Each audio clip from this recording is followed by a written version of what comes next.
Switchbacks are a common design feature of many mountain roads. Generally, the only way to get up and over a pass is to switch back and forth several times to gain the elevation needed. If the Going to the Sun Road had been built following one design plan, it would have had 15 switchbacks climbing up the head of Logan Creek directly below Logan Pass. Imagine trying to plow that road every spring. Snowplows would continually be pushing snow onto already plowed areas over and over again. Well, in 1924, Frank Kittredge of the Bureau of Public Roads directed a survey of potential routes over Logan Pass. His team started in September and was able to map out 21 miles before winter closed in. The work was difficult, and men often had to climb 3,000 feet each morning to get to the survey sites. The crews walked along narrow ledges and hung over cliffs by rope to make many of the measurements.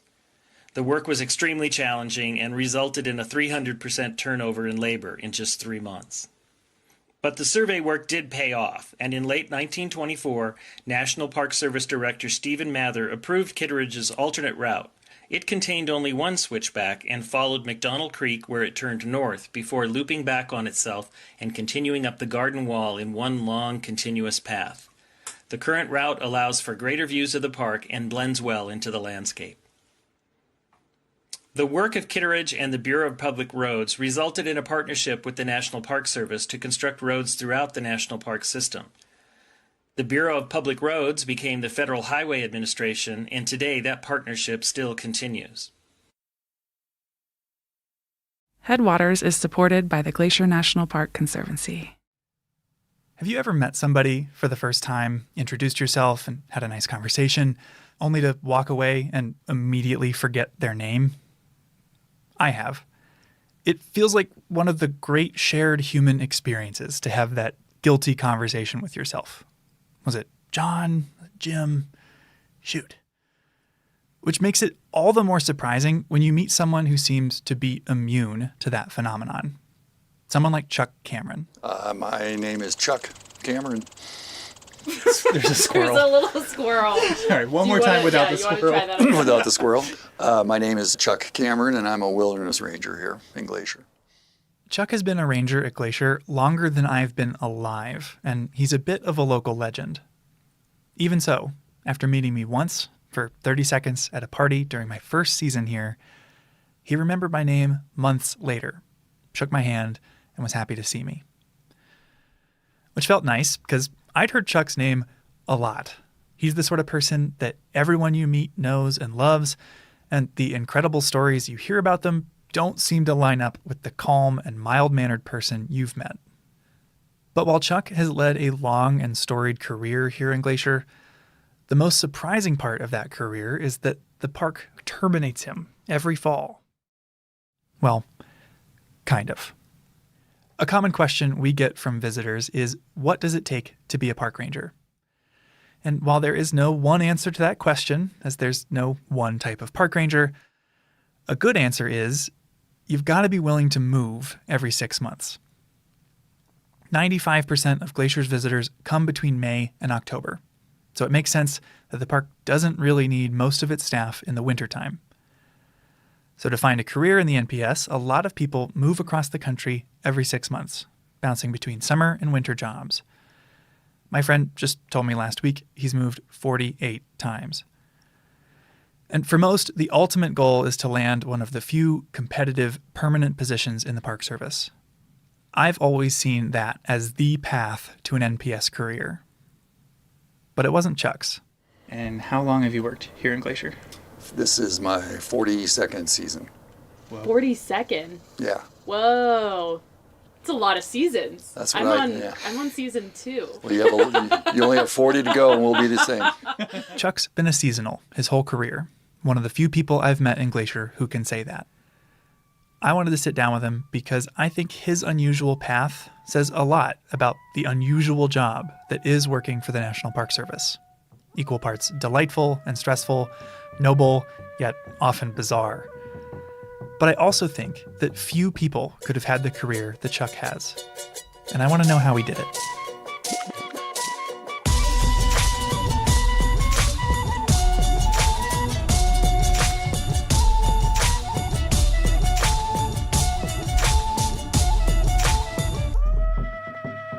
You're listening to Headwaters, a show about how Glacier National Park connects with everything else. I'm Michael, and today I invited lifelong Glacier Ranger Chuck Cameron over for dinner. Yeah, let's go to the porch. Yeah. Chuck's a laid-back guy, very tall, with a warm smile, and he's easy to get along with. You can tell just by looking at him. He showed up to dinner wearing an Aloha shirt, cooler in hand. Serve yourself. We've got pulled pork and coleslaw sandwiches. The plan my fellow producer Gabby and I came up with was to sit around the campfire with Chuck and share stories. But unfortunately, a much larger fire had just started. A wildfire 7 miles away. So we were under a strict burn ban. No campfires. So instead, I made pulled pork sandwiches and we settled down on a porch with a view. Thank you. That was delicious. You're a wilderness ranger now. What was the first job you had here in the park? I worked on the trail crew as a laborer in Many Glacier in 1982. Was that the first time you ever came to the park? It's the first time I'd ever been to Montana. Whoa. Really? From where? Well, I worked actually at Rocky Mountain National Park in 1980 and 81, right out of college. But I was looking at the map and I saw Glacier National Park and I liked the sound of the name. It just sounded cool. And it was in Montana and I've never been here. So I threw in an application and they called me up and offered me a trail crew job. There are 745.9 miles of trail in Glacier. And each year, the park hires 50 to 60 people across 12 different crews to maintain all that mileage. They clear deadened down trees, brush the trails to minimize how much thimbleberry and thistle you have to walk through, dig drains to move water off, and make steps. Honestly, they do a lot of work that often goes unnoticed.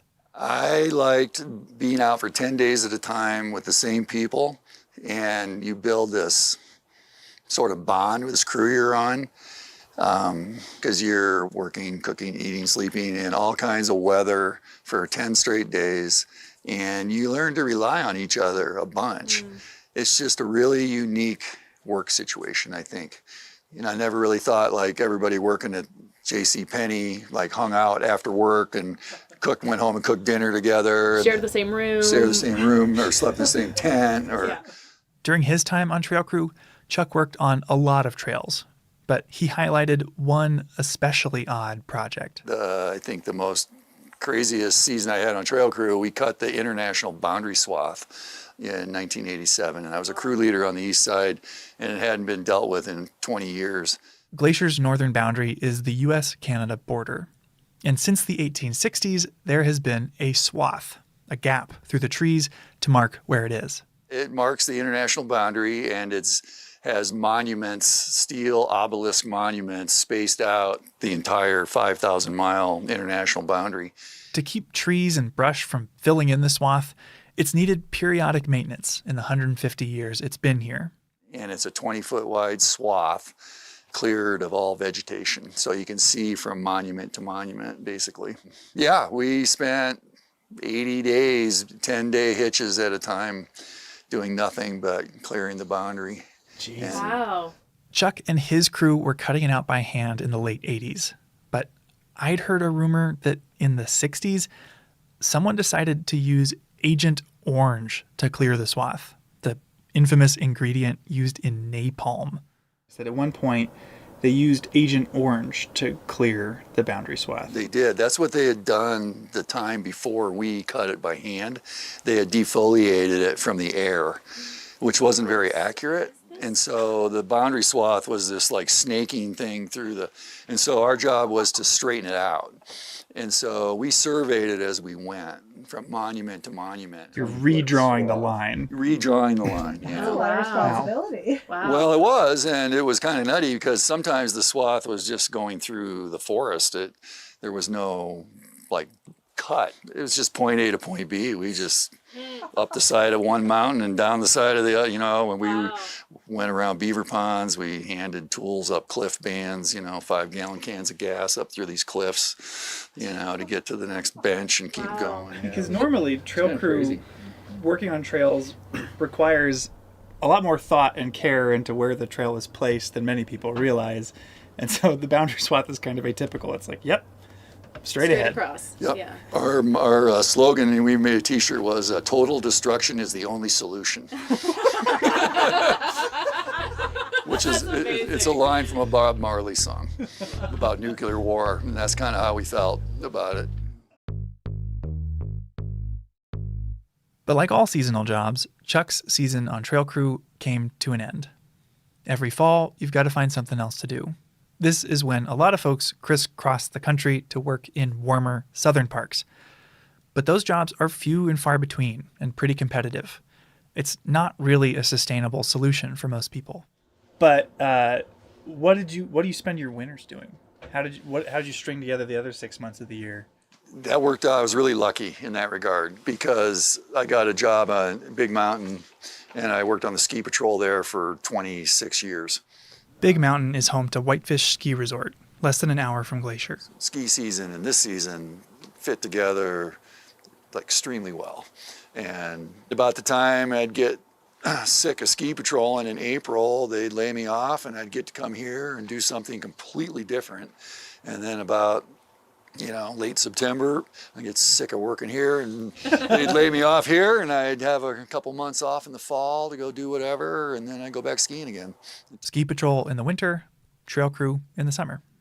And Chuck's season cutting the border swath highlights that a lot of work in Glacier is extremely physical. So was this your hardest hitch? Yeah, that was I felt invincible at the end of that summer. I thought, if I can do this, I can do anything.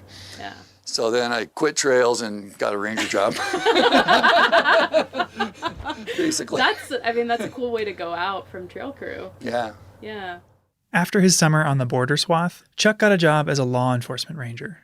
He went to Law Enforcement Academy with one of his trail crew friends, and after that got a job in the Belly River, a remote part of the northeast corner of Glacier. And I worked for a guy named Dave Shea, who was an incredible wealth of knowledge, a scientist, just, knows everything about everything. And yeah, great guy to work for, my first year in there. So that was awesome. He started here in 67, I think, or something. Was that intimidating to have your first ranger job kind of? No, it was great.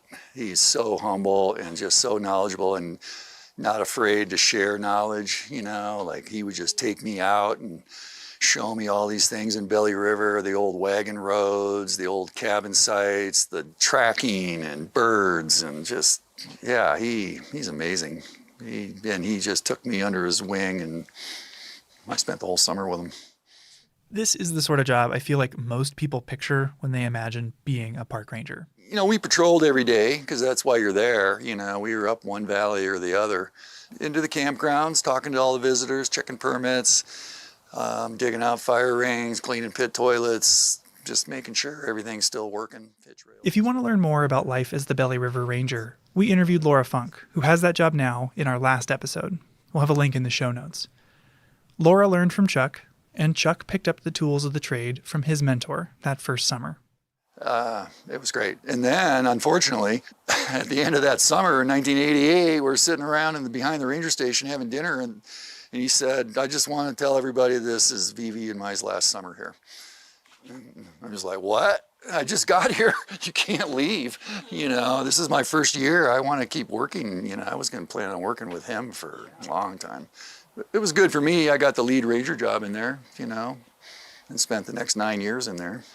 But it was hard for me to adjust from being trail crew, the kind of the renegades of the Park Service, right? You're kind of out there out of uniform doing whatever, digging in the dirt and then to a law enforcement ranger. Yeah. Wearing a uniform. In the uniform, in the campgrounds. People come to the ranger station when they're in trouble or need something. And so the typical day can be very atypical very quickly if somebody shows up at 8 o'clock at night. And to hear Chuck tell it, there was a bit of a learning curve to becoming this new type of ranger. I was hiking back down from Helen Lake, I think, and I got to the foot of Elizabeth, and there was a beargrass flower in the trail, the whole stalk and the flower. Right. And I thought, that's kind of weird. And I just walked by it, and then there was another one, and then another one, and another one, and I'm like, this is not natural. So I started picking them up, and I had this huge bouquet of beargrass flower stalks in my arms.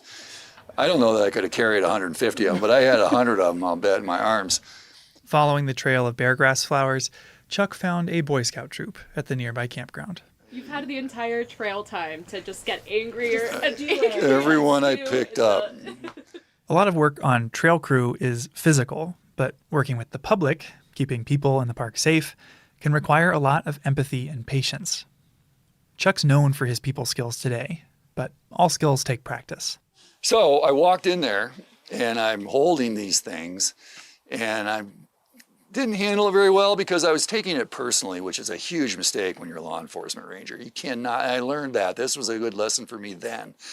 Don't take it personally. It's not about you. It's about, education. And, I've learned that. But then I'm like, does anybody know what these are? And this kid looks at me and he goes, yeah, that's beargrass. I said, yeah, and it used to be alive till all you guys killed it all. And I look over, and this kid has got his jackknife out and he's carving his initials in the bench he was sitting on in the campground. And I'm like, can you knock it off? Can you quit doing that? And he looks at his buddy and he goes, I don't think he likes us. Very astute. For ripping up 150 beargrass flowers, the troop leader got a $50 fine. Chuck's the first to say that he took that incident personally because he cares about the park and the Belly River. He was essentially its caretaker, after all. We saw some great northern lights over the years, the stars, the full moon. It's magical sometimes. It really is. Yeah. Never got tired of it. It feels like kind of like romantic. Do you remember it that way? Did it feel that way, or was it sort of tougher and rougher than what we imagined? No, I think the anticipation was always really great. It's just like, wow, first trip up to Elizabeth Lake or up to Helen or wherever you were going, and knowing nobody'd been in there maybe since October. Stuff like that just made it really adventurous. Yeah. What I liked about it. Yeah. But despite all the things that kept Chuck there for 9 summers, he couldn't stay in the Belly forever. All this to say, what pulled you out of the Belly? Life. So I was in there, I left there in 96, but I got married in 94. I had bought land in 89, and by that time in the mid-90s, I was starting to try to build a house, and my wife got pregnant. And so I was in Belly River with a pregnant wife, trying to build a house outside of Whitefish, and it just wasn't working out that well. For context, the Belly River Ranger Station is a 3-hour drive and 6-mile hike from Whitefish. It was too hard to do that. And so I decided to leave after the summer of 96 and work on the house. And our son was born in January of 97. But my wife and I climbed Mount Merritt while she was pregnant with our son. So that was pretty cool. That is unbelievable. Yeah, I have a really good picture of us sitting on the summit of Mount Merritt. Now that he was closer to home, Chuck moved on to another position, bear crew.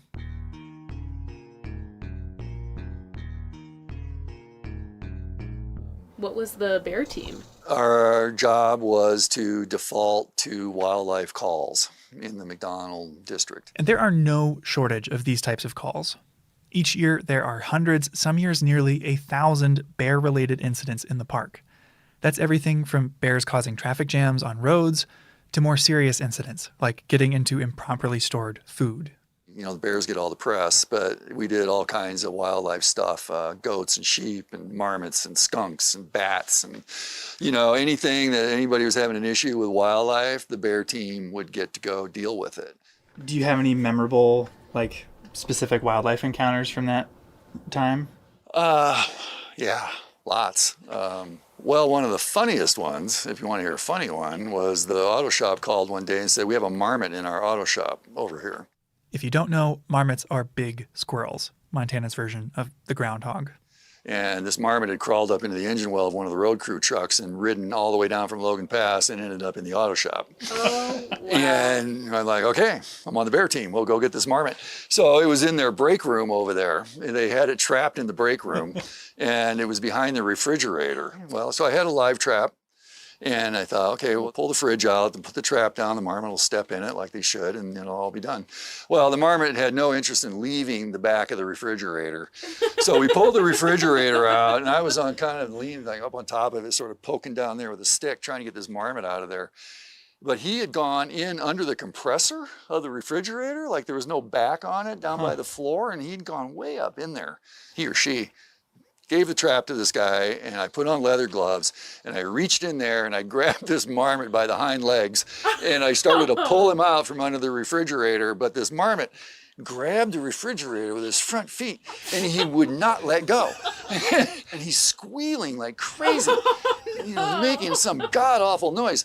And so I'm yanking this marmot out, and finally he lets go, and I just stuffed him in this live trap and slammed the door.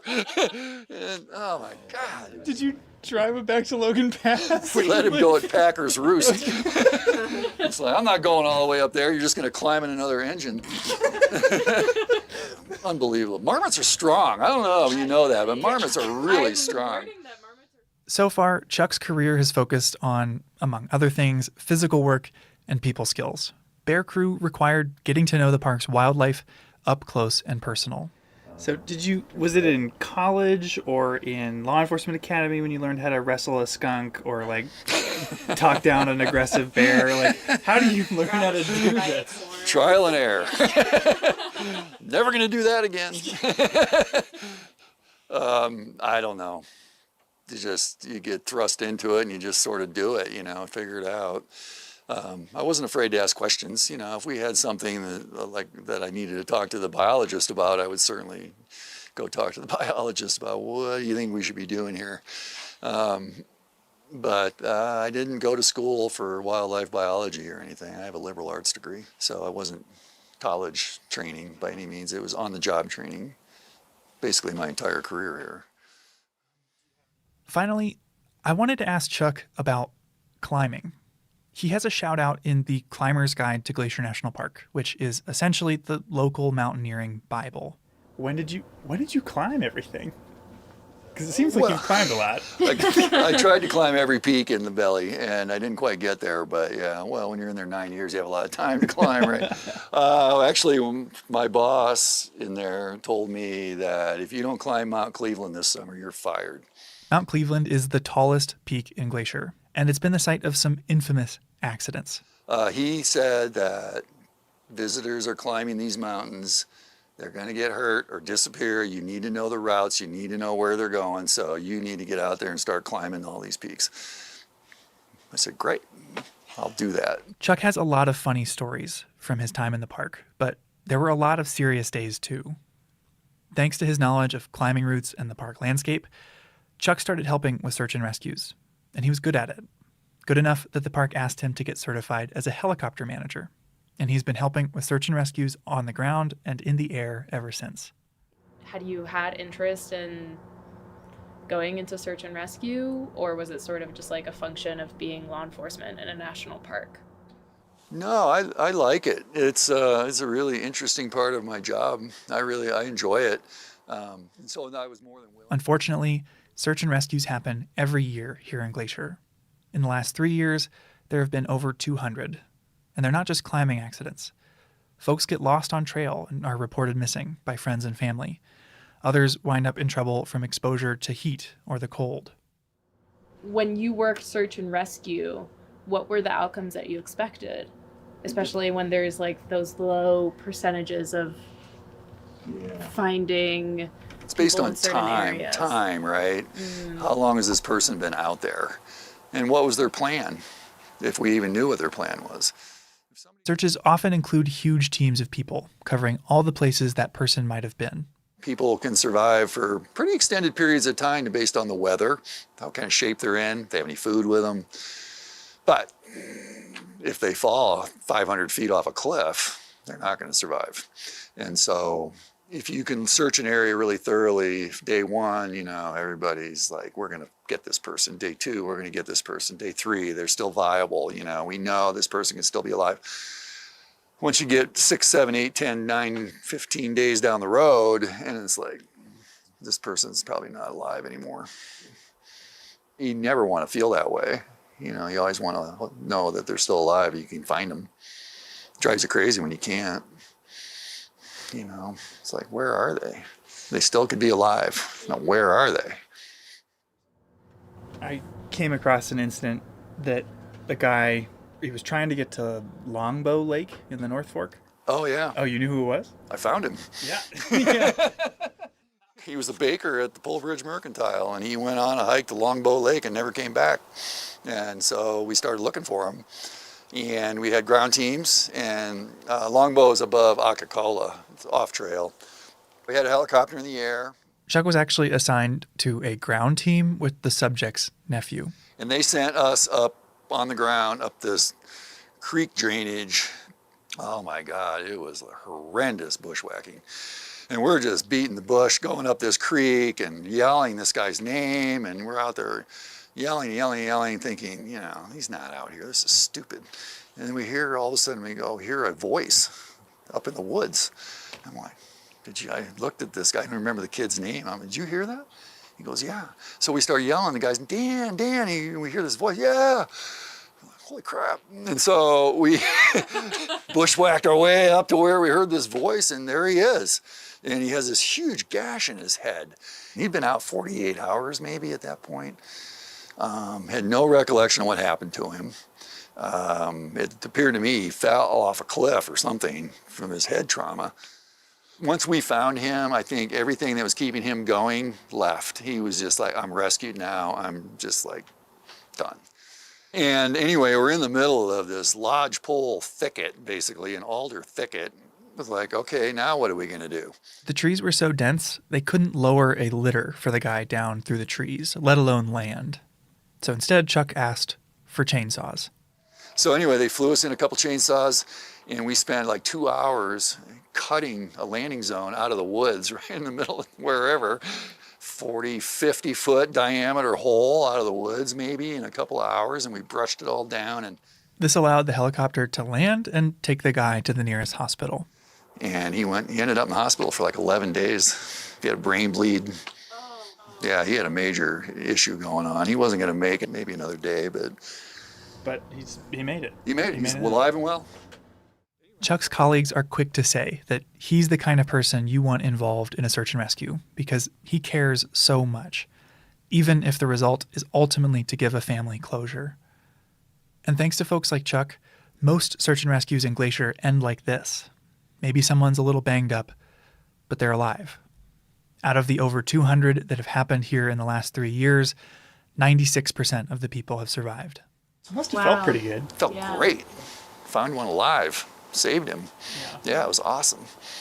But I did miss the Willie Nelson concert on Big Mountain that night, though. Which I had tickets to. You saved a life, but you also missed a Willie Nelson concert. Missed Willie Nelson on Big Mountain. Through all of the search and rescues, the bear jams, and stubborn marmots, Chuck stayed seasonal. Made it easy for me. I didn't have to move. I built a house. I had a family going. I didn't have to find a job. I didn't have to think about what I was going to do at the end of the season, which is really stressful. And I lived that life for a while on trail crew. And it gets old, you know, you got to pack, you got to go find a place to live, you got to find a job, and it's stressful, and it drives people out of being seasonal in the Park Service, I think.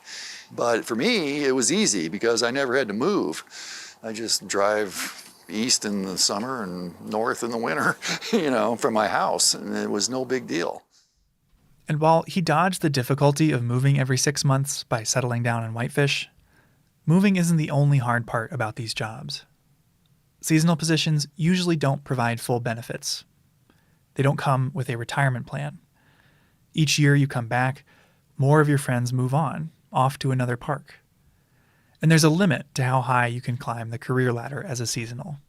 We talk about seasonal turnover and like how hard seasonal life can actually be. And so why stay through it all? I don't know, you know, I've never really been, I'm content a lot. I'm not necessarily the grass is greener over there kind of person. I've never even applied to another park, ever, since I started working here. It's worth noting, Chuck has support and stability at home. His wife has a year-round job in fire communication. But at work, Chuck points out that as you move up the ladder, you can lose a lot of the duties that drew you to the job in the first place. Yeah, I like being in the field. You get a permanent job here, and not all of them, but in the ranger division, if you go permanent, you're going to be pushing paper a lot more than you are when you're not permanent. Of the rangers I've known who are longtime seasonals, all of them had a permanent career on the side. Teachers and professors who have the summer off, or even a lawyer who can choose their own caseload. All of them found some way to squeeze in being a seasonal ranger. All of them except Chuck. I tell people I made a career out of not having a career. Basically. I wouldn't trade it for anything, though. No regrets. You know, there's some great permanent jobs here, don't get me wrong, but there's just the way overloaded people working here, and it's just, you see it, you know, and I just never wanted to try that. Yeah. But I'd say if Chuck has a secret to how he stayed seasonal so long, it's how much he loves this place. And all of it, too. The scenery, the wildlife, the plants, and the people. I just like it here. I just like the whole persona of what Glacier is. Always have, from the minute I got here. And don't get me wrong, I've had some bad days here. You know, there's been some days where I'm just like, oh man, I got to get out of here, you know, but that just doesn't last long, you know. Yeah. We owe it to the park to take good care of it and do the best we can. I really firmly believe that. And so whether it's small world stuff or big world stuff, and there's big world stuff going on like climate change and all that, my world's very small world. You know, I pull weeds, you know, I clean out fire rings, I pick up trash, I educate visitors. That's a huge part of it, super important part, building advocates for the Park Service. If I can get somebody to like buy into the idea of the Park Service and advocating for it, you know, success. Well, I think that is a nice segue into the rumors I've been hearing about this maybe being your last season. Is that true?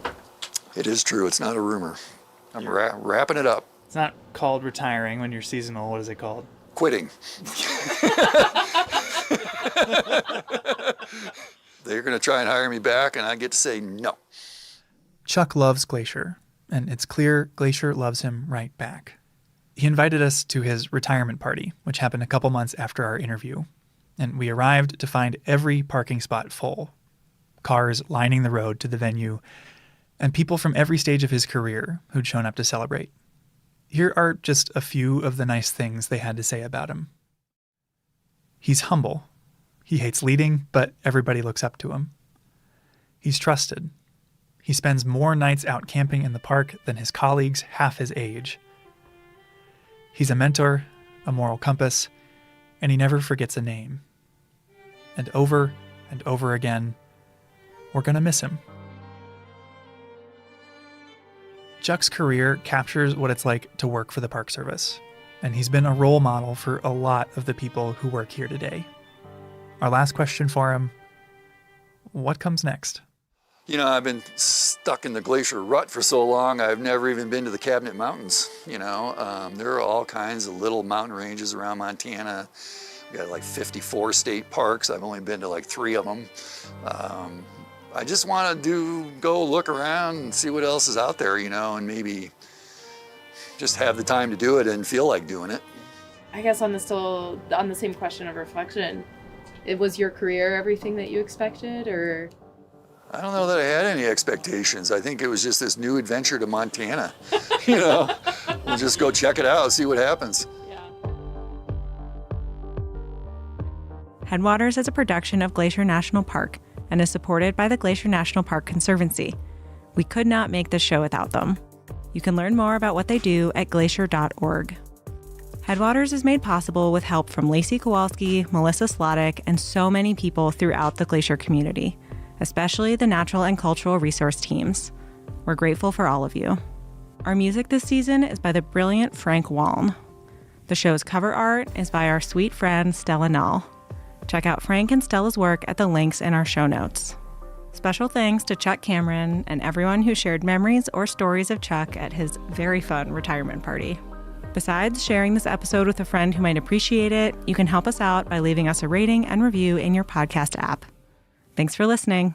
Headwaters is supported by the Glacier National Park Conservancy. How many animals have you walked by and never noticed? How many species live around you that you've never even heard of? Most people are kind of excited that they had no idea another thing existed. And I think it's like yet one more mystery. One of these unknown species is a rarely seen creature that most people here have never heard of.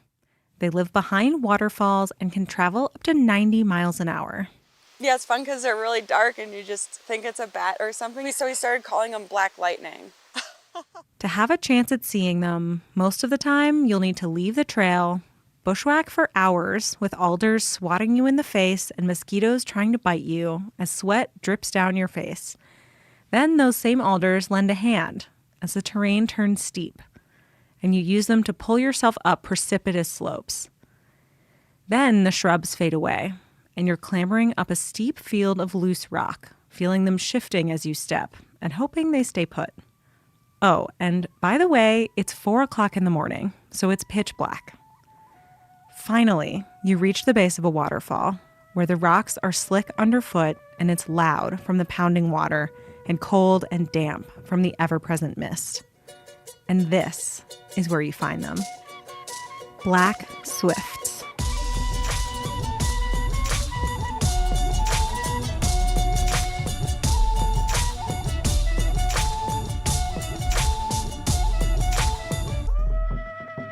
I'm Perry, and you're listening to Headwaters, a show about how Glacier National Park is connected to everything else. I love birds. Seeing them, hearing them, and also counting them. This year so far, I've found 242 species, and counting. But I've never seen a black swift. For a lot of birders, seeing a brand new species can be a highlight of your month, or even of your year. It's called a life bird. I've looked for black swifts every summer I've lived here, but I strike out every time. They're basically big black cigars that fly thousands of feet in the air, and they're incredibly hard to see. But today, I'm going out with Amy Seaman from Montana Audubon and her team to survey for these elusive birds, and hopefully, I'll be in luck. But this isn't just a story about me going birdwatching. It's a story about learning to feel comfortable in the dark, and how to cherish the mysteries we may never solve. Once it shoots out, your eye might not pick it up till like out here, where it's out further from the waterfall. I think part of that's just the speed they come out. Which is how fast? So fast. That's Amy. She's an all-around bird expert, but has spent a lot of the last 10 summers looking for black swifts in a collaborative effort between Montana Audubon and the park, with support from the Glacier Conservancy. With her help, I thought it'd be a lot easier to find them. But it is definitely not easy. So the birds are basically too fast to see in your binoculars. They really are. And if you want a glimpse of them, you're going to have to do an alpine start. I rolled out of bed at 3:05, got dressed and brushed my teeth, and tumbled down the stairs, and had just enough time to zoom out the door into the car, to then drive an hour to get here. So I'm tired, there's rain in the forecast, and it's also fully dark outside. Black swifts are early risers, much earlier than me. They're not quite nocturnal, but they aren't just active during the day either. Amy and other researchers have had the most luck looking for them around their nests at dawn or dusk. We're on the side of the Going to Sun Road where a creek flows below the road through a culvert. And we're starting to hear the first bird songs, and we're staring at a waterfall, trying to see these little black specks moving at 90 miles an hour. Black swifts are aerial insectivores, meaning they catch and eat bugs as they fly, especially flying ants. One study found swifts regularly flying at altitudes over 13,000 feet. And they're almost always flying. When they're not nesting, they spend 99% of their time in the air, day and night. That's something like 8 months of flying. How do you study a bird that basically never stops? So how long have you been doing swift surveys? This is actually year 10, the beginning of the 10th year. Oh, wow. Yeah. Which is so fun to think that it's fun. Yeah, we have just as many questions, but we have learned a lot more. So when you started, you didn't know how many birds there were, didn't know how to look for them, didn't know what their nest sites really looked like. Exactly. But despite the things that Amy and others have been able to learn, there's plenty of mystery left. And Amy loves it. I've always wanted to know what's around me. That was a lifetime goal of like, when I'm a kid and I want to grow up, I want to say, hey, I'm on a hike and what is this thing that I'm walking near or pretty flower that I'm looking at? Then you're like, wait, there is stuff we don't know. So it was this whole full circle of like, you're a black swift explorer. I can't believe there's a bird that we found the 6th nest of in the state. That's incredible. It's a wild sentence and it's so fun. And you're like, wait, we didn't know where they wintered till 2012. Scientists have learned about many birds' migrations through banding programs that started in the early 1900s. But it wasn't until 2012 that we started to learn where swifts migrate. Using tiny geolocators, researchers in Colorado discovered that they were wintering in the lowland forests of Brazil. But where exactly our swifts from Montana go is still a question. But we do know that they're declining. A 2016 report compiled by Partners in Flight estimated dramatic declines since 1970. Climate change, pesticides, and habitat disturbance are all pressuring these birds. So much about them, especially Glacier's population, is unknown.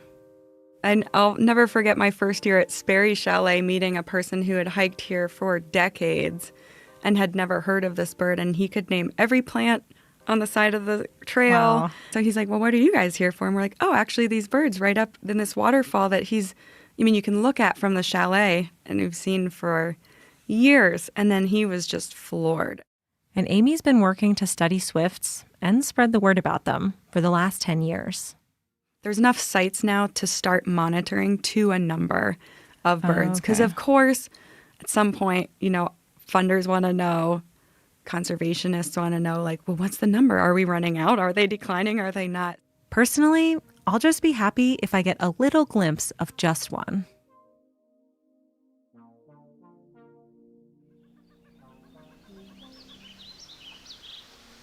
Okay, have I missed anything? Not yet. Just staring. I'm standing with Amy and her team, all of us staring intently at the waterfall coming out from under Going to the Sun Road. I'm bundled up, but the cold, damp air is still somehow seeping in. It's 5:25 now. I've still seen no swifts, although it's seeming less absurd that I might be able to see that now that it's a little lighter, but it hasn't happened yet. We do call them the swifting hour. There's like a certain light that starts to settle in the morning or night, and you're like, okay, I can feel the activity now. So Maybe Amy could feel it, but I was not at her level.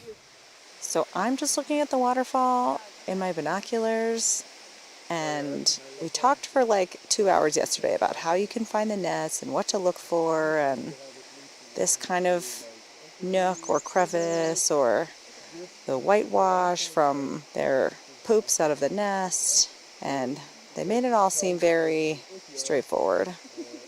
And I am befuddled.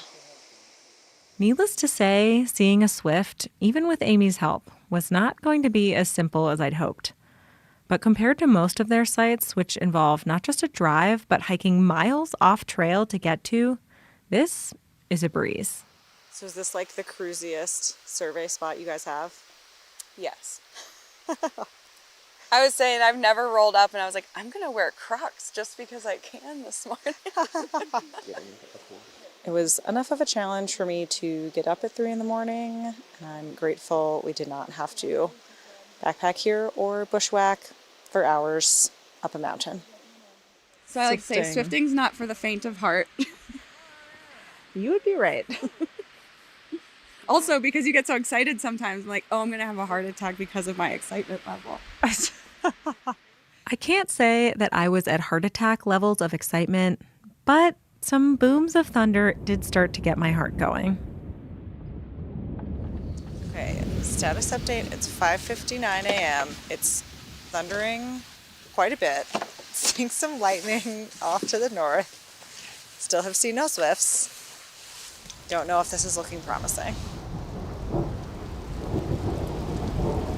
Shoot. I might just put my rain jacket on. If it's pouring, we won't survey, but we have done some like half rainy ones. It's honestly hard to tell if it's past dawn yet because the storm clouds have made it so dark. We take refuge in the car and the storm lets loose. Rain is coming down in sheets and pouring off the cliffs above the road. In a way, the wet weather is appropriate. Black swifts nest behind waterfalls, peeking out through the mist with their big dark eyes. As the clouds empty around me and my nose fogs the car window, I suppose I'm getting a glimpse of what their habitat might feel like.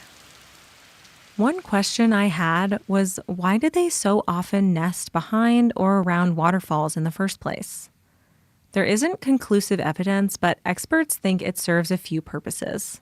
The first is to avoid predators, and another possibility is climate control. But then apparently the water is good for the temperature to be cool because they're not fluctuating, like they're not getting so hot either. It's just steady. Yeah, I think it stays basically like 45 degrees all the time behind. Glacier has plenty of waterfalls in the spring, fed by melting winter snow. But by late summer, most of them run dry. Black swifts are smart enough to only pick waterfalls that will protect and cool their chicks all the way until the end of summer. And those can only be fed by glaciers and persistent snowfields, which this park has a lot of. We have realized that they love Glacier National Park. There are more nests here than in the rest of the state combined that we know of.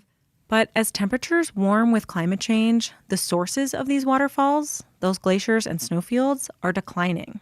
Because I guess you could see the swifts as a bit of a canary in the coal mine. And as you say, like, the waterfalls are where they are. They can't move up in elevation. But also they feed on insects. And so as insects decline, like, that's even more invisible. Yeah, and I think you totally nailed it, because part of the interest in studying black swifts isn't just that they do have a unique place that we just didn't know about them, but they totally share a decline with other aerial insectivores. And the jury's kind of out on exactly what issues are happening. This is one of the biggest motivations for their studies in Glacier, trying to figure out what the population is like and how worried they need to be. And it also helps us know, like, oh, maybe we don't need to hit the panic button either right away. Like, there is a lot of great habitat in Montana, and it could be that we have a lot more of these birds than we thought. But all of Amy's work can still only go so far. We can also learn only what we can learn in Montana. Mm-hmm. We don't know anything that these birds are encountering on their migration or on their wintering grounds. And even with 10 years of data from Glacier and efforts in Colorado and Idaho, we still know remarkably little about these birds compared with almost every other species I might see on a morning walk. It makes me wonder what else I'm missing. If a tree falls in the forest and you don't hear it, right? Like, what happens? And then so it's like if a black swift disappears from a waterfall, but we never know they were ever at the waterfall, to me, there's something really interesting that's lost in that.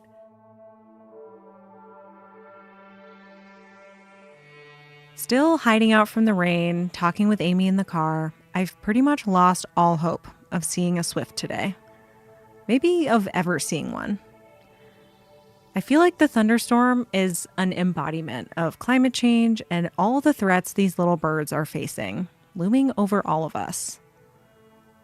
As the park's glaciers retreat and disappear, people notice and they care. But does it matter if a bird that I might never see disappears? Can you love something you've never seen?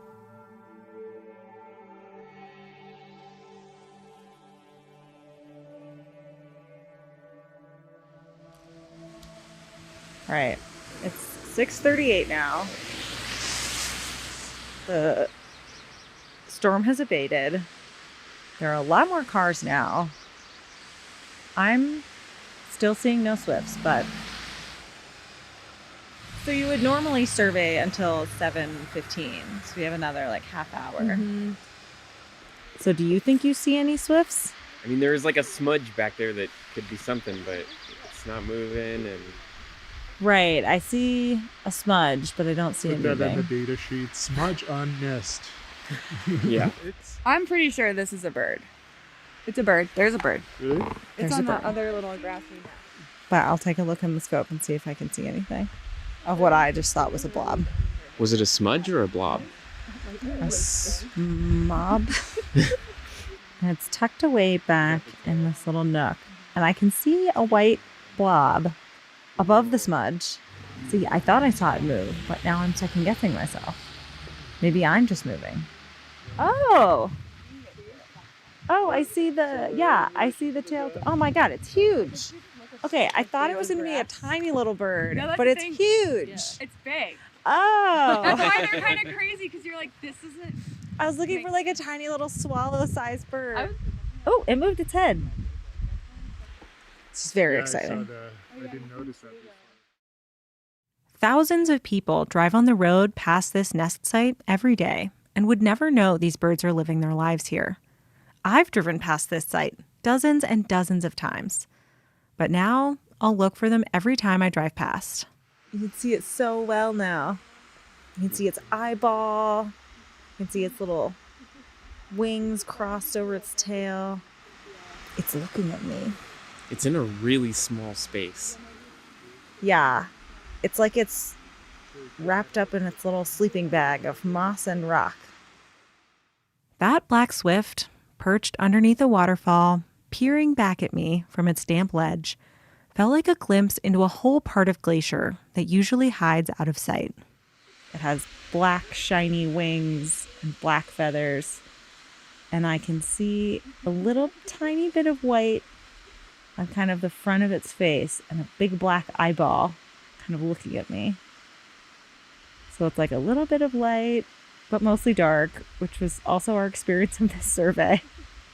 They do a lot of things in the dark, and mostly we can't really see them during the day.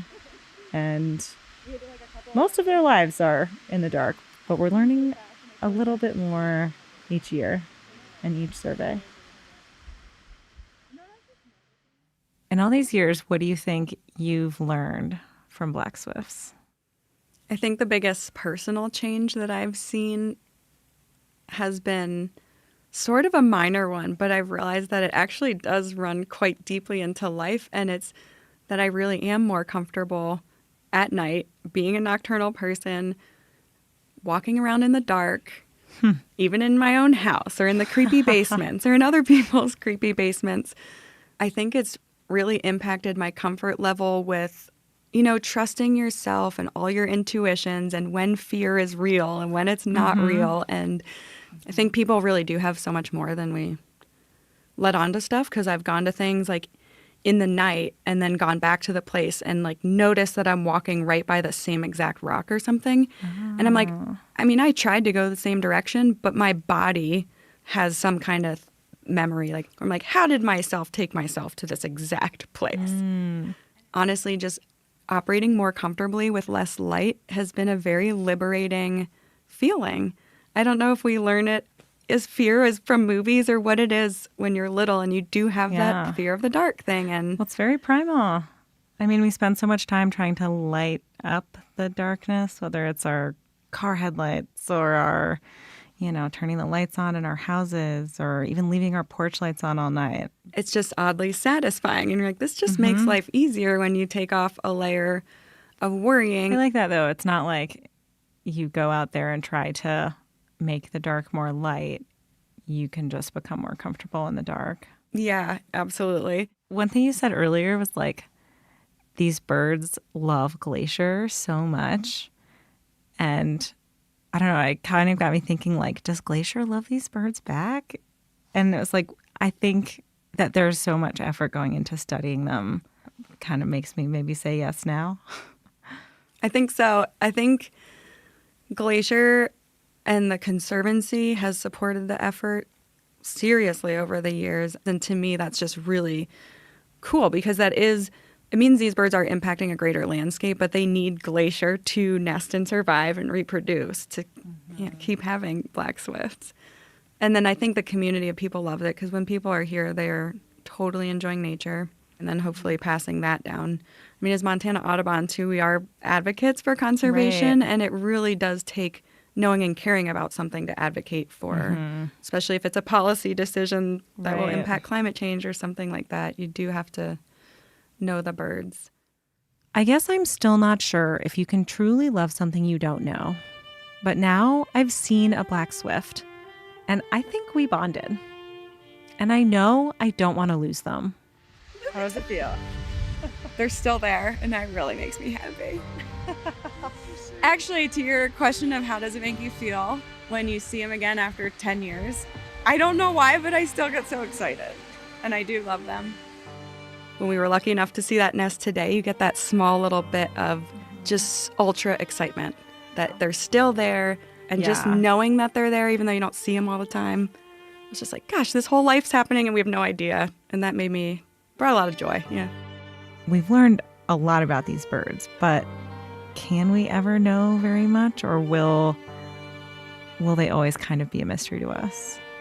That type of thing is so interesting to me, and I think just because we can't exist in their habitat comfortably for much longer than a few hours, I think there is definitely going to always be the part that is just too dark for us to see.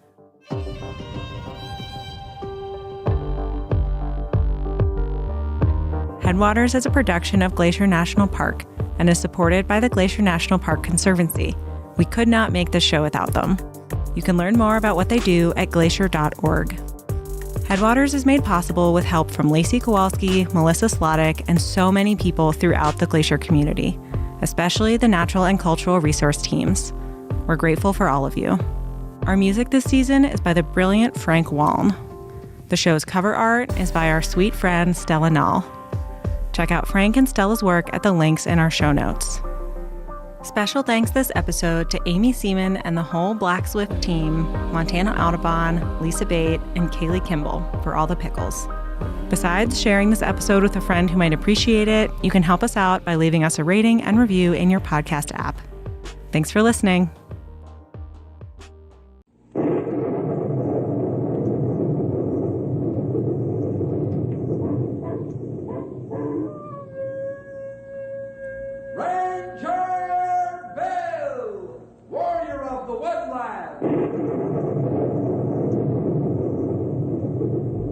Ranger Bill, warrior of the woodland, struggling against extreme odds, traveling dangerous trails, fighting the many enemies of nature.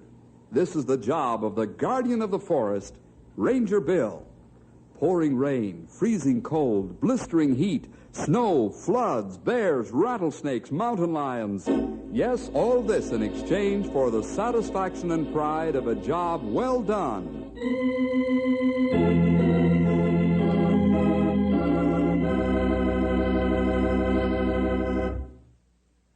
When spring comes, it means lots of work for the rangers. Yes, it's all day from sun up to sundown, and then sometimes far into the night, as the rangers work to guard the public lands. Each spring I'm especially concerned because the river rises high with water from melting snow coming down from the mountains. And come spring each year, the river's a threat to the town of Rivers Bend. But one year there was a new threat, a new danger. It was the time the rangers and I fought the river monster. How high is the Shady River now, Bill? It's climbed our gauge just 3 inches. That's plenty water. T'ain't nothing yet, sonny. Wait till old Shady really gets her dander up. Then you'll see more water than you ever seen before.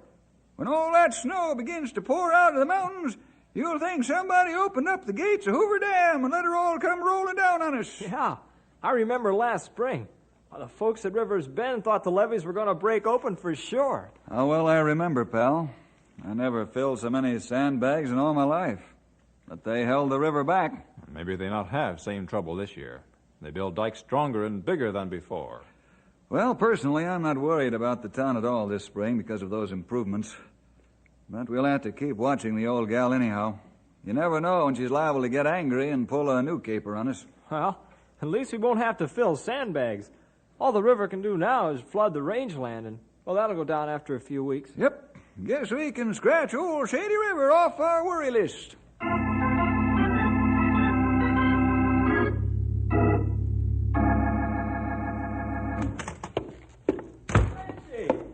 Where did you come from? Bill, there's big trouble. Trouble?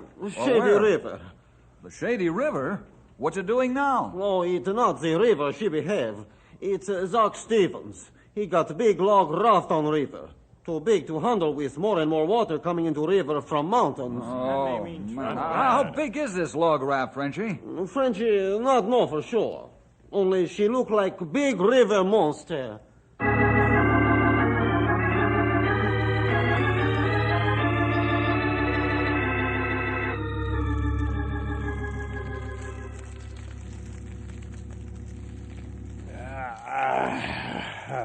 This old fireplace sure feels good after being out cutting logs all day. You said it, Zach. Oh, guess I'm getting old. Look forward to coming inside the cabin every evening and soaking up the heat. Yeah, me too, Clarence. Zach, what are we going to do about that oversized log raft we've got in the river? Yeah, what do you mean, what are we going to do about it? Well, some of the boys saw Frenchy DuSalle looking at it early today. I don't mean anything. Besides, Frenchie's quit being a troublemaker since he's got religion. Yeah, but Frenchy's a good friend of Bill Jefferson. So? What am I supposed to do? Like I said, Frenchie's quit being a troublemaker. You mean he doesn't pick fights anymore? But that oversized raft we've got is a menace with the water rising in the Big Shady River. Frenchy might get the Rangers about it. Hey, who you working for? Me or that Frenchman? Okay, forget it, Zach. I just got a feeling we might get a visit from the Rangers, that's all. So the Rangers visit us. So the raft is extra big. So the raft is a menace. So I'm as good a raftman as I am a lumberjack. You let me worry about the raft, Clarence. Your job is to see that the boys cut down the trees and make logs. That should keep you busy enough. Okay. But if you get into trouble, don't say I didn't warn you. Warn me all you want to. I'm not breaking the law. I'll move that raft when I'm good and ready, and not before.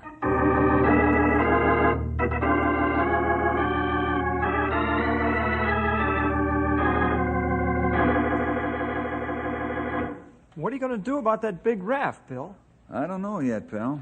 That'd be plenty dangerous if it get loose on river with floodwater coming fast. She be very dangerous. He take everything with it that gets in way. How much do you think that there monster weighs, Frenchie? Oh, the raft have maybe 200 log.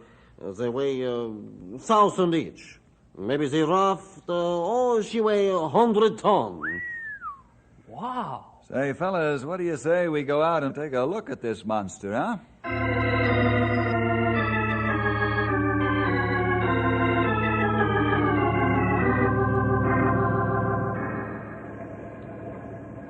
Look at the size of that thing, would you? Look like an overgrown whale come up to see what's going on. Too big. I'll say it's too big, Grey Wolf. Personally, I think Stephen ought to be ashamed of himself to put a thing like that together. It's only held together with heavy chains and cables. Oh, heavy chain and cable only fasten logs together. But cable not hold to river bank if water get higher, run faster. Then break loose. If you ask me, them mooring cables don't look like they could hold back 100 tons once the river got mad. That's what's worrying me, old-timer. The river is higher every day. Yep. Pretty soon old Shady'll be hopping. Then bingo. When do they figure the peak will be reached, Grey Wolf? Maybe a few more days. Uh-oh. Here comes Zach and his foreman. Don't worry. If Zach get tough, Frenchie fix him. You're forgetting, Frenchie. No rough stuff. Where do you Rangers? What are you doing on private property? Get out.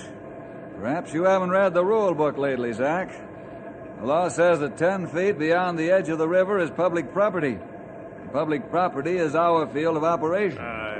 You keep soft tongue and head, you get along better. Oui, Zach Stevens, maybe you like to try and throw Frenchy out. Hold it, eh? fellas. Zach, we didn't come here to start a quarrel or a fight.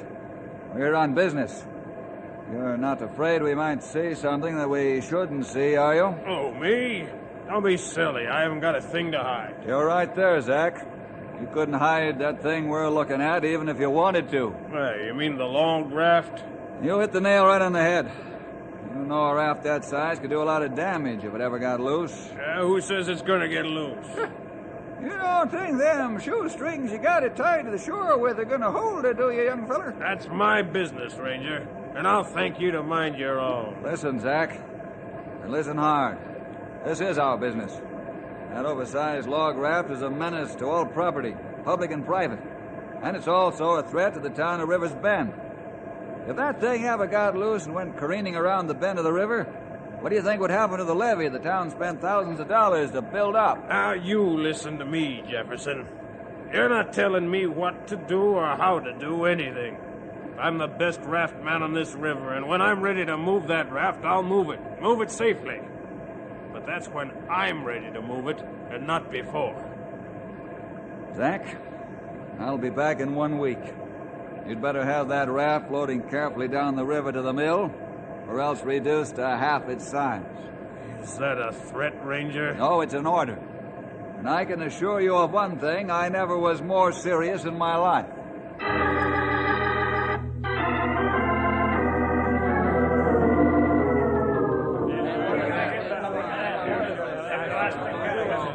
Will you men please come to order? Quiet down, everybody. So we can get on with this meeting. Quiet down. The meeting will please come to order. Come on, fellas. Hey, knock it off, will ya? We got important business to do. We don't want to waste all night. Thank you.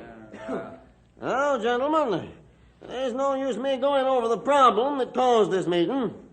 The question is what we're going to do about that monstrous raft that threatens the safety of our town. That's right, yeah.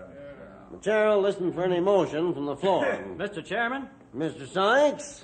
as mayor of Rivers Bend, I move that the chair appoint a committee of 2 men to pay a visit to Zach Stevens and warn him to either get that raft moved or make 2 rafts out of it. I second the motion, Mr. Chairman. You've heard the motion. Is there any discussion, or are you ready for the question? All those in favor say aye. Aye. Opposed?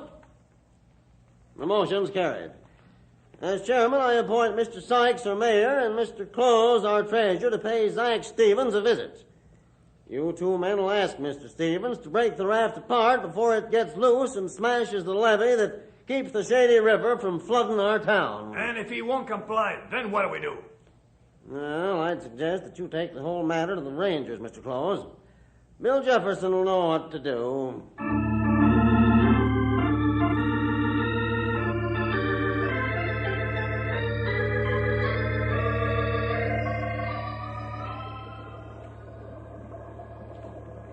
Sure is beautiful up here at the headwaters, Bill.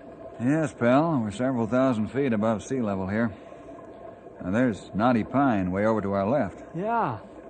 Looks like it's just a couple of miles. Yet it's 25 miles away. Mm-hmm. Well, did you find out what you came up here for? I think so.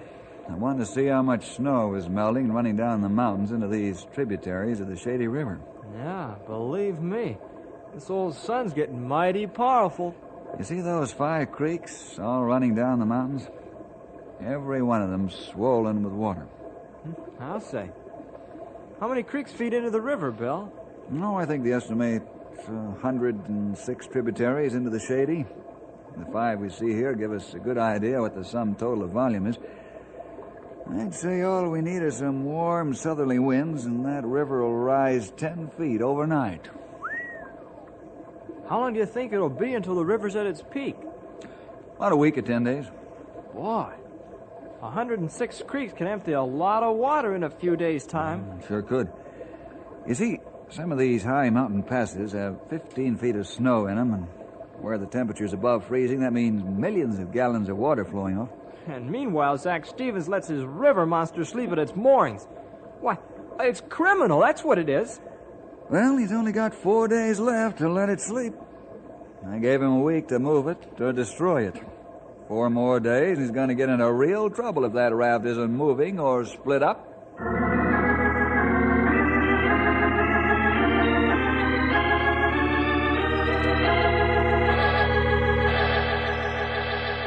Zach, in the name of common sense and decency, why won't you listen to reason?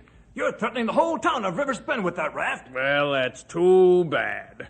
What am I supposed to do? Break down and cry because you're worried? Well, I'm surprised, Zach. I always thought you were a gentleman with a sense of honor.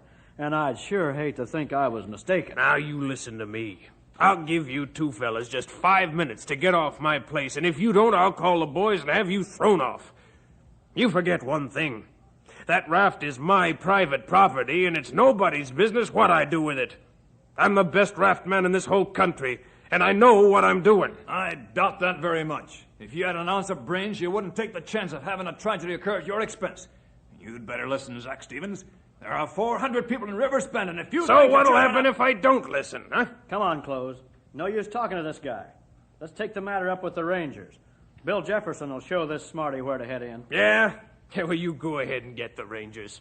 See if it'll do you any good. I'm not going to move that raft, and there's not a thing you can do about it.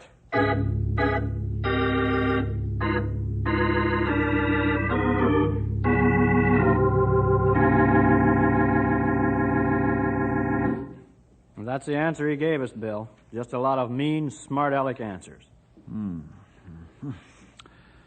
Well, the whole trouble is, Mr. Sykes, I'm afraid he's right. You mean you can't stop him with the law? You mean that Zach Stevens can't be forced by a court order to break up that oversized log pile he's got floating on the river? Mr. Close, there are times when the law seems inadequate to fulfill its purpose. As in this case. We've got to remember that in America, we respect the private property of others. Sometimes, even if that property is dangerous or undesirable. But what are we going to do? You know as well as I do that nobody can get that raft safely down the river, no matter how experienced he is. I agree. The river's too high now to handle that raft safely. It's got to be broken up. But how to do it?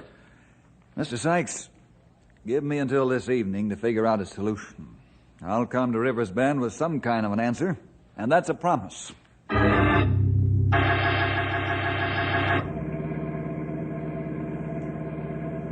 Do you think it'll do any good to talk to Zach again, Bill? Well, frankly speaking, pal, no. I don't think it'll do a bit of good.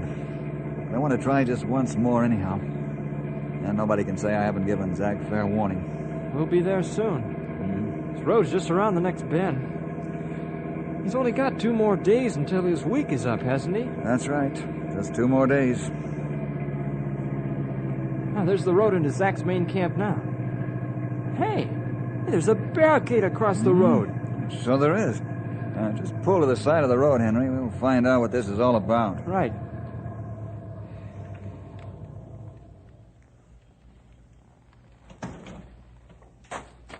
Hey, there's a sign on the barricade, Bill. Yeah. Let's see what it says, huh?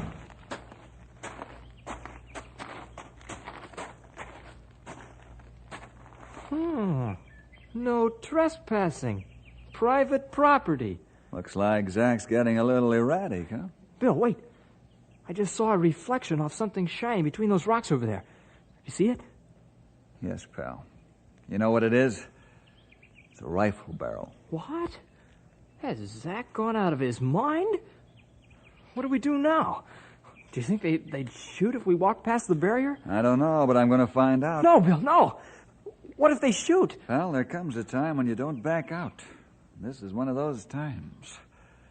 If Zach thinks he can call my bluff by using guns, then the time's come for me to change his mind. Now, you get back to the car and stay there. That's an order. But, Bill, what if Get they... back to the car.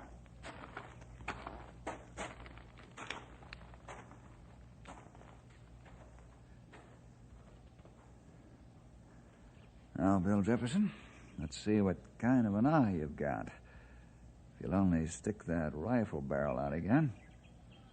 You there, behind those rocks. I want to talk to your boss. Can't you read that sign, Ranger? My boss ain't talking to anybody. You come past the barricade, you get a hole in your head. I'm coming past the barricade right now. You better make that first shot count. Yeah, there's the rifle barrel out again. Now, a slug against that rifle should do the trick. Don't come past the barricade. I'm warning you. Atta boy, now I can see it. The sunlight reflects off of it just like a mirror. Now. Well, and a boy, Bill! You knocked the rifle right out of his hand! Come on out from behind those rocks with your hands up, or I'll come and get you. I'm coming. Don't shoot. Henry, knock that barricade down and bring the car. We're going in and talk with this man's boss.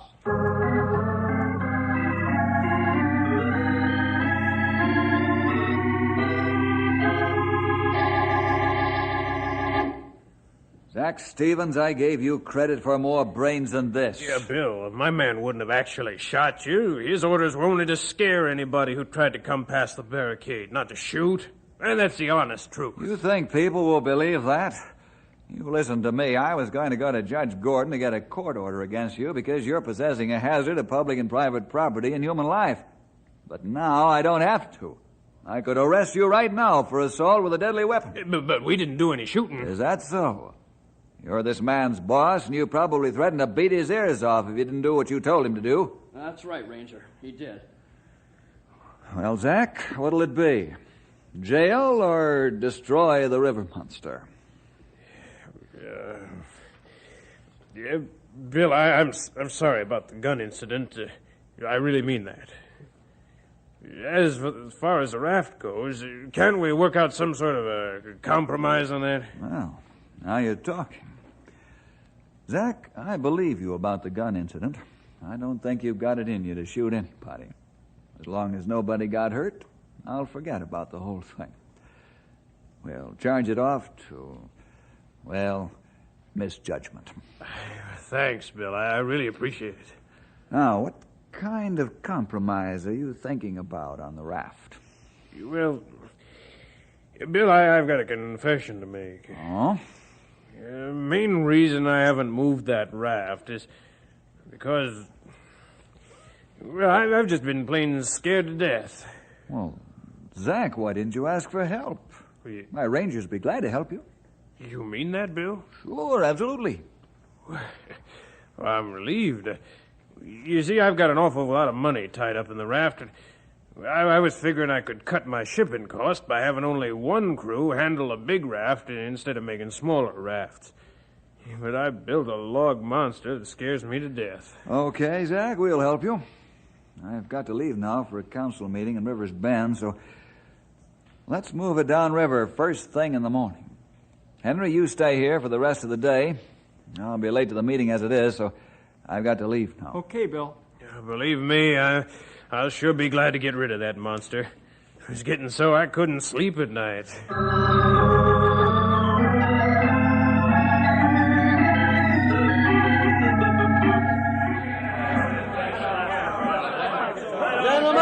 Gentlemen, come to order now. Quiet down. Thank you. Mr. Sykes, your report of Zach Stevens' answers is most disturbing.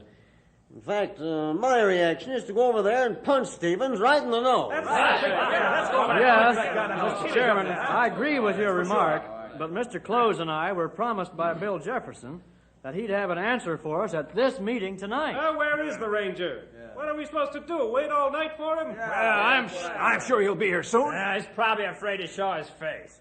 He couldn't do anything with Zach Stevens either. That's not true. Bill's helped us before. He'll help us now. Yeah, well, he'd be here by now. I say we should get some dynamite and go and blow that raft up ourselves before it gets loose and bashes at our dike. Let's go. Come on. This meeting will come to order and we'll adjourn. Come to order now. Either we'll keep order, the meeting will be over, and we'll have accomplished nothing. I ain't doing anything anyhow, Mr. Chairman. I make a motion we adjourn and go blow up the raft ourselves. That ranger ain't gonna show up tonight. He's scared to. Because he ain't got an answer ready. I wouldn't say that if I were you. You men will not take the law into your own hands. Constable, guard the doors. Don't let any of these men out. You had the answer you promised, Bill? Yes, Mr. Sykes. I have an answer, and it's a good one. Zach Stevens is going to move the raft in the morning.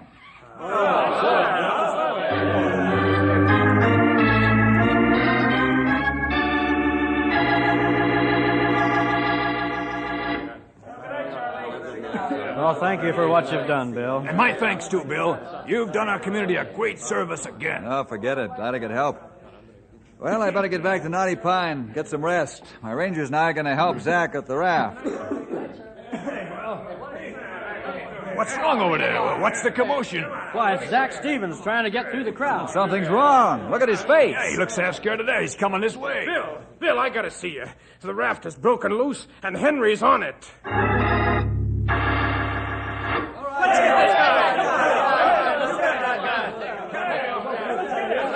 Quiet! You men, quiet down and listen to me. You're not going to take the law into your own hands, do you hear? Throw that Stevens in jail. He's a murderer. Bring him up. That's what he deserves. Quiet, I tell ya! You men are wasting your time talking when you should be doing something to stop the raft from coming down the river. Bill's right, fellas. Come on, let's quiet down. You got a plan? Yes. You men see that your families are evacuated. If the raft does ram the levees, there's nothing you can do. The thing weighs 100 tons. Meanwhile, Zach and I and the Rangers will be responsible for stopping it. Now get going. Come on, Come on, guys. Now, Zach, what about Henry? How'd he get on that raft? I got no time to tell you now. But another thing, there's a load of dynamite on the raft that I'd planned to use to blow it up. Dynamite? Great Scott. Come on, my car's outside. You drive it, I'll work the radio. Let's go and step on the gas. But where are we going, Bill? To the helicopter base on the sand flats. We'll take Henry off with the copter first, then blow the monster apart with dynamite.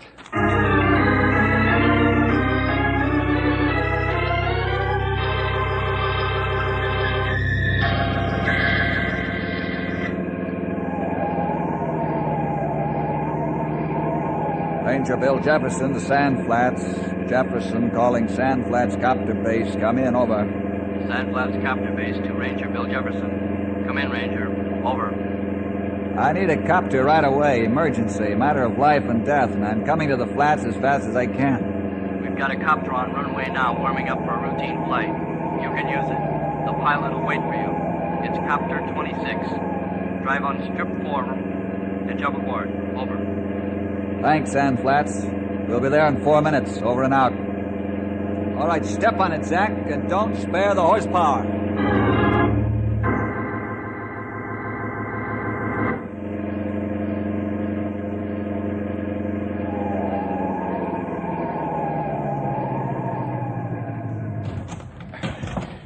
Coming, Zach? Right behind you.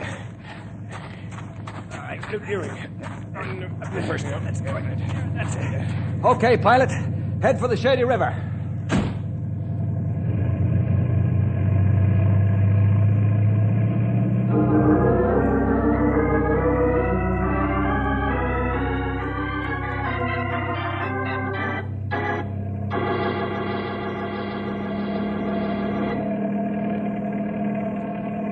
There's the raft.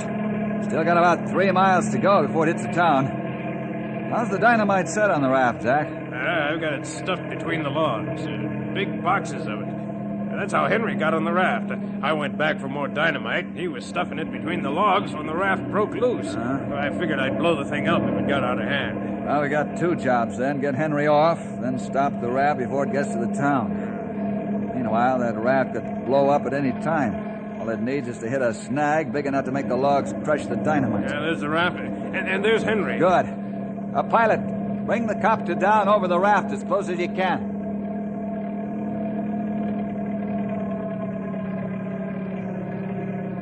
Now lower the cable.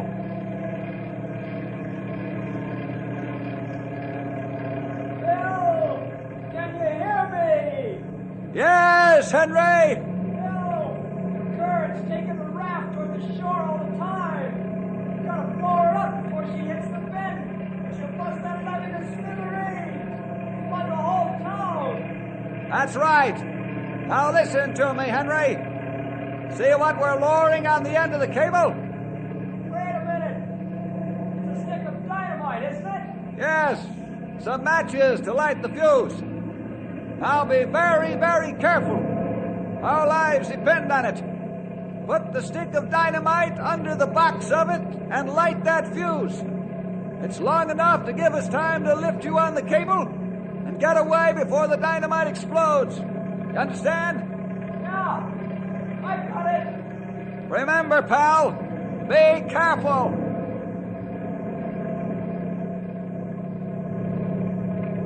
It's late, Bill. Pull me off. Grab on, Henry. It's yours. Okay. Ice away.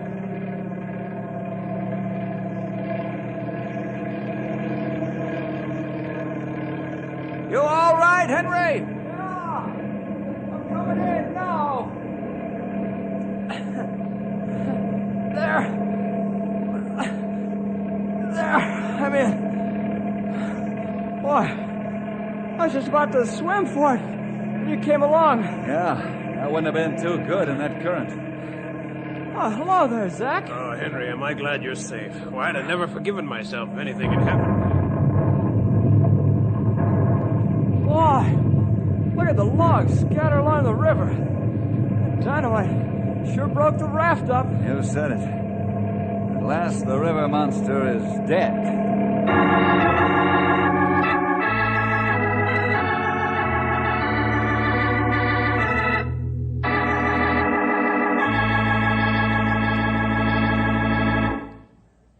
Well, see you next week for more adventure with Ranger Bill!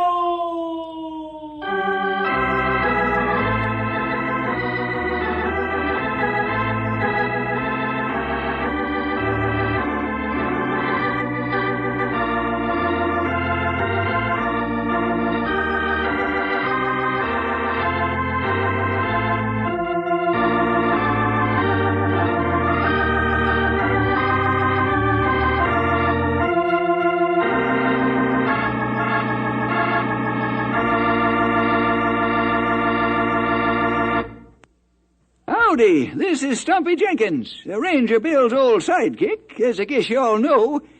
Just adding a little extra word of thanks for getting yourself in on the program today. Always glad to have you along. And I hope you invite your friends, too, for we sure got lots of adventures to tell you about. And we don't want you to miss any of them. So you make sure to be there by your radio every week. Don't lose out on our next story.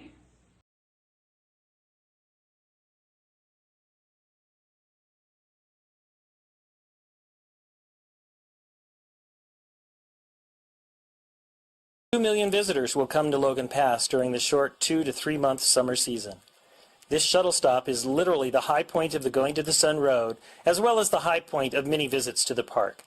The pass sits along the Continental Divide at 6,646 feet and treats visitors to sweeping vistas of mountains and subalpine meadows full of colorful wildflowers.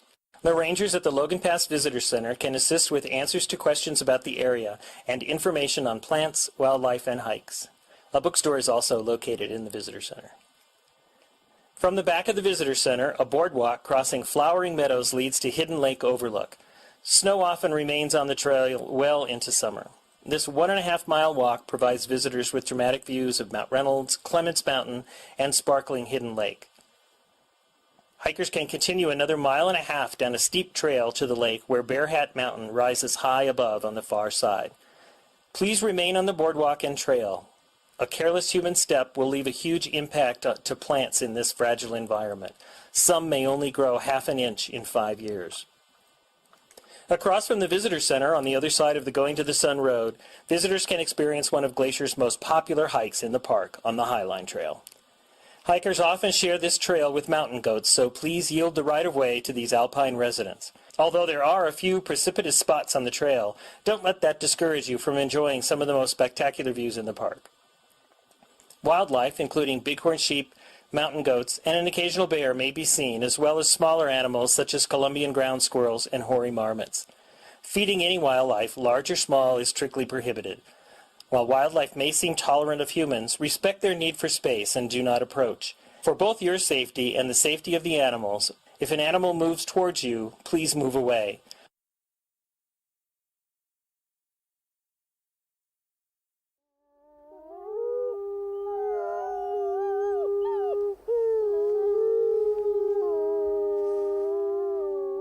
From Yellowstone National Park, this is What We Do. I'm Brett Rayburn. And I'm Ashton Hooker. All right, Ashton. First of all, it's great to see you. How's it going? Good to see you too, Brett. I'm good. How are you? Good. I'm awesome. So I have a question for you. Okay. Have you ever hitchhiked before? You know what? I don't think I have, I thought honestly. The way your face went, I thought you were about to tell me an epic hitchhiking No, story. I'm actually surprised I haven't done that though. Well, I did some research in the superintendent's compendium, and hitchhiking is legal within Yellowstone National Park as long as you follow some certain rules. So one of those rules, which is in Section 5, Part 4.31, which I'm sure you read by heart all the time, says that you can hitchhike as long as a sign isn't bigger than certain dimensions. Oh, Do wow. you know what the max dimensions for your hitchhiking sign would be? Wow, this is a very niche question. I honestly have no idea, but I'm just going to take a random guess. I'm going to say it can't be bigger than like 5 by 5 feet. So 5 feet. That's a really big sign. I was trying to, that's go like a sign little spinner. bigger than I thought. That's huge. It's 2 feet by 2 feet. So you're going to have to trim. That's a more like usual size of sign. Yeah. So next time you're recruiting someone to pick you up for hitchhiking, it just needs to be under that 2 feet by 2 feet. Okay, and you should interesting. Be good. If you want to hold a 5-foot sign, those sign spinners, that might be your go-to. So our next guest probably knows or is a lot more likely than we are to know Section 5, Part 4.3 of the Superintendent's Compendium by heart, because she's the law enforcement specialist here at Yellowstone National Park. So, Katie Anderson, have you ever cited someone for hitchhiking with a sign?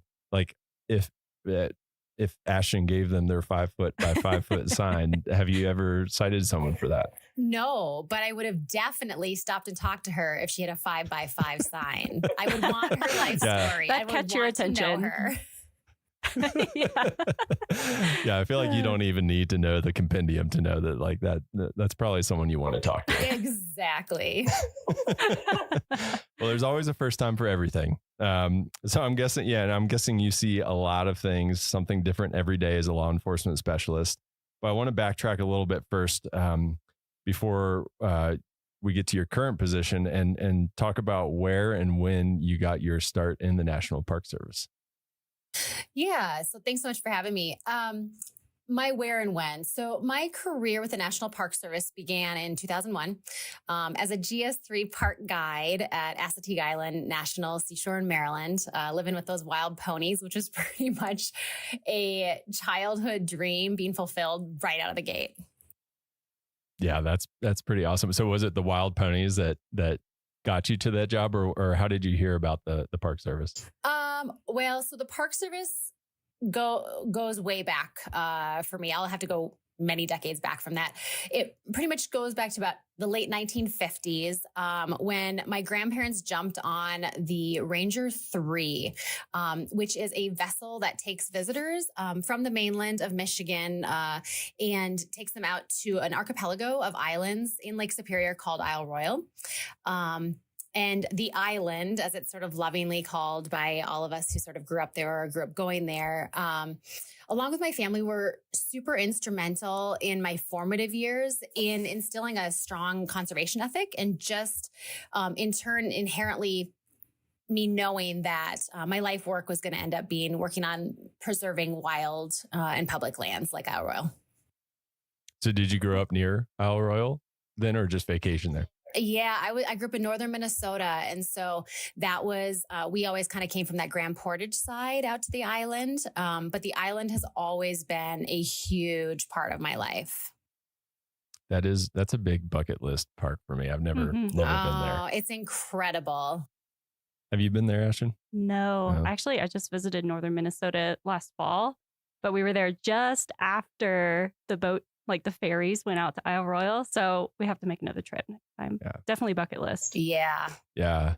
So you kind of started out with that background of the conservation ethics kind of being instilled in you from a young age.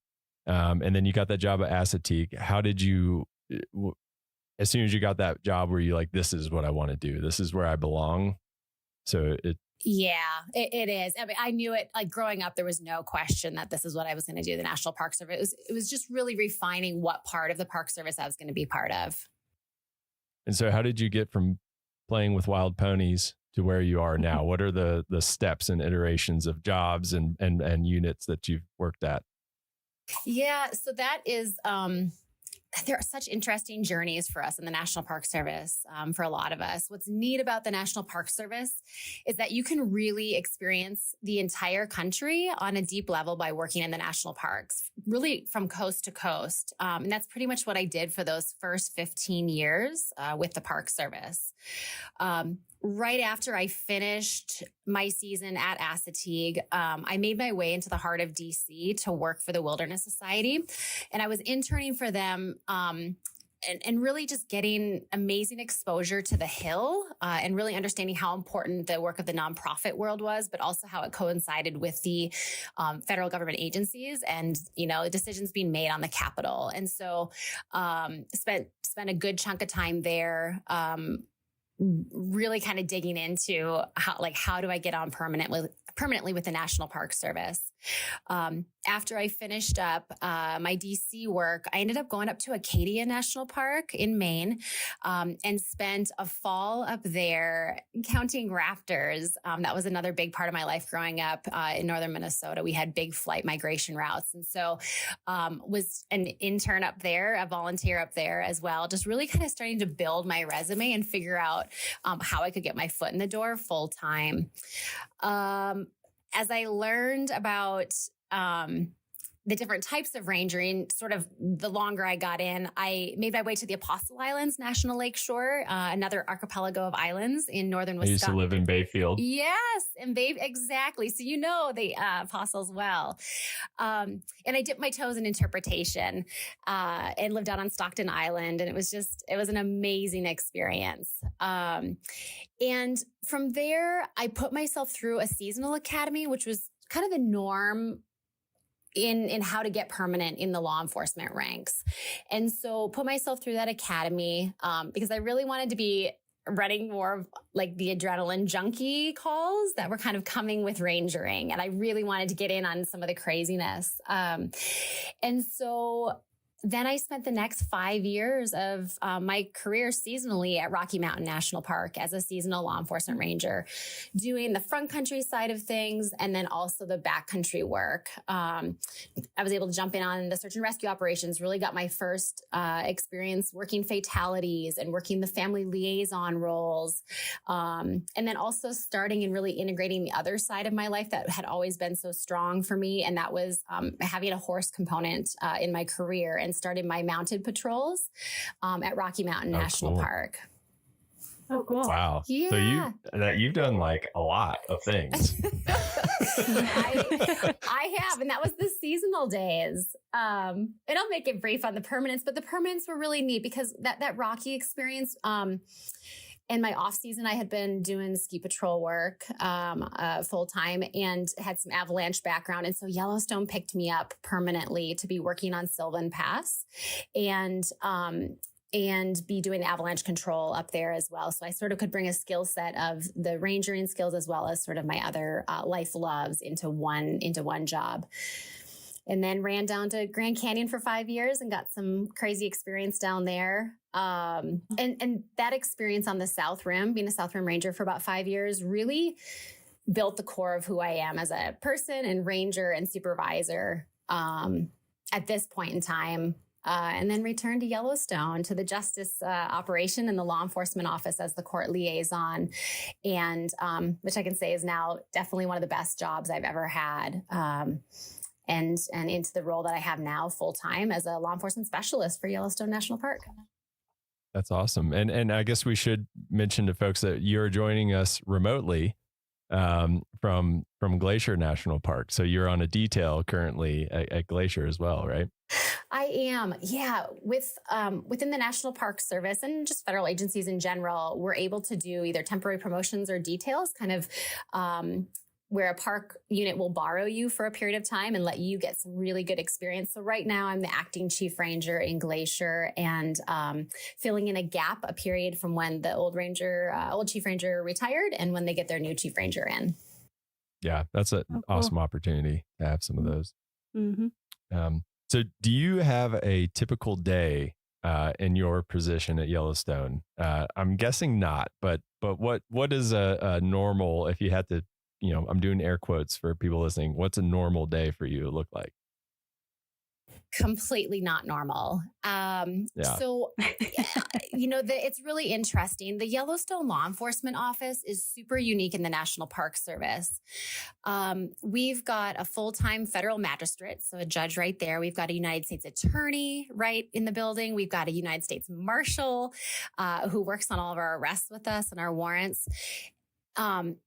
And Yellowstone cases are all prosecuted in-house, and our sole purpose in my operation is in support of the field staff, so the field rangers who are doing all the patrols and the response to emergency stuff, and really our office provides subject matter expertise. We assist with, search warrants and blood draw warrants on DUIs and filling out criminal complaints, and really just supporting our partnerships in and out of the house.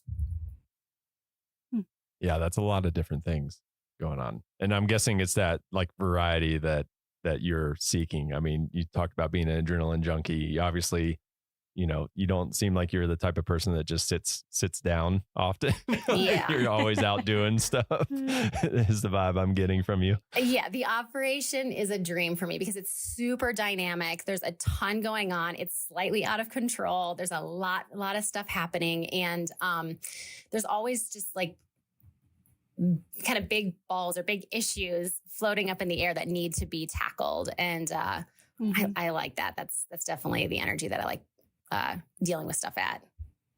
Yeah, for sure. And that's something, not every person is going to thrive in that type of environment. Like, what are some things that you do that helps you, juggle all those things that you say is up in the air? Like, what qualities do you need to have to enjoy a job like that? I think there has to be sort of a natural comfort level with multitasking things. And I'm not sure if that's an ADD portion of my universe or something else, but being able to ride the waves of chaos a little bit and be okay with that. And take a left-hand turn when you were supposed to take a right-hand turn that day. Like, that is absolutely critical. I think it's also super cliche, but communication, like literally being able to communicate with everyone from defendants who are sitting in your jail, prisoners, to the chief magistrate judge and beyond is it's completely mission critical in our operation. I'm sure 90+% of my day and my job as a law enforcement specialist is just building trust and bridges with the field and all of our partners through just so much. Like, you cannot over communicate in this job. Sure. Yeah, that makes a lot. I mean, and like communication can make the difference between like de-escalating somebody and escalating somebody. I mean, that can make a huge difference in what your day ends up being like. Absolutely. So is that your favorite part of the job, that variety, that you just never know what's going to happen doing a lot of different things, or is there something else? That is a huge part of what makes me love my job. I think if I was really going to be pinned down on having to say what my favorite part of my job is, sort of in the last decade of my career here, I would say, whether we like it or not, the National Park Service is like a giant family and it needs tending to very similarly. My favorite part of the job, I think, is probably having really meaningful connections with my team and my peers, and those many levels above me. And being at a point in my career right now that I'm given some creative liberty to create the type of work environment that fosters those connections. I think it's so interesting because I think that adrenaline junkie is like your younger years, and the older you get, it's just life is short, and the relationships that you have at work, which is where we spend most of our time, and at home are just so critically important. Yeah. Yeah, and that's been that's come up a few times in our conversations with people, especially those that have like lived in the interior of the park or like remote areas. It's like that community is so important because that's who you have. Yes. And so you do a lot with those people. You work with them, and you have them over to dinner and all those things. And I think that's part of what is so special about the National Park Service experience that you just don't get in other jobs. Yeah, it's not a lot of work environments where you work with your coworkers and then you also go live in the same neighborhood as them. Yeah. Like they're literally your neighbors. Yeah. So that's a big I difference. know when Jake takes his recycling, Right. I can see what he's been eating for lunch if I wanted to. Perfect. That is a perfect example of how this works. Yeah. So on the flip side of that, what's the toughest part of the job? Similarly, I think I went the first 2/3 of my career here. I have gone full blown energy. Like I've done things at 1,000% and really kind of gone full send on everything. But it takes a toll. Like this career is not for the faint of heart. We see a lot of the underbelly and the darker sides of society, and to have to deal and we have to deal with the aftermath of all of that. It is us. We are exclusive jurisdiction here. We don't have other agencies coming in to sort of take the case from us. It lays in our hands. Yellowstone sees up, 2 to 3 million people in a really condensed portion of the year in the summer there annually. And all of those visitors and those of us living in the park bring our issues and problems and addictions with them and with us. And so it's really critical at this stage in my career, and we've seen the aftermath of not sort of dealing with some of that stuff and talking about it, that we actively process the cumulative work stress and the trauma. And thankfully, Yellowstone National Park is at the forefront of supporting their team with the Yellowstone Resiliency Project. And the National Park Service is building out some exceptional peer support, mind, body wellness type programs to support us proactively for a fulfilling career, but more importantly for our well-being the day we retire and beyond. And so we're still coming out whole. And that has been a huge culture shift that has accelerated, I would say, in the last 3 years.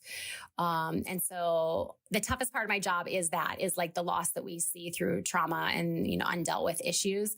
But also just the light in that is that I've got the opportunity right now with my own career to, hyper focus on those things and be part of shifting a culture nationwide, really.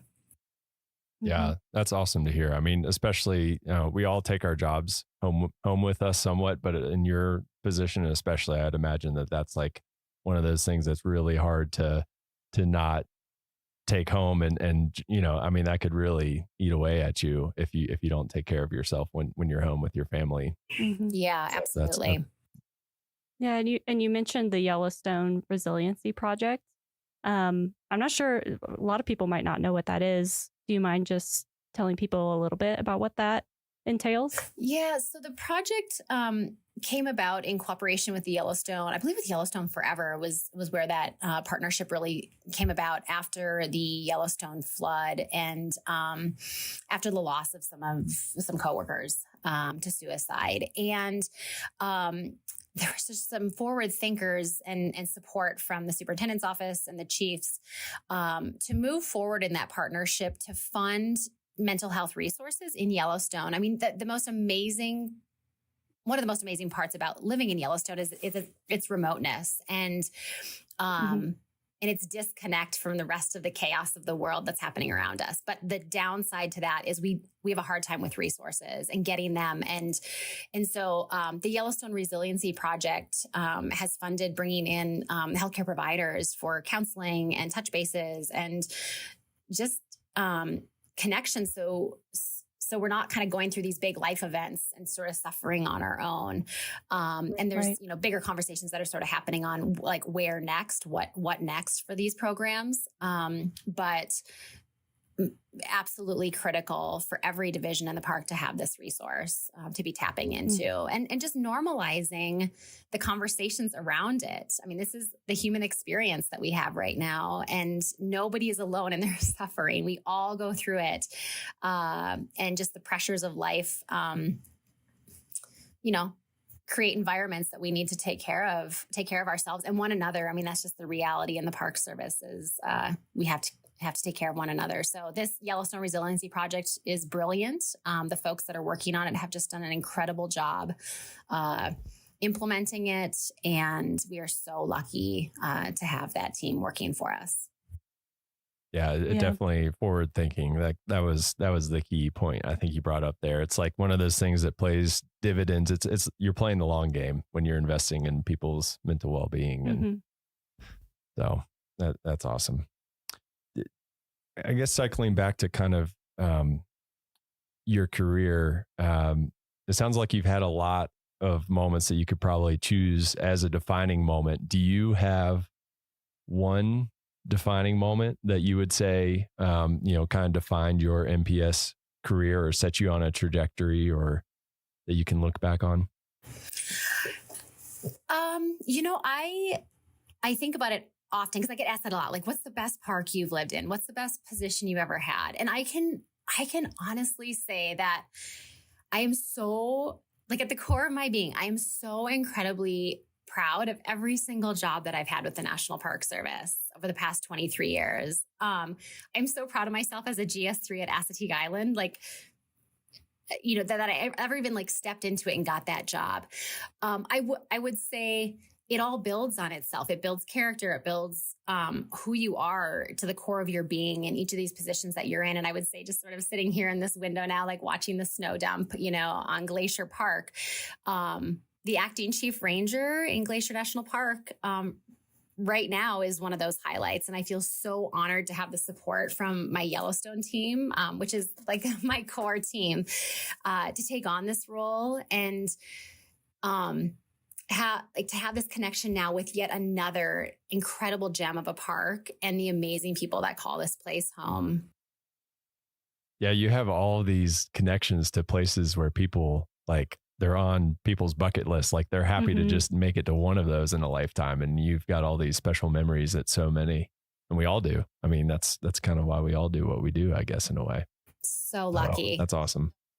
Yeah. Since it was such a good answer, I'll let you get away with, I technically said you had to have one defining moment, but I'll let you get away with it because it was a really good answer. But if you know me, there's never one. I always juggle at least three things. So I'm the same way.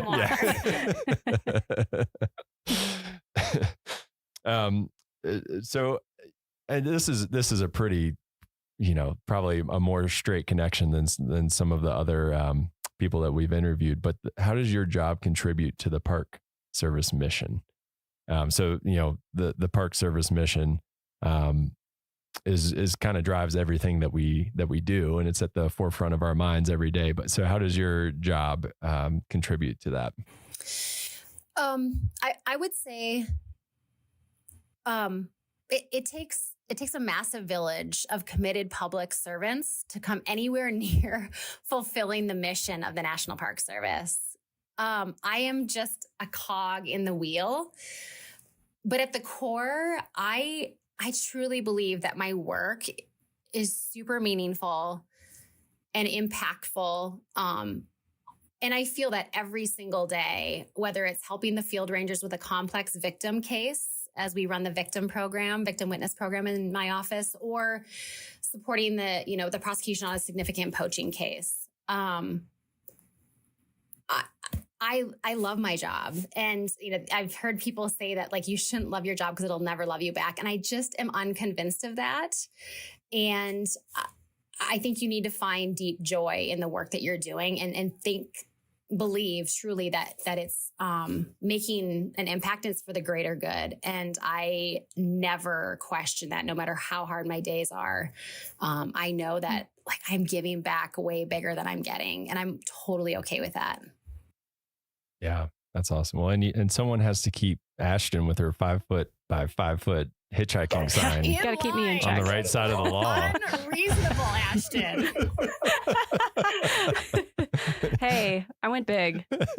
Yeah, Can't keep blame me these for people that. in Yeah. check over here. So for those of people who are listening to this and are just like, wow, that sounds like an awesome job, like me. Like I'm like, wow, that sounds like so what series do I look at in USA Jobs to do what you're doing? Yeah. So the series that post on USA Jobs, which is where all of our federal jobs are posted, is 0025. So right now that's the Ranger series. And at some point there may be a shift in that, but right now 0025 Park Ranger Law Enforcement is what folks would be looking at in USA Jobs. And is that the same series for like all the positions kind of working their way up the ladder? Yeah, it is. So to Everything from your field level law enforcement, GS 5, all the way up into your chief ranger positions. Awesome. That makes it easy. I feel like a lot of times it jumps around and gets complicated and it's hard to keep track of all those numbers. So 0025 is the one to remember. And do you need formal training to get that like GS5 position?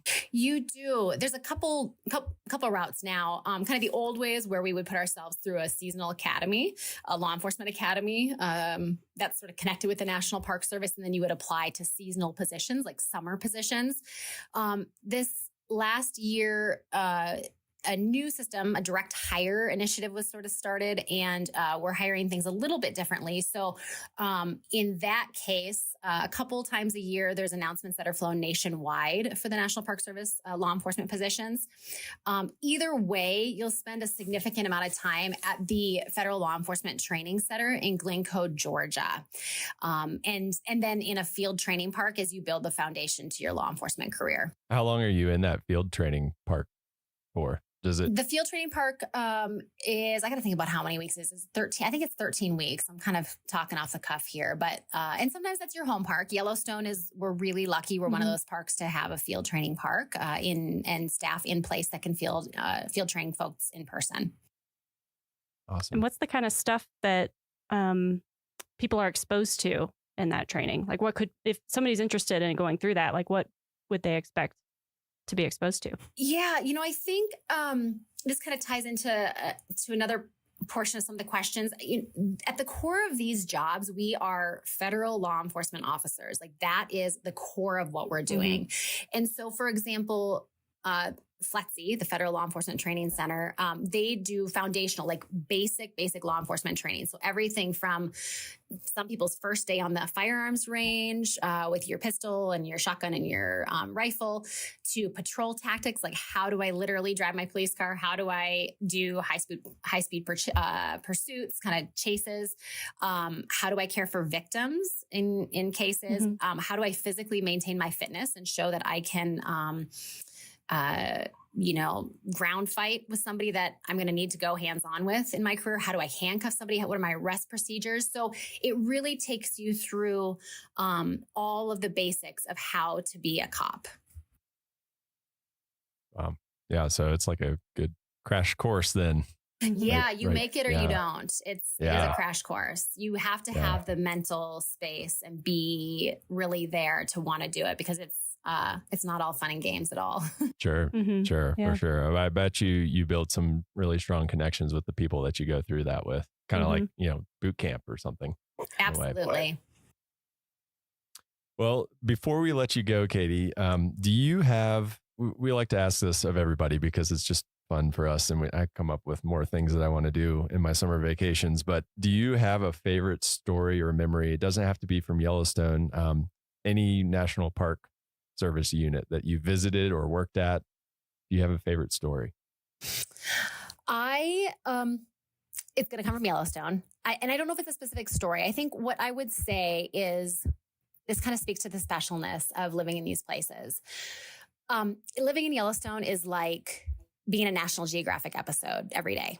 And I would say it's amplified when you live in the interior, which I've lived in several times, and I don't now. But what I would say is you can almost gauge the rhythms of the year, like the seasons of the year, by the flow of the wildlife and the thoroughfares and the tracks that they are walking. And, just this season right now, as I'm not in Yellowstone, I'm in Glacier and I don't have the bison out my window. I'm starting to wonder if the cow bison right now with their big swollen bellies, if they're starting to make their way towards Mammoth Hot Springs and down to their calving grounds. And that always is like my sure sign that spring is coming. And I just think that's just one of the most incredible parts about living in Yellowstone is that you can just, it feels very prehistoric to be living there with them and just watching these old rhythms just float by. Like we are truly just there in somebody else's world. And we're just guests. It's amazing. Yeah. Yeah. That's pretty special. Yeah. I love being in a place where it's like you said, those connections to like the natural world. Like the bluebirds are like, I heard a bluebird, spring is coming and everyone's just as excited as you are. Yeah. Whereas some places people will be like, what? The what? So that's awesome. Well, thank you so much for joining us and taking the time. I know I speak for all of us, but we thank you all for your service and thank you for keeping us safe. I know I live like literally all of my neighbors are law enforcement rangers, so I just feel like the safest person whenever I'm out and about my home. So thank you all for what you and your team do day in and day out. Yeah. Thanks so much for having me. Thank you. All right, that's it for this week's episode of What We Do. Thanks again to our guest, Katie Anderson. If you like what we do, rate and review the show wherever you listen. Every positive review really helps new listeners find the show, so thanks for doing that. If you have a question or want to learn more about a particular job, contact us using the form at go.nps.gov/whatwedopodcast.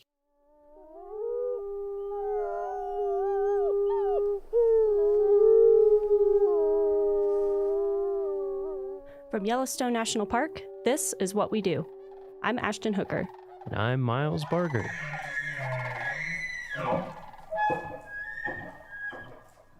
Hey, Miles. Hey, how's it going? Hey, good. How are you? Pretty good. Pretty good. Pretty good. Well, thanks for joining. We are joined today by Brett DeYoung. Hello. Thanks, Brett. Who is the park's supervisory telecommunications specialist here in Yellowstone. So to kind of kick us off with this conversation about telecommunications, cell towers, computers, all the like techie stuff that can be a little polarizing here in a park like Yellowstone. People like, remote places without any connectivity.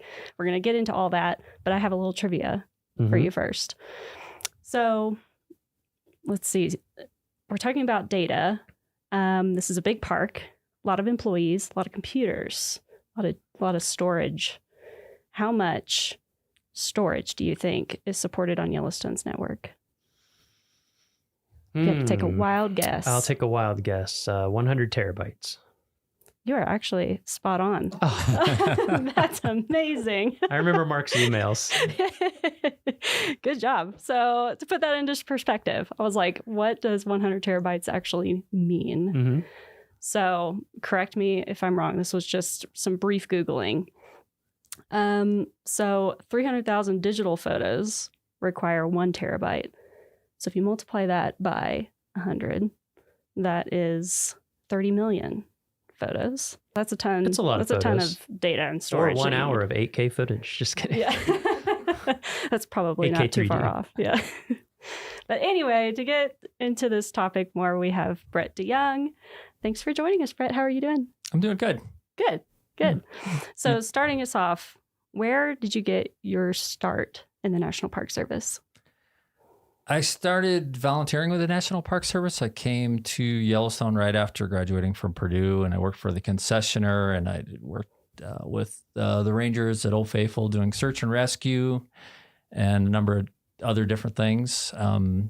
Other jobs that I did for the concessionaire and risk management and fire safety. I worked with a fire marshal, and I worked with the safety office, and in engineering office, I worked with the facility maintenance division. So I knew most everybody pretty well after the 16 years that I'd worked for the concessionaire. And then one day I got a call from someone and I applied for a job and I walked across the street and I asked them where the cafeteria was because at the concessionaire, they fed us every day and they told me I had to bring my own lunch. Oh, bummer. Man. So I'm still working through that. Yeah, you're still learning how to, feed yourself every day. Is when I came over. Did you, why did you first come out and start volunteering? Were you just an outdoors person before that, or? Yeah, I came out here like most people do because they want to experience the outdoors and they want to live in it and they want to, rather than taking a vacation, they want to walk out the door and do it on their time off. And so, I was just drawn to that. And it was a really close-knit community down at Old Faithful. Mm-hmm. And we ended up working winters and summers seasonally. And, we all worked closely with the Rangers. So it was just nice to spend time and broaden our sphere. So. Mm-hmm. And what was it? Was there something about Yellowstone that drew you here, or was it just kind of you just happened to not come much out here? Really? Yeah. No. It was I was graduating from college in 1989 at Purdue, and it was during a recession at the time, and I was gung ho to start paying off student loans, and I had a friend that kept saying, "I love I've been working summers in Yellowstone, and you should come out." And I said, "Okay, let's come out for a summer." And I think you hear that story a lot. Yep. People get hooked. Got hooked. So, yep. And my wife came out eventually, not long after that, and we just made a home of it. Cool. It's such a big park, and there's so many opportunities. You can move all over the place laterally, and there's a lot to do here. That's a benefit of a great big park. Mm-hmm. Mm-hmm. So as a supervisory telecommunications specialist, do you have a typical day on the job? Is there even such a thing? Does it vary by season? What does that look like for you? Most days are typical. When you get into a supervisory position, you don't get out in the park as much. So there's a lot of office time, which is, can be the downside. The upside is that you work with you have a staff and they become your team, and that's fun too. And you kind of live through them in a lot of ways. But a typical day, we support Yellowstone's dispatch center, which is an 8-position dispatch center. It's FCC licensed. And it's an alarm monitoring center. It's a very busy center, as you all know. And it also supports the communities of Gardner and Corwin Springs and Silvergate and Cook City. And but we support all their technology, all their systems, their 911 systems, their CAD systems. That's their dispatch system. And it's very complex. So if I didn't get a call in the middle of the night from a dispatcher, then the first thing I do is when I get up at 4:45 in the morning is I look at my phone to see if there's any emails from any dispatchers, and maybe a radio system wasn't working correctly, or they weren't getting, when a 911 call came in, it didn't give the phone number or the address, or it was a, misroute or something like that. So I look for those first thing just to see what the day is going to be like.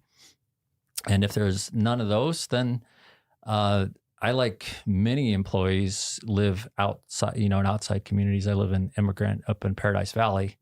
If anybody's watched the Yellowstone TV show, it's not like that, but it's very pretty. But I live, so it's an hour commute for me. And we have a rideshare program that we've been doing since 1991, where employees all ride together, and it's a great thing. So, and I've been the program manager of that since 2016, but so sometimes I'll drive the van and drive a bunch of my employees to work. And anyway, so typical day. Then we get here at 7. A lot of us work 10-hour shifts and get in at 7. And I go around, I work with all my staff. I see what the telephone people are up to, what the IT people are up to, what kind of challenges they have, what's on the agenda for the day, what the alarm shop's doing, what the radio shop's doing. And after I've caught up with all of them, then it's like a lot of other jobs. It's emails and contracts and phone calls and meetings. Gotcha. And so that day that you said you walked across the street to start working for the Park Service, obviously you didn't start out as like a supervisory telecommunications specialist. So can you tell us kind of your path from there to where you are now? Like, did you have other jobs in the meantime, or? Yeah, did that work was out? pretty linear. I came across the Duo Fire Alarm Systems project. I was Okay. working in the engineering department with Xanterra, and we had tackled some big fire alarm system deficits. We took care of big buildings with Xanterra, the concessionaire. We did the Old Faithful Inn, the Lake Hotel. Really important overnight occupancies where you can't have, you can't empty the building in the middle of the night because of a nuisance alarm. We did that sometimes.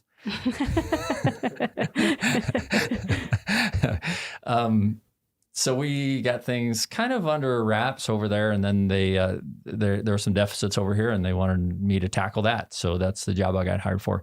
But then I became the alarm shop supervisor, and then my supervisor at the time that hired me, he went on to be the superintendent of American Samoa National Park. So then I detailed in his position, and eventually I got the position. So, nice. And he's now the superintendent of Death Valley. So he never liked the cold. Yeah. I was about to say, he's Yeah. not the place to be if you don't like cold here in Yellowstone. But an interesting thing about him is he hiked every single trail in Yellowstone. Wow. Wow. And he was here 5 years. His name was Mike Reynolds, and he's still the superintendent of Death Valley. And then when he completed that project, he started hiking them backwards. Oh, wow. And then he left for American Samoa. Wow. So, yeah, I haven't That done. is an accomplishment. I'd yeah. like to do that, but it hasn't happened yet. So you kind of ran through all of them, but I'm just curious if you could restate all of the different systems that fall under telecommunications in the park, because I think people, sometimes I forget, I'm like, I think I'm covering all of them, and I forget fire alarms or something Yeah. like that. I forget sometimes too. Yeah, there's a lot. There's a lot. And then we're reminded. So the radio systems is a really important one, the land mobile radio system. We've got a big complex system, and that's what the rangers use to talk. And we send out pages. We still do pages for our advanced life support crews and EMTs.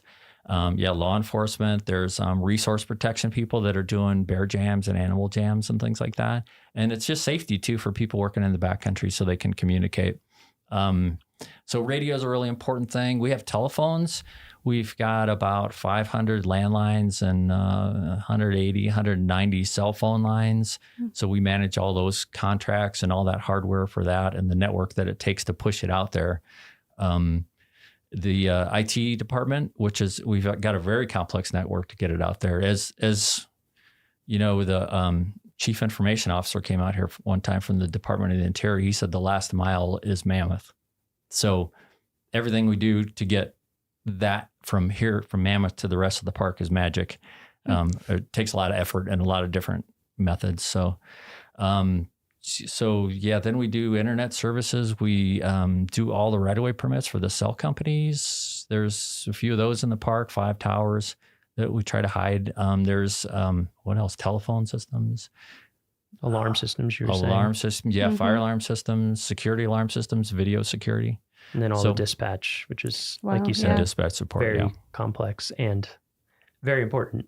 Yeah. Mm-hmm. And I hope I didn't leave anything off so any of my staff is disappointed. But yeah, we do all that, and we try to keep it behind the scenes. So the visitors come and they see the resource and the animals and everything, and this goes unseen, but it's critical to keep them safe. And right. So, yeah. Yeah. So very important stuff behind the scenes that a lot of people, like you said, they visit and they would never know hopefully what's going on. Yeah, hopefully. That's the goal. Well, and I think a lot of parks in different settings have a lot of these things. They don't have to manage them themselves. We're such a big place. It's like, there's cell phone towers outside of smaller units, or telecommunication stuff kind of comes right up to the edge. Not that they don't have things that they need to do, but I always tell people Yellowstone, it's like a mini state in a lot of ways. Mm-hmm. Yeah. You're exactly right. Yeah. If you can have a cell tower at a gateway community that covers where you need it to cover, that's great. We don't have to put it on federal land, but that just doesn't work here. It just doesn't reach far enough. Right. Yeah. So what would you say is the most important skill for your job? Most important skill, prioritizing. Technical aptitude is the obvious one. A broad array of technical experience. Yeah. You have to be kind of a generalist in a lot of ways and, a specialist in others. But yeah, prioritization is really important. Essentialism is really important, which is kind of like prioritization, but doing what's most important all the time. And finding focus is really important because multitasking is kind of a defeatist sort of a skill. I think you do a better job for your customers when you're more focused and less multitasking. Yeah. And so, what would you say is your favorite part of your job? Well, it's probably a boring answer, but it's true.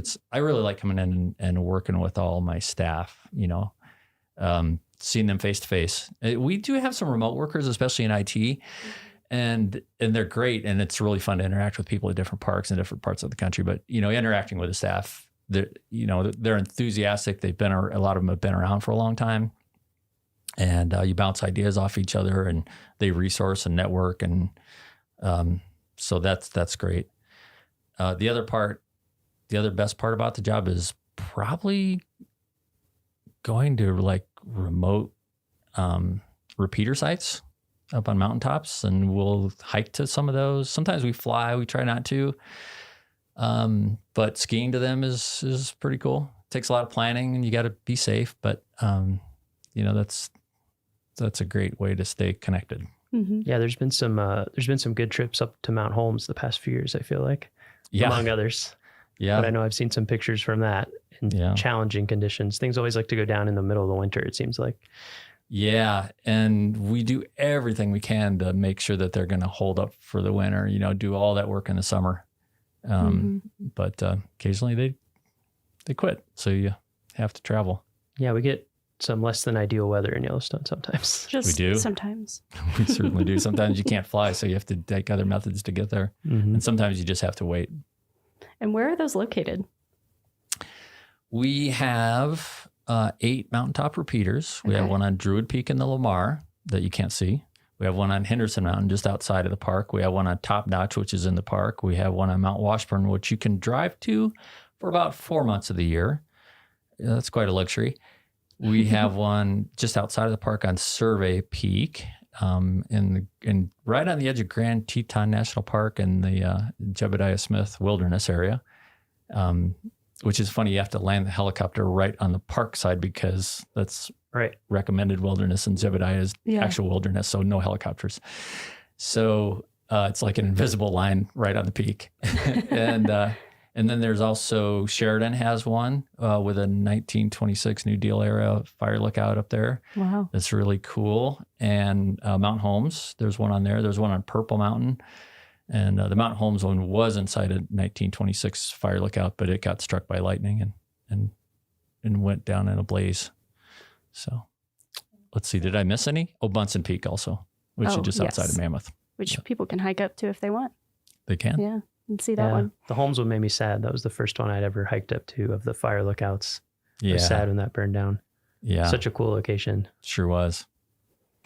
And so you mentioned your favorite parts of the job.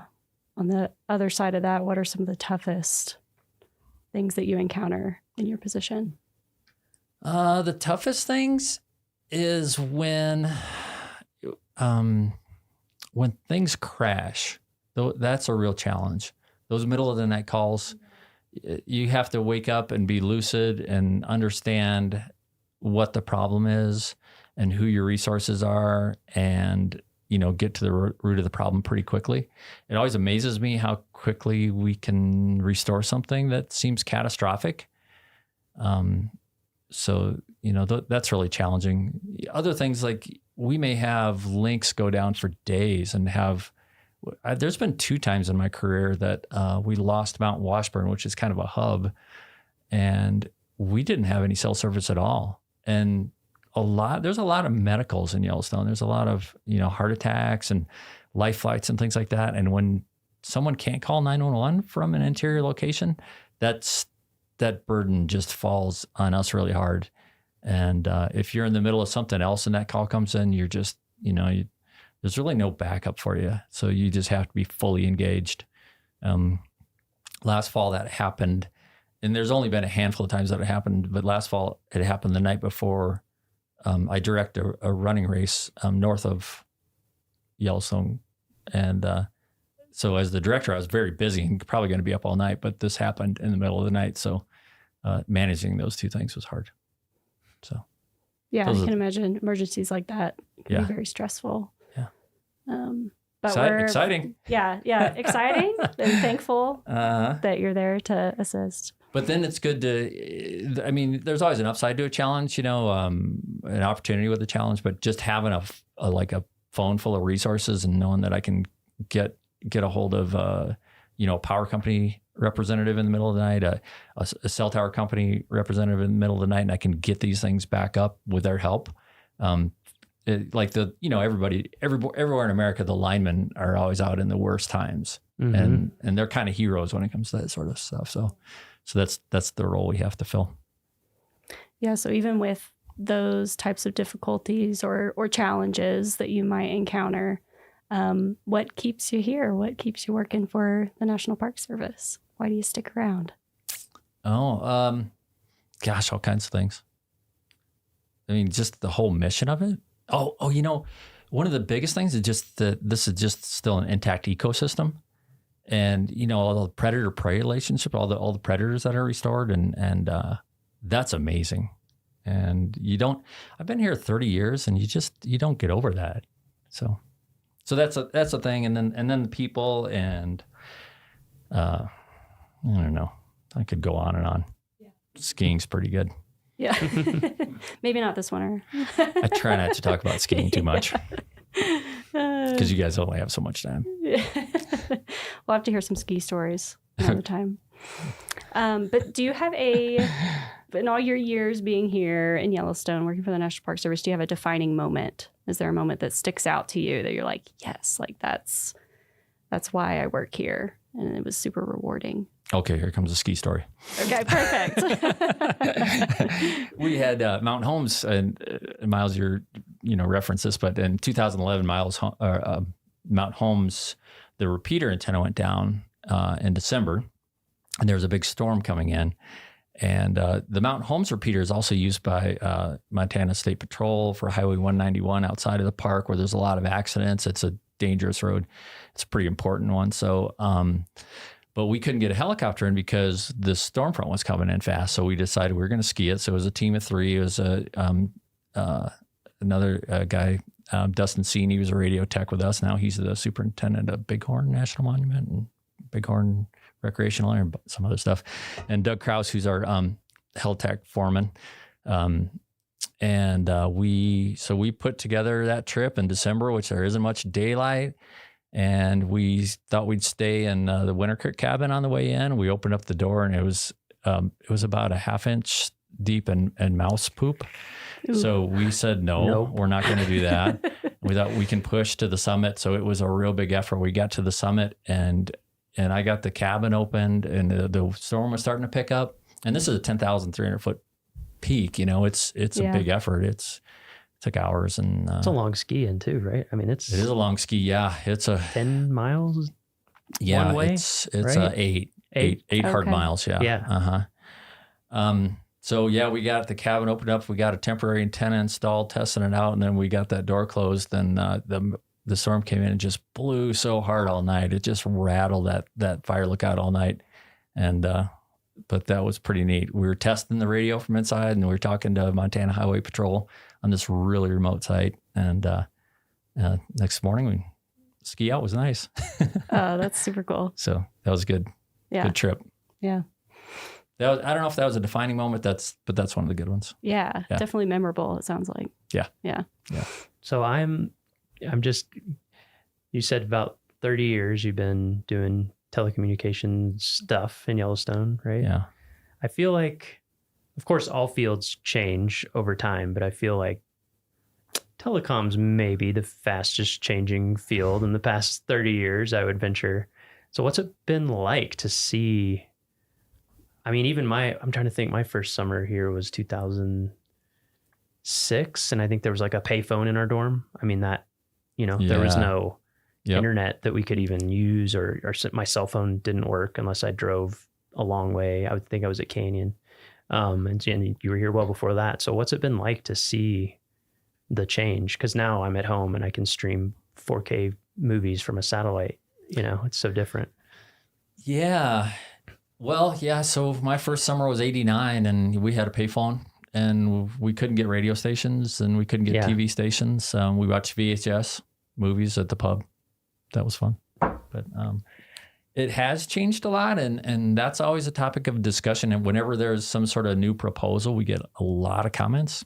Mm-hmm. Yeah, I've noticed that people are very invested in the connectivity in Yellowstone.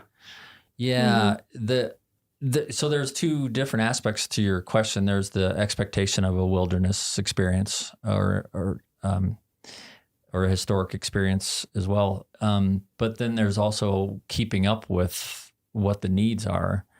And then, we're also a government agency, so we're on a government network and we have cybersecurity issues and we have to protect those perimeters like vigilantly as much as any other government agency. Mm-hmm. Mm-hmm. So we're always protecting ourselves from threats, So that's the biggest agent of change these days. Is keeping up with that and all the training and what we have to do for that. But everything in the middle between then and now, we've gone from, like you said, you had a cell phone, there was very few towers. Mm-hmm. We've added a few. We've definitely put a stop to more towers. But there was a point when Suzanne Lewis was the superintendent and she said, I'm the only one who's going to have a cell phone. And then, then that expanded a little bit, and now we've got 150 of them out there because it's kind of a tool that everybody has to use, and the cost has gone down. But so, that's a big question. It's changed. A lot has changed. And we're fortunate to have some people that have been working in IT for 35 years, which is pretty neat because it's fun to hear their stories. Mm-hmm. But we also do have a wireless communications plan that the park put together in 2009, and that limits a lot of our wireless technology. Mm. So the intent of that is to not have cellular service on the roadways and in the backcountry and limit it to the developed areas and only specific developed areas, which is a bit of a compromise. This is still one of those places in the lower 48 you can drive from Mammoth to Old Faithful and not have a cell signal for what is that, 52, 53 miles? Mm-hmm. Yeah. Yeah, it's so interesting to see, especially with how ubiquitous internet connectivity has become everywhere. I think sometimes visitors come and they're just like, some people come specifically for that and other people are just shocked. They're like, what? Yeah. What do you mean my Google Maps doesn't tell me where to go? Or like, where can I get Wi-Fi here? Yep. And there's one place, it's 3 hours away. Yeah. I get the visitor comments in both perspectives. Yeah, exactly. In both directions. Sometimes in the middle, but usually strongly one way or the other. Yeah. Mm-hmm. Yeah. So if we're getting into the nitty gritty here, if somebody were to go on USA Jobs and want to apply, to work in telecommunications, what series would they be looking for? Well, the telecommunication series is the 0391. Electronics technician, which is our radio technicians and alarm technicians, are 0856. And the IT specialists are 2210 or 2210. And that's a really fast growing series because everything is connected by networks now. So radio's connected, telephone's connected by networks. So that's a good one to look for. And there's a lot of recruiting going on in the IT world. So you could, in my branch, you could be any one of those threes. Okay. And so are the opportunities available from like entry level all the way up? What does that look like? Yeah. 7, 9, 11, 13. Okay. Mm-hmm. And so what types of training or anything like that would people need to get into that type of work? You just fake it till you make it. Yeah. Yeah. No, I'm kidding. A variety of stuff. Radio technicians, we hire a lot from the military because they get really good training. Oh, yeah. Setting up antennas and repeaters and base stations and microwave network extenders and things like that. But anyone who's worked with radio frequency technology, IT, there's all kinds of, you can be Cisco certifications, you can be, graduate in computer science. We've hired those. A lot of people just gain a lot of knowledge and experience from jobs. And so as a hiring official myself, I look for all of those things. Myself, I have a bachelor's in the School of Technology with a specialty in organizational leadership. So I'm a lot of, leading a group as much as the technical. So it varies. There's no straight track. Yeah. Yeah, you'll kind of find that in the Park Service as well. People kind of come from all kinds of backgrounds as well. So yeah. I think knowledge and experience counts for more on a resume for this line of work than a degree does. But yeah, I don't know. We've hired some recent graduates too. So do you have any advice if people were interested in applying or, getting that experience? What advice would you give for them? Yellowstone, we feel like we're really specialists. A lot of small parks have one technology person and everything's thrown at them. But we're really, as far as the industry goes, we're generalists. So if you're in IT, if you're doing like system administration, also learn about networking and also learn about cybersecurity and learn about maybe coding, so branch out a little bit. And if you're, if you're into radios, also learn about networking so you can do radio over IP. So I would say that those are important things to do. If you want to work for us doing fire alarm systems, get like a NICET certification, National Institute for Certification in Engineering Technologies. And that tells me that you really know the codes, the fire codes in and out, and you're not going to build a system that's not going to work. So cool. Those are a few tips. Yeah, that's great. And so finally, the last question we like to ask everybody is just about your personal experience, any memorable experience you've had. It could be either in Yellowstone or any other national park, work or personal time. Do you have a moment that sticks out to you? Yeah, the 5 years I worked in the Bear Den ski shop at Snow Lodge. Yeah. That was the peak of my career, not of my pay, but it's often how it works. Yeah. But it's been going up and down ever since. So yeah, that was great. We worked there the last year that it was open. It was the Snow Lodge then was nothing more than really, it looked like a roadside motel. It was cheap. Anybody could afford to stay there. The people that came to visit, they were all interesting. And the Bear Den ski shop was a log cabin with a wood stove right next to it. And that was great.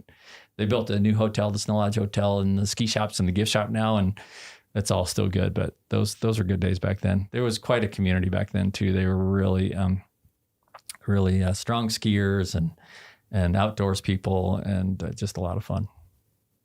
That sounds awesome. And many rangers worked in that ski shop too over the years before they moved over to the Park Service. Cool. Yeah. Well, I think that wraps it up. Yeah, that was great. Yeah. Thank you so much for joining us, Brett. Thanks for having me. It was fun. Well, that's it for this week's episode of What We Do. Thanks again to our guest, Brett DeYoung. If you like what we do, rate and review the show wherever you listen. Every positive review helps new listeners find the show. If you have questions or want to learn more about a particular job, contact us using the form at go.nps.gov/whatwedopodcast. Thanks for listening.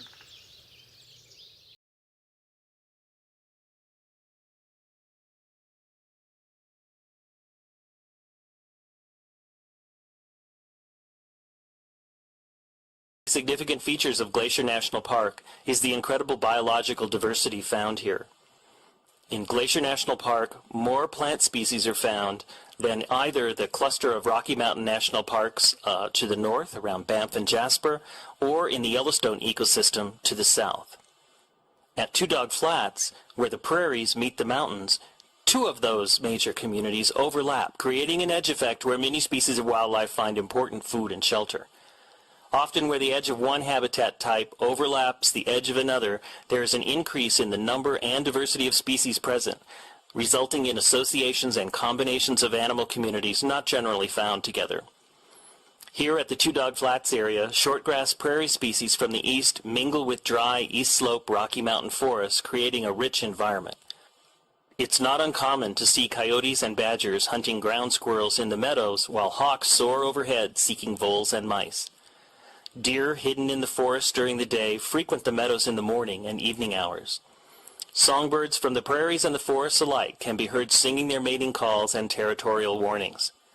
Predators find a rich source of food in areas like Two Dog Flats because of the abundance of food for prey species to take advantage of. These meadows are also important winter range for elk. Throughout the winter, a small band of several hundred elk can be found grazing in the flats and on the meadows down near St. Mary. These areas are usually blown free of snow by the near constant winds in the St. Mary Valley, making it an easier wintering ground for them. In the spring, however, the elk move to higher ground and generally spend the summer in the mountains, seen towering in the background.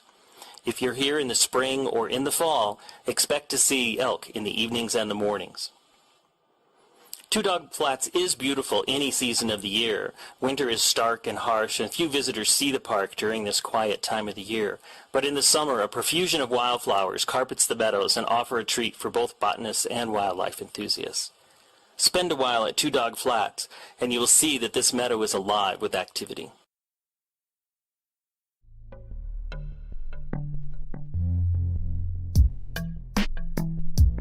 Hi, I'm Gabby. You're listening to Headwaters, a podcast from Glacier National Park. Hey, Gabby. I'm Daniel. Hi, Daniel. And this is the mailbag or Q&A episode. We're answering questions. Yeah, so listeners have provided questions for us over the last week or so. And I'll be asking you what the people want to know. Oh, you're asking me? I'll be asking you. I'm not ready for this. We're releasing bonus episodes this spring and summer to help visitors plan their trips to the park or to just generally get a feel for what's going on. What do you got for me? What do you think was our most asked question? I think the question that rangers get asked the most is, where is the bathroom? But I bet you people want to know, when is Going to the Sun Road going to open for the summer? Ding, ding, ding. That's right. Yeah. Yeah. Everyone wants to know, when is Going to the Sun Road going to open for the summer, because it feels like it's not summer till the Sun Road opens. Well, sorry, we don't have an answer. We really don't know. We don't have any more information than what you know. I could say that it seems to usually open in June. The roads crew are actively plowing it right now. Sometimes early July, but generally it's sometime in June. If it's like a low snow year and we don't have a whole lot of snow in the winter, then it opens in the earlier side of June. If it is a big snowy winter, then it's probably going to be later in June, if not early July. Or a rainy spring. Yeah, spring weather matters a lot too. Yeah, yeah. Bad weather, avalanches, all that slows the work down. Yeah. Hopefully it'll be open soon. I'm excited. It will definitely mark the arrival of summer. Angela says, can you just talk about beargrass? I will try. Beargrass is not a grass. It is a member of the corn lily family. It is a flower, basically.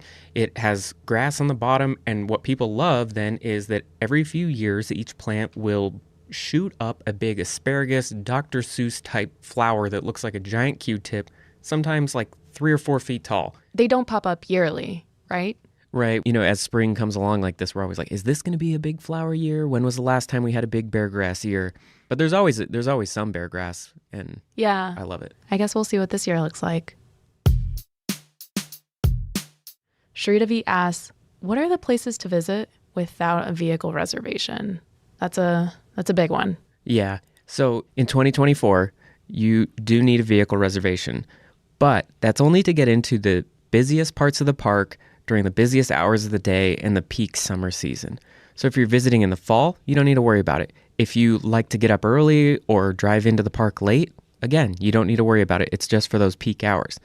Now, also, it's not for every area of the park. In summer 2024, entering into Two Medicine or the east side of Going to the Sun Road at St. Mary, You don't need a vehicle reservation for those areas either. And I promise they are spectacular areas of the park. Truly amazing. Yeah. Yeah. Okay, awesome. Hopefully that's helpful. And as always, check nps.gov/GLAC for more information and all of the details about vehicle reservation. Claire wants to know, what's it like working for the park? You've been working for the park for 7 years, right? This park, yeah. I've made a career out of working for the Park Service, and I love it. The best part about working for the Park Service is that you are working in and getting to, be a part of these amazing places. I love being a part of something that is like iconic of our country and our landscape and a thing that we all share together. Working for the parks is amazing. I highly recommend it. Go to usajobs.gov and watch for ranger postings.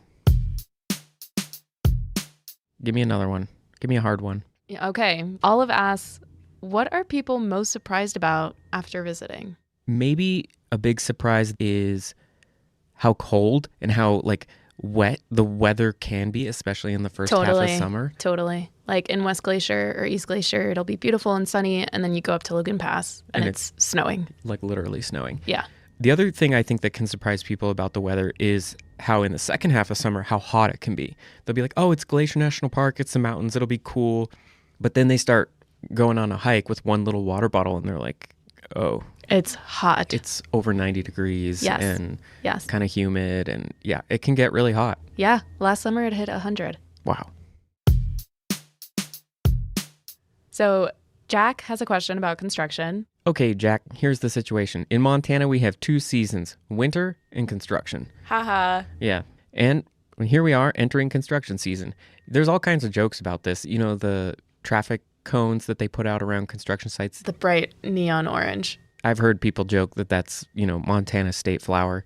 I think other states make these jokes too. Definitely. Yeah. But it's true, the window for construction in Glacier National Park is pretty small because we have such a long winter season. So you have to squeeze all the repair and update, projects into a pretty narrow window. So you can hear the construction going on outside right now. There is construction going on in the park, a whole bunch of different areas. They're working on bridges. They're putting in new sewer lines. They're doing a lot of work. So yeah. It will most likely be a part of your visit. Yeah, but if you're just flexible, it shouldn't be a big deal. Yeah, not a big deal at all. Check nps.gov/GLAC for all of those construction updates and all of those details as to where those projects are going to be. Yeah, that's basically the answer to everything. Go on our website, check it out. Yeah. Plan ahead. Okay, this is maybe one of my favorite questions that we got. Miss Curly Girly asks, is the damage reversible? This question is sort of silly and also kind of deep, and right. Which is fun. Having no idea what Curly Girly is actually asking about, I would say, let's be optimistic. Let's envision a better future than the one we're living in. Totally. The damage is reversible. We can fix things that are broken, and we can imagine better futures. Absolutely. This is a little bit of a history question. Are you ready for this? I'll give it a shot. Zach wants to know, how did the whole Glacier-Waterton connection come to be? Well, that is a good question. Basically, there was a Rotary clubs. These are like community social clubs, and they started talking about how these 2 national parks that share an international border could be and should be an example to the world about international peaceful cooperation. Mm-hmm. And they sort of developed the concept, and everyone liked it, got behind it, and in the 1930s, the world's first international peace park was born. Glacier-Waterton. Well, technically, it's Waterton Glacier International Peace Park. And Zach, if you want to learn more, I would recommend going back to season 1 and listening to the Goat Hunt episode, where Michael and Andrew dive deeper into Waterton Glacier International Peace Park. Yeah, that's a good idea. I thought you were going to say go to the website. I'm like, oh, people are going to be tired of hearing that. Oh, no. Yeah. But it's also true, though. I have 3 from Elizabeth. I didn't know 3 questions was allowed, but okay, let's hear them. What do we do when we see fellow tourists not following leave no trace principles? Ooh. Yeah, that's hard. I mean, it's not your job to police other people. That said, I feel like if you have the social skills and the situation allows for it, find a way to be friendly and And be encourage. curious. Yeah. I would say ask some questions before we make assumptions as to what people are doing or if they're doing something quote unquote wrong. Yeah. Yeah. I mean, if you see something dangerous or blatantly illegal happening, you definitely tell a ranger. But trust that everyone's doing their best and that Totally. Being friendly goes a long way. Absolutely. How do we convince people that nature is worth protecting as much as people? That's a good question. I like that one. You know, people are nature. Mm-hmm. The national parks operate with the belief that a really important part about getting people to care about the world around them and to care about this country's history and making the world a better place is learning and experiencing and making connections firsthand. So that is a really central part of the mission of the National Park Service, is to give people an opportunity to come visit natural places like Glacier National Park and make those connections and realize why that's so important to protect and cherish and preserve as well. and honor. Yeah, Mm-hmm. totally. Okay, Elizabeth has one more question. Oh, is it what's my favorite beetle? I knew it. That's exactly right. Mountain pine beetles, a natural insect that eats away at pine trees in the park. It's not good for those pine trees, but it's good for the ecosystem as a whole, and they're cool little beetles. Are these the beetles on whitebark pines? Pretty much every species of tree in the park has an associated species of beetle. So yeah, whitebark pine included. That's so cool. Mm-hmm. And if you want to know more about beetles or whitebark pine, you can go listen to season 2 of the podcast. Of course. Thanks, Elizabeth, for those questions. Okay, so the next question is from Lane, who wants to know, how has climate change impacted the way the park is managed? Yeah, that's a good question. I mean, it would actually probably be simpler to say, how has climate change not impacted the way the park is managed? Because it infiltrates every decision made in the National Park Service at this point. There are broadly 4 big categories in how the National Park Service is responding to climate change. One is through communication, so just doing things like podcast episodes about, educating on the topic. Then there's science. There are scientists actively studying how a shifting climate is directly impacting the resources or the plants, animals, history, culture, and all of that, how that's being impacted. But then on top of communication and science, there is also a whole lot of adaptation work. Basically, people studying and thinking about how, okay, we have more wildfire now because of climate change. How do we need to shift our response to wildfire in the face of that? Right. And then the 4th big area of the National Park Service's response to climate change is mitigation. And that means that we're trying to actively reduce the amount of greenhouse gases that are emitted inside the national park, reducing the amount of fossil fuels burned, stuff like that. How are we doing that? Putting solar panels on roofs, switching to more fuel efficient or zero emission vehicles, recycling, composting, basically anywhere we can find ways to reduce the park's emissions, we're trying to do that.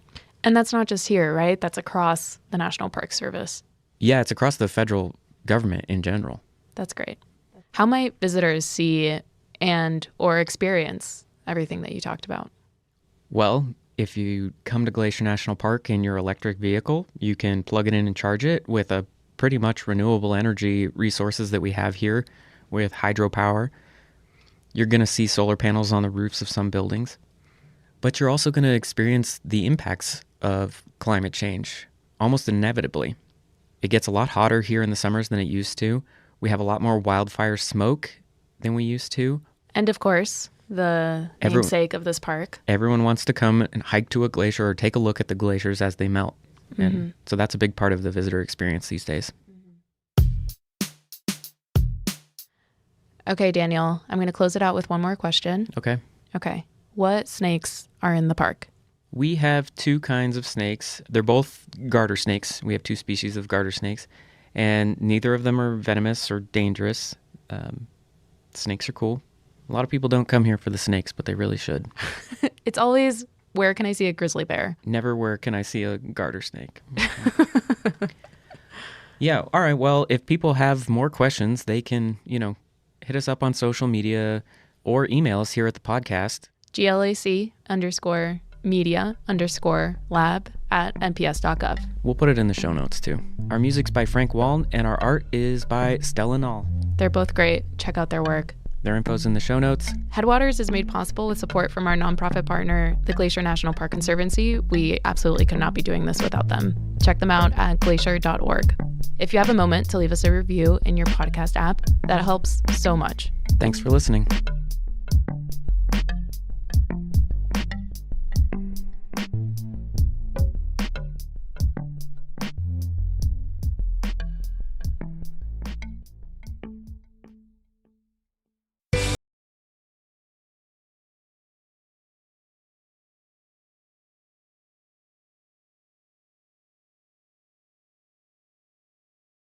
The observation platform at McDonald Creek Overlook allows visitors to get an up-close look at this beautiful and powerful force of nature. In summer, the blue-green waters run clear and inviting, but in early spring, melting snows send a torrent of water cascading down the valley as it funnels through these narrow rock walls, where it literally vibrates the viewing platform. It's easy to see the erosional power of streams from a vantage point this close. Streams also hide a more sinister side as well. In Glacier, the leading cause of fatalities is from drownings in creeks and streams. Even though the streams present a cool and refreshing appearance, please remember to use extra caution around water anywhere in the park. Stay on the paths and don't step over railings and barriers. As powerful as McDonald Creek can seem during spring runoff, it's nothing compared to the flood that came through this valley in November of 2006. Fed by huge amounts of warm rain, early mountain snows melted quickly and soon overwhelmed riverbanks throughout the park. This viewing platform survived, but just barely. Water pounded the railings and washed out the damaged bridges and roads in several areas of the park. Across the creek, huge trees left stranded as driftwood high above the creek provide vivid clues to the force of water. Glacier is a land of contrasts. Throughout the park, you will discover awesome examples of the power of nature, all set against the backdrop of some of the most beautiful scenery in the Rockies. McDonald Creek is an excellent example of massive power and delicate beauty combined.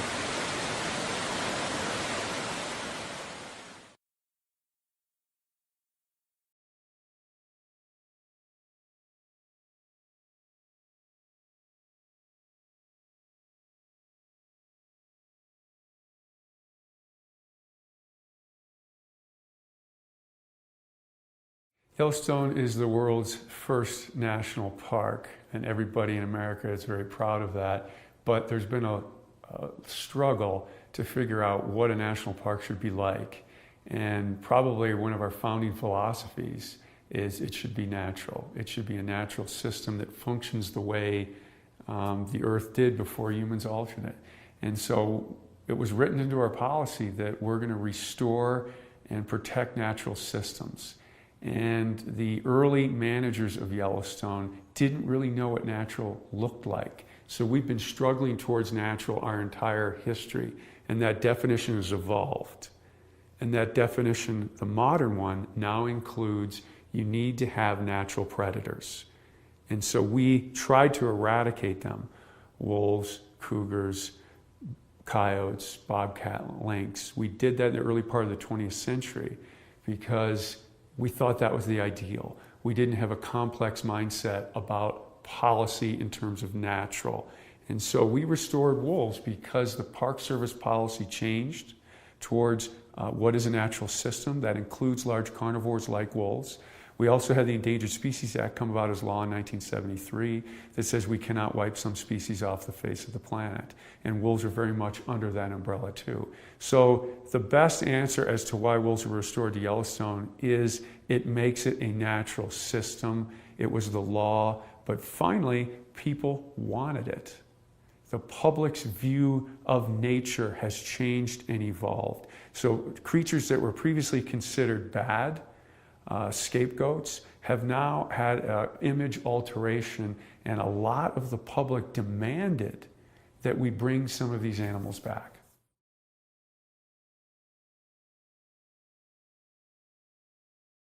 Well, most ecosystems are best when they're balanced.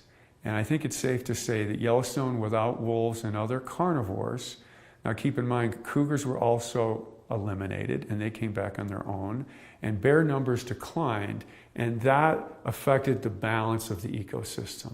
And so ecologists refer to this as biodiversity, but emphasize the word diverse. Having a lot of different kinds of things at moderate numbers is better than having a lot of any one thing. And prior to wolf recovery, we had a lot of elk, we had a lot of coyotes, and we had very little things like willow and aspen and songbirds and beavers. And so the entry of wolves and other carnivores, because bears have increased and cougars have come back too. So now we're a carnivore-rich system, and we've restored that top layer of the system. So really the simplest way to look at it is all the parts of the system now are in place, and they're interacting differently. And I hesitate to use a value judgment laden word, but it's healthier this way than we had certain parts of the system before that were absent. So all those things functioning together has made nature look like it used to before we started managing it. And those management intentions were good. We just didn't know enough about it. And so we have this makeover in Yellowstone now. We've brought carnivores back, wolves being the most high profile, and it's changed the way Yellowstone looks.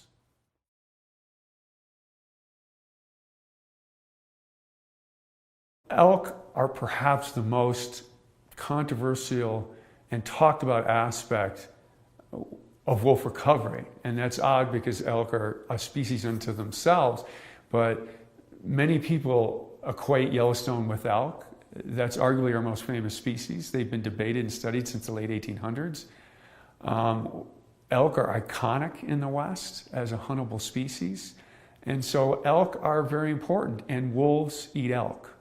So do cougars, so do bears, so do coyotes. A lot of things eat elk. People eat elk. And so the system in many ways hinges on elk. So what wolves and other carnivores do to elk is very important. And very simply, prior to wolf recovery, predation pressure by natural carnivores was very low. No wolves, no cougars, few bears. Bears are here, but their numbers were lower. And that caused the elk population to grow to very large numbers. In fact, a lot of ecologists and scientists criticize Yellowstone for having too many elk. The effect of elk was so dominant on the ecosystem that they suppressed other things. To the point where managers outside the park were hunting elk at high rates to try and depress this burgeoning elk herd. With our wolf recovery in the mid-90s, with natural cougar recolonization, with growth in the bear population after decades at low numbers, predation pressure has increased, accompanied by the management practices outside the park where people were hunting elk. All of these things together have caused the elk population to decline. And the Park Service considers that a success story. Now that's hard to describe to a lot of people, especially some people who can't understand how less is more. We live in a culture where more is always better, but fewer elk brings about that ecosystem balance, that biodiversity that the Park Service seeks as natural. And that's a very important goal for the Park Service. And so having these large carnivores, and Yellowstone may be the place in the world that's got, in North America, that's got the best mix of diversity and density of large carnivores, that will affect the elk population to lower. But we're arguing as a Park Service that that's more natural or healthier, which is defined as better for the system. And this is a very hard thing to convey because a lot of people liked a lot more elk. It's better hunting. And so this is a complex relationship. But wolves have contributed, not solely, to a decline in elk.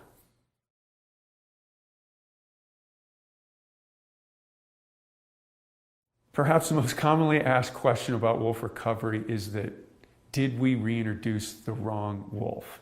And this is a long answer, so I'll try and make it as short as possible. Our naming of nature is an artificial system developed by Carl Linnaeus, a Swedish monk in the 1700s. And I don't want to criticize Linnaeus, and he did a great job. But essentially, it's an artificial system putting names in parts of nature that might not be actually different things. But there are different things in nature. You have plants and animals, and they're different, and we can call them that, and it works. And his system really works very well until you get down to the very finest levels of naming, of distinction. That's the subspecies level. You have species, and then below species you have subspecies. And wolves are the worst example of the subspecies concept. The leading wolf biologist in the world does not believe that subspecies even apply to wolves. And why is that? You get different subspecies, and originally there were 24 different subspecies of wolves. Now there are 5. It's constantly being reduced. And of course, this prominent wolf biologist thinks there should be none. But how do you get different kinds of things in nature? Different populations become isolated so they no longer interbreed.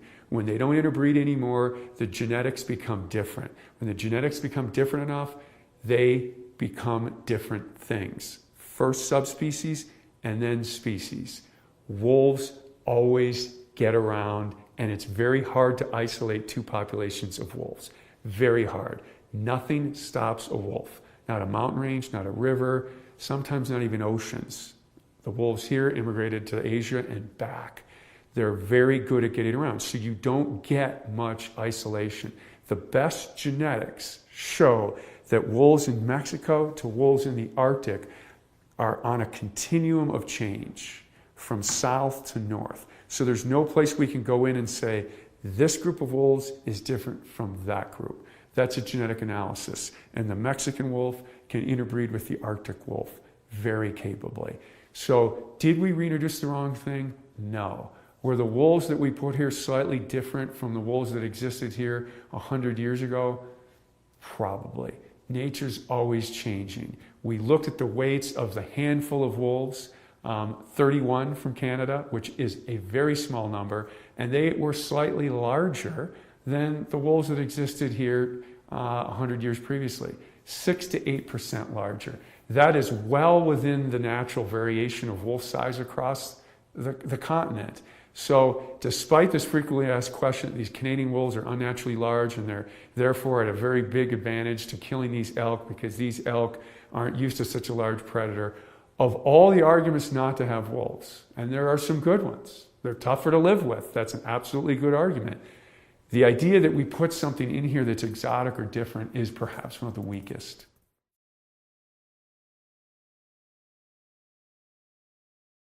Wolves do not kill for sport. That is a fact. Why? The average wolf weight, if we threw all the wolves together, males, females, subadults, adults, pups, is about 100 pounds. The average cow elk's 500 pounds, the average bull elk's 750. They risk injury or death. When you attack something 5 to 7 times as large as you, that ain't a fair fight. So they risk tremendous injury or death trying to take something on bigger than them. So they prey on things in a risk-averse fashion. They only kill what they need to exist, and we've got great data on this. Will they kill more than they can eat? If the risk equation balances out in their favor, they will. What does that mean? Late winter, belly-deep snow, elk are weak, they'll kill more than they can immediately eat, but underline the word immediately. We had a situation in March 1996 where one pack of wolves killed 5 elk in one day. And they cycled back and ate everything on those 5 elk in over a 2-week period. Now they were competing with ravens and coyotes and magpies and eagles because they were trying to consume it too. Because as everybody knows, the bounty of nature is shared and competed for.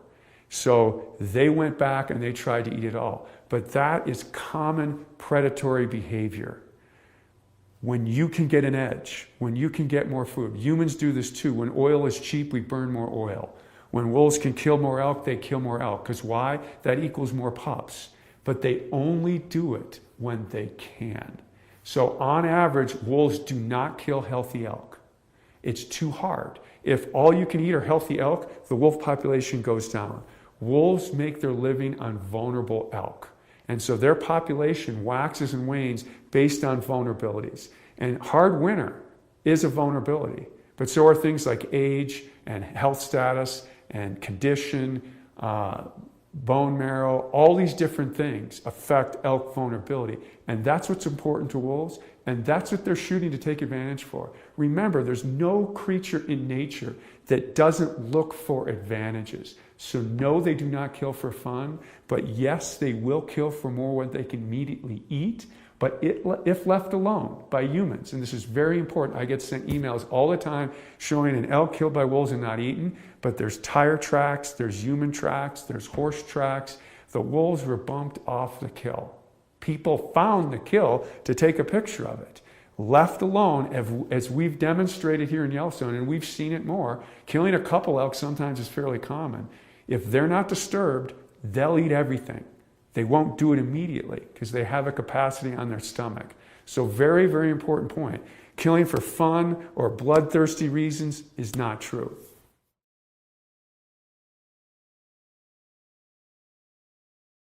People should not be afraid of wolves. There are three primary reasons that people are against having wolves on a shared human landscape. One is they compete with us for wild prey. That's valid. That's true.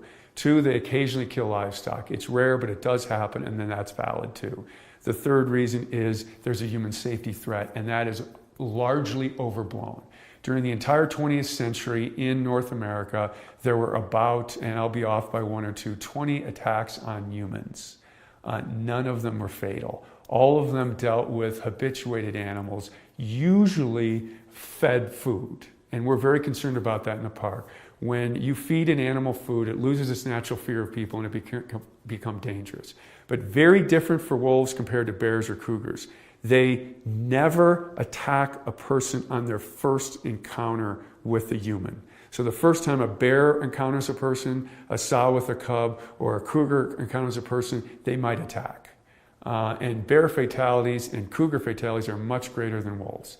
Wolves always have to overcome their natural fear. I don't know where it comes from, but they have a natural fear of humans. They've got to overcome that. That's usually through habituation. Typically food conditioning, but not always. Of those 20 attacks that were recorded, some were habituation just through exposure, from being around people in a non-threatening way. So wolves have to overcome this natural fear, and then they may attack. 6 of those attacks were bites from Alaskan pipeline workers feeding them part of their lunch. So 6 of those 20 attacks were from that. Since that paper was published, there have been 2 fatalities, and both of those wolves probably were food conditioned. Some were dump wolves, and others lived around a logging camp. And so those animals, those are examples of wolf fatalities. So it can happen, but it's extremely rare and less likely for other carnivores.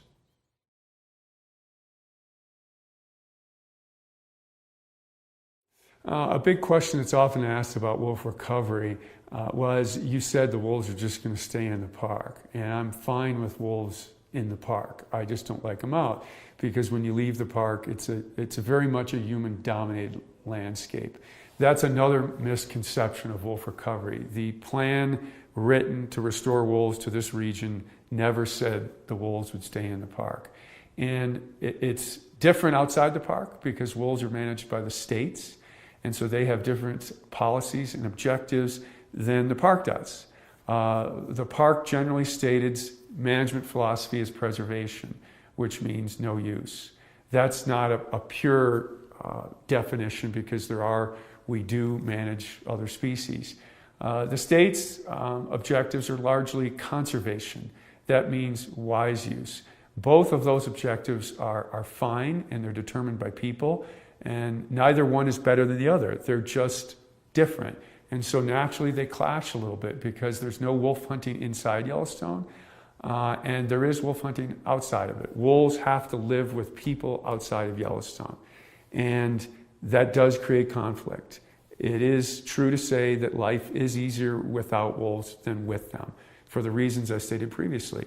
They can compete with us for elk and deer, and they do occasionally kill dogs and livestock. And so they need to be managed outside the park. And that's okay. That's part of it. And there's some data, although other researchers are questioning this, that if species are hunted or if species that cause a problem can be immediately dealt with, social tolerance increases.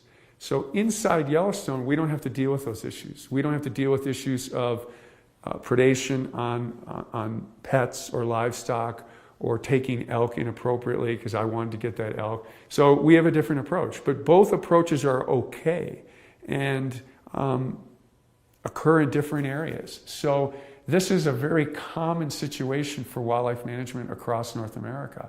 Animals go over political boundaries and they're subjected to different management regimes, and that's the way it is, and that's okay for wolves too.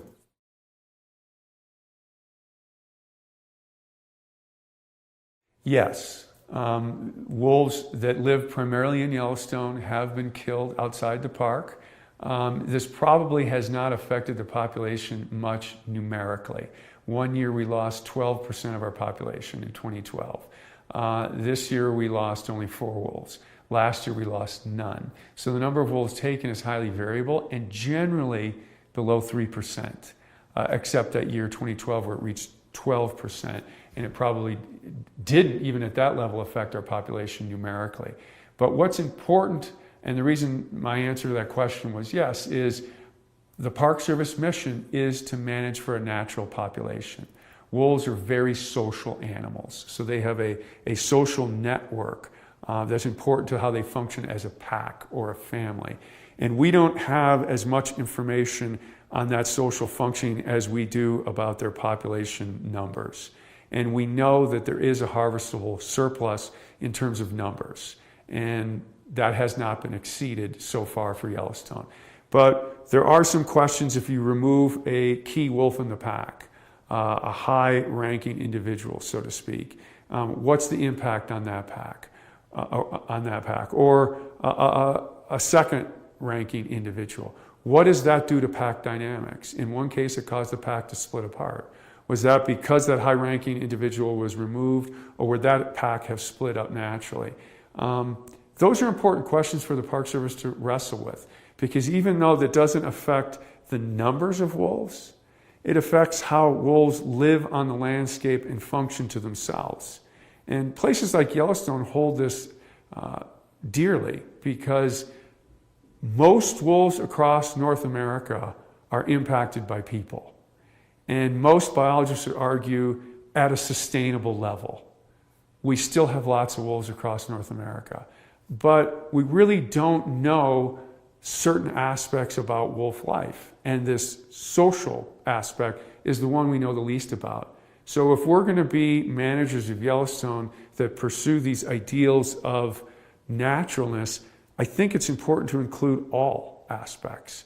And so which wolves get removed and how that impacts the pack and the population, and importantly, the pack's relationship to each other, because they're always competing against each other. And if one pack loses some key individuals, we know that the individual makeup of packs affects how they compete with each other. It also affects how they prey on elk. We know big males are important to helping take down elk. So those are questions we're wrestling with. So to say removing wolf has no impact on the wolf population, you have to qualify what you mean. Are you talking numeric or are you talking social? And we're still looking for those issues, for those answers.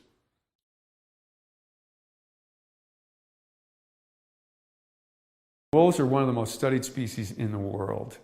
Beginning in the late 1950s, they weren't. And because of the problems that are associated living with wolves, a lot of studies were kicked off in the 50s and 60s, and now they're one of the most studied animals on the planet. And so it's hard to advance your knowledge in that kind of arena. But Yellowstone has. There was a book published in 2003, which was a review of all the science done on wolves up to that point. And in the introduction of that book, the authors said, we've tried to include as much knowledge as Yellowstone has learned in the first few years, but Yellowstone holds the most promise to unlocking some of the wolves' secrets that are so far unknown. And I think Yellowstone has done that. And that's because and this is somewhat controversial. We've had a good radio collaring record, so we're able to follow individuals and packs. The park is big, but it's more accessible than, say, Northern Canada or Alaska. And about half our population is viewed daily from the road. And this is an odd feature of recovery that I didn't think would occur. I thought wolves would be more secretive and shy, but we're getting information about pack dynamics, about individuals, about predation, about interactions with other species on a daily basis. And there's no other study in the world that's doing that. And then we do the traditional things, radio tracking, airplanes, genetics, drawing blood, looking at disease exposure, that all the other studies do. So you combine the traditional scientific methods with citizen science and daily observation and a public that loves to come here and see wild nature. And again, I can't overemphasize how important wolf recovery has been just to public enjoyment. Yellowstone is the best place in the world to view wolves, and people come here to do it, and that's immeasurably important to the park's goals and policies, that people see intact nature. So yeah, Yellowstone has changed the world's view of wolves. And we're in the news all the time. And I think having positive news out there about wolves, because to be honest, there is a lot of negative, because they're hard to live with. But having Yellowstone there, providing this positive, good news, has been very important, not only for Yellowstone, but what we know about wolves and the image of wolves worldwide.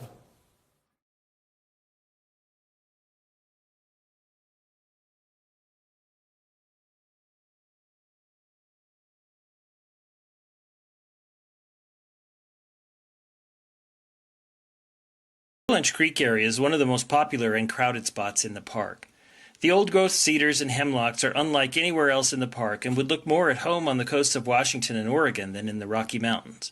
However, rains from clouds trapped by the Continental Divide make this an inviting habitat for a wide array of plants and animals. A campground and a picnic area are located here, but the real draws are the two popular trails that allow exploration of this unique part of the park. The Trail of the Cedars is an easy 1/2 mile wheelchair-accessible loop trail into the cool and inviting old-growth forest. Huge western red cedars, western hemlocks, and cottonwoods line the banks of Avalanche Creek.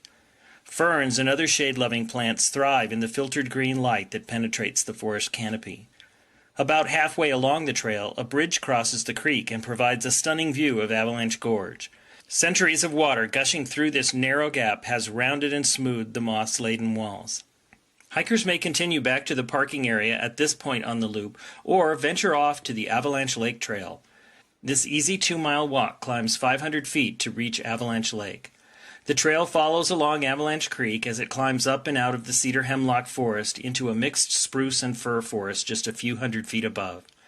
Early morning visitors may also be treated to the sights of deer and other wildlife along the trail. Before long, the forest opens up and the dramatic cliffs at the head of Avalanche Lake loom on the horizon. Fed by melting snows and the Sperry Glacier, huge waterfalls cascade down the back wall of the Avalanche Cirque all summer long. It's easy to see why this is one of the most popular hikes in the park. It's not for those seeking solitude, but the rewards of this trip are worth every step. Parking is limited at Avalanche Creek, so consider leaving your car at your campground or at the Apgar Transit Center and taking the new free shuttle system to explore this area of the park. Please help prevent resource damage by remaining on the trails, and for your safety, please stay clear of the creek and the slippery rocks along the bank. Drownings have occurred here in the past.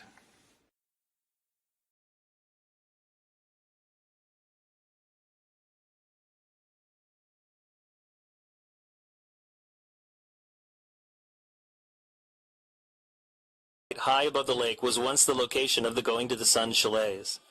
Built in 1915 by the Great Northern Railway as part of a network of hotels, chalets, and tent camps, the chalets sat high above the lake on the rocky promontory called Sun Point. Constructed in the Swiss chalet style, the beautiful rock and log buildings could accommodate up to 200 visitors a night. In the days before the construction of the Going to the Sun Road, transportation in the park was an adventure. Visitors arrived at the Going to the Sun chalets by boat or horse. In fact, the majority of the visitors to the network of hotels and chalets operated by the Great Northern rode horses, and these chalets served as a hub for horseback travel over Pegan Pass to get to Mini Glacier or over Gunsight Pass to the Lake McDonald Valley. The chalets were closed during World War II and sadly never reopened again. During the war, the buildings fell into disrepair and were finally razed in 1949 due to their dilapidated condition. You can still visit the site of the chalets, which is just a short walk from the parking area. As you stand at the old location, imagine sitting on the balcony of this spectacular hotel, overlooking the amazing vista, sharing tales of the day's trail ride with new friends as you rest up for a hearty dinner in the dining room. Today, the Sun Point Nature Trail starts here and offers outstanding views of St. Mary Lake, the stunning mountains of St. Mary Valley, and into the high country towards Logan Pass. The trail winds through forests and meadows to Bering Falls, where the water cascades across a sheer cliff into a natural basin carved in the rock. Hikers can also connect this trail with the St. Mary Falls Trail, the trail to Virginia Falls, or the Sunrift Gorge Trail, ending their hike at either the St. Mary Falls Trailhead shuttle stop or the Sunrift Gorge shuttle stop. Vehicles longer than 21 feet and wider than 8 feet are prohibited on the Going to the Sun Road beyond Sun Point. Oversized vehicle parking is available at Sun Point, and drivers can connect to the shuttle system at this shuttle stop. In addition, a picnic area is located here.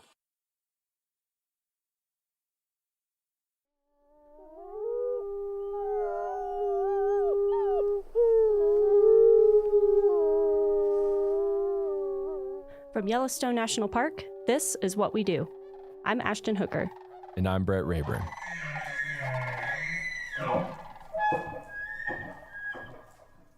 Hey, Brett. Hey, Ashton, how's it going? I'm good. How are you doing today? I'm doing awesome. Good. It's getting close to lunch, so my stomach might rumble a little bit here. But mine is seriously rumbling as well. I hope you can't hear it. Yeah, I have this big lunchbox behind me. I'll try not to rummage in it too much. So we'll see. Well, today we have Addie Falgu, who is a park guide here in Yellowstone, and we're going to talk to her a little bit more about her job and what it's like. And so as a park guide, you know, if you're a visitor to Yellowstone, you might see them out and about either in the visitor center, roaming park trails, park guided walks and talks, things like that. And so along those same lines, we have the Junior Ranger program, and it's pretty popular. Yes, you I've can get heard it of in it. a bunch of different parks, Yellowstone as well. So my question for you, do you happen to know how many Junior Ranger badges are awarded here in Yellowstone every year? Every year? Every year. Number of Junior Ranger badges. So not just people who like get the books and don't go through to graduate. I'm going to say, I'm trying to see if Miles will give me any hints here because he orders the badges. I think it's like, I'm going to say 160,000. Ooh, wow. That's more than I thought you were going to guess. But really, you're not too far off. So in the past couple years, you know, we've had a few weird years with COVID and the flood and stuff. So it's been a little lower the past few years, but it's been about 50,000. Okay. I'm like, so come on, Junior Rangers, step up. Yeah. But on this year is going to be the year where we give out 160,000. Like 50 to 100,000. So you're not too far off. That is a lot of Junior Rangers being sworn in. It's a lot more than I thought. That's a lot of oath takers. Yeah. We're in good hands. Yes, we are. All the Junior Rangers out there. So anyway, we're going to talk with Addie more about what she does in the park. So Addie, thanks for joining us. Yeah, thanks for having me. Yeah, how are you doing? I'm doing well. Good. So ready to dive in? Absolutely. Okay. So how did you get your start with the National Park Service? So I got my start in 2017 as an intern in Glacier Bay National Park. And that's in Alaska. That's right? correct. Yeah. Okay. It often gets mistaken for glacier in Montana. So often I do specify Glacier Bay in Alaska. I heard the emphasis on bay. Yeah. Cool. And so what drew you to that? Did you always know you wanted to be a park ranger? So growing up, my family traveled to national parks. I think a lot of people in this career.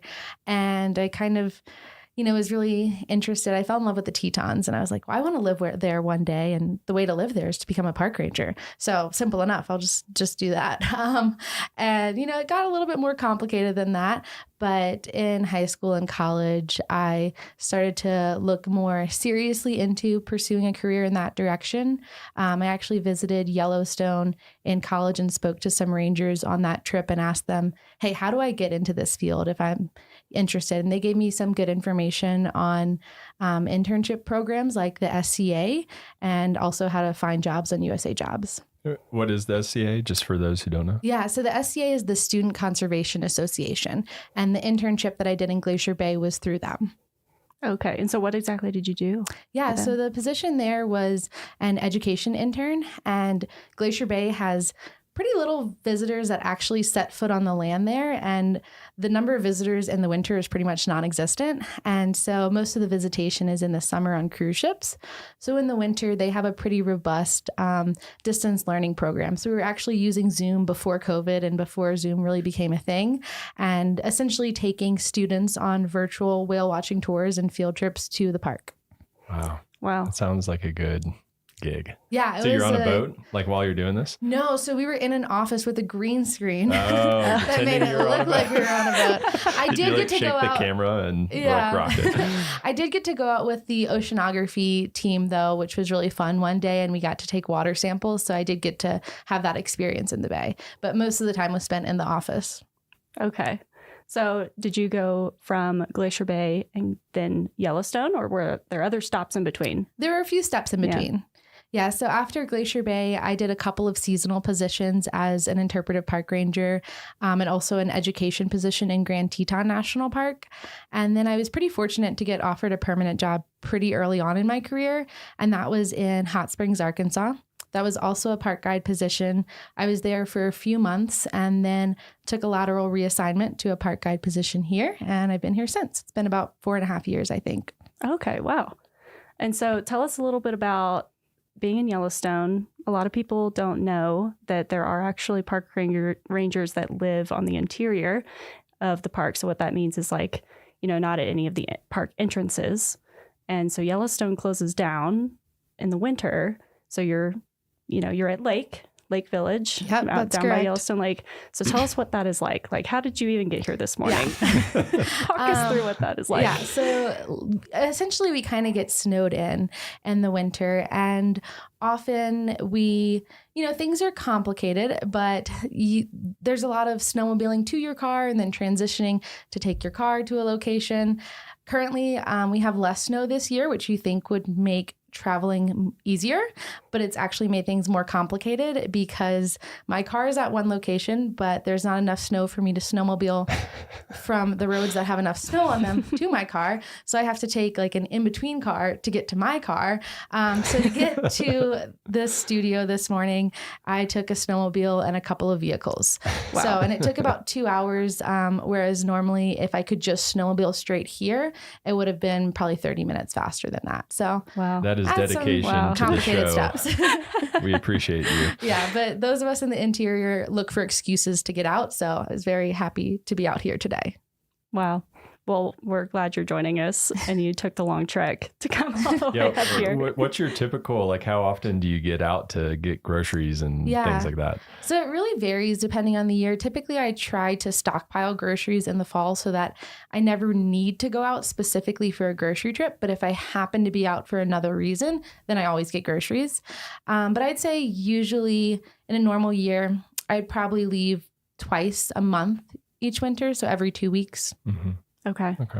So I've seen some park rangers who live in the interior in winter. They do a lot of canning. Mm-hmm. Are you into that? No, I am the unhealthy ranger that lives off of pasta Ramen. and frozen pizza. Yeah. So, Yes. Hey, yeah, it's delicious. I don't do any canning, but if you just eat a lot of pasta, dried goods, that stays really well. So I can really stock up in the fall. Wow. And so in a typical winter, so one that we're not having now with not as much snow, you would normally just snowmobile everywhere, Yes. correct? Yeah, I Okay. would just snowmobile to my vehicle at whatever entrance it's located at. And typically it's not a big deal. I actually really enjoy snowmobiling most of the time. And there's incredible opportunities to see wildlife along the way. Amazing scenery. The sunrises and sunsets in the winter are always really special. So although it has its challenges, overall, I really like living at Lake. There's incredible opportunities for skiing around the neighborhood. But it's not to say it doesn't come without its challenges. For sure. So in your current position as park guide, do you have a typical day? Can you tell us a little bit what that's like? I know it probably varies from day to day, but yeah, I'd say I have a typical summer day and a typical winter day. Okay. Would you like to know about both of those or just one of the seasons? Okay. So in the summer, a typical day, a third of it is usually spent working the visitor center front desk, answering questions, helping people plan their trips, answering questions about what birds they're seeing, animals they're seeing. Like the number of questions we get, you never know what's going to come out of someone's mouth. So it can be all over the place. Another third of the day is typically spent leading a ranger guided program. So that can be a talk, a campfire program, a walk. And the remaining third of the day is typically spent out in the field roving. And so talking to visitors on boardwalks in some of the thermal areas, interacting with people at wildlife jams, making sure no one's petting bison at wildlife jams. Very important. Yeah. So that's kind of a typical summer day. In the winter, my job is kind of unique in that I staff a building called a warming hut. And so, most people are kind of putting out figurative fires in their day-to-day work, and my job is literally to go and start a fire. So I go to the warming hut, start a fire, and the purpose of that is to serve as a place for snowmobile groups to stop in and warm up. That's the sole source of heat for the building. So depending on the day, if it's really cold out, it could be 10 degrees inside when I get there. It could take a few hours to get up to temperature, but we try to get it about 60 degrees in the building and interact with groups as they stop by throughout the day. The Fishing Bridge Warming Hut is a quieter location. So on average, we've got about 20 to 40 people that stop per day. And in between groups, surprisingly, cell service is actually really good at that location. So I'm able to plug into a mobile hotspot and respond to visitor trip planning emails. I've helped with social media at times as well. And so I can stay connected and do other work in between groups. So it's more kind of office and admin work mixed in with splitting firewood. Wow. That's a good combination. Quite a variety of skills required. And so where do you live? Like, what are your living accommodations like? I'm sure a lot of people are wondering. That's the number one question I get asked at the warming hut. And what I usually tell those visitors that are asking is that we have housing at each of the developed locations in the park. So my housing area is only a couple miles away. So it's just a couple miles snowmobile ride to the warming hut.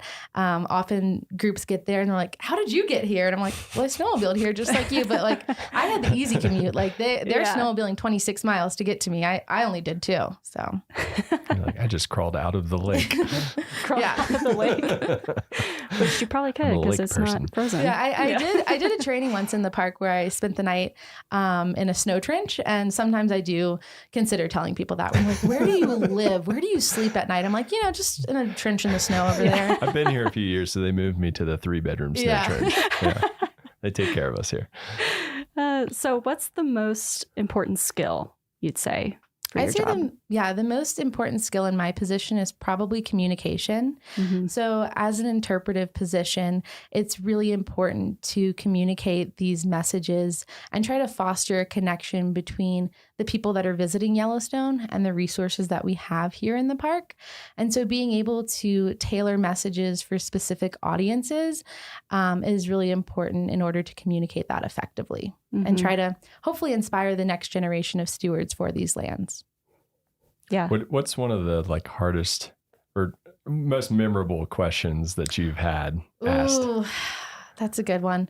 So this is a funny one, but the most memorable question, there was a girl, she was probably about 12 years old and she was really shy. I was at Mud Volcano and I could tell she was kind of embarrassed to ask this question. Her mom's like, she has a question. And I was like, sure. And she's like, I don't know if I want to ask. And I was like, no, go for it. No judgment.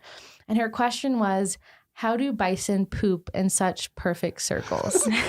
And I loved it because so often we get the same questions. That's a scientist question, over and over again. And so that I'd never gotten that one before and I've never gotten that one since. And so, I took a moment and I was like, well, it has to do with the consistency in which the poop comes out. So it's kind of like pancake batter. Like if you put pancake batter in a frying pan, it like spreads out into a circle. I'm like, it doesn't come out that shape. And I think that helped her out. So I wonder if she thinks about that. I'm not eating any pancakes that you bring to the office, but that's a great way of explaining it. Yeah, I'm going to think about that every time I see some bison poop out there. Yeah. So what is your favorite part of the job? My favorite part of the job is probably getting to re-experience the magic of Yellowstone through the eyes of first-time visitors. I've literally had kids jumping up and down for joy when they saw a grizzly bear for the first time. Oh. And I've seen adults like cower when they hear a bison grunt during the rut. And those moments just remind me of like how special this place is. They allow me to remember why I fell in love with this place and why it's worth protecting. That's great. Yeah. Yeah. And so on the other side of the coin of that, there's great parts of the job, maybe some that are not so great or just a little tough. What's like the toughest part of your job, you'd say? I think the toughest part of my job is probably dealing with angry and frustrated visitors. People are coming here on vacation and everything's supposed to go right for them. And when it doesn't go right and they're on vacation, they really want someone to blame and someone to give them answers for that. And being a frontline staff member, we're kind of the face for the park. So we're often the person that receives the brunt of that anger and aggression. And especially in the middle of the summer, if you're receiving that day after day, multiple times a day, and often these complaints are about things that we have little to no control over. Sometimes they're because of natural disasters like floods. It can be really hard to deal with that. Yeah. Yeah. It takes lots of patience. Yes. Yes. Lots of patience. So even with those kind of tougher parts of the job, why do you still want to, work as a park guide or work for the Park Service? What is it that keeps bringing you back? Yeah. Although there can be tough days and those negative people, I think the good days and the good people really outweigh it. You might have someone who's mad at you one moment, and then you have a really special connection with a junior ranger the next. And it just reminds you kind of why we're doing this. Also, just having an opportunity to live here is something that I try not to take for granted.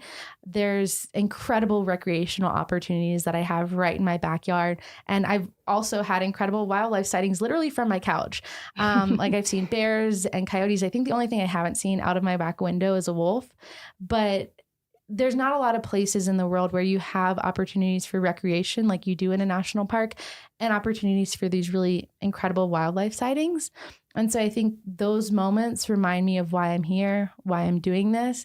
They're incredibly rewarding personally, but they also remind me of the importance of protecting that so that other people can experience that too. Well, and gosh, like being at a lake in the winter when it's slower has got to be so quiet and peaceful. In those moments. I mean, the other morning, actually, Sunday, I went to the warming hut and there were 4 wolves in the road. And that was I did my 2-mile snowmobile commute to work, got to my office, and I saw 4 wolves at my office. And I've seen foxes and coyotes passing in front of that building as well. And I was all alone. No one else was there. And so it's a really special moment when you have moments like that. And those moments always kind of take me back to why I'm here. And I find that some of my best moments in the park, best sunrises, sunsets, rainbows, wildlife sightings, have occurred on some of my most difficult days. And so it's like, even though there are those tough days, the park always finds a way to remind me of why I'm here. Mm-hmm. Yeah, I think that reminds me of a time a few years ago. I was driving home. It was a Friday.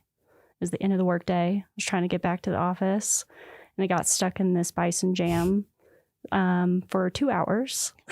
So I didn't get home till like 8 p.m. Yeah. But it's moments like that, like a lot of those people are experiencing that for the first time, and it's super cool that you get to be in a place like that. Where you get to have those types of experiences and sightings. So, and when you're frustrated in that bison jam, but you look over at like a little kid who's just glued to the window, can't believe what's happening, kind of makes it a little easier. Yeah, at least you're not stuck on an interstate somewhere. Yeah, for sure. So do you have a defining moment? You've talked about some cool sightings and things that you get to experience living in the interior in winter. Is there like one moment that really stands out to you as like a career defining moment? Yeah. I don't know if this is a defining moment, but when I thought about this, a moment that made me feel like I was really in the right place and doing a good job and something that I was really proud of happened a couple of summers ago.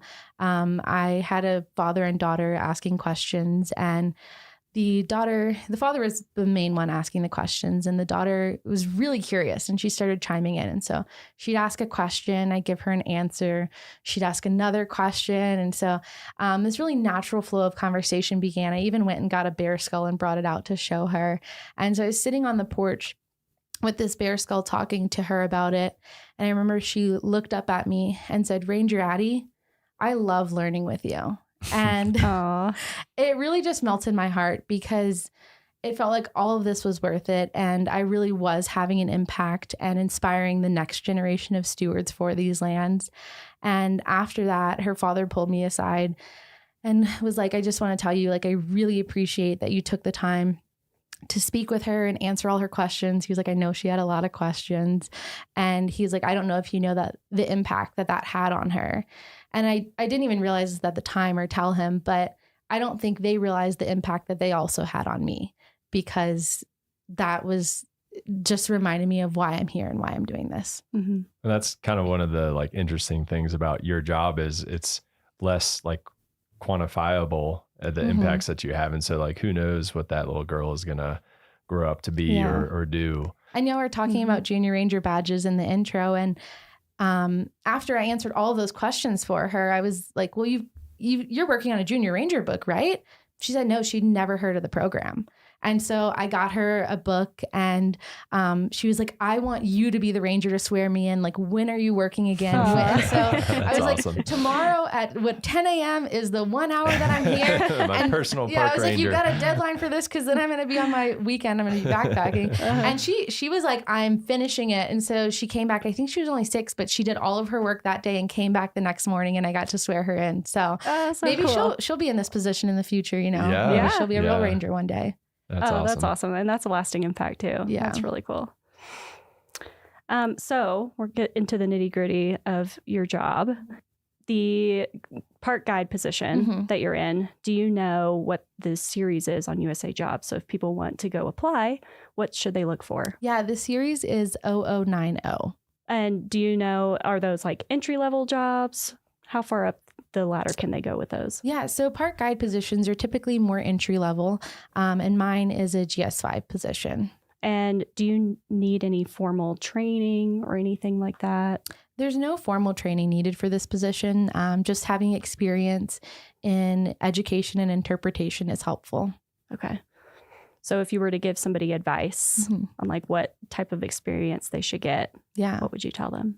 My recommendation would be just get experience where you can, whether that's like volunteering at your local environmental center, which is something that I did, or working at a nearby state park. If you can get experience in interpretation and environmental education, that's going to be a really good way to get your foot in the door. And how did you, I mean, obviously you have to know a lot about the resource to answer all those questions about circular bison poop and stuff. So how, I mean, is that just stuff that you research kind of on the job or on your own just because you're curious? How do you get that knowledge? I'd say a combination of both. I had visited here, I don't know how many times before working here, probably 5 times with my family. And so from that, I just had a lot of basic knowledge of what are the popular sites to see and how do you be a visitor here, because I had visited. So I kind of had some of that background knowledge. I had some knowledge on the ecosystem that I learned when working in Grand Teton National Park. Some of that was on the job learning. Some of that was reading before I did that position. And then since I've been here, I'd say more of the knowledge that I've acquired has been on the job, either reading different references, learning from fellow rangers is probably one of the biggest ways that I learn, and just answering questions. It's really scary as your first day being a ranger, working at the front desk, having to answer questions, but that's the only way that you're going to know what people are asking and know what information you need to know. Yeah, I've worked the front desk a few times and I'm just like, I don't know.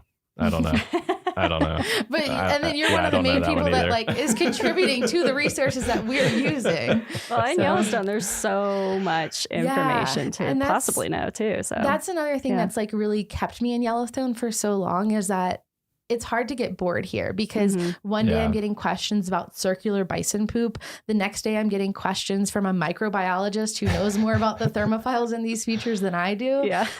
But yeah, there's just endless knowledge to know. And so, yeah, there's still questions that I get that I don't know the answer to. And I tell them I'll go look it up and get back to you. And sometimes it's hard to find an answer, but I try. Well, that's really cool. And, so the last thing we like to ask people, what is your favorite memory that you've had? It could be here in Yellowstone or any other national park, since it sounds like you've worked and visited lots of different national parks. Do you have a favorite moment that you've had? So something that stands out to me is a moment I had here in Yellowstone, and it doesn't involve wildlife or hiking or thermal features like you might expect it to. It actually involves the ice on Yellowstone Lake, which I know some of you here have heard me go on and on about the ice on Yellowstone Lake. But Yellowstone Lake freezes in the winter, and living at lake, this is something that is a pretty exciting event to us. Like, what day is the ice going to freeze, or the lake going to freeze? What day is it going to melt? Sometimes it sings as well. So we kind of really like live our lives by the seasons of the lake. And Ice Off Day is like my favorite day of the year. I just think it's so incredible, and it doesn't happen every year. But if conditions are right, as the ice breaks up, it gets pushed out of the lake at Yellowstone River, which is the only outlet to the lake, and it flows down underneath Fishing Bridge. And as that happens, those chunks of ice all kind of get compressed into each other, and you can stand on Fishing Bridge and look underneath your feet, and it's just mesmerizing watching this like icy slushy move. It sounds really cool too. It's like a bunch of shards of glass almost. And usually it occurs late May, like Memorial Day weekend. And a couple years ago, I was actually out of the park on a temporary work assignment, and I wasn't scheduled to get back until June. And I was like, there's no way I'm going to make it back in time for Ice Off. And I was pretty sad about it, because it only happens once a year. Like it's not like Old Faithful. It's not happening every 90 minutes. So I was really bummed that I was going to miss Ice Off Day. And I was moving back into the park on June 3rd. And as I'm driving along the lake, I see that the ice is still there and it's starting to break up. And I rushed to Fishing Bridge, got to Fishing Bridge in time.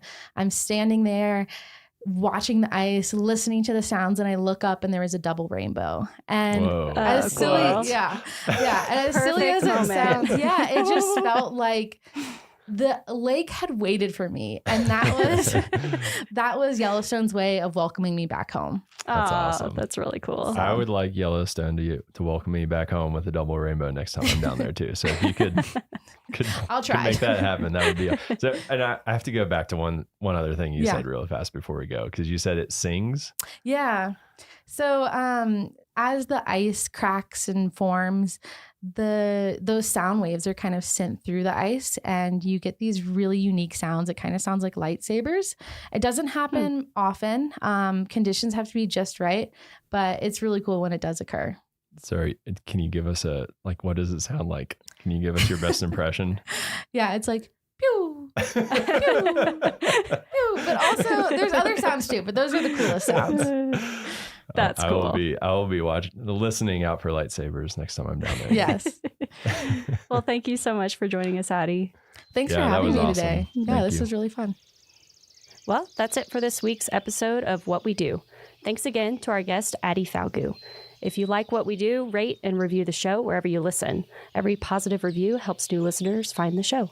If you have questions or want to learn more about a particular job, contact us using the form at go.nps.gov/whatwedopodcast. Thanks for listening.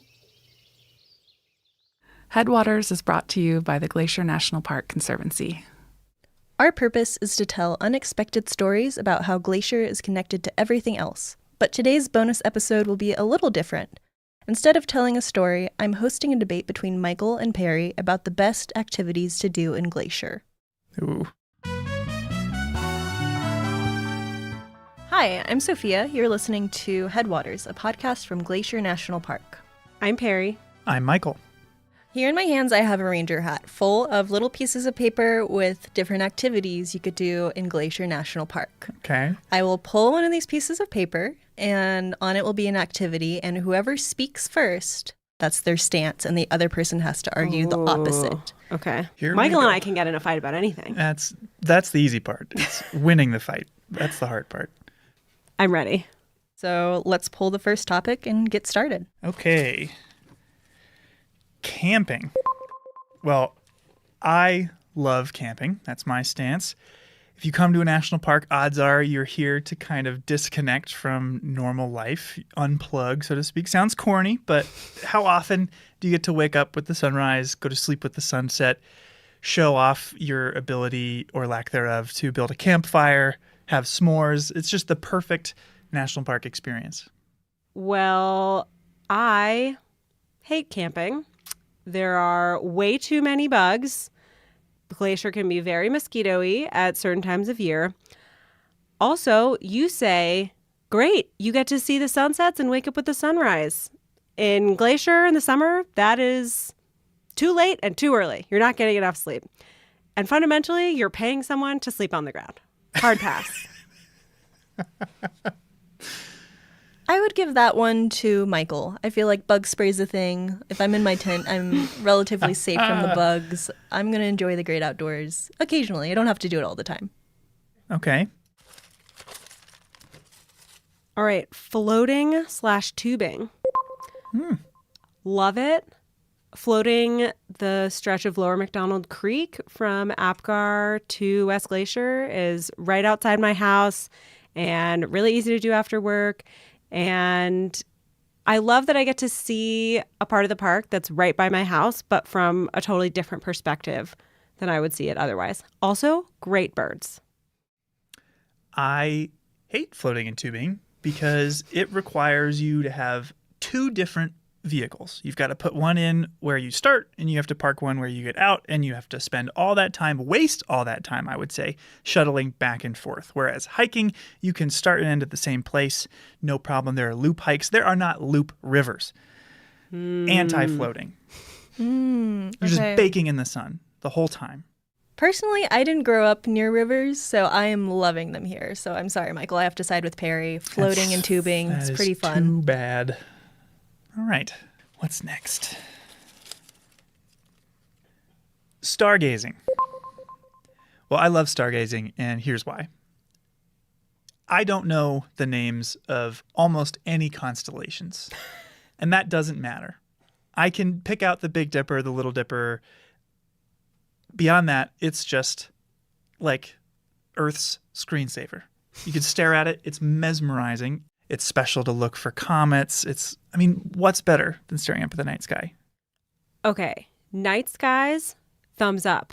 Stargazing, thumbs down. You have to stay up way too late. Here in Glacier in the summer, it's not even fully dark till well after midnight. There's too much to be doing during the day.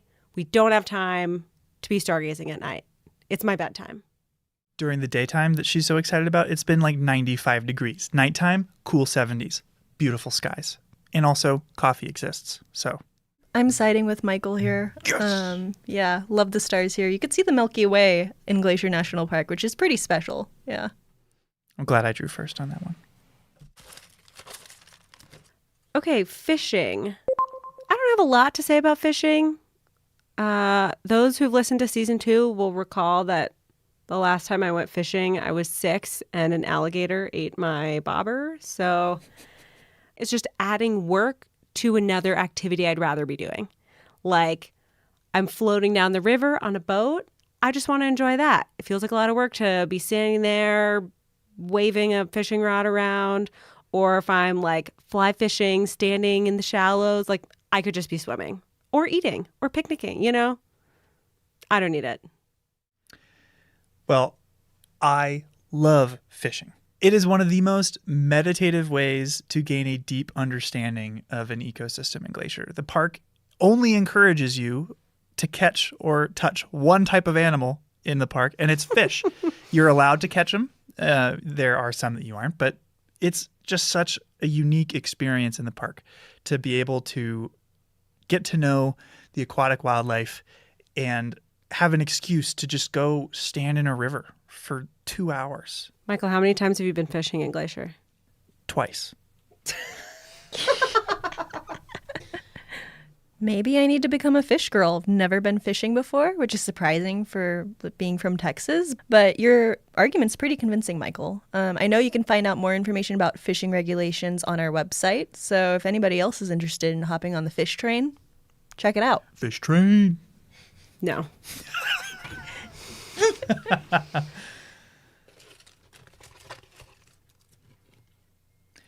Driving, going to the Sun Road. Big fan. Love it. I mean, it's like the ultimate experience here. It's the experience that put Glacier on the map for people to come visit. It's where I would say 90% of the pictures of the park come from. Is from driving, going to the Sun, maybe 75. And that is because you get to witness 3 different distinct ecosystems in one 2-hour drive. You get to have incredible wildlife sightings from the safety of your vehicle. From bears to bighorn sheep, mountain goats, you get to drive to over 6,600 feet. What's not to love? Here's what's not to love: driving. What if you take a shuttle so you don't have to drive going to the Sun Road? You can see all those things, but you can spend way more time actually looking at them instead of having to spend all that thought and energy looking at the road, avoiding other cars and said bighorn sheep and mountain goats. And if you just sit on a shuttle and let someone else do the driving, you can appreciate the scenery. It's type 1 fun. There you go. Honestly, the shuttle sounds pretty nice to me. Or being a passenger, I would say. Yeah, I'm siding with Perry on this. All right, one more. Birding. Oh. I love birding. I love trying to figure out who they are, what they look like, who's singing. And you may not get to see a grizzly bear when you come here. I'm sure you won't see a mountain lion. A few of you might, but I never have. But almost everywhere you go in Glacier, you'll find birds. You can come at any time of year and see birds. And especially if you come in the spring, they're constantly singing and calling and just making this place richer and more beautiful. Well, here's my hot take on birding. I love birds.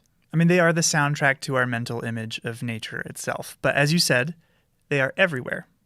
I could see birds where I grew up in Ohio, and I can ID them and have a very similar experience. If I wanted to see a grizzly bear, I'd have to go to the zoo. So, birding in Glacier, it's fun to hear birds as you go out and hike, but it's not an activity in its own right. Birds are the background to experiences you could only have here and that people are coming from across the country to have because they can't have it at home. So that's my hot take on birding. I'm never taking you birding again. Honestly, Perry, your passion for birding speaks to me. There's hundreds of birds you could see here, and that's a very special experience. So I have to side with Perry here, Michael. Okay. I disagree, but it has been decided. It's okay. I won. You just accept it. I feel like we covered a lot, but there are so many other activities that we didn't talk about. What's another activity? I would say berry picking. I Yeah. love picking huckleberries. Classic. It's an iconic part of a Glacier summer. Just wouldn't be the same without it. If you are trying to plan a trip to Glacier and interested in what sort of activities you can find here, check out our website at nps.gov/GLAC, and it can help you plan a great trip. We're hard at work on the next season of Headwaters. Stay tuned for bonus content like this and more episodes about your favorite national park. Headwaters is made possible with support from our nonprofit partner, the Glacier National Park Conservancy. We are so grateful for all that they do for us. Check them out at glacier.org. And if you have a moment to leave us a review in your podcast app, that helps us so much. Thanks for listening. You know what activity we missed? Podcasting. I mean, there are more activities here than we could cut up and put in a ranger hat. I like them all. Me too. Despite everything.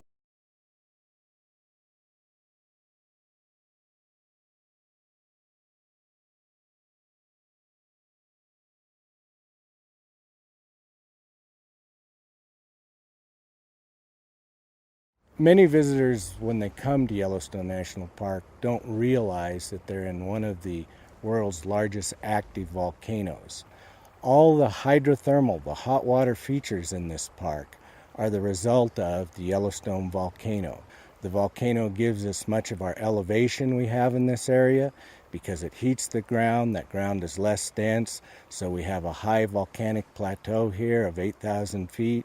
It has supplied many of the rocks and the soils that are in this area, so the vegetation is responsive to the Yellowstone volcano, and of course the animals are responsive to the vegetation.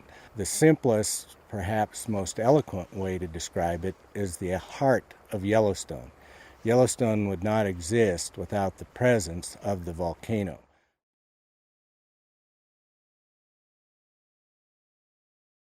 First, think of the ground surface, and then let's start having a mass of very hot molten rock, which we call magma, moving up towards the surface.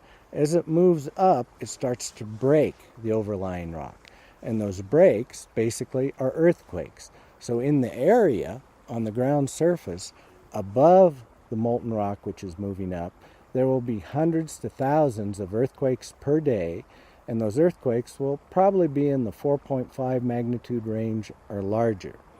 The other thing that occurs as this gets close to the surface, the ground starts to deform. It actually gets bent. So in the area of the earthquakes, you should also see significant ground deformation. Sometimes up to a yard a year may occur preceding an eruption. Also, we would expect to see changes in the hot water features, the geysers and hot springs, as this molten rock gets near the surface, and we would expect to see changes in the geothermal gases that come from the ground. Now, do we have earthquake swarms in the park? Definitely. Do we have ground deformation? Definitely. Does the hydrothermal system change? Every day. But are those signs of an impending eruption? No. All these things have to be coincident in the same area and very concentrated, a greater magnitude, and many more of them than we currently see. So having an earthquake swarm near Norris and ground deformation in the White Lake area and changes in the thermal system in Mammoth, they're all part of the normal vital signs of this volcano, and there has been nothing that has been indicated that there is an impending eruption.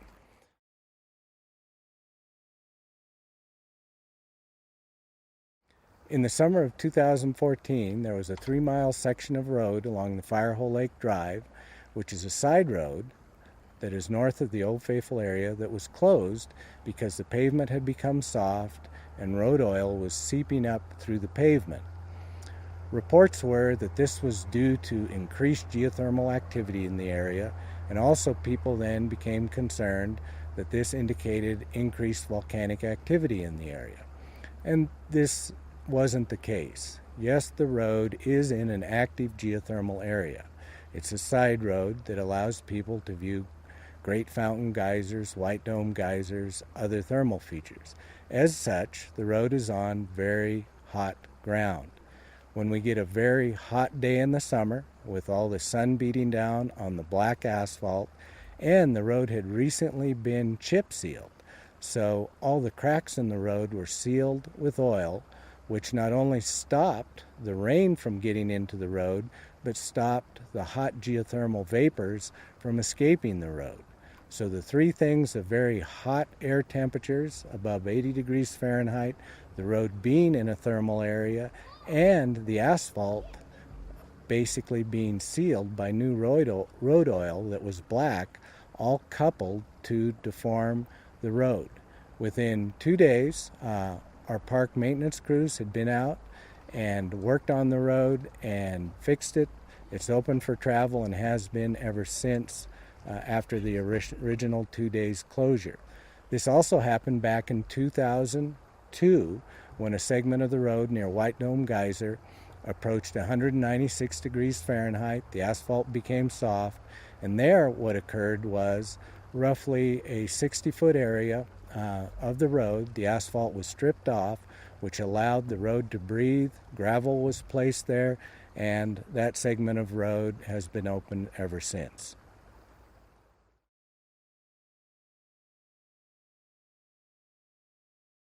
First, let's describe what a super eruption is. It's just a very, very large eruption. An eruption of at least 240 cubic miles of molten material, and usually that molten material is forcefully vented into the atmosphere. It's not just one large explosion, but through time, there's a lot of molten material vented into the atmosphere. In Yellowstone's past, there have been two super eruptions. One at 2.1 million years ago that was about 600 cubic miles of molten material, and one 640,000 years ago that was 240 cubic miles. To put that in comparison, the eruption of Mount St. Helens was about 0.1 cubic miles. So the super eruptions are very large. They do change basically world climate, temperatures, everything else due to the volcanic ashes and gases that are expelled. Do we know if there will ever be another super eruption of Yellowstone? No, we don't. The volcano experts who study Yellowstone, the volcanologists, do not know if there will be another super eruption of Yellowstone. Is volcanic activity and volcanic eruptions, are they in Yellowstone's future? Definitely. But the most probable eruptions are much smaller than these super eruptions. Now, by smaller, we may mean they might be as large as a Mount St. Helens sort of eruption, or even much smaller than that. Maybe an individual vent that puts out a very nice Hawaiian-type basalt flow. A very robust monitoring network is in place in Yellowstone National Park that monitors earthquakes, monitors ground deformation, monitors stress and strain within the earth, and all these data are online real time through the Yellowstone Volcano Observatory. So none of those data, which are publicly available, have ever indicated to the experts that there's even a potentially small impending eruption.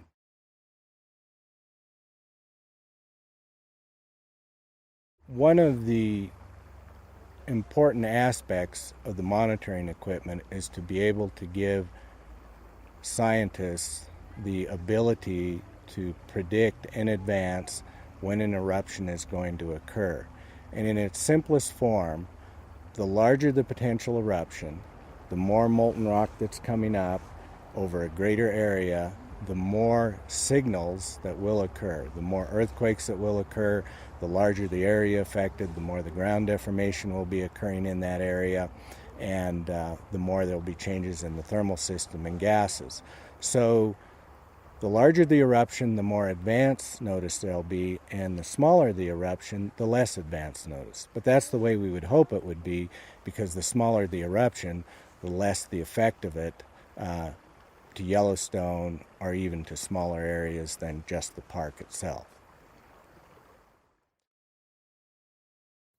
Hello again, Rocky Rangers.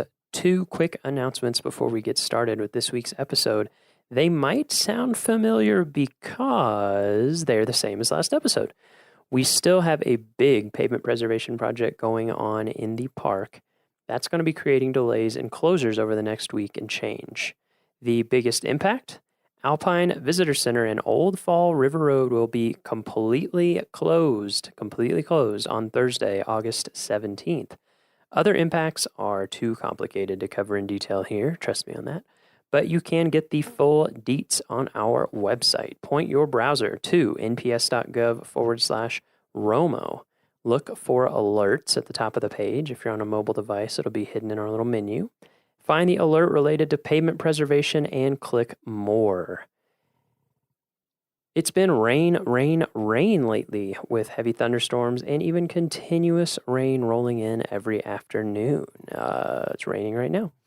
Always check the weather before your visit.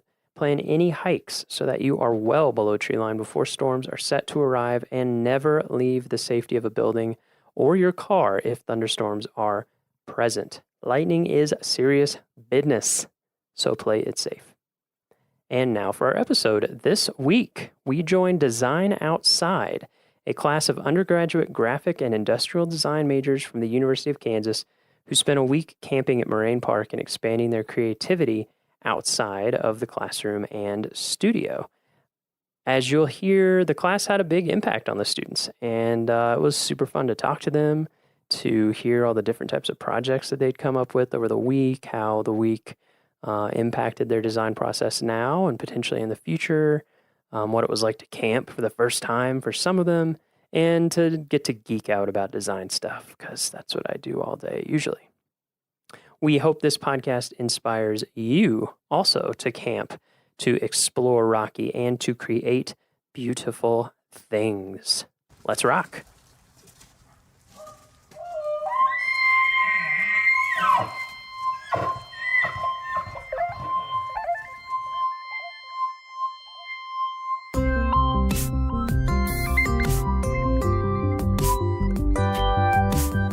How's it going? Good. How's your week been? Very good out here. Thank you very much. Yeah, you're welcome. So, how about you introduce yourself? Okay. My name is Jeremy Shellhorn, and I'm Associate Professor of Design at the University of Kansas. And I teach a summer class called, it's the Do Studio, Designing Outside. And the purpose of that is to really get the students outside of the traditional classroom setting and get them outside where they have to be in a place that pushes them to think about design and make things differently than they would otherwise. And it's been a great week out here at Rocky. The weather's been great, but it's just a good time to get them out of their comfort zone and have to deal with things like climate and elevation and not being able to run into studio every 5 minutes to print stuff out. Mm-hmm. Yeah, so great. Yeah. This is year 2, right? This is year 2, yeah, second annual. Yeah. So I was certainly a little bit better at preparation. And yeah. How did this feel this year compared to last year? It was very good. I think I had a good mix. These students got to do a couple hikes to kind of get acclimated. Oh, nice. We went to Emerald Lake the first day. Yeah. We had a lot of flatlanders, so they had to get used to the elevation. Very smart for our listeners. Very smart move. Yeah. Start easy. Started easy. So you went up to Emerald Lake, and did you do like sketching and stuff, or was it? Yeah. What was kind of involved? So we got up there and just got acclimated to hiking in the elevation, and then just kind of had a sketch time. Yeah. And it was hot out, so we did have a couple brave souls that did maybe get into the water. Ooh. And then very quickly got back out of the water and resumed sketching. Never will you feel more alive. Yeah. And that's awesome. So that was a great kind of first day to get acclimated. And then the next day, we went to Mills Lake. Uh-huh. Kind of the prototypical, gave them the story about, one of the proponents of getting, Rocky up as a park, Mills, and he was actually a Kansan. That's right. From Lynn County, Kansas. Yeah. And so I gave him a little bit of story about how he ended up here. And so we went and visited the lake of his namesake. That's great. And then a couple of us that were up to a little more adventure kept on going to Black Lake. Okay, yeah, that's a good hike. And there was a little bit of snow. Yeah, you were saying that earlier this week. Like, how much snow?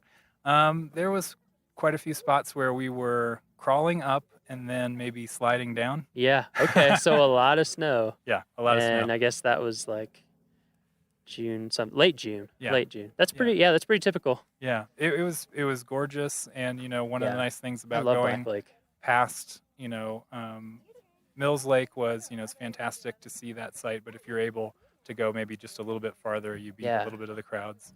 That was Mills Lake was kind of like my first introduction. So I came here for the first time, I guess 3 years ago, to make their brochure map. Mm-hmm. So everybody who uses a map in the park. I came here to make that, and I stayed afterwards and did a backpacking trip.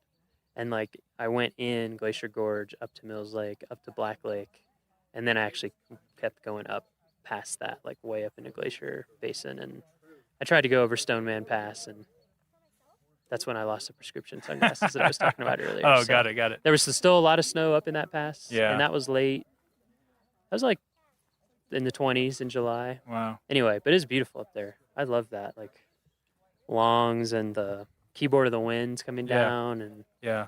Pagoda Mountain, Chief's Head. Tried to point out Black Lake, as too. many places like that on our way, and certain times you head up that part of that particular trail and you get a good kind of side angle of the diamond on Longs Peak. And so we did have a couple climbers in our group. They did not venture to something that hard. Yeah. But a little bit of bouldering this week, and mostly hiking and sketching. Oh, that's awesome. And just getting out with the paints. Yeah. And stuff that sort of forced them to, get off screens for the week. So I mean, as an educator, just a chance to get them to,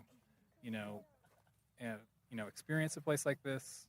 Force them to have maybe some parameters they don't always have. Yeah. And force them to be a little bit more creative Yeah. about how they're going to create what we're looking at now is sort of a show. We're in Moraine Park Campground, and my students have put up a show, a little art and design show, and invited some of the camp guests here, and we're just hanging out and sort of looking at what they did this week. Yeah, we're gonna walk around and play Pass the Mic. Cool. We're just gonna get to play like Duck Duck Goose, Awesome. kind of. Awesome.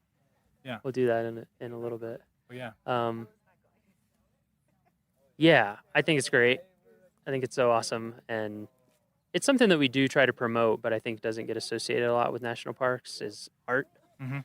And art has always been so essential. Like part of the reason why Yellowstone was even set aside is that Moran went into the wilderness and hauled all the stuff and painted it and interpreted it so other people could see it and be like, wow, that's incredible. Yeah, and it's inspired so much art too that isn't even about national parks necessarily. Like that's great that you made the connection with Enos Mills. Yeah. Yeah, and Albert Bierstadt. Yeah. Oh yeah. The lake named Incredibly after him famous here. Same kind of deal. If you didn't have a photographer to send out, you had paints and drawing, and I think for these kids, they know how to use those tools, but this really sort of forces them to do it. And camping all week too. Yeah. It kind of gets you in a different headspace. Absolutely. Especially after the first couple, like after the first 2 or 3 days when you're like really in it, you're really embracing the new shower routine. Yes. Or lack thereof. Yes. A couple cold showers, mornings and a couple solar showers that maybe we didn't set out in the sun. Long enough. Yeah. But you tried. Yeah. That's good. You're preparing for our solar future. It's smart. Yeah. But rather important in the sun. Yeah. Should we walk around and play tag? Absolutely. Yeah. Let's do it. Let's just walk around. We Okay. can just drag the mic cables. It doesn't matter. Fantastic. They're strong. Let's talk to these. We have a couple junior rangers that are. Oh, maybe new a junior little- rangers. Oh, all 3 of them right here? Yeah, wow. All 3 of our junior rangers. What a treat. Well, they said it was 9 and up for the activities, so. Yeah. There's no age limit. It's actually, I think, a growing in popularity. We'll probably have to pass the mic around a little. They're pretty specific to where they're held. All right, we have our 3 junior rangers. Yeah. Yep, we're here. Whenever people want to talk, we Oh, can just yeah. pass the mic around. Tell us your name. My name is Alex. And Alex, where are you from? I'm from the University of Kansas. which University is of Kansas. Everyone, yeah. But yeah, from Kansas. From Kansas? Yep. Where in Kansas, in case we have Kansas listeners? Just outside of Kansas City. Okay. In a suburb of Kansas City, so Nice. Yeah, why don't we go down the line? I'm Gracie. I'm from Lawrence, Kansas. I also attend the University of Kansas. And then my name's Dagny. I live in Denver, but I go to the University of Kansas. Oh, nice. Interesting. Maybe I'll ask you more about that. 2 of us study industrial design, and then 1 of us graphics design. So Nice. How did you enjoy the Junior Ranger program? It was amazing. I learned a lot actually from Really? it. Yeah, That's some great. really great activities. Yeah. The ecosystems, I think, was the most interesting part. Yeah. We're also about to go get the Stargazer's badge. Ooh, nice. You're going to go to the stargazing program? You will love that. Yeah. I don't know if you've been getting out at night here enough to be able to see, We but got some good night skies. yeah. It's been pretty cloudy too. Oh, that's true. Hit and miss. Yeah, I think tonight you're looking good. Yeah. It's looking extremely clear. I'm excited. Yeah. Yeah, I think a lot of people much above the age of 9 enjoy the junior ranger program. I almost think we should have an adult ranger program. I think that'd be great. Yeah. I just doing the activities, I imagine parents involved with their kids learn a lot as well, like with the kids. Just Yeah, that's what we hear. It's a great program. Dagny and I have considered making. We thought it was one of our projects that would be fun to make our own patches. For being an adult ranger. Like Oh, adult, nice.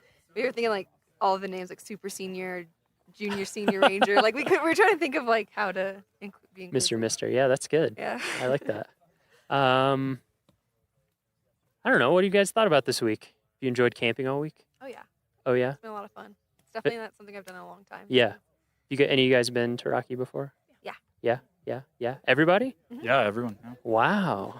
There's such a big Kansas, Rocky, Denver, of course. Neighboring state, man. It's true. Yeah. It's not a far drive, and it's a a lot better looking. Yeah. In some ways. Oh, okay. Well, okay, yeah. we have the If you like sunsets. mountains, We have sunsets. that's true. Yeah, my fiance's from Wyoming, where it's in a little more open part of Wyoming and misses the sunsets.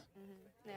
Big open sky. Baxter was chasing one. A Yeah. fellow classmate was chasing one, and he finally got a good one last night. So Nice. Yeah, while he was fishing. So So Jeremy gave a little bit of overview about the class, so people sort of get the overview.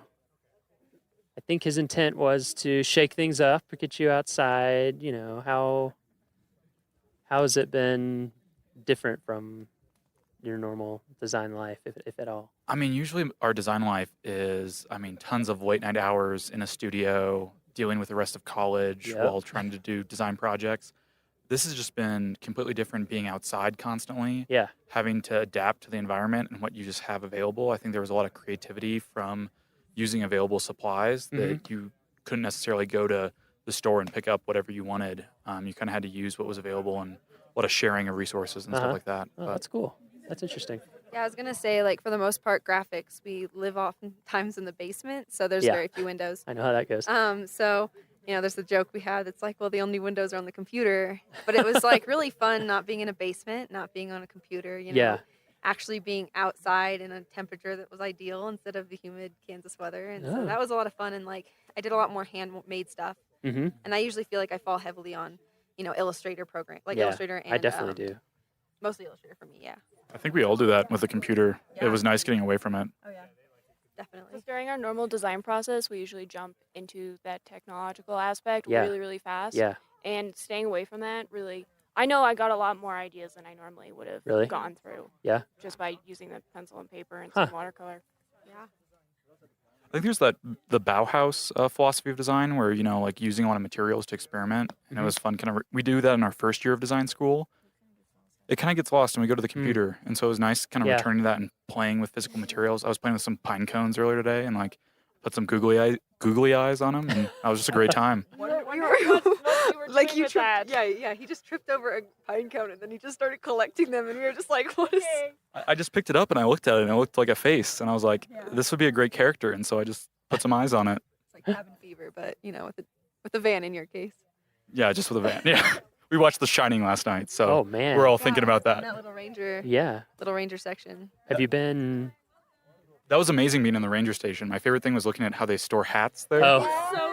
Yeah, you saw the hat holders? I geeked out about that a bit. Yeah, I'm trying to think how to describe it for people. It's just like like two pieces of thick paper with kind of a circular cutout in it so that you can slide the brim of the flat hat down into it. Yeah, It's so the pretty- hat sits flat against the wall. Yeah, and it keeps it in a flat, it keeps the right shape and all that stuff. Everyone had their name next Yeah. to their hat, which was just really cute. Yeah. It was awesome. It's like, going to class, hanging up your hat. Yeah. I really want to make one now. Yeah. Just because I have so many floppy hats. For kids and mini uniforms. I was gonna say that was the cutest thing. We went to the Alpine Ridge Visitor Center, and they had all those like mini junior ranger or like just ranger outfits for like kids. And Yeah. I don't know. We've been enjoying a lot of the mini outdoor gear that is out there for children. Oh yeah, and actually, I'm pretty sure the Junior Ranger badge is bigger than the actual badge. Yeah, no, so. I actually have to agree with that. Is yours made out of plastic though?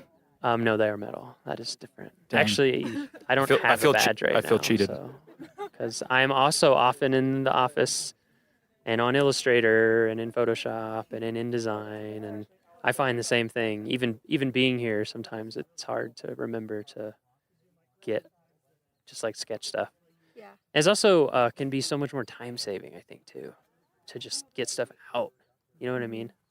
Like when you're really proficient in Illustrator, you can do some things. You can be fast, but I just think there's something cool to just. I feel like sometimes you get to your result almost a little too fast and Yeah, miss out on the exactly. creative process. Exactly. Because I think a lot of the fun I had today, like this whole week, was just like playing in my sketchbook because I haven't really used like markers and ink or gouache all that much in like recent years. Like I love like those hand, like just illustrating by hand and stuff. And so that was a lot of fun, just like experimenting with layering and how those look and interact with each other. And so it's like kind of a fun, I really didn't do anything graphic design wise. I just was like illustrating all week and it was like really cathartic.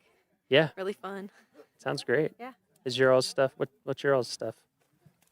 I did the I'm calling it the climbing universal route identifier.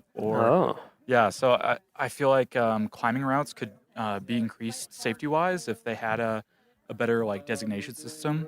So I just started like talking to some climbers, and out of the climbers I pulled several of the crags, mainly at Lily Mountain. None of them knew the name of the route they were climbing or the difficulty, nor the amount of protection that was required.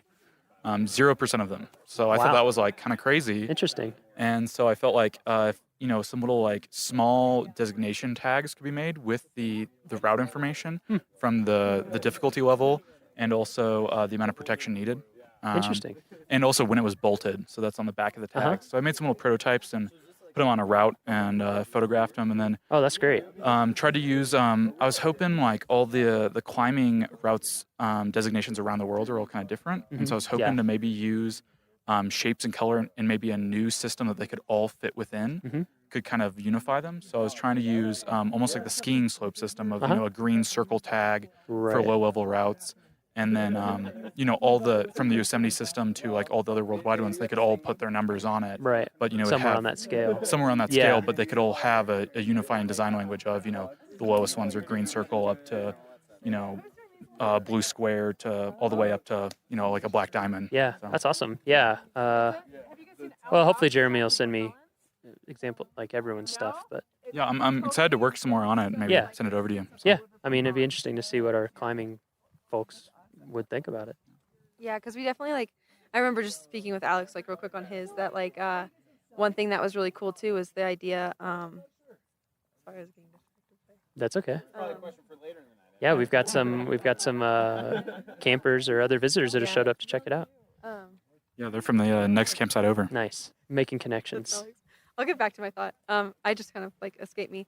So I guess what I did was I just focused on a lot of illustration because I really wanted to make a children's book. But nice. We did so much outdoor activity that I really didn't have the time to sit down and illustrate. So I just made a little character, a little chipmunk. And I was just thinking of how he might interact with the mountains and the ecosystems because I really thought it'd be a cool way to educate on the ecosystems and introduce to other characters among ecosystems. And so I made a little bear too. So it's for you, that's the birds on top of my sketchbook, but then it's the mountains and then the little things at the bottom. With the that's awesome. Little red jacketed. Yeah. Yeah. So that's kind of what I just did this week was thinking of more of a younger approach to the mountain. Yeah, that is a fun feel. I'm trying to think of what era or something it reminds me of, but I like it. Thanks. Yeah. I don't have a name for him yet, so yeah. If you have any suggestions. For now, he's just Blank the bear. He's Blank. Yep. So I kind of like Blank the bear. Blank the bear. Actually. Yeah, that's cute. No, I like the. Yeah, but that was kind of my approach. I work with preschoolers back in Kansas, so I kind of had them in mind when I was making it, the idea and that's the colors great. and stuff. So yeah, I was really thinking how could I teach the kids I teach in Lawrence about what I've experienced and how they can help save the Rocky Mountain National Park, or how they can make a difference, or even just be more educated in a very easy way. Oh, that's super awesome. Yeah. That's great. What about you? So I focus specifically on some hiking shoes for people hiking specifically within the Rocky Mountain National Park.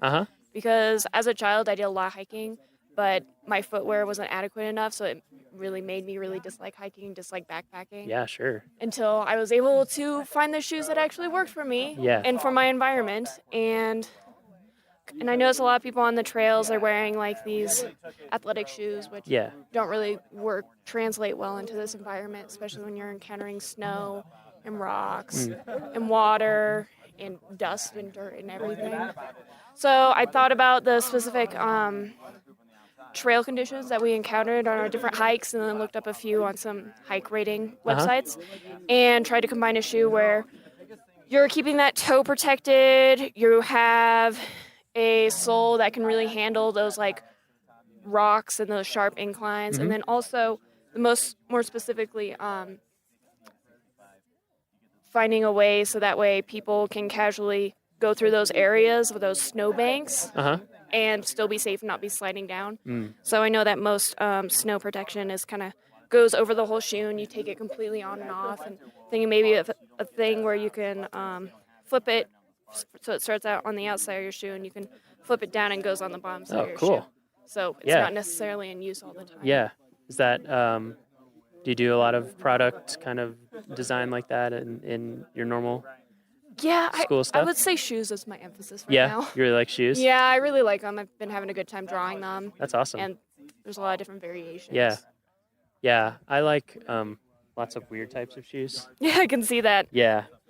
Right now I have on, what are these? Tiny, like super thin, barely there, barefoot sandals. The soles are really thin. Yeah, they're super thin. But They're really nice. Shoes are fascinating. And like you said, especially if you end up hiking or backpacking a lot, you start to really care about shoes. Yeah. Because you hate when your feet are killing you. Yeah. And I'm a person with a really weird foot. So if other people can not be feeling the same discomfort I have in the past, that would be a great thing. That's I'm sure awesome. a lot more people would come outside and really enjoy it. Yeah. That's really cool. What a diversity. What do ranger boots, like what does a ranger usually wear? Because I feel like they, with as much as you guys are outdoors, like, is there a standard issue boot? Let's move out of the smoke. Yes. Yeah, we're right by the campfire. We said we were going to have podcasts that were like we were sitting around a campfire. And we actually are this time.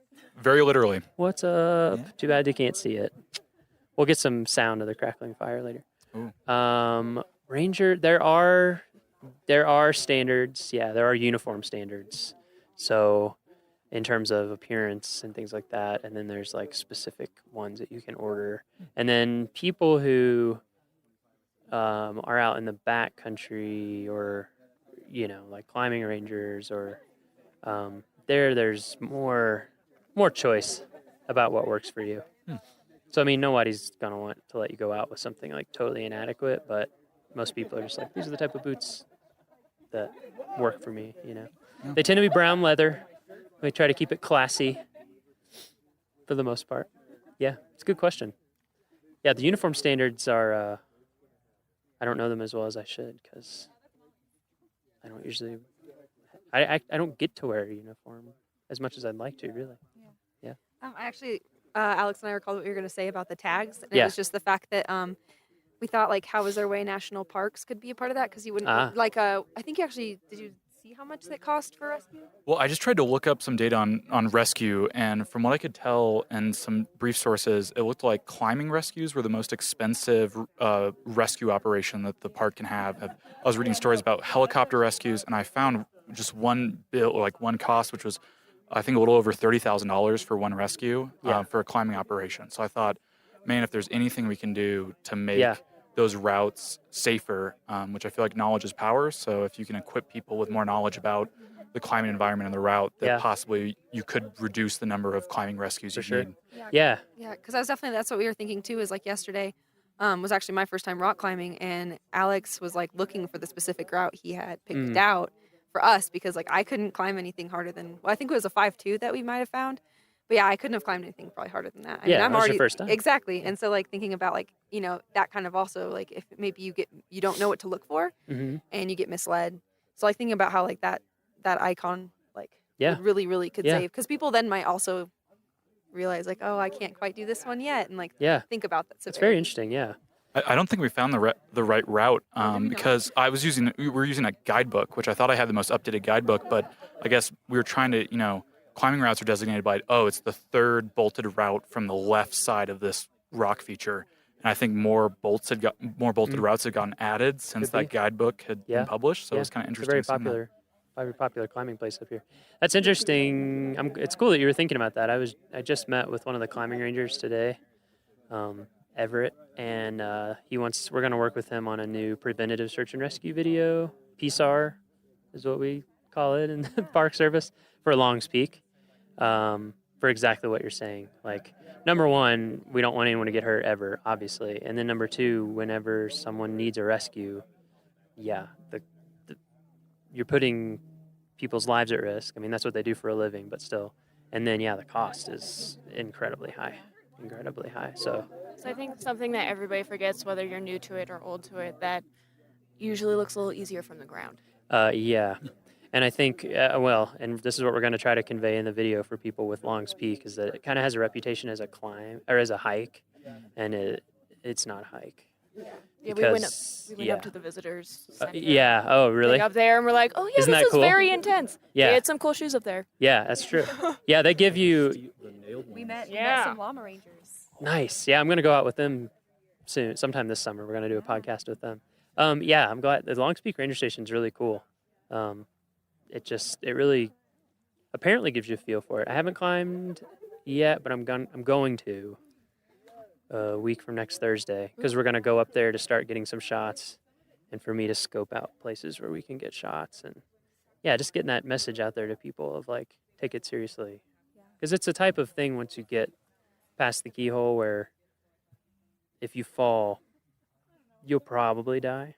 You'll at least be very badly injured and need intense rescue. So I think people go not realizing that. Anyway. We had a lot of fun. We went out as a group, and also this is a different segment, but you through Jeremy encouraged us to look at the wayside signage. Yeah. We had a lot of fun looking at that and kind of seeing I bet. The design of those and how they designated or showed information to visitors. It was really interesting looking at those. We tried to do. We kind of talked about one as a group as like a see-through wayside sign, so that you could maybe etch the outline of the mountain with the peak information. Get to the right level. You could get to the right level and look through it and see the that's interesting. The kind of mountain range. Here, right. It's like it's a perspective point. Yeah. Because the one thing that we noticed was like you had to look, and compare before you really kind of saw what parts of the mountain were where. But I could, and it was kind of evolved from the idea of like maybe an app, but then we realized service is so non-existent up on those mountains. But like that idea that you could use GPS and like hold it up and kind of like those constellation apps that show you where constellations are, it could show you the peaks, and you could just like tap these little hot spots and it would give you that information. So something. Yeah, as we talked about earlier this week, that's something that I would love to see happen is an app for a park. That'd be amazing. I think. And I've seen some prototypes for a couple parks, and basically the way they work is that when you're at home, when you download it, they say, do you want to download all the content for offline use? So that way you can, when you're at your hotel or visitor center, before you get there, you can have it all. And then, there's one like that for the National Mall in DC. Oh, really? Yeah, so you can hold it up and just move around, and it'll show you like where all the museums and monuments and things like that are. Yeah. I like that interactive aspect, because it's almost like virtual reality. Yeah. Augmented reality, where it kind of like transposes something computer generated on top of something real, and I think that's like a really cool interactive way to like learn more information. Yeah, to learn more. Yeah, I think that's we're all, any way that we can let people learn more stuff. Oh yeah, I think that's why I like the Junior Ranger program so much, is because it was so informative, and I was kind of like. It was funny going into the station, like, oh, yeah, we're here for our Junior Ranger badge. And they're like, how old are you? You know what I mean? But I think that, like, having something like that, just like... We're over 9. Yeah. That's all you need to know. Yeah. If it says up, sir, up. We just happen to be up. Exactly. The Junior Ranger program actually ended up leading us around the park a lot. Yeah. And I feel like I got a more fulfilling visit from this time, even though I've been here a lot in the past, being someone from Denver. Yeah. Than I ever had before, just because it's a lot more information and you feel like you have more of a mission. Yeah, because like we were like, oh my gosh, is that a bird in our handbook? And we were like, what bird is this? And we were really into it. And then like Dagny and I we had to run back to our campsite because we needed to grab something before dinner. But on our way back, we were lucky enough to run into some bears. So it was like, while we were a little bit late for dinner, we also had this crazy experience where we got to see a mom and her cubs. And so like that was like, and we were just like, we get to put this in our ranger book. I think so that's excited about it. I think like what you were saying earlier about like being more creative, having more ideas come to you, that kind of thing. It's just, that's exactly like when you're outside all day, basically. Stuff just more stuff happens that is unusual. Oh, yeah. Your life is much less planned. And so, it's like, oh, we were a little late and then we saw bears. Yeah. And if you'd been a little earlier, you wouldn't have seen them. No, not at all. Because like, Dagny saw it first, but like last time I was in Estes was August, and I actually stayed at a cabin here. And I feel like I spent so much time like at the cabin, not really thinking about like how much I wasn't experiencing the outside. Whereas like I've been outside all week, and like counting down the days for a shower and stuff, like you just like, and we've been able to witness like deer walking through our campsite and like, just like, and we had a bear spook that spooked a couple campers and stuff like that. So, I mean, it's just been like a fun experience that I couldn't have had if I was in the safety of 4 walls. There's one right now. Where? right next to that other. Is that mule deer? Oh yeah. Yep, mule deer just a little ways out from the campsite. Man, it's such a nice evening. It's too bad we can't transmit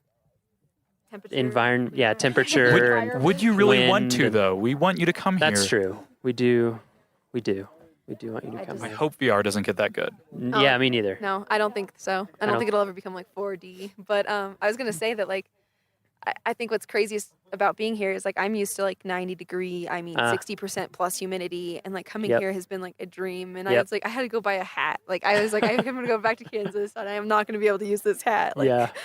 I remember the first time I grew up in the South and kind of the Midwest, so humid for sure. And yeah, they don't get to choose who talks on mic next. We choose them. Oh, it's like duck, duck, goose.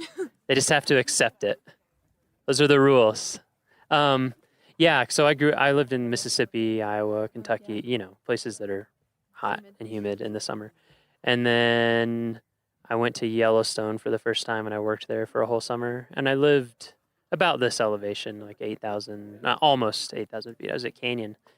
And then I came home, and I was just like, oh my God, I can't handle that. Like, it's almost like I never noticed it before, and then it ruined it for me. I think that's why a lot of people, we get a lot of people, just for it's so refreshing and cool. Love that dry air. Yeah, exactly. gives me life. Never been more chapped. I already have gone through my chapstick. It takes, actually, that's something that we try to tell people in our visitor information. So we're telling you now in visitor information that Apply chapstick before you arrive.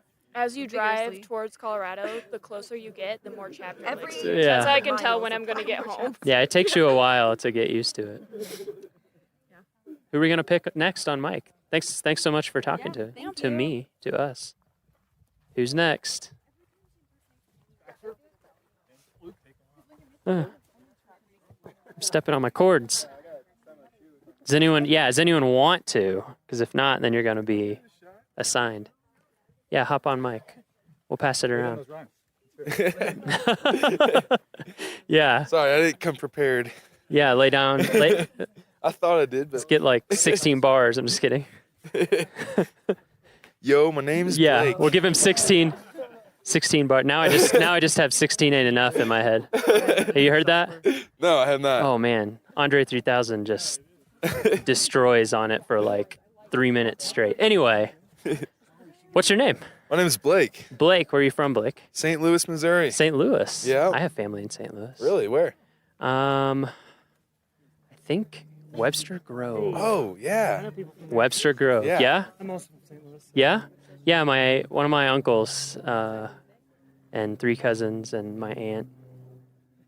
St. Louis. The whole family. Yeah, basically. and then my uncle's still there, and Kansas City, I've got my cousins in Kansas City. all right. So, yeah. Yeah, it was hard making the switch from St. Louis to Kansas. Yeah? Yeah, I was a Mizzou fan. I don't know if you've heard, but we're all KU students. And, for my whole life, basically, I was a Tiger fan, and I was like, that was hard, huh? Everyone else likes Mizzou out here. I'm gonna like something else. Nice. So, have you been to Rocky Mountain National Park before? I have not. This is your first time. Yep. I've been to Yellowstone though. I've been all over the country. So, yeah. What'd you think about this park compared honestly, to some others that you've been to? Some of the most beautiful sights I've ever seen. Really? I mean, I've been, like I said, all over the country, and the mountains are my favorite part. Yeah. Of it. Me too. I guess. Yeah. Any natural setting. Yeah. So. It's kind of my thing as and well. And plus, I took a geology class earlier this semester. So. Oh yeah, it must be really cool to be here with all this exposed rock and think about how different things formed. Yeah. Did you go up on Trail Ridge Road at all? Yes, I did. Did you see Lava Cliff there? I don't. It's a pullout there. It's a thick layer of rock that was from a big volcanic explosion from the Never Summer Mountains, which are to the west. Yeah, it's pretty cool. I didn't see that. It's easy to miss. There's a lot to look at when you're on Trail Ridge Road. Yeah, I mean, my eyes. Yeah, what'd you think about that, Trail Ridge Road? That's one of the things that I had think. trouble breathing on my way up there. I was short of breath. Yeah. And like there was this one point where there was a parking spot before the visitor center there was like a parking area and Yeah. a walkout, and you could see like a whole bunch of different peaks. Oh yeah. I'm not sure what that area was called, but as I was walking downhill and out of breath, Yeah. getting to the scenic. It surprises people. Yeah, I know. There's a lot less oxygen in every breath up there. Yeah. You're right. And I mean, I saw someone smoking a cigarette up there. I was like, oh my gosh. Yeah. How are Their they lung breathing? capacity must be incredible. Yeah, exactly. I want some They're of that. superhumans. Sometimes I've been up there at Alpine Visitor Center, and did you go to Alpine Visitor Center? Yes, I did. Yeah, that's a cool visitor center. Yeah. Got to see both Gish shops. That's the highest elevation visitor center in the National Park Service. Really? The entire National Park Service. Service. 12,000, like 13,000? It's just under 12. Okay. Yeah, it's all just right. a little bit under 12. Actually, I should know the exact number because it's on our podcast that we just put out today. It's like 11,796 or something Okay. like that. It's close to 12. Yeah. Yeah, it's the highest one. Right above the tree line. Yeah. It was really cool just coming up from an area where there's heavy forest and then it just cuts off and there's nothing. It's like a completely different environment, but at the same time it's just it goes together. I can't explain how many things are running through my mind. Like, how is this?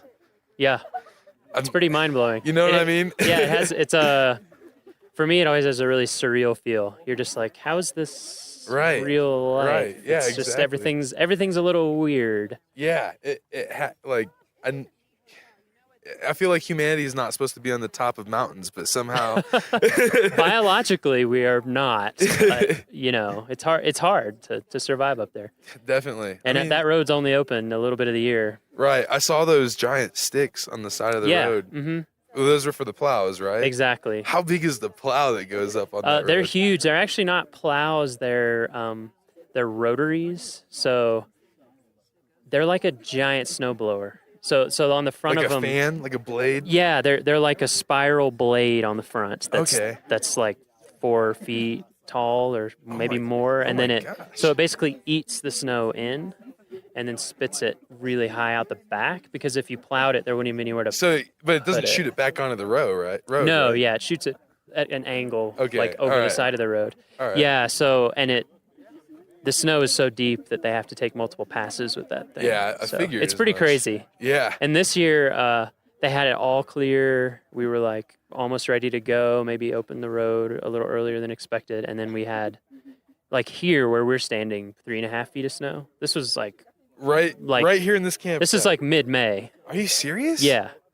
I was gonna ask. Like, I guess snow stays up there until like a couple weeks from today. Yeah, right? if you'd been here a few weeks ago, there would have been a ton of snow up there. Oh my gosh. It's just that once the sun starts getting really intense and the days get long and it gets clear, the snow melts incredibly fast. But like I went up there. You should go on our Facebook and look. I went up there and took some 360 photos, and it was like May 22nd, and it's I have on a up huge on top coat. of Trail Ridge Road. Yeah, I have on a huge coat, and the snow is like incredibly deep. Oh my God. Yeah, it's pretty crazy. I still can't imagine the snow in the summer. That blows my mind. Yeah, that's the other thing is the snow sticks around here a really long time. Coming up from St. Louis, it was probably 70 to 80 degrees a day. And then I've been wearing a sweatshirt, doubling up on the sweatpants every night. It's crazy. And it's like it's July. Yeah. Yeah, exactly. So this is about as warm as it gets. Yeah, just about. It's crazy thinking about. I got a chance to go to San Francisco. It was the same thing. Yeah, in the summer it's chilly. It's quite chilly. But as Mark Twain said. So what kind of design do you do? I'm an industrial designer. Okay. It's my senior year. I'm getting ready to enter the real world. Yeah. I don't think I'm very prepared. Well, you are and you aren't. Right. I'm 32. There's definitely a learning curve. Right. It's good though. I mean, because it's a lot of it's the kind of stuff that you can't learn until you do it. You just have to exactly. do it. It all comes with experience. You'll figure it out. Like I never would have thought I would have ended up here in this job.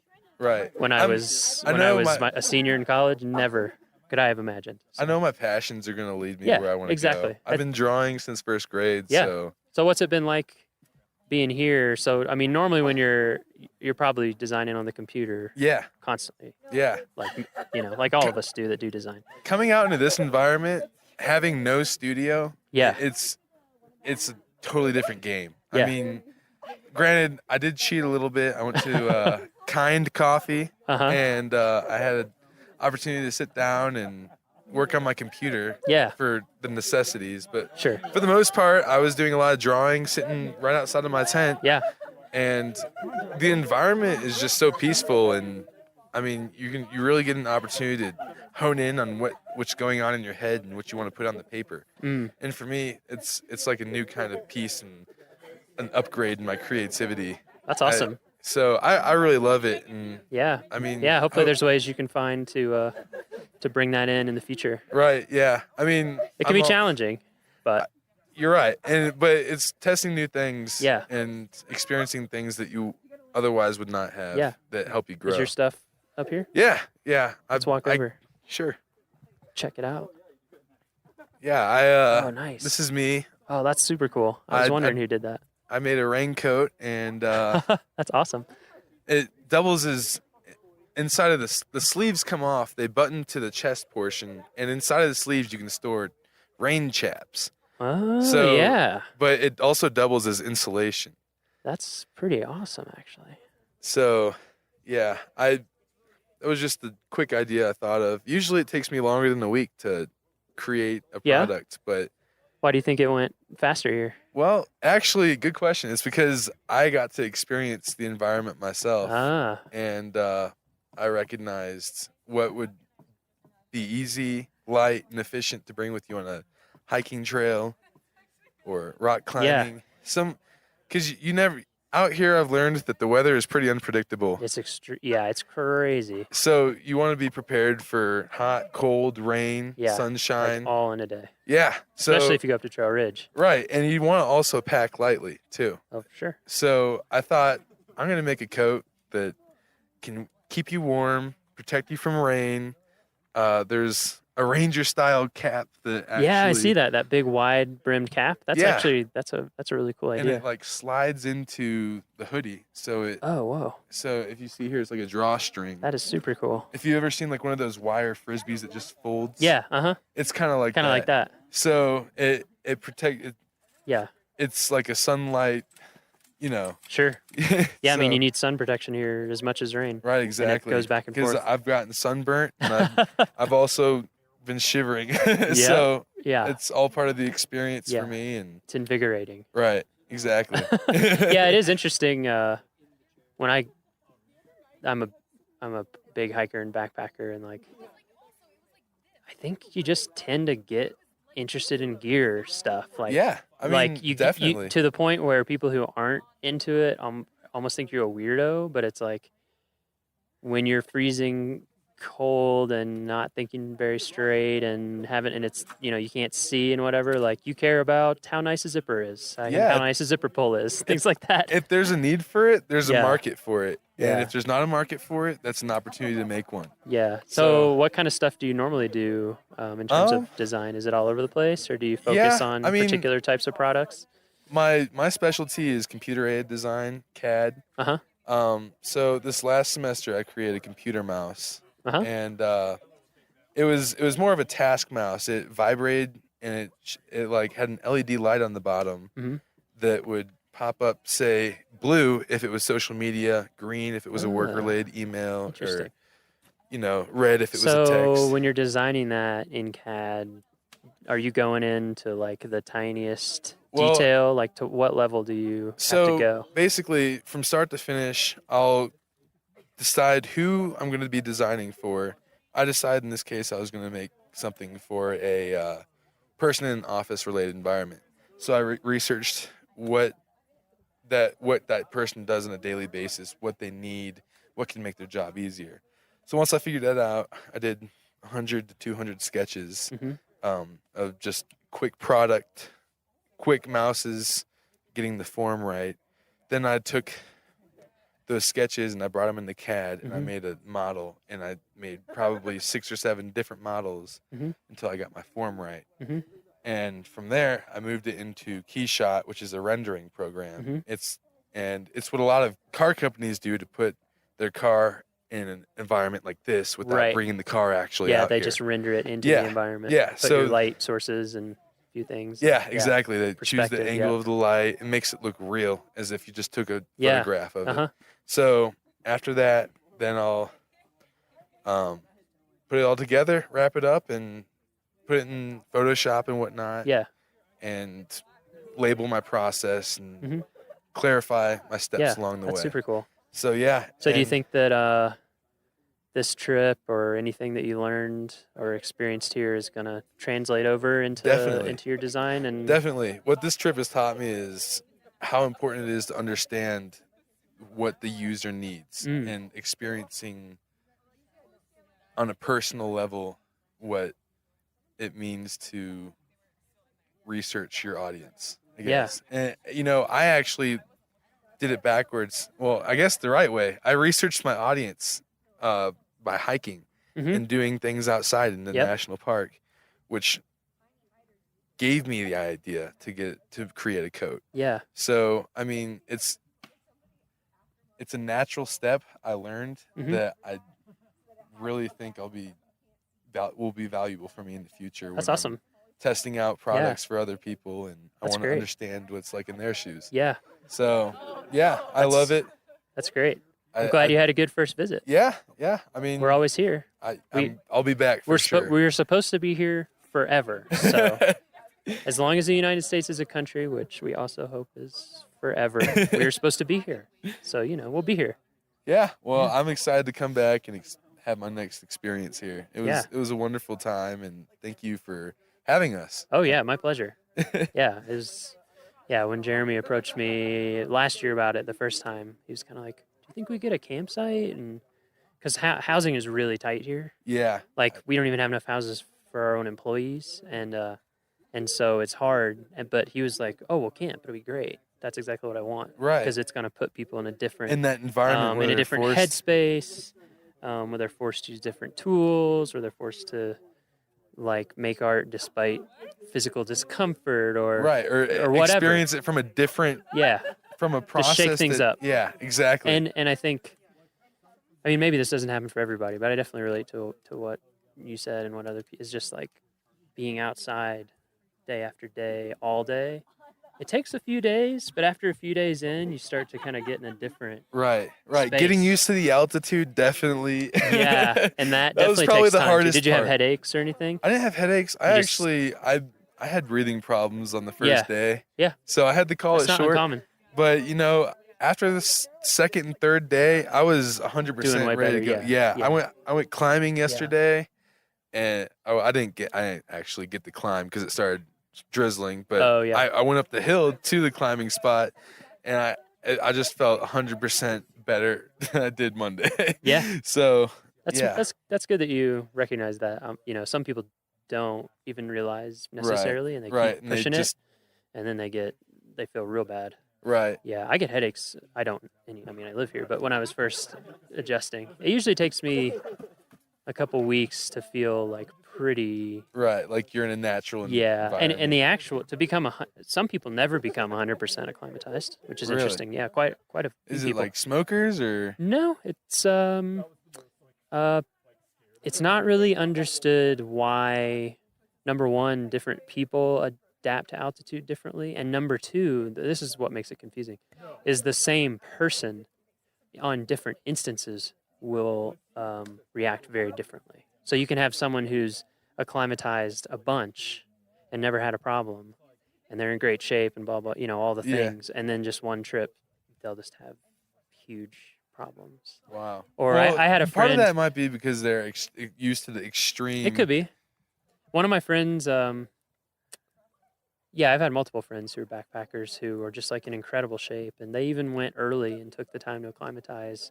And they'd had other trips where they were fine, and it just like shut them down. Yeah. Like almost to a dangerous level. I mean, so it's pretty interesting. The crazy thing is I think I hiked 7 miles my first day, and it didn't feel like 7 miles. It was just the fact that I was going uphill the whole time. Yeah. That I think it was almost a mental thing for me. Like, like you need to chill out, breathe a little bit more. And it's like a challenge. Yeah, exactly. I don't know. I just wasn't expecting it until Jeremy said it, and I was like, wow, I guess I really do have to let nature figure itself out. For sure. Yeah, So, I think that's one of the things that's kept me loving national parks. I think, and just what we facilitate, the experience that we're trying to let people have, like the experience that you had, which is to have that opportunity to like experience nature as it is without control, with as little control as possible. Right. And just to see that and like you said, learn how to like embrace it, be ready for it, Right. be safe, be smart, and be creative. Be creative. Exactly. Yeah. I think that's a huge part of it for sure. That's awesome. This is a great experience, and I really appreciate you having us out here again. Glad to Rock hear it. Chalk Jayhawks. Nice. And I'll hand the mic off. Who else should we give the mic to? We should do what? We should hand it off to something. All right. Somebody. One more. Ryan? Yeah, we're going to get a group picture. Oh, okay. Group picture. Oh, the smoke. Anyone up on We can get Miles with his stuff. Anybody? Yeah, where should we stand? Oh, man. Oh, you've been chosen. You can pass it. You can't call camera shy because it's a microphone. That's true. We thought that would help. All right. I don't know. We're going to get a group picture first, though. Saved by the bell. Can you continue the interview during the picture? Yeah, we can do the interview during the picture. Everybody say I mean, cheese. the worst thing that'll happen is I just have to spend half a second editing it out. So I would never edit you out. I hope you do edit. That's the thing. Just be really boring. We're going to have all the tall... Just be really boring. Yeah, exactly. We'll cut you right out. Yeah, sorority squad. Sorority squad! Yeah.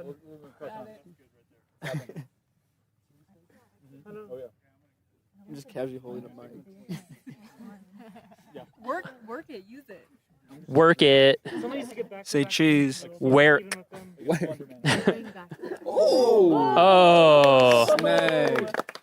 That's a Leica too, isn't it? You better be. That's a precious, precious child. No, I can't. I just nodded it.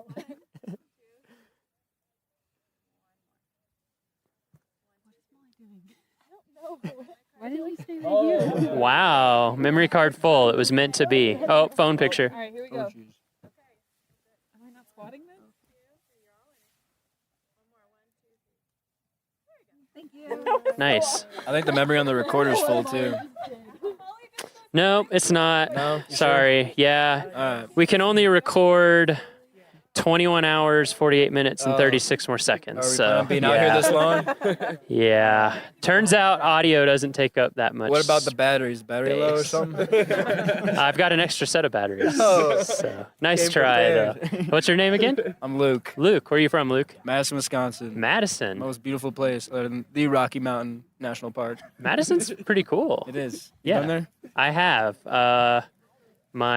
of my best friends from college both went to University of Wisconsin-Madison. I wish I could have gone there. They liked it. Yeah. Yeah, they liked it there a lot. I think the winter's not as much. No, once you're used to it, it's not too bad. Right. And it makes everywhere else feel. If you're from there. Yeah. Yeah. Yeah, we're just cold. I actually, a lot of the times, wish the winter here were colder, but less windy. Yeah. So the No, winters that's the thing. here, it's surprising here. A lot of times in the winter, it's above freezing. Yeah. But the wind is like That's- brutal. That's what makes like Kansas winters almost worse than Wisconsin. Like Wisconsin will be 10, 15 degrees Yeah, colder, exactly. but like not wind. Yeah, So, I would gladly take like 0 degrees and calm over like Oh, for sure. 35 and windy. Yeah. Yeah. They get like- that more on the west side of the park. They get the colder, stiller, Yeah. deeper snow, 'cause then you can cross country ski. Yeah, I bet. About 2 years ago, Wisconsin was colder than Mars. Parts of Wisconsin. It's like negative 130 degrees wind chill in like the eastern part of the state. Damn, that hurts. Like you go outside, like your eyelashes and Yeah. your nose just like all freeze up. People are like, you get like boiling water and you throw it outside and it just turns Yeah. to snow right away. Yep, I've done that. That's insane. I lived in Alaska for a while. Yeah. Yeah, it gets It's pretty cold. Yeah, you gotta find some ways to have fun out there. Yeah. You can't. I like deep cold, but Yeah. some people hate it. Yeah, I can do it. I dig it. Yeah, Taylor doesn't like it. No? Taylor was complaining all day today, and it was sunny and maybe 70 degrees. She's bundled up. Where's Taylor from? Oh, okay. You're from Clearwater. Yeah. She says Wichita 'cause she likes to be a city girl. Dang. We're getting real. Getting real. Nice. Have you been to Rocky Mountain National Park before? I have not. No. No. Okay. My mom lives in Golden though, so Oh, okay. I'm in the area. So you've been around. I've been in Colorado before. You but go to the mountains much when you're in Mhm. Colorado? Yep. Oh, okay. So Yep. you've been up in the mountains, just Yeah. not in Rocky. Skiing. Yeah. How does what do you think? I love it. It's like I didn't know what to expect on this class, but Yeah. I have already like planned a trip to come back like with Really? my friends. Yeah, we went to Door County up in Wisconsin last year. We were camping like on Lake Michigan. Uh-huh. And I was just thinking about like road tripping out here with them. Like That's awesome. there's just endless things to do out here. Oh yeah. Beautiful. Yeah. Do you guys want to be on mic? We'll pass it around. They're just waiting for it. Oh, and what kind of design do you do? I'm in industrial design. Industrial, another industrial Yes. designer. We Yep, gotta- and so are these two. Awesome. This is cool. Yeah, handing off the Tay-Tay. We'll just pass it around. Tay-Tay. Is that your legal name? I'm just kidding. What's your name? Taylor. Taylor. Yep. And you're from Kansas. Mhm. Where in Kansas? Clearwater, Kansas. Clearwater, Kansas. Just, we probably have a lot of podcast listeners, we hope, from Kansas. Yeah. So they want to know. They're curious. You do industrial design as well? Yes, I do. And have you been to Rocky Mountain National Park before? I actually went on the trip last year. Oh, and I really? liked it so much I'm taking Oh my it again. gosh. Yep. I'm sorry that I didn't recognize you. How's it been different this year versus last year? I feel like this year the projects are a lot better. Uh-huh. I don't know. I knew I had more like expectations last year. I didn't really know what to do, but I came into it this time Yeah. wanting to do outdoor gear, which is why I came. Nice. And so sleeping in the hammock, I have Uh-huh. lots of ideas Oh, of cool. how to improve that for camping. I bet. So Yeah, it's you been should. helpful. I don't know how many companies you researched, but there's some interesting. There's a big world of hammock campers. Yeah. Yeah, Which- like people get really into it. Yeah. They do some stuff like they design them Oh, with yeah. foot pockets so that you sleep off the bias so that you can lay flat. That's a Oh, big thing with yeah. camping hammocks. And then the other problem, as I'm sure you found out, was staying warm. Yeah. Yeah. Yeah, that's cool. Yeah. That's a neat. Actually, someone I went to college with owns his own hammock camping gear company. Mhm. Yeah. I actually got inspired polar stuff out of Portland. Uh-huh. They have a lot of like casual camping stuff, Mhm. which I kind of want to get into more Yeah. because a lot of the stuff that I found for like camping with hammocks, it's super expensive and like Yes. really specialized. So Yes, that goes for a lot of backpacking and camping gear. yeah, so I'm trying to do like simpler stuff that you can like add into a hammock you already have and like turn it into a tent. That's So, really cool, actually. Yeah. Yeah, I think that's something that I'm not an industrial designer, but just kind of tangentially interested in. Because with backpacking, it can cost so much money Yeah. to get into. And so Yeah. I feel like it can prohibit a lot of people just based on that, and it shouldn't. Yeah. So that's really cool. Yeah, because last year I was like, I've never really been like Yeah. camping, and I was like, I'm nervous. Like, what if everyone else is like has all this high tech stuff, and I've no idea what I'm doing. So Yeah. it's been pretty interesting. Like, Yeah. So do you feel that your camping skills have improved since last year? yeah, I think they have. I mean, you came back, so you must have Yeah, liked it. yeah. Yeah. I tried to sleep in my hammock last year, and I got way too cold and slept in the car. So this year I only slept in the car once Wow, instead that's of like cool. 3 times. So That's cool that you're taking that and making it like your focus. yeah. Yeah. Yeah, I've noticed quite a few people with doing kind of different gear, like footwear, clothing, Yeah. stuff like that. And Yeah. it makes sense because it's your direct experience, right? Yeah. And so for this trip, I want to do that for my senior thesis. So I just kind of focus on patterns, Uh-huh. and I would like take pictures and then create like color palettes from those, Mhm. and then make patterns to use like for the camping gear. Nice. So that's what I focused on this week. We got embers in the Yeah. air. Yeah, we'll look at it in a second. What about pass the mic? Getting everybody on the mic. What's up? Hi, how are you? Good. What's your name? My name's Baxter. Baxter? I'm from St. Joe, Missouri. St. Joe. Mhm. Okay, nice. That's where is it? It's about an hour north of Kansas City. Right. Okay. Yeah, I lived in Red Oak, Iowa for quite a while, so we would always drive down through, sort of through that area. So you're industrial design as well? Yes, I am. Nice. Have you been to Rocky before? No, this is my first time, actually. Really? Have you been in the mountains a lot? I was in the Bitterroot Valley in Montana yeah. a couple weeks ago. Bitterroot is beautiful. It's That's very awesome. cool. So that was your kind of first big mountain first trip. Yeah, yeah. Drove up with a couple friends and enjoyed it so much I thought I'd sign up for another class. And, yeah. How's this been? Fantastic. Yeah. Yeah. What do you think about the park? You know, I've never been, but I've just been blown away by the views. Yeah. Yeah. Incredible. And Yeah. I've been just awestruck about all the lakes here. Yeah. The They're lakes just are amazing. beautiful. And I just didn't imagine how great this place would be. Yeah. So, That's awesome. I mean, it's been a great experience. Took me by surprise the first time I came here too. Yeah. And I've been to a lot of parks, but still, it's just there's something about it. Just like every park, there's something about it. Yeah. What have you been working on this week? I kind of been taking a step back and doing a little bit of photography, but Nice. I kind of focused on an app a Mhm. little bit, a hiking app based on just looking at, the types of people. There's all different types of people come from all over the world here, and it seems like they've been maybe unprepared. I've noticed. I saw a couple people walking up in just like sandals and without water. Yep, And for sure. for safety reasons for park rangers, I thought it'd be nice for people to be educated about their trail that they're Yeah. going on. So the app I've been kind of designing is based on a little bit of an app that's already been out there. It's Mhm. called All Trails, but I took a little spin off of it, and I've kind of created just something that's easy to use and shows all the trails around you. Yeah. Do you have? Yeah, it's actually right here. Oh, nice. Just shows a quick picture of the your hike that you're supposed to go on and the rating and all that kind of stuff.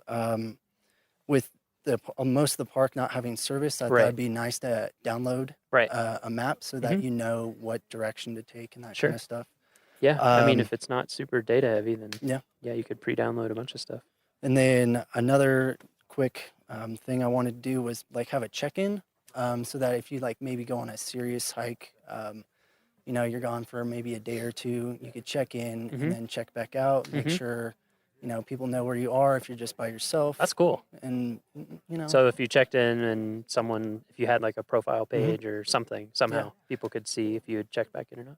Yeah. Yeah, that's awesome because that's that's something that we try to impress upon people, and I mean it's easy to forget, but just you should letting always let somebody know where you especially are. if you're out there by yourself. Yeah, even here, I think like our trails are so nice. Like our trail crew does an amazing job, and they're just beautiful. And there's so many nice bridges, and there's paved roads, that it kind of gives people the impression that whatever. But yeah, when you're 5+ miles away, and we have people get hurt not even that far from the trail, just sprain an 'cause- ankle maybe. Yeah, or like you said, they just don't bring water or just things that are preventable. I think people just don't know. So that's cool that you're trying to just get integrate the people education part into it.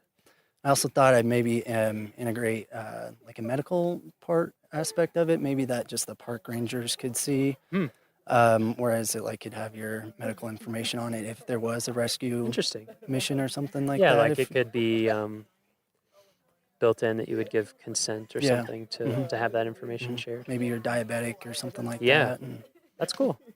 Yeah, that's nice. Yeah. So how has being out here been different for you in terms of, well, I mean everything, but design? What kind of influence do you think that's had? It's been different because you're not in a studio. You don't have, other people. It's been kind of just on your own this week in terms of designing things, which has been nice. Yeah. You don't have a lot of, people telling you what to do or that kind of stuff. And so you kind of go on your own. We've been, as a class, just all over the page with projects, and it looks fantastic. Yeah, it does. I wish we'll get some photos from you guys after, so we can post it maybe with the with this podcast episode. We'll put it in the blog post. But yeah, it's really, really cool stuff, and like very high production value for working out of a campground too. I mean, we're working with no Wi-Fi, just little to no supplies, and I mean, it turned nice, out right? great. Yeah, it actually is. One thing to that get always away. amazes me is how much more time you seem to have when you don't have Wi-Fi. Yeah, you don't have internet access and movies and stuff. You know, It's been nice to and get you're away. waking up early because Mhm. it's, I don't know. Maybe there's people here who still sleeping, but we I usually am a sleeper inner. But when I'm camping, I get up. Sun wakes you up exactly. in the tent. I'm Yeah, just like, and you tend to fall asleep really early. You're so cold, you're ready to get up Like in the morning. yeah, like backpackers midnight. Yeah. When I would be backpacking, would be like, oh man, it's late. What time is it? 8. You know, like in the spring when it's not quite as light as it is now. It's really light. Mhm. What time is it right now? 8:30. 8:34 and plenty of light in the sky. It's interesting.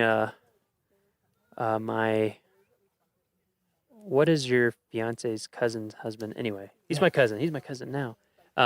He's from Hawaii, like born and raised, and hadn't traveled a ton until he started doing travel baseball. Anyway, he was here visiting in the summer, and he was just like, "Whoa, like the sun stays up so late." And I never thought about. I've never lived anywhere like near the equator at all, so that's pretty interesting.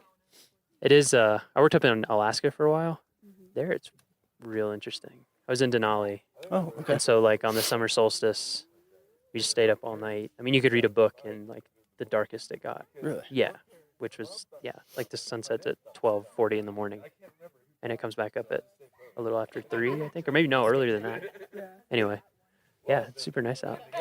Yeah, that's cool. It's been interesting to hear from everybody how it's influenced their design. What kind of things do you normally design? Do you normally do app development? No, it was not really.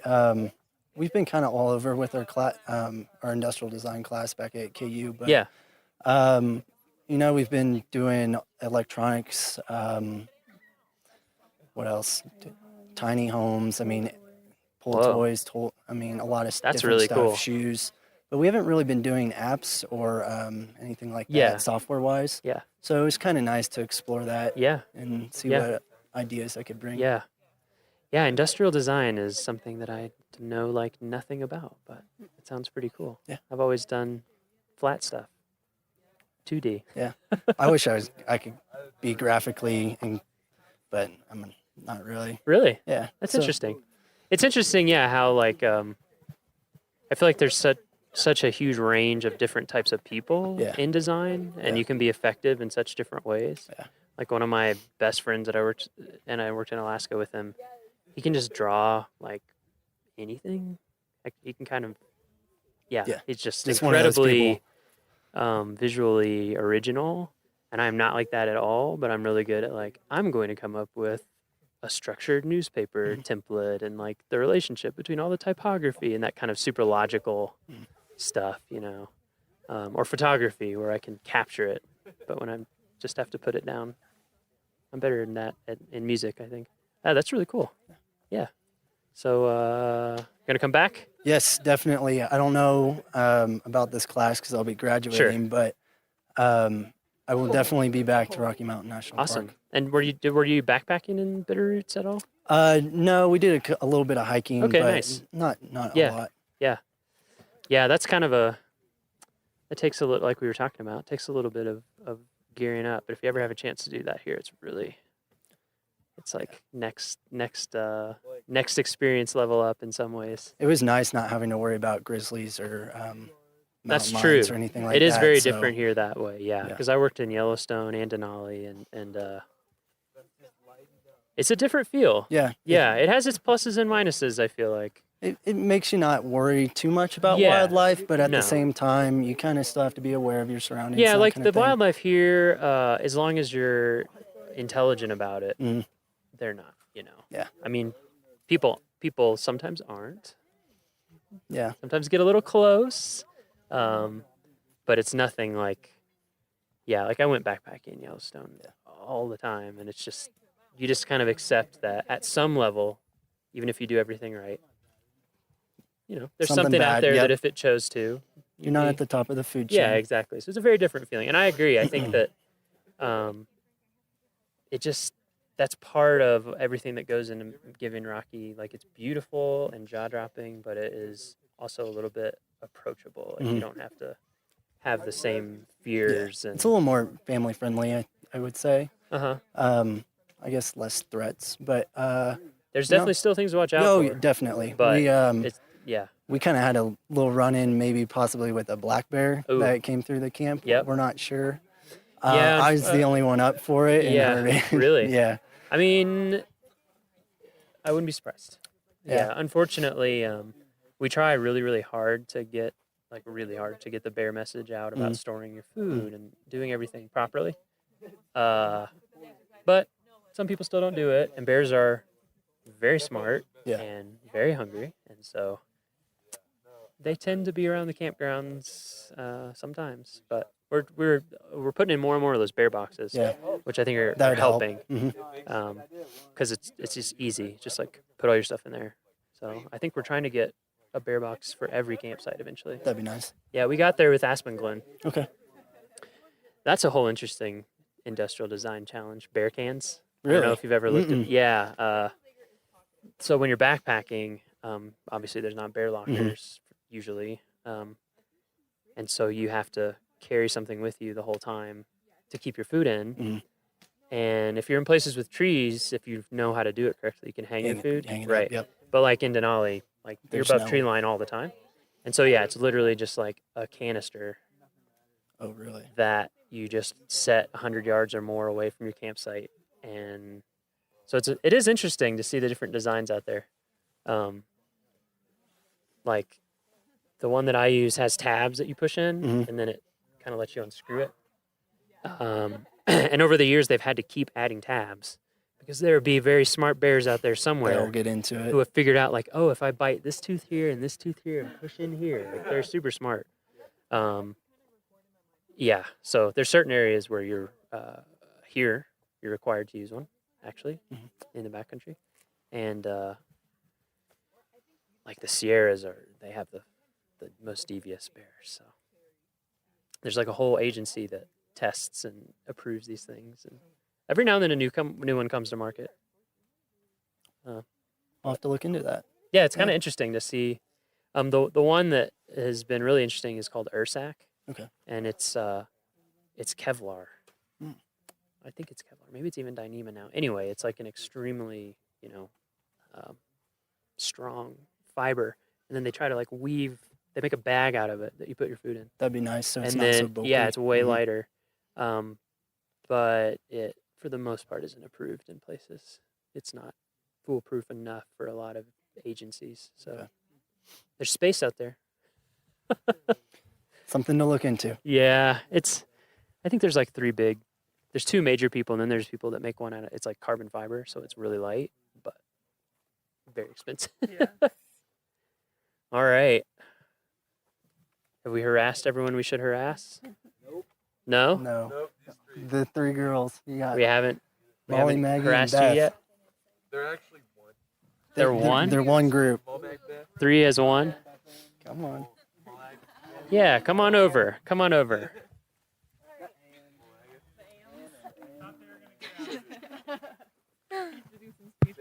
Nice. Check, check. Check, check. Check, check. Hello. How's it going? Good. Why don't we introduce? You can start with yourself. Yeah. Okay. What's your name? My name is Molly. Where are you from? Minnesota. Where in Minnesota? It's called Woodbury. It's like 5 minutes from St. Paul. Oh, okay. So yeah. I just figured there'll be podcast listeners who know exactly where Relate that is, to Minnesota. so, Yes, we're Woodbury, trying home of the Royals. to- Yeah. What kind of design do you specialize in? Graphic design. Graphic design. Yes. Okay. Me too. Yeah. All these industrial designers. I'm like, I know. that is I super think cool. I don't know anything about it. There's 4 of us here, yeah. Okay, nice. So it's interesting to be around a bunch of ID kids because we really aren't after our freshman year. Yeah. What do you think is? I've never interacted with ID. Yeah. They think a lot more 3D than us. Uh-huh. They can see like physical copy a lot better than we can. It's a little hard for us. We see pretty flat. Yeah, I was just things. I was just talking about that actually. Yeah. With Baxter. Oh, yeah. Yeah, about like I was like, I'm in the 2D world. Yeah. That's how my brain works. I feel like a lot of their projects too were a lot more like practical and like used, where we just made cool things. So Yeah, it's I mean, there's lots of different ways of graphic design for us in the Park Service. For me, it's like just how to communicate with people well. Basically, how do we make something that has that nice balance, of like that kind of nice tension that you always want, that makes a good design, but is also really clear. Because that's a big thing for us, is that, people are on vacation. There's crazy stuff going on. They're seeing all this crazy, Yeah. and we want to teach them stuff, but we don't want to like get in the way of throw the book at them. So kind of learning how to use design to do that, super important. Yeah. How about you? What's your name? My name is Maggie. Where are you from? I'm from Kansas City, Missouri. Oh, nice. Yeah. I have a cousin in Kansas. Two cousins in Kansas City. Yeah. Yeah. And you graphic design as well? Yes. Nice. Yeah. Okay, we'll finish introductions and then we'll yeah, I'm Beth. I'm from Wichita, Wichita. Kansas. Yes. Okay. Yeah, so we do have a lot of Kansans and some upper Midwest people. Wisconsin, Minnesota. Nice. Yeah. So have any of you guys been to Rocky Mountain before? No, I think this is the first time No? for all of us. Yeah. You guys been in mountains before? Yeah. I've been to Colorado and Yeah? other places, just never the park before. I went to Vail. Okay. I've been to Estes, just never really to the park. Okay. Yeah, so you've seen some mountain stuff. So what do you think? What do you think about Rocky? It's awesome. It's beautiful. Awesome. Yeah? Especially with what we see every day in Lawrence. It's very flat. Yeah. Right, very Geographically different. a huge contrast. So it's nice to see everything. And we went hiking a lot, especially the first day, and kind of yeah. We That hits you, right? Yeah, we yeah. decided the first like 15 minutes Yeah. are the hardest, but once you get to the destination, it's always worth it. Totally. Yeah, I'm my body's especially stubborn, so for me it's like the first 1 to 2 hours. Yeah. Especially if it's really early. I'm like, Yeah. oh man. But yeah, every time once you get into it, you're like, I'm so glad I'm doing this. Yeah. This just feels so good and engages your mind in a different Yeah. way. Yeah, how is it's been interesting hearing from different people how the camping and hiking and being outside all the time has affected lots of things. But Yes. Your design, how is that? What do you think the benefit has been there? How has it been different? I mean, because a lot of people have said and I'm the same way. I'm on the computer all the time. I'm pretty much in, Illustrator and InDesign and Photoshop and Yeah, I think I was going to say, having not as much technology at your fingertips all the time was a huge thing for most of us. It's also just, I think this week specifically in my project, and I guess in all of ours, we pulled a lot more from the environment around us and stuff that we don't normally see. So if I hadn't have been here, I wouldn't have known what this stuff looked like, and I wouldn't have been inspired to do that kind of thing. So it's just kind of a different environment, helps you pull different ideas and things that you would never normally see. If I was in Kansas, I wouldn't be looking at the same things and making the same things. So That's that was super a big. cool. Yeah. One thing that I don't know, this is my own personal pet theory, but national park visitation has been going up for sure the last few years, at least like at Rocky it has hugely, incredibly. And I think part of it for me, and you guys would know even more because I'm 32, so but I had the internet and stuff for a long time, and like you have to be here.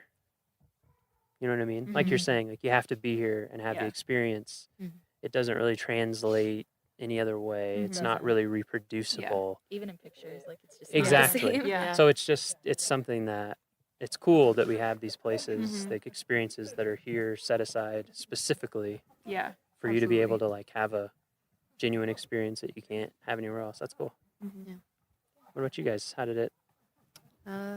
Yeah, I think the biggest thing was not being able to rely on outside sources. So having to come up with things that were like personal experiences, things that you are familiar with. And then also for me, a big thing was like not being able to compare what I was doing to other things that have been done.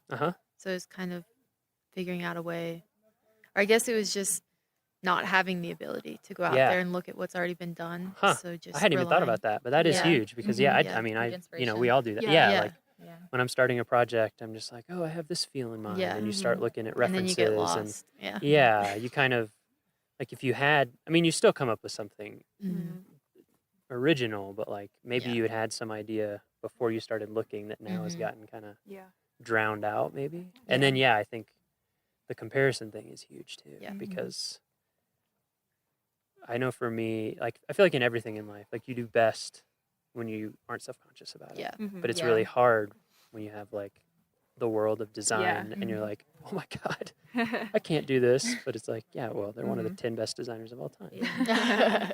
But at the same time, I thought like it's been a really long time since I've been told make whatever you want. Like there's no like guidelines or prompt or anything. And at first it was like, oh my gosh, like what should I do? I can do anything. And like just this pressure to make something awesome. Yeah. Because you have the 1 week. Sure. And everyone here is so talented too. And seeing everyone's together, everyone around you is making really amazing stuff. Yeah, so I agree. When it I puts looked more at everything. Yeah, there was definitely panic. Like, what do I do? That's cool though. Like that's a good, Yeah. you know, that's a good group dynamic. I think when you have a bunch of people together who are who are good at something, it makes everybody kind of step their game up. Yeah, that's true. Yeah, I love a lot of this stuff. Yeah, we're gonna try to get pictures up so we can put it on the blog. Oh, cool. Good. Yeah. Well, I'm glad that you guys have had a good time Yes. and Yeah, that it's great. been valuable. Absolutely. Do you think there's things from this experience you'll take back with you? I'm getting smoke. I in my feel mouth. like I'd be more likely to go visit other parks now. That's awesome. Yeah. Yeah. That's Yeah. really good. I think especially aside from the design and just the camping aspect of being here, none of us have ever camped for an entire week. Yeah. So that was really tough at times, but Right. now, I think the longest I've ever camped is really a night or two. Right. So yeah, a weekend. So Yeah, I think it's 12 that hours. day like 3 to 4 where Yeah. the game starts to It's right. change. Yeah. Yep. Mhm. Yep. Yeah. Because you're like, wait, there's nowhere for me to go. Yeah. I live here. Yeah. But after this, I Yeah. think I'd be a lot more willing to do stuff for longer periods of That's time. great. Yeah. Yeah, it's it's like a time-based thing, you know. You almost have to you realize, I mean, I've done backpacking trips and you kind of sense this pattern where it's like day 2, day 3, day 4, and as you get deeper into it, you become more and more comfortable. Yeah. It's cool. You get your mind in a different gear. Yeah, but we've also heard a lot of people around camp saying like this is the nicest campsite they've been to, and like how all the facilities are really close and Estes is right there. So it'd be really interesting to even go somewhere more remote. Oh, yeah. Where we like can't go Actually, to Estes for actually, that's a showers. really good point. Yeah. I've talked about this with people before, like those of us who work here. You know, it's very unusual to have a park of this size and type, but then to have a real community right at the doorstep, and then an airport an hour and a half away. Yeah. Because like when I worked in Denali, and even there's some stuff compared, but like there's no grocery store. Although I heard that they're building one, but there's no grocery store. So we would drive to Fairbanks. So it's 4.5, 5 hours round trip for groceries. Yeah, and so it's and so you're right. There's a whole realm. Yeah. Also, what I would encourage you to do, there's 417 units in the National Park Service system. Wow. So there's national parks, which I think there's 59 or 60 of now, but then there's a whole bunch of other stuff, and like national monuments. We run a lot of those. Forest Service and BLM run a lot more. There's historic sites. Anytime you have the chance. The job I had before this, I went to all sorts of different parks and made brochures for them. It just, so many places are really cool, even if you wouldn't think to stop there. Like little Revolutionary War battlefields and Civil War battlefields. And oh man, I'm blanking on the name right now. It's a Congaree National Park, which is a swamp area, kind of right on the border of the Carolinas. Like, it was incredible. And I'd never heard of it. So that's cool that you're more interested now. Yeah, definitely. Yeah, you can go if you go to findyourpark.com, or if you go just go to nps.gov. Like, we have maps of every park unit. Cool. Yeah. Cool. Keep it up. Future park visitors. Thanks. All right. Thanks. Yeah.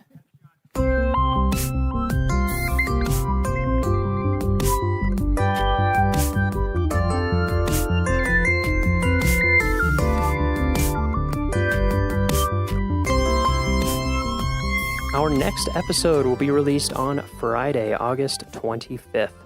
For show notes, transcriptions, and to learn more about our show, visit our homepage at go.nps.gov/RMNpod. That's go.nps.gov/RMNpod. The Rocky Mountain National Podcast is a product of Rocky Mountain National Park, one of 417 units of the National Park Service that preserve America's heritage for all, forever. Bye for now.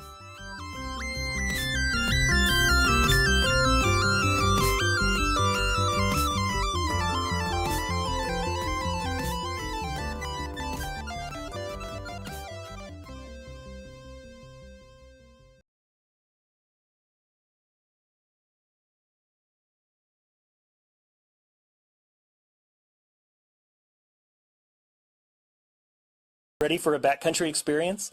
The Gunsight Pass Trailhead is the starting point for one of the best two-night hikes in the park.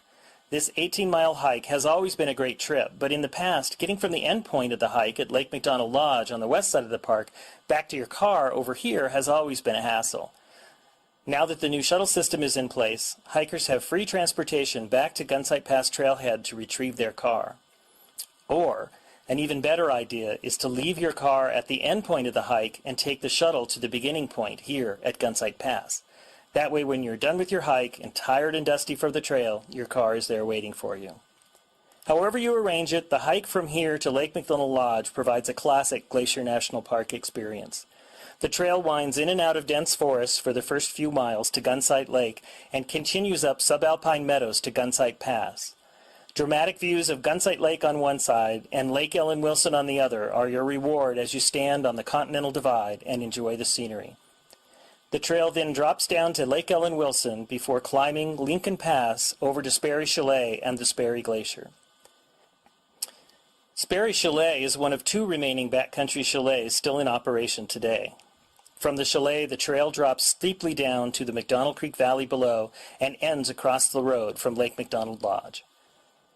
Backcountry campers are required to obtain a permit prior to their trip. Stop at one of the permit offices or visitor centers and Ranger can give you guidance and assist in trip planning. Along this route, backcountry campgrounds at Gunsight Lake, Lake Ellen Wilson, and Sperry Chalet provide a range of choices for camping, and the chalet provides overnight accommodations that include meals as well if you want to experience the backcountry with just a touch of rustic luxury. Reservations for the chalet is a must, and reservations are recommended for backcountry campgrounds as well. Headwaters is supported by the Glacier National Park Conservancy. Note, this episode deals with an intense accident in Glacier. Please take care while you're listening. I remember this distinct feeling of getting off that hitch and having that weekend to myself and just being completely content with life. I remember that moment of just like, oh, I am so happy. And I feel so good with where I am and who I am right now. So what happened on the walk back? I was on an incline. And when you walk on an incline in snow, you kind of like lean in, kick, kick, kick, dig, kick, kick, kick, dig. So I had kicked into the snow, but there was enough where I had kicked in and exposed it that I actually kicked in to ice. And I stepped on it, and it just took me out immediately. You fell. I did. You fell off the high line. I began to slide. Yes, I fell off the high line. Every community, a high school, a workplace, a national park has its set of stories. Local legends, colorful rumors, and cautionary tales told in hushed whispers. They come and go, as people do, but I think some of these stories are etched into the fabric of these places. When I moved to Glacier last year, I started to learn the stories and characters of my new community. From the stories we've told on Headwaters to the old, locally famous characters I see referenced everywhere, like Joe Cosley, the notorious park ranger and poacher, or Josephine Duty, the moonshine mogul. One of these stories is that a trail crew employee once fell from the Highline Trail onto Going to the Sun Road and lived. It's almost beyond belief. And it felt a little taboo to know this about one of my neighbors. To know it happened, but not know them. To know what felt like their secret, but not their telling of it. This year, I became friends with that person. And I quickly realized that they don't see it as a secret. This story that I saw as a dark piece of their past was something that they brought light to, and in doing so, brought light to so much more. You're listening to Headwaters. I'm Gabby. This is a show about how Glacier National Park is connected to everything else. In this episode, we talk about how one event can change a life. This is the story of Morgan Bell's relationship with Glacier. A career on trail crew, and how a single day, a single step, changed everything.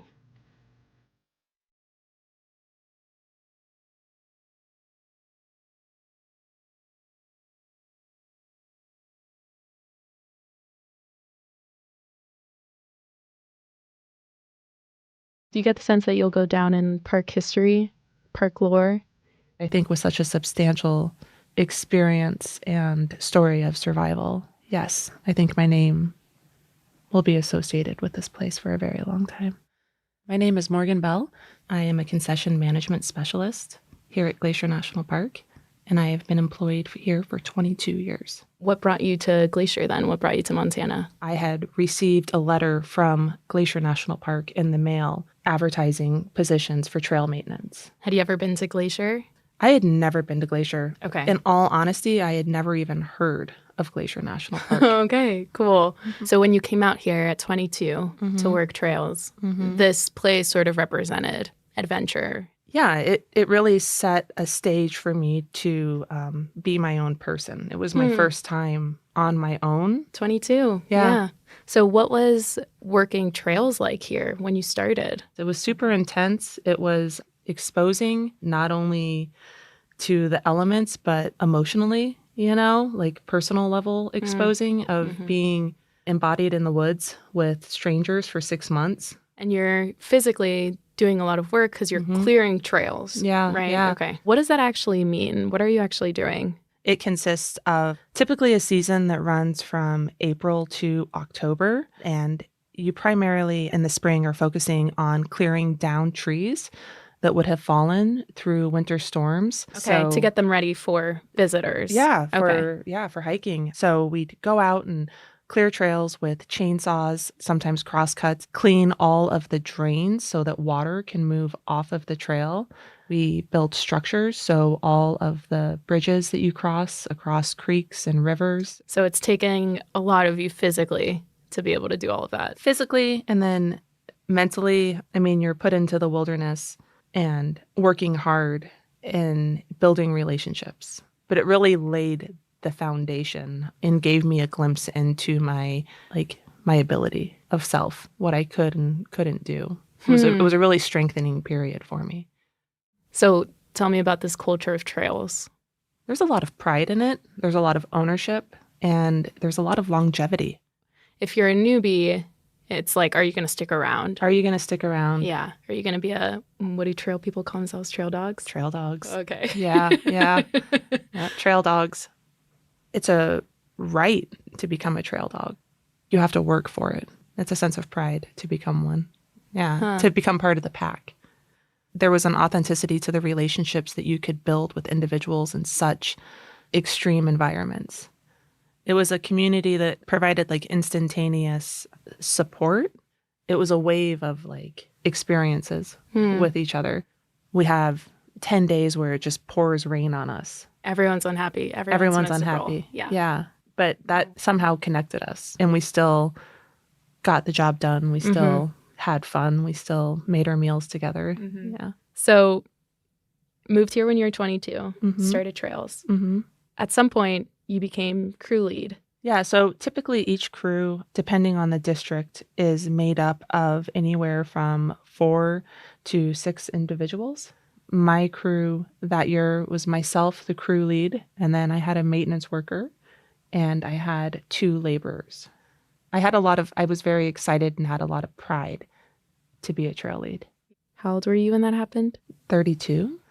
I really started to see how Glacier had shaped me into the individual that I was becoming. I can hike a trail. Like in my mind, I can envision a trail without being on it because I've been on it so many times. That makes me think of knowing our homes in such an intimate way. And so these trails are sort of, like a home where It is home. You know, I have a favorite tree. I have a favorite rock. And I have and I have memories built in certain areas, right? There's like those keynote moments that are kind of ingrained in my being. I became very integrated with Glacier. I identified with it. And there's an intimacy of how I connected with Glacier. My literal blood, sweat, and tears were put into the ground. From working trails. Trails exposed me to the deepest parts of myself. It built a level of strength and identity within me to understand myself. It was like a level of intimacy. Who would I be as an individual if I wasn't shaped by trails? It solidified that this was where I was supposed to be. I'm all about universal signs.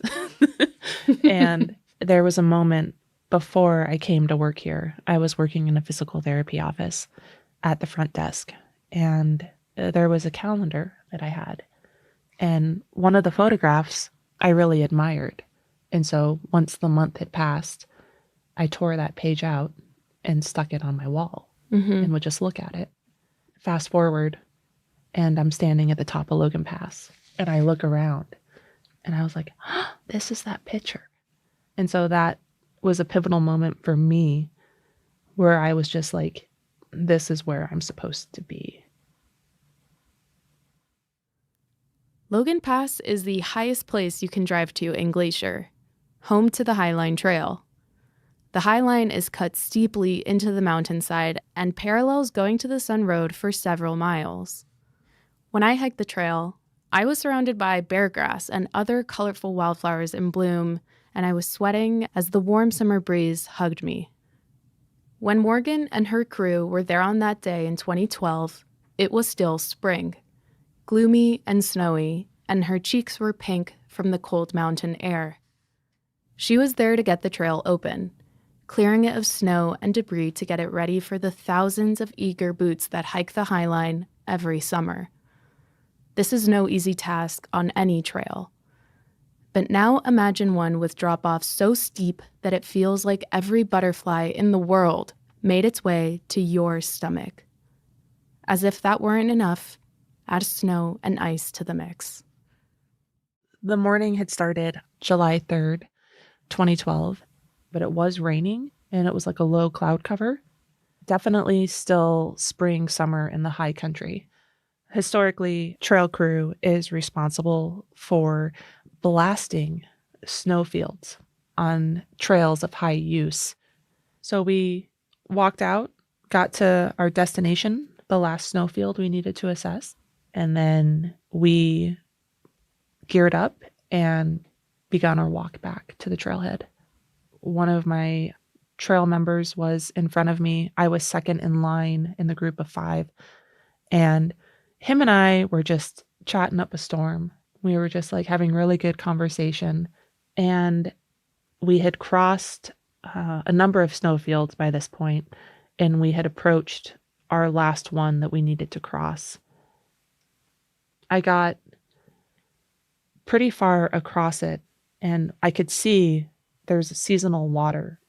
This section of the trail, seasonal water flows. What had happened is that water had froze and created like an ice layer. I was on an incline, And when you walk on an incline in snow, you kind of like lean in, kick, kick, kick, dig, kick, kick, kick, dig. So I had kicked into the snow, but there was enough where I had kicked in and exposed it that I actually kicked in to ice. And I stepped on it, and it just took me out immediately. It was fast. Like, it wasn't like a whoopsie slip. It was like a slip, hit the ground, start sliding. You're still on snow and ice. I'm traveling still on snow and ice, yes. And I was crossing, the snow had kind of collected in a couloir of sorts, or like a natural chute that had been created through this water feature. Okay.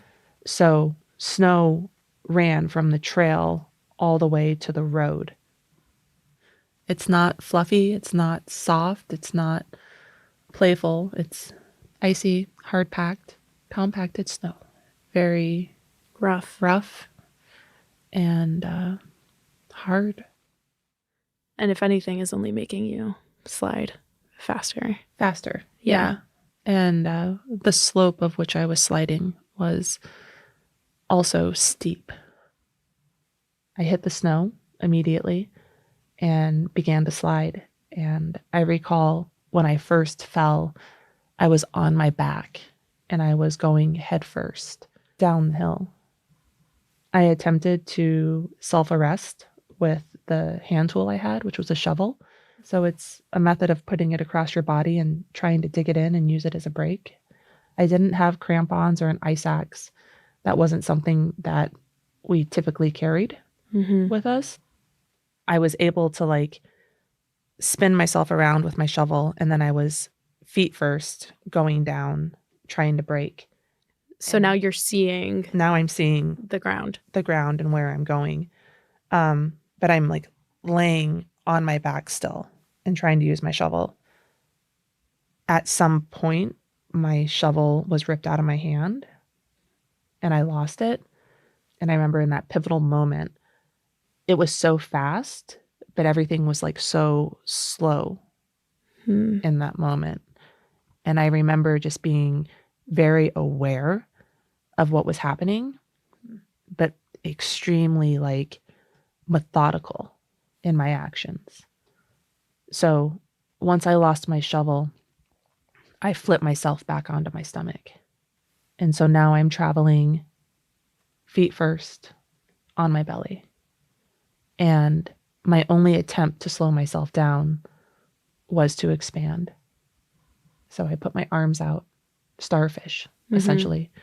Put my arms out really far, began to dig in with my hands and my nails. My feet started to kind of really push my toes into the snow. I remember the sensation of my face dragging on the snow and the sound of it, the speed of it, and the snow that I was gripping and moving across, flying around me, and screaming. It was incredibly loud. Really, really intense. Primal fear, loss of control, and completely terrified. What my crew members experienced as well is that they heard me yell, "I can't stop." So they're hearing you while they're still standing on the high line. Yes, and they're watching me. They can see me sliding down. At a certain point, they lost sight of me and didn't know what the outcome was, but knew that I had made it to the road. Because from the high line, they could see the road itself, but they could see vehicles going around. Something. On a slippery patch of hard snow and ice, Morgan slid 350 feet from the high line. That's more than the entire height of the Statue of Liberty.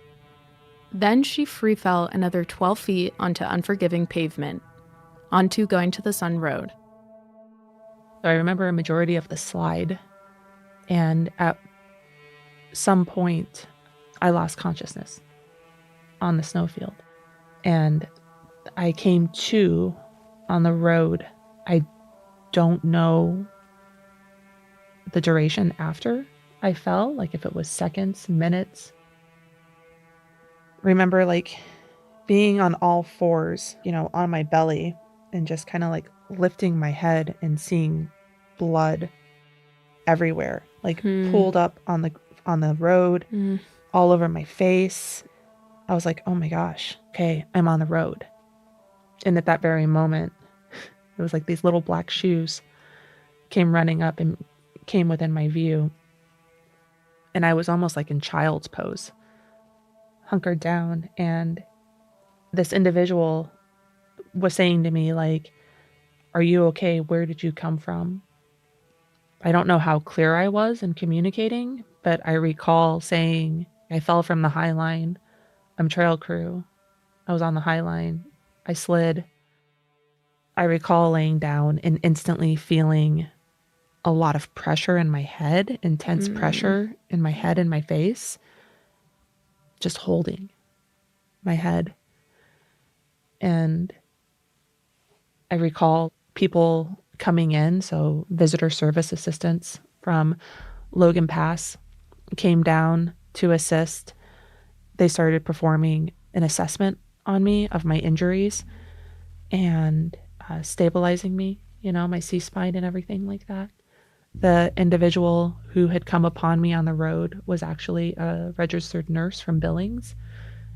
From what I understand, rangers got on site and alert, which is an emergency helicopter, was called and took off immediately to come life flight me to the hospital.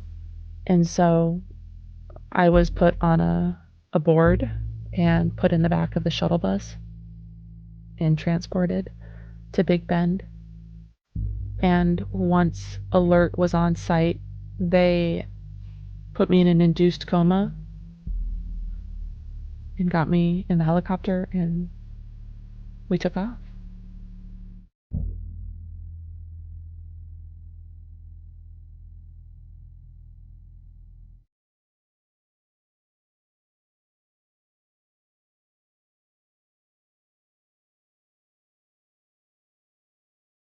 I would never be who I was again.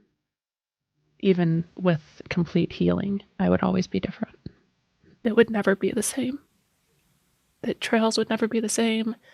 That my life and my activities and my existence as I knew it would never be the same. Do you remember waking up in the hospital? Mm-hmm. Were you confused or? No, I was incredibly ashamed. I remember my supervisor, who I have great admiration for, he was there in the room. They got the call that I had woken up. I was in the ICU, and the first thing I said was, I'm sorry. I remember him just being like, will you stop it? Like, why are you apologizing to me? Like, no apology is necessary. Yeah, I felt embarrassed. I felt ashamed. I felt that I had let the team down through my actions. Because I understood the consequences of what had happened, not only to me, but to the program as well. In the days following, the park halted all trail crew operations while they investigated the accident. For the next season, there were new safety guidelines in place for snow travel. And every year since, trail crew does mandatory snow and ice safety training, where they practice using ice axes and crampons and setting up fall protection. Morgan's accident changed the trails program and the culture of snow safety throughout the entire park. Heads up, Morgan is about to describe her injuries. If you're not interested in listening to the details, you can skip ahead 2 minutes. So, when you woke up at the hospital, what were the physical injuries? Starting from the top, traumatic brain injury.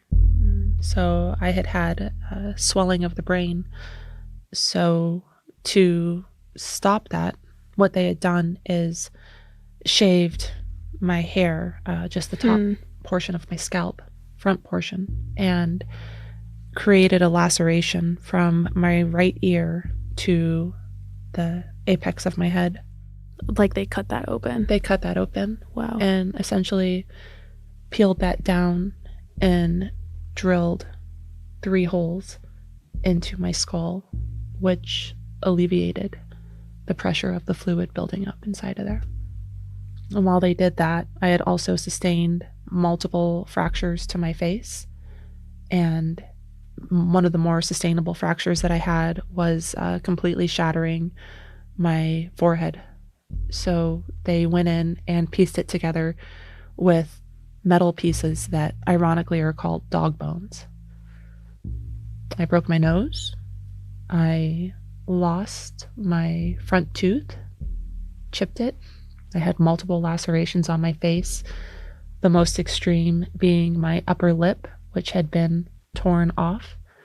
In my cervical area and neck, I had a bilateral dissected carotid arteries, which essentially is the bands around my carotid arteries had exploded.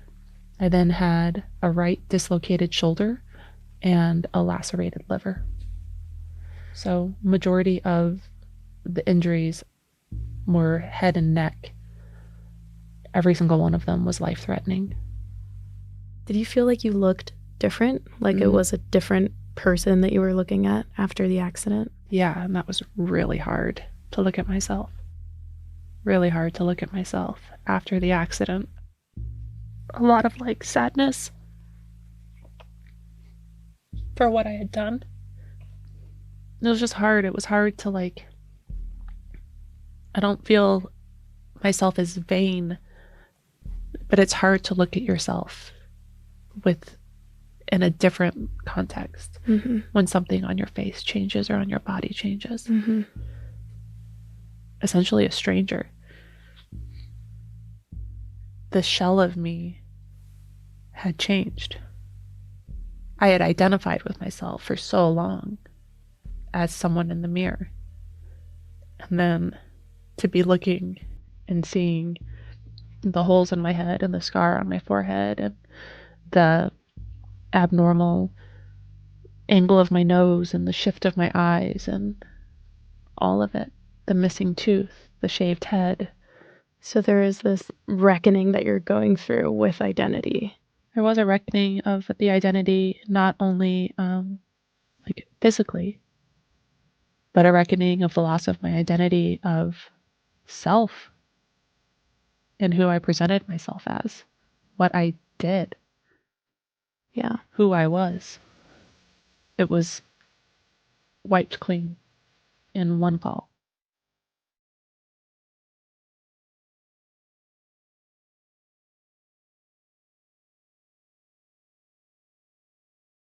This loss of self and identity and my former relationship with Glacier for a very long time challenged me and put me in very dark places. You know, depression came naturally with it. I get covered by the darkness, and there's times that I can let it put me on the ground and be at the depths of it. Ultimately, there's an essence of my being that shines brighter. Did the fall at any point feel like it defined Glacier for you? Like you were sort of avoidant of this place because it was too intense to go to Logan Pass or too intense to go through the entrance station? Never. Never. No. I'd be remiss to say that it wasn't moments of anxiety driving up the road and approaching the chute. I know that none of this occurred out of vengeance, that I did something wrong to deserve this. I was eager to come back and connect. Such an integral part of my being, it was a loss. I was grieving. I was grieving Glacier. I was grieving that I wasn't able to immerse myself in it and that I had to be home. There was nothing I wanted more than to be here. This place means a lot to me, and I care immensely for every square inch of it. And so I have apologized to Glacier. We've come to an understanding together that that wasn't intentional. I have a direct line of sight of the garden wall from the foot of Lake McDonald. And while you can't see the exact location that I fell, it's still the general area. And I have allowed the wind to carry my words up valley, and I have allowed the wall's words to carry down to me. I honor it. Dubbed the chute, like, oh shoot. Oh shoot. Yeah, That's oh, what you call it when you shoot. go by it. Yeah. Hmm. You know, yesterday I drove the road and I said hi to it as I passed it. I spotted it. I was like, oh, well, there it is. Oh shoot. The oh shoot. And I don't pass it and associate it with the memories of falling. It's just like, wow, there is that pivotal point. The memories of the fall aren't associated with it anymore. I don't think anyone would have blamed Morgan if she decided to leave this place after experiencing what she did. For all its beauty, Glacier has seen some truly horrible things, Morgan's accident, and so many others. This place has stories that I will never really know, or for that matter, understand. Maybe all places and communities do. But I think Morgan is right, that to really know a place, a community, means honoring that darkness. There's not a conversation where it's like me without Glacier. It has been such an integral part of my life for 2 decades on so many levels. It's where I have worked. It's where I've experienced loss. It's where I fell in love. It's where I've raised my daughters. It's where I have some of my closest relationships and life memories embodied. It is here.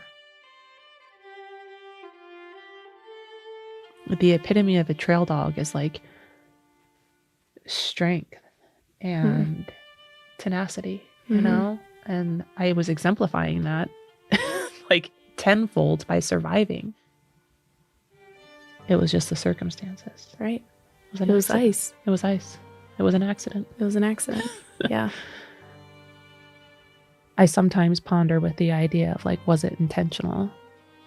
Did it have to be me? And did I get to survive for the purpose of what I am now? It was supposed to be me. Yeah. So it's really curious. Like, where would I be? Yeah. Where would I be without this experience? Where would I be without this place? So I appreciate you guys. Thank you very much for letting me share my story. Well, we love you. I love you guys too. Thank you. Thank you so much.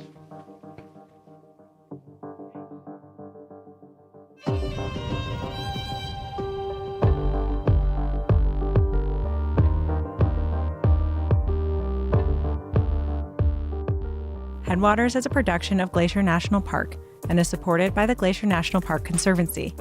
We could not make this show without them. You can learn more about what they do at glacier.org. Headwaters is made possible with help from Lacey Kowalski, Melissa Slottick, and so many people throughout the Glacier community, especially the natural and cultural resource teams. We're grateful for all of you. Our music this season is by the brilliant Frank Walm. The show's cover art is by our sweet friend Stella Nall. Check out Frank and Stella's work at the links in our show notes. Special thanks this episode to Morgan Bell for sharing her story so candidly and gracefully. We also appreciate Duncan Lennon and Cameron Avison for all of their insight into the Trails program. Besides sharing this episode with a friend who might appreciate it, you can help us out by leaving us a rating and review in your podcast app. Thanks for listening.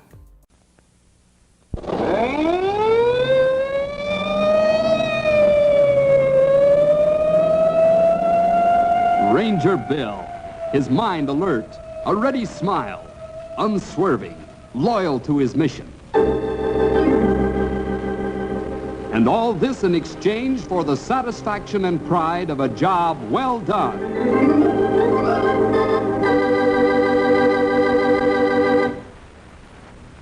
As Chief Ranger, I like to keep right up to date with everything that goes on, and I get a lot of very much appreciated help from my friends. I'm very fortunate this way. Maybe it's because all the people in the district know that we're trying to do a sincere job. One of my friends is Tad Coates, who owns and runs the barge line on the Shady River. The Shady River is becoming more important every year as a main line for freight, especially since there's so much national defense effort going on here in the district. Uncle Sam is making great underground facilities, of which I'm not at liberty to discuss. But the Shady River figures in as a most important artery for barges loaded with cargoes of every description. Tad invited Stumpy and I down to Central City to see a new towboat.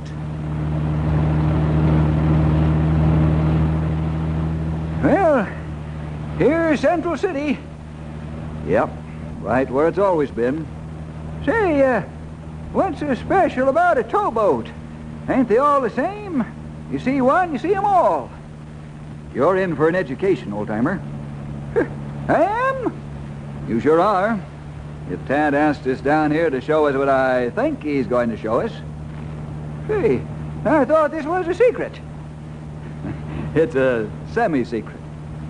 Well, now if that ain't one for the cake.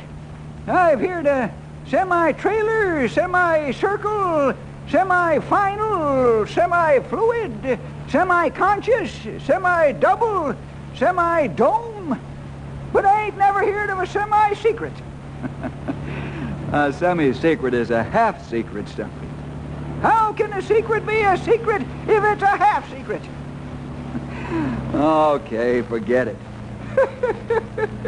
I knowed I'd tucker you out sooner or later. Hey, we're here already. See, what's that? That's Tad's surprise. His new towboat. Towboat? Looks more like one of them pocket battleships to me. Now, how can you carry a battleship in your pocket? Oh, a wise guy, huh? Come on, get out. We'll find Tad and look at this giant of the river.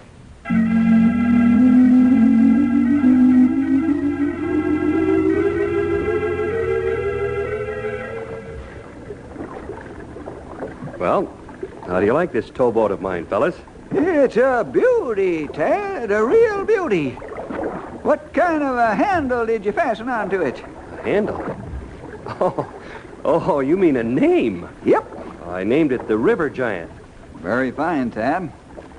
And man, it is a giant. Yes, this towboat weighs 350 ton. All at one time? Yes, all at one time, Stumpy. Give us more of the vital statistics, will you, Tad? All right.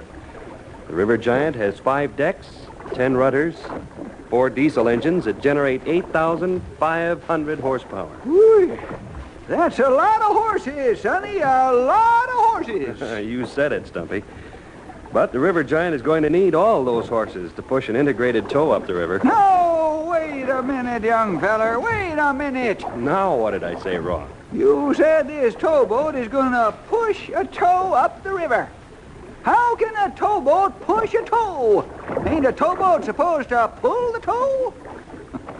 It looks like he's got you this time, Tad. I know it sounds peculiar to say a towboat pushes its load of barges rather than tows it.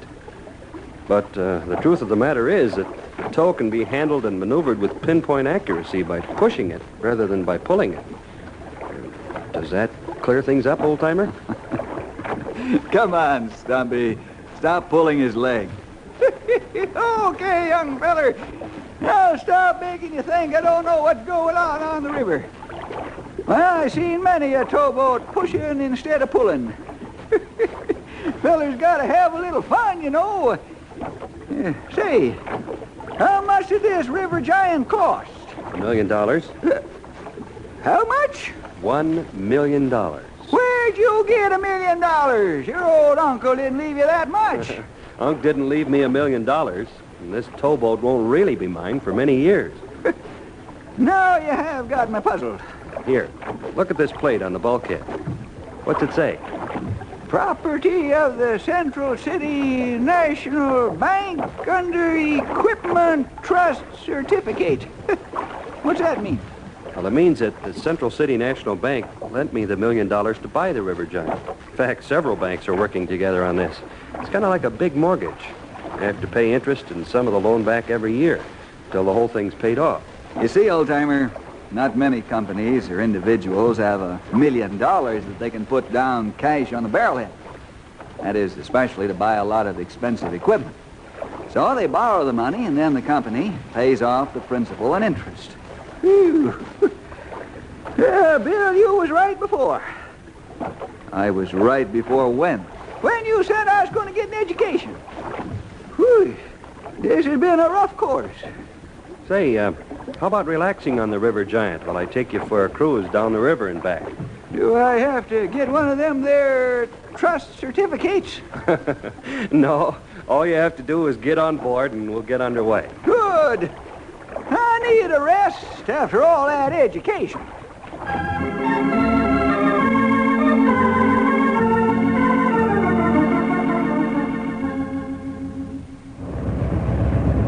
Say, Stumpy, how about taking the wheel for a while? See how easily she handles.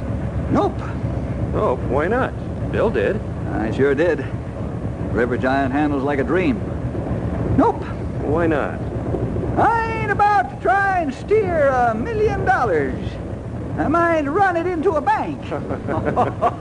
Oh, old-timer, I never cease to admire your sense of humor. Yeah, you better keep your eye on the road, Sonny. I mean the river.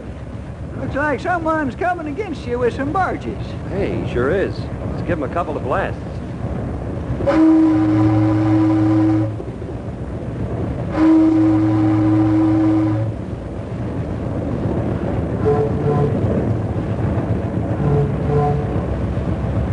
That Mark's a good man. Always on the job. Always thinks. And he gives you 8 hours of work for every 8 hours of pay. Let's see, 2, 4, 6, 8, 10. It's a pretty good-sized tow he's pushing. That sure is, Bill. 10 barges with 1 million gallons of gasoline in each barge. Uh-huh. I thought those were tank barges. 10 million gallons of gasoline? Great day in the morning. We don't fool around, Stumpy. One of those barges costs $85,000. We make them work night and day, and every day we can. Whew. One of those buckets costs $85,000? Oh, they earn their keep and then some. Mark's pushing 1.5 acres of cargo up the river. That reminds me. Better turn the River Giant around and head back upriver.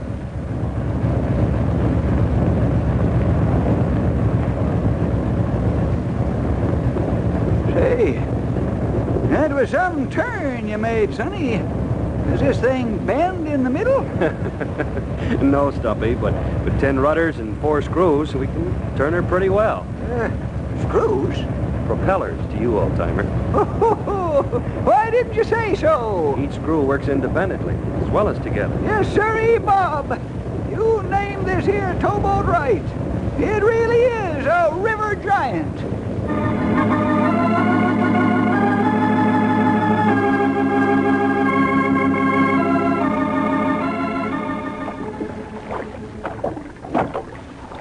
Well, everything's put to bed. Day's work is done.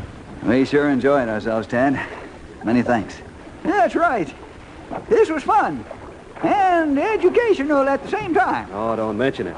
I'd be glad to have you come back anytime. Well, Tad, we gotta run now. It's getting late. Oh, no, you don't. You fellas are staying for dinner. Oh, we really can't. Stumpy, what's the matter with you? You kicked my shin. I ought to kick you harder. Don't you know who the cook is around here? Oh, all right, you old rascal. You've got your mouth set for Mrs. Murphy's cooking, so I might as well agree to stay. Yep, that's right. My stomach hears Mrs. Murphy's voice calling, "Come and get it." It's about that time, too. Let's go get washed up. Where's Mark and his tow? Oh, he's gone up the river to Naughty Pine, Bill. Without his supper? There's a complete galley on both towboats to feed the crew. They get good food. When do they rest? Well, let's see. They won't get to Naughty Pine until late, and they lay over and start back with another tow. We switch pilots here as the tows go by. Tomorrow's my day to break in the River Giant, taking a 16-barge tow down to Junction City. That ought to keep you out of mischief. You said it. Well, let's go have dinner.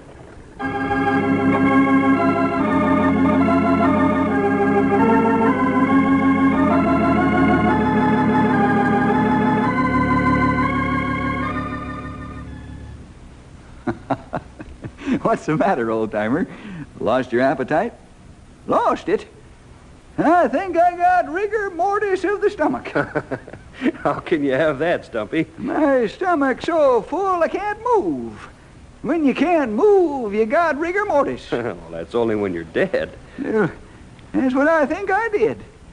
You did what? Killed my stomach with Mrs. Murphy's good, delicious food.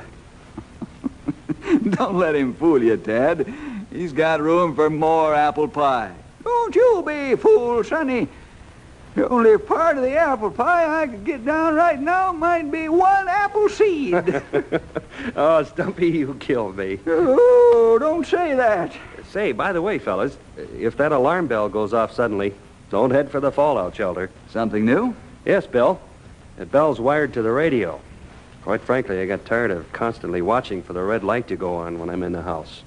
It's awful noisy, so don't drop your teeth when it goes off. Well, Ted, beginning to look like us two stuffed birds are going to be very poor after-dinner guests. If you said it, young feller. Yeah, that makes 3 of us. I do it every evening after dinner. A cat nap is a good thing for cats and people. Yep. Oh, there she goes. Oh, what a time to have to get up and move. Where's the radio? It's out in the office, Bill. I'll answer it. Be right back. Well, that's fine by me. Yep. Me too. Yes, Mark. What's up? Dad, I'm on fire. You're on fire? Makes sense, man. What's on fire? A barge. A barge is on fire. I don't know what to do. Help me, Dad. Cut it loose. Cut it loose. I'm on my way with the River Giant. Cut the burning barge loose. Do you read me, Mark? Mark! Mark! Stumpy, get down to the River Giant and call the Naughty Pine fireboat. Yes, sir. Bill, we've got to move fast. Mark and his boys may have to jump ship, and 10 million gallons of gas is loose on this river.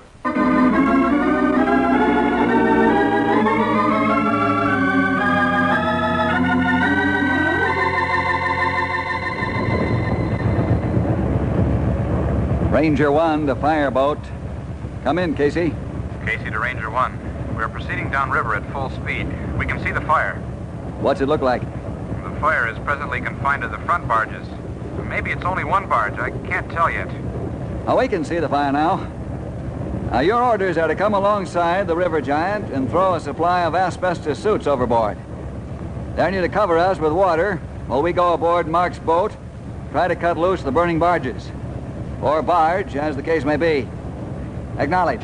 Casey to Bill. I read you loud and clear. Cut your speed, Tad, so the fireboat can come alongside. Right. Stumpy, you see any signs of life aboard the other boats? Yeah, they didn't jump ship. They're still on board, but they're all at the stern. As soon as we get the suits, we'll go aboard the other boat. Yes, sir. We better make it soon, because that sure is going to be a hot bucket before long.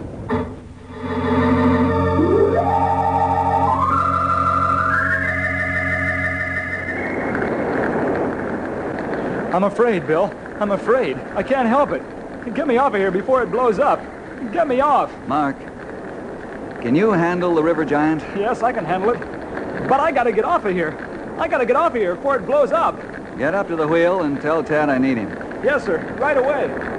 What's your plan, Sonny? I got the axis, Stumpy? Yep. But you better get cutting soon, too, or that barge is gonna blow. Let's go, fellas. I'll back the tow off as soon as you cut the front barges loose. Both barges? Yes. The heat will start the other one any minute. Let's go. Bill? Yeah? I'm going to back away and let the burning barges go downriver. That's all I can do right now. We can catch them with the river giant. Right. Come on, old-timer. Let's get rid of the fiery furnace.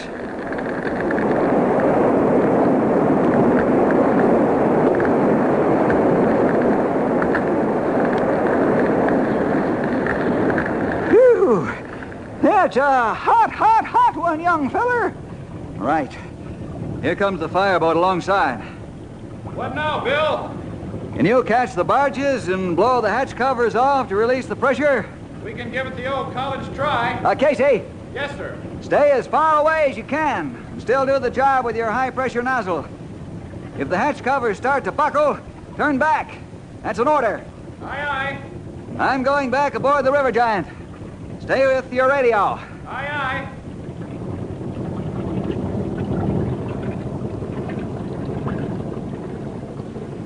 You think we can catch those barges? Tad wants to show off his River Giant. Here's his chance.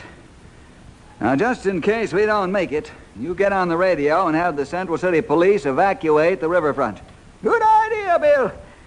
Hard telling where them 2 million gallons of burning gas are gonna land.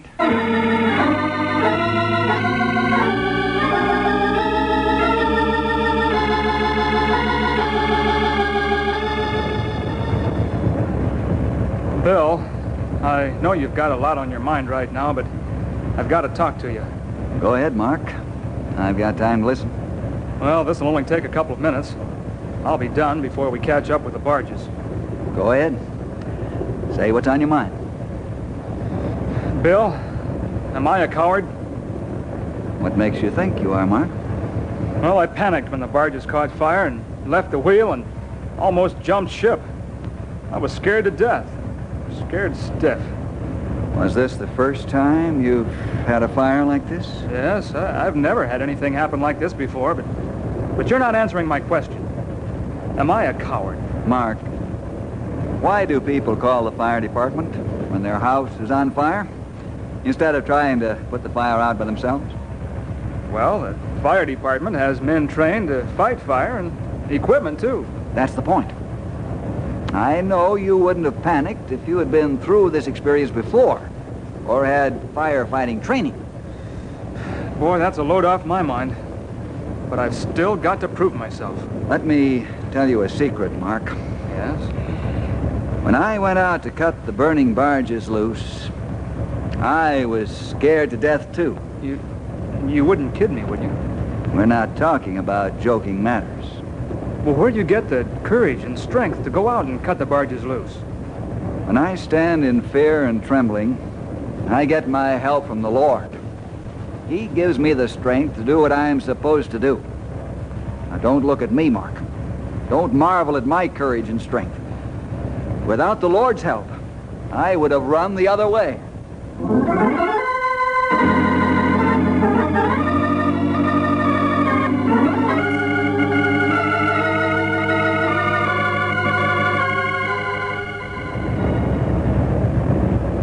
Casey, did you get the hatches blown off?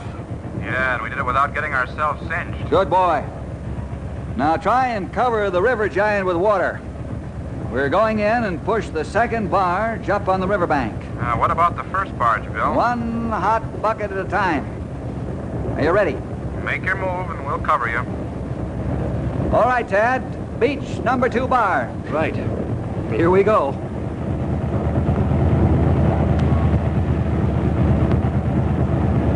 Wow, you can feel the fierce heat from inside the wheelhouse. Casey, where's the water? We're moving in close now. We'll be in nozzle range in a few seconds. Well, hurry up before we suffocate from the heat. The water's on its way. Good shot. Keep us sprayed until we beach the barge. You can get back and cool off. Wait, hold on. We're heading for the beach. Ram it aground with all all you got. So it'll stay until it's burned out. Hold tight for the shock. Engines are full astern.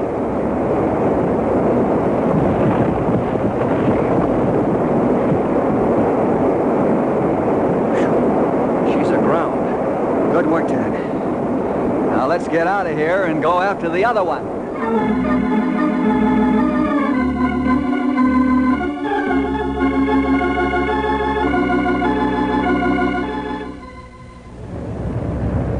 Say, Ed, how are you fellers coming with evacuating the waterfront? Well, we'll have both sides of the river evacuated in about 10 minutes, Stumpy. How's it going up there? We beached one barge, but the other one's way ahead of us now. We're chasing it. Yeah. Can you catch it before it reaches us? I don't know. Why? I just found out the mining company has 10,000 pounds of high explosives stored in one of the warehouses right along the water. What you doing there? I just came in today on a barge. They haven't had time to move it except into a warehouse under guard. You've got to stop that hot barge or boom, Central City will just be a memory.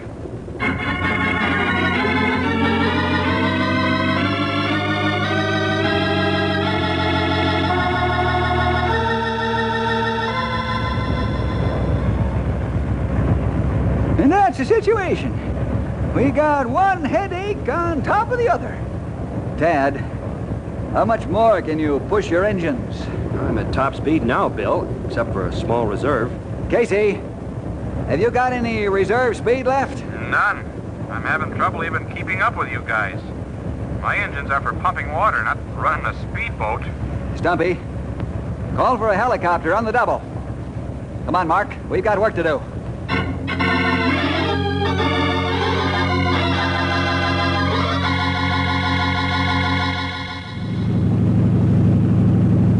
Your asbestos suit tight? Yes. How's yours? Okay. I guess we're ready, Harv. Let's go.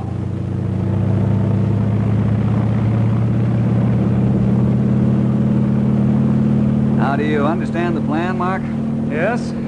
You want to drop this light cable onto the back of the barge so that the copter can pull back and try to slow the barge enough so that the river giant can catch up and then ram it ashore. Right. The pilot will lower me on his winch cable as close as he can. Then I'll throw the hoop of this cable over the stern cleat. I want you to stand by in case I miss the cleat. You pull the cable back up while the copter is maneuvering for another try. Do you understand the plan, Harv? Yes, sir. Now there's the barge. Well, the river giant has about 5 miles to go to catch the barge, and it's about 15 miles to Central City from where the barge is now. All right, we haven't got time to jaw. Lower me when I give the signal. No, you don't. This is my job. Huh? What are you talking about, Mark? Like you said, there isn't time to jaw. Lower away and pay out the thin cable. Okay. You're on your way. Bill, are you sure it's all right? Does he know what he's doing? Will he be strong enough to throw the cable over the cleat? Don't worry about him, Harv. He is drawing his strength from the unlimited source.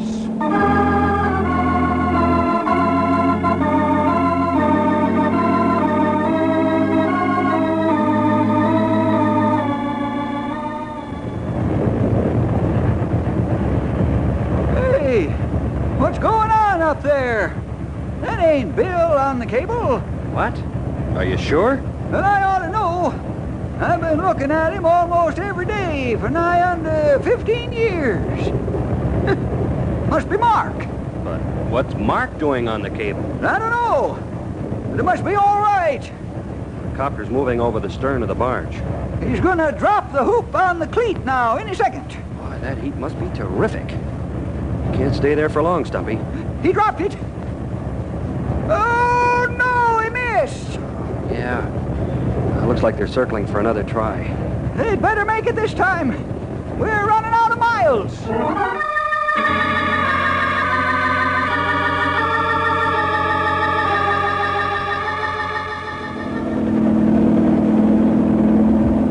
What do you say, Bill? Is he all right, or should we bring him up? He's okay. I just got the sign from him. Look, I don't recommend more than one more time, Bill. Oh, the heat's murder. The updrafts are bad. I know. Try and hold him steady. I believe he'll make it. Well, I'm glad I'm not there. Boy, without that asbestos suit, he'd fry.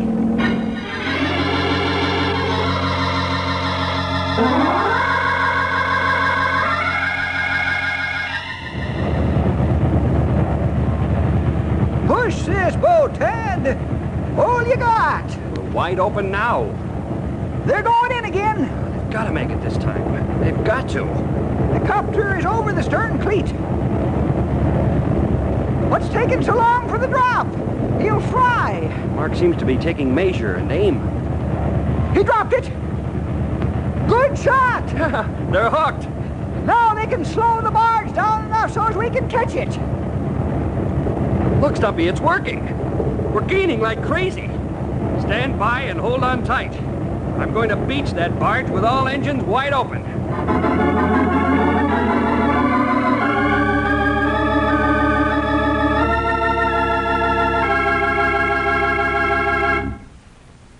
Thanks, Mark. You did a fantastic job. Thanks, boss, but Bill and his men are the ones who deserve all the thanks, not me. Nonsense. It took a lot of courage and strength to do what you did. Well, it wasn't my strength and courage. Huh? What do you mean it wasn't yours? I'm not joking. The Lord gave me the strength and courage to do that job. I don't understand. Well, I don't understand all of it either, but Bill does. He's the man that told me the secret. I'm sure he can fill us both in on some of the details.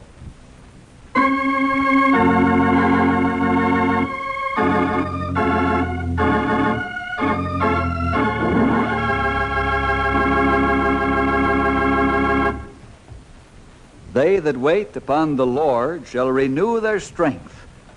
They shall mount up with wings as eagles. They shall run and not be weary. They shall walk and not faint. Well, see you again next week for more adventure with Ranger Bill!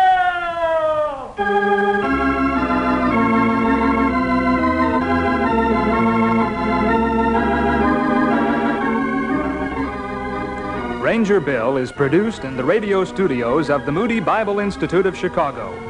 This is a Moody Radio Network production.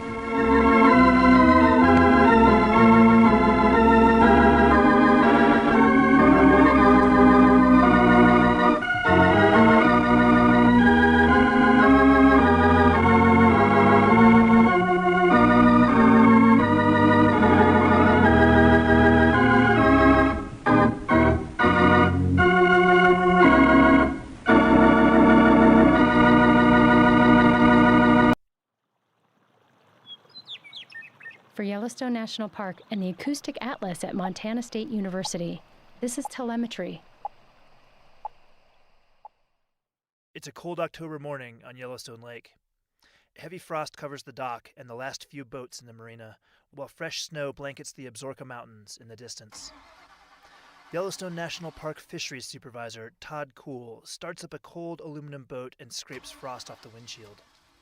Cold? Yeah. We'll let it warm up a little bit, huh? We're headed out to join fisheries crews working on the lake. Along the way, Todd is thinking about the history of the native Yellowstone cutthroat trout. Really, the park, and especially Yellowstone Lake, lies right at the core of the distribution, the range-wide distribution of the Yellowstone cutthroat trout subspecies. Yellowstone Lake is huge, roughly twice the area of Washington, D.C. It is the largest high-altitude lake in North America, and it is thought to have held the single biggest population of Yellowstone cutthroat trout in the world. Estimates were in the range of about 4 million or so catchable cutthroat trout in Yellowstone Lake. I mean, that's a lot of cutthroat in a system. This was back in the early 1990s. And in those days, people used to say that there were so many fish you could walk on their backs across the Yellowstone River when they spawned. Tourists and anglers gathered by the thousands just to see the fish moving up spawning streams. One year, over 300,000 people visited Lahardy Rapids and Fishing Bridge to watch the brightly colored cutthroat trout. Fishing Bridge got its name because there used to be so many people fishing from it. And when I worked there in 1969, you had to roll your windows up as you drove across there to keep from getting a lure in your ear. That's Bob Gresswell, research scientist with the U.S. Geological Survey in Bozeman, Montana. Bob has studied Yellowstone cutthroat trout in the park for over 40 years. Well, there would be thousands of cutthroat trout at the mouth of Yellowstone Lake that could be observed during the peak of the migration. Lots of fish everywhere. But then, in just one decade, everything changed. By 2005, cutthroat had practically disappeared from Yellowstone Lake. Biologists estimated that the Yellowstone cutthroat trout population plummeted from over 3 million fish to less than 300,000. Some big new factor had to be causing the decline. Again, Todd Kuhl. I mean, for probably 10 to 15 years, we really saw very little recruitment of small cutthroat trout. Why? Because they were getting eaten by the lake trout. That's why. And here was this big problem. Lake trout had invaded Yellowstone Lake. A native of the Great Lakes in Canada, lake trout had been introduced to some large bodies of water in the western U.S. as a sport fish early in the last century. But not Yellowstone Lake. Yellowstone Lake was a high mountain stronghold of the cutthroat until... The first lake trout was first verified in 1994. We know some were probably introduced in the mid to late 1980s and early 1990s. It was theorized that anglers had illegally dumped the lake trout into the lake, but the theory couldn't be verified. No matter how they got there, Kuhl says that the invasive lake trout were uniquely suited to have a huge impact on the native cutthroat. Lake trout do great harm to cutthroat trout. Lake trout are predatory fish, first and foremost, essentially just big predatory fish-eating machines. They grow large, live 30, 40 or more years, grow 30, 40 or more pounds. They are highly prolific in the numbers of eggs that they can produce. And so they've got a lot of built-in mechanisms that give them sort of an advantage in Yellowstone Lake over and above the native cutthroat trout. And the problem didn't stop with the drop in cutthroat. Over 40 species in the park depended on the native Yellowstone cutthroat for food, and they suddenly had far fewer cutthroat to eat. Before the lake trout showed up, enough bears fed on cutthroat in the streams around the lake that the park enforced bear closures to protect bears and visitors. But by 2005, very few bears were even seen in the closure areas. In the early 1990s, over 100 osprey nested around the lake. By 2000, there were roughly 6. And this highlights one of the biggest problems with invasive species. In any ecosystem, an invasive species can quickly upset the natural balance and affect many other species. As the cutthroat declined, the lake trout population exploded. And the new lake trout, they were just no replacement for the cutthroat. Behaving quite differently, they preferred deep water. They also didn't leave the lake to reproduce in the tributary streams, all of which made them inaccessible as a food source. It was an ecosystem at risk.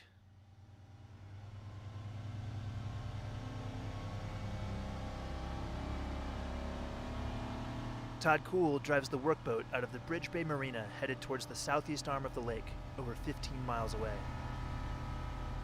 So we're lucky that most of the boats are in the same general region of the lake today, so hopefully we won't have to travel too far and wide to see gill netting boats operating today out there. And then the Park Service started controlling the lake trout population soon after they were found in 1994. Taking a page from commercial fishermen, fishery staff deployed gill netting boats to catch the invasive fish, an effort that still continues today. Currently, the park has somewhere between 30 and 40 miles of nets set in the lake to catch lake trout every day during the fishing season. Buoys mark the locations the nets are set, and then workboats haul the nets full of lake trout up. As the net comes in, the crews pick the fish from the net. They note their size, weight, and sex, and then they slit them open and dump them back in the lake. And here is the next big challenge with invasive species. Once installed, it often takes a ton of work to control them. They can also be nearly impossible to eradicate. In 2016, more than 350,000 lake trout were caught in the gill nets, the highest catch yet in a single year. And this is the main effort to save the cutthroat. The effort to catch the invading lake trout until their population crashes. But because of the massive amount of work that effort takes, biologists are also looking at new ways to knock down the lake trout population. In the fall, lake trout group up in large numbers, sometimes thousands of fish, to lay their eggs at specific locations. making both the lake trout and their eggs vulnerable. To find these sites, scientists have implanted radiotelemetry tags in some lake trout. And by tracking the fish, they've identified over a dozen lake trout spawning areas in Yellowstone Lake. And then we're doing research on methods to kill the lake trout eggs on these spawning sites. To stop the lake trout at the start, one experimental technique involved shocking the eggs with electricity. Another attempted sucking the eggs up with a small suction mining dredge. But by far the most promising new method is surprisingly simple. Fisheries technician Mike Simientowski stands on the deck of a gill netting boat with a large lake trout in his hands. Got all the lake trout that we just caught in the last couple gangs of net. And so right now we're over one of our dumping sites, and we're taking the lake trout and putting them through this fish grinder here, so that way we know that all the pieces of the fish are sinking all the way down to the bottom. Grinding is used over some sites, while on others whole dead lake trout are being dumped. Laboratory tests show that the decomposing fish carcasses kill the eggs by eating all the oxygen in the water. Oxygen that the eggs need to survive. Again, Todd Kuhl. And so we're moving forward pretty quickly with that method because it's so simple, because we're not taking anything foreign from the lake and bringing it in, like some kind of a chemical or something like that. We're just simply taking the dead fish that we're catching and putting them strategically on spawning areas. And these big efforts to keep the ecosystem healthy, they seem to be paying off. Fewer small young lake trout and fewer big old lake trout are being caught in the nets. And so that's telling us, even though our catches are still high each year, that's a strong signal that our suppression program is collapsing this population. And as a result, the cutthroat are making a comeback. For every lake trout we kill each summer, we're probably saving 40 to 50 or more cutthroat trout just in every given year. More cutthroat of various sizes are being found in annual population monitoring. Anglers are catching more cutthroat. Visitors are returning to watch the cutthroat spawn in the late spring. Nesting osprey numbers are growing around Yellowstone Lake. And finally, bears are coming back to the spawning streams. Kuhl has even seen this firsthand. I was on that spawning stream trying to collect a water sample in June with some of my crew, and that grizzly bear showed up. That was his stream, and those are his fish. And then watching him, get after the cutthroat trout and bring them up on the bank and chow them down, that's pretty amazing to see. And then, on top of that, the hundreds of people that were gathered to watch that as well, and that occurred for well over a month. All encouraging signs. For the Park Service, whose mission is to preserve our natural resources unimpaired for future generations, the effort to repair the damage done by invasive lake trout is worth it. Yellowstone is one of the few remaining relatively intact ecosystems left in North America, and restoring the Yellowstone cutthroat, it helps it stay that way. For Yellowstone National Park, I'm Scott Christie.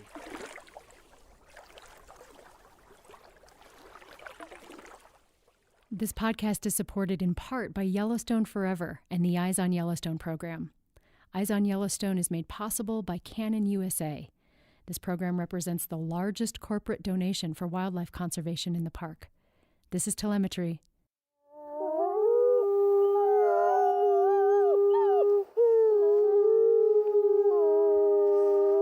From Yellowstone National Park, this is What We Do. I'm Miles Barger. And I'm Ashton Hooker.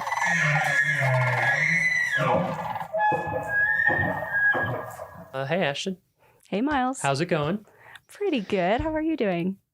I'm doing pretty well. Are you ready to record a fire podcast today? Yes. Straight fire? Fire podcast. Straight coming fire. Your way. Because today we're going to talk to John Cataldo, Yellowstone's Fire Management Officer. And before we get started, I have to do a little fire trivia. It's going to be a trite one, but I think it's still interesting. So Yellowstone, record fire, 1988. How many acres of the park burned during those fires? I know it was massive. I know it was a lot. It was a lot. I'm you gonna can round to the nearest 100,000 if you want. Okay, I was going to say a few 100,000. I'll say 600,000 acres. You're Up. Little higher. I'm getting the up motion. A little more. 800,000? That would be the right rounding. Oh, nice. Wow. 793,880 is the official number I found. Do you know, like, if we were to compare, and that's what's in that Yellowstone. size? That's not the full fire Like, complex, what's correct? like 800,000 acres compared to? Gosh, that's a good question. Yellowstone's 2.2-ish million. Okay. Which is what states combined? Rhode Island and It's 2 Rhode Island. 2 Rhode Islands. And the chain. So so maybe 2/3 of a Rhode Island. It was 36% of the park. Pretty big. That's a pretty big fire. Yeah, pretty big. And that's just inside of Yellowstone. Anyway, there's our trivia. But today, like I said, we're talking to John Cataldo, Fire Management Officer. You ready to dive in? I'm ready. All right, good.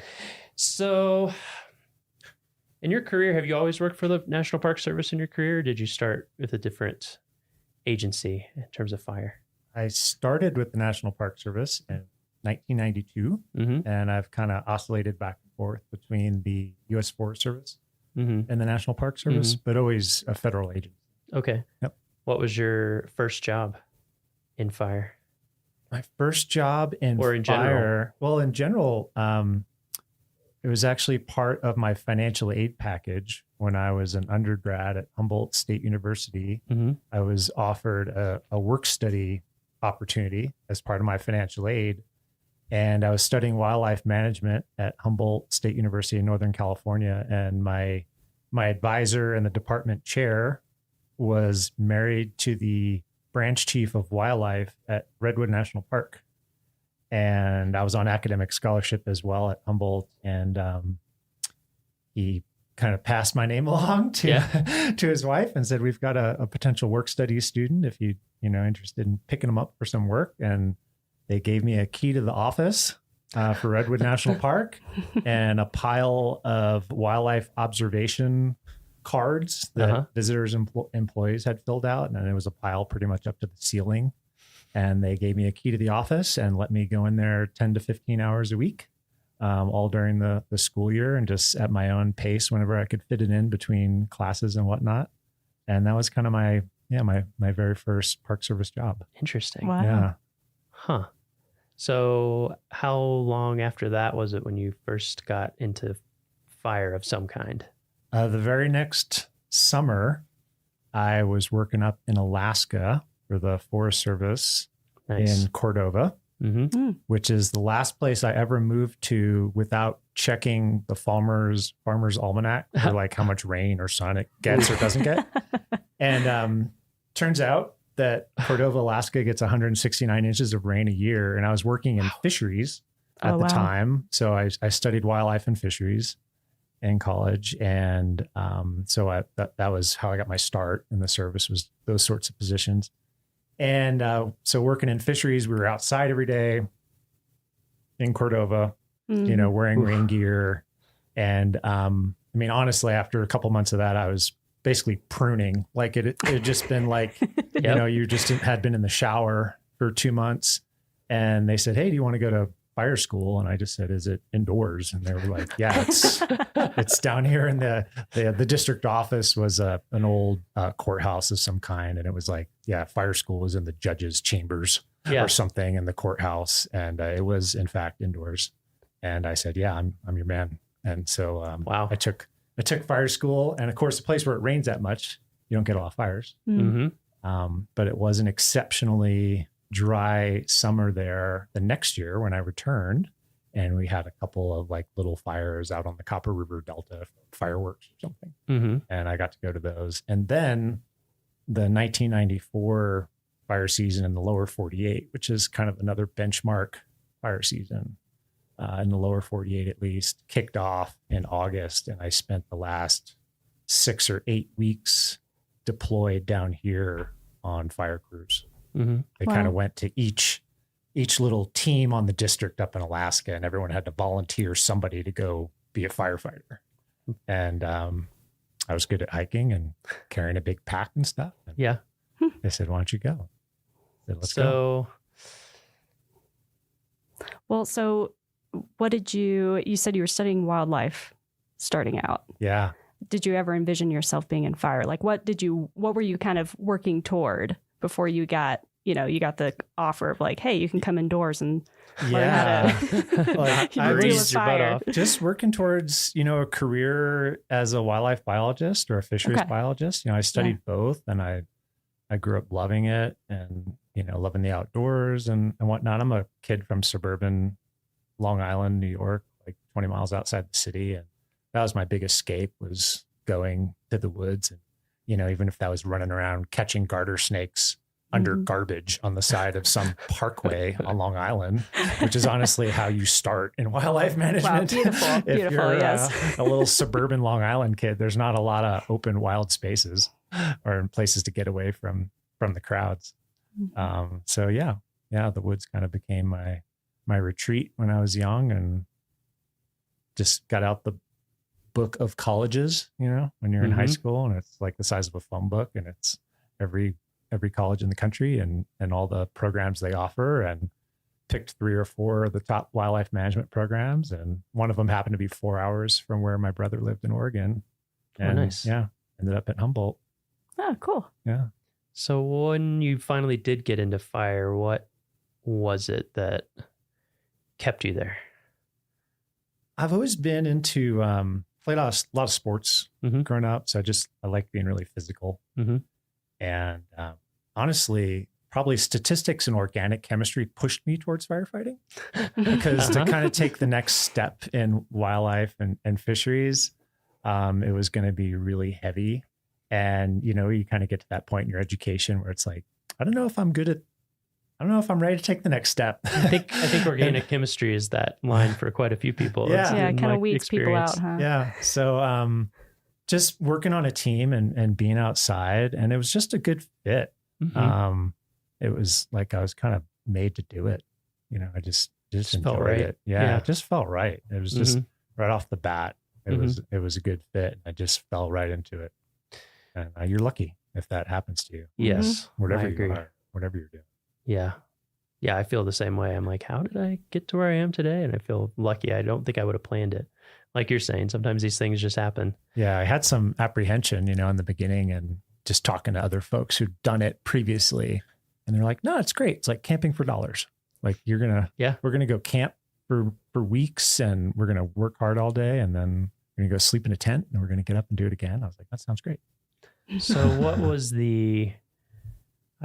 I'm guessing, I don't know yet, but I'm guessing a theme in these podcasts that will come up is the career progression can be interesting. So like, what are the steps to go from that, where you're like actively out camping, fighting fire, to where someday you're spending most, if not all, your time in an office and dealing with budgets and hiring in the big picture? Like, what did that look like for you, timeline wise? Yeah, that's kind of one of the hazards of the job, is someday someone's going to hand you a radio to talk on. That's the first hazard of the job, right? They kind of leave you alone for a few years, because it's dangerous to let you be in charge of anything.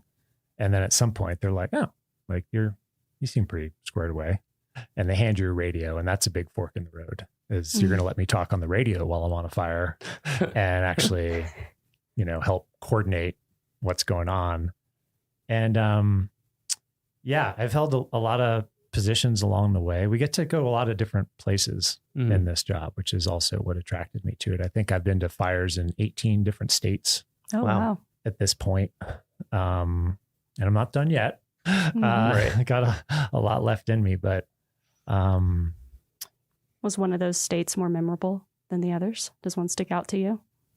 They are so unique. I know it sounds cliche, but I mean, literally I've spent 3 weeks camped 3 feet from the Yukon River in interior Alaska, helping manage a long duration fire up there, and I've done a lot of prescribed fire down in Big Cypress, down in South Florida. So literally this job has taken me from one corner of the country to the other. And a lot of places in between. And you just get to, granted, you're working really long hours while you're there, but you get to see a lot of interesting things.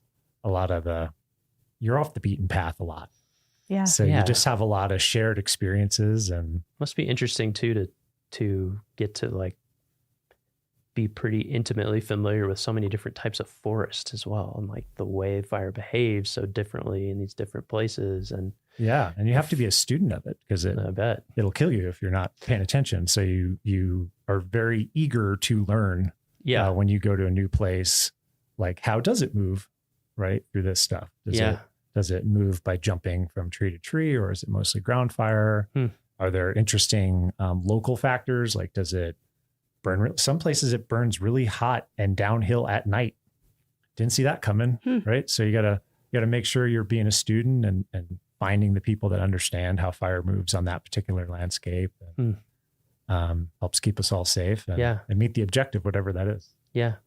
So let's jump ahead to now. Okay. So do you have a typical day in your job?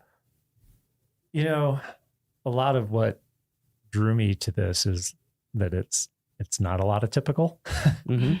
I guess should focus on maybe on the summer, because like you mentioned, the winter, when you're in a year-round position and you live at 6,300 feet in a national park, we get a lot of opportunity for winter and typically don't have fires. And in the off season, it is a lot of just planning and for next season and hiring and communicating with our partners and cooperators and just kind of getting on the same page for the next season.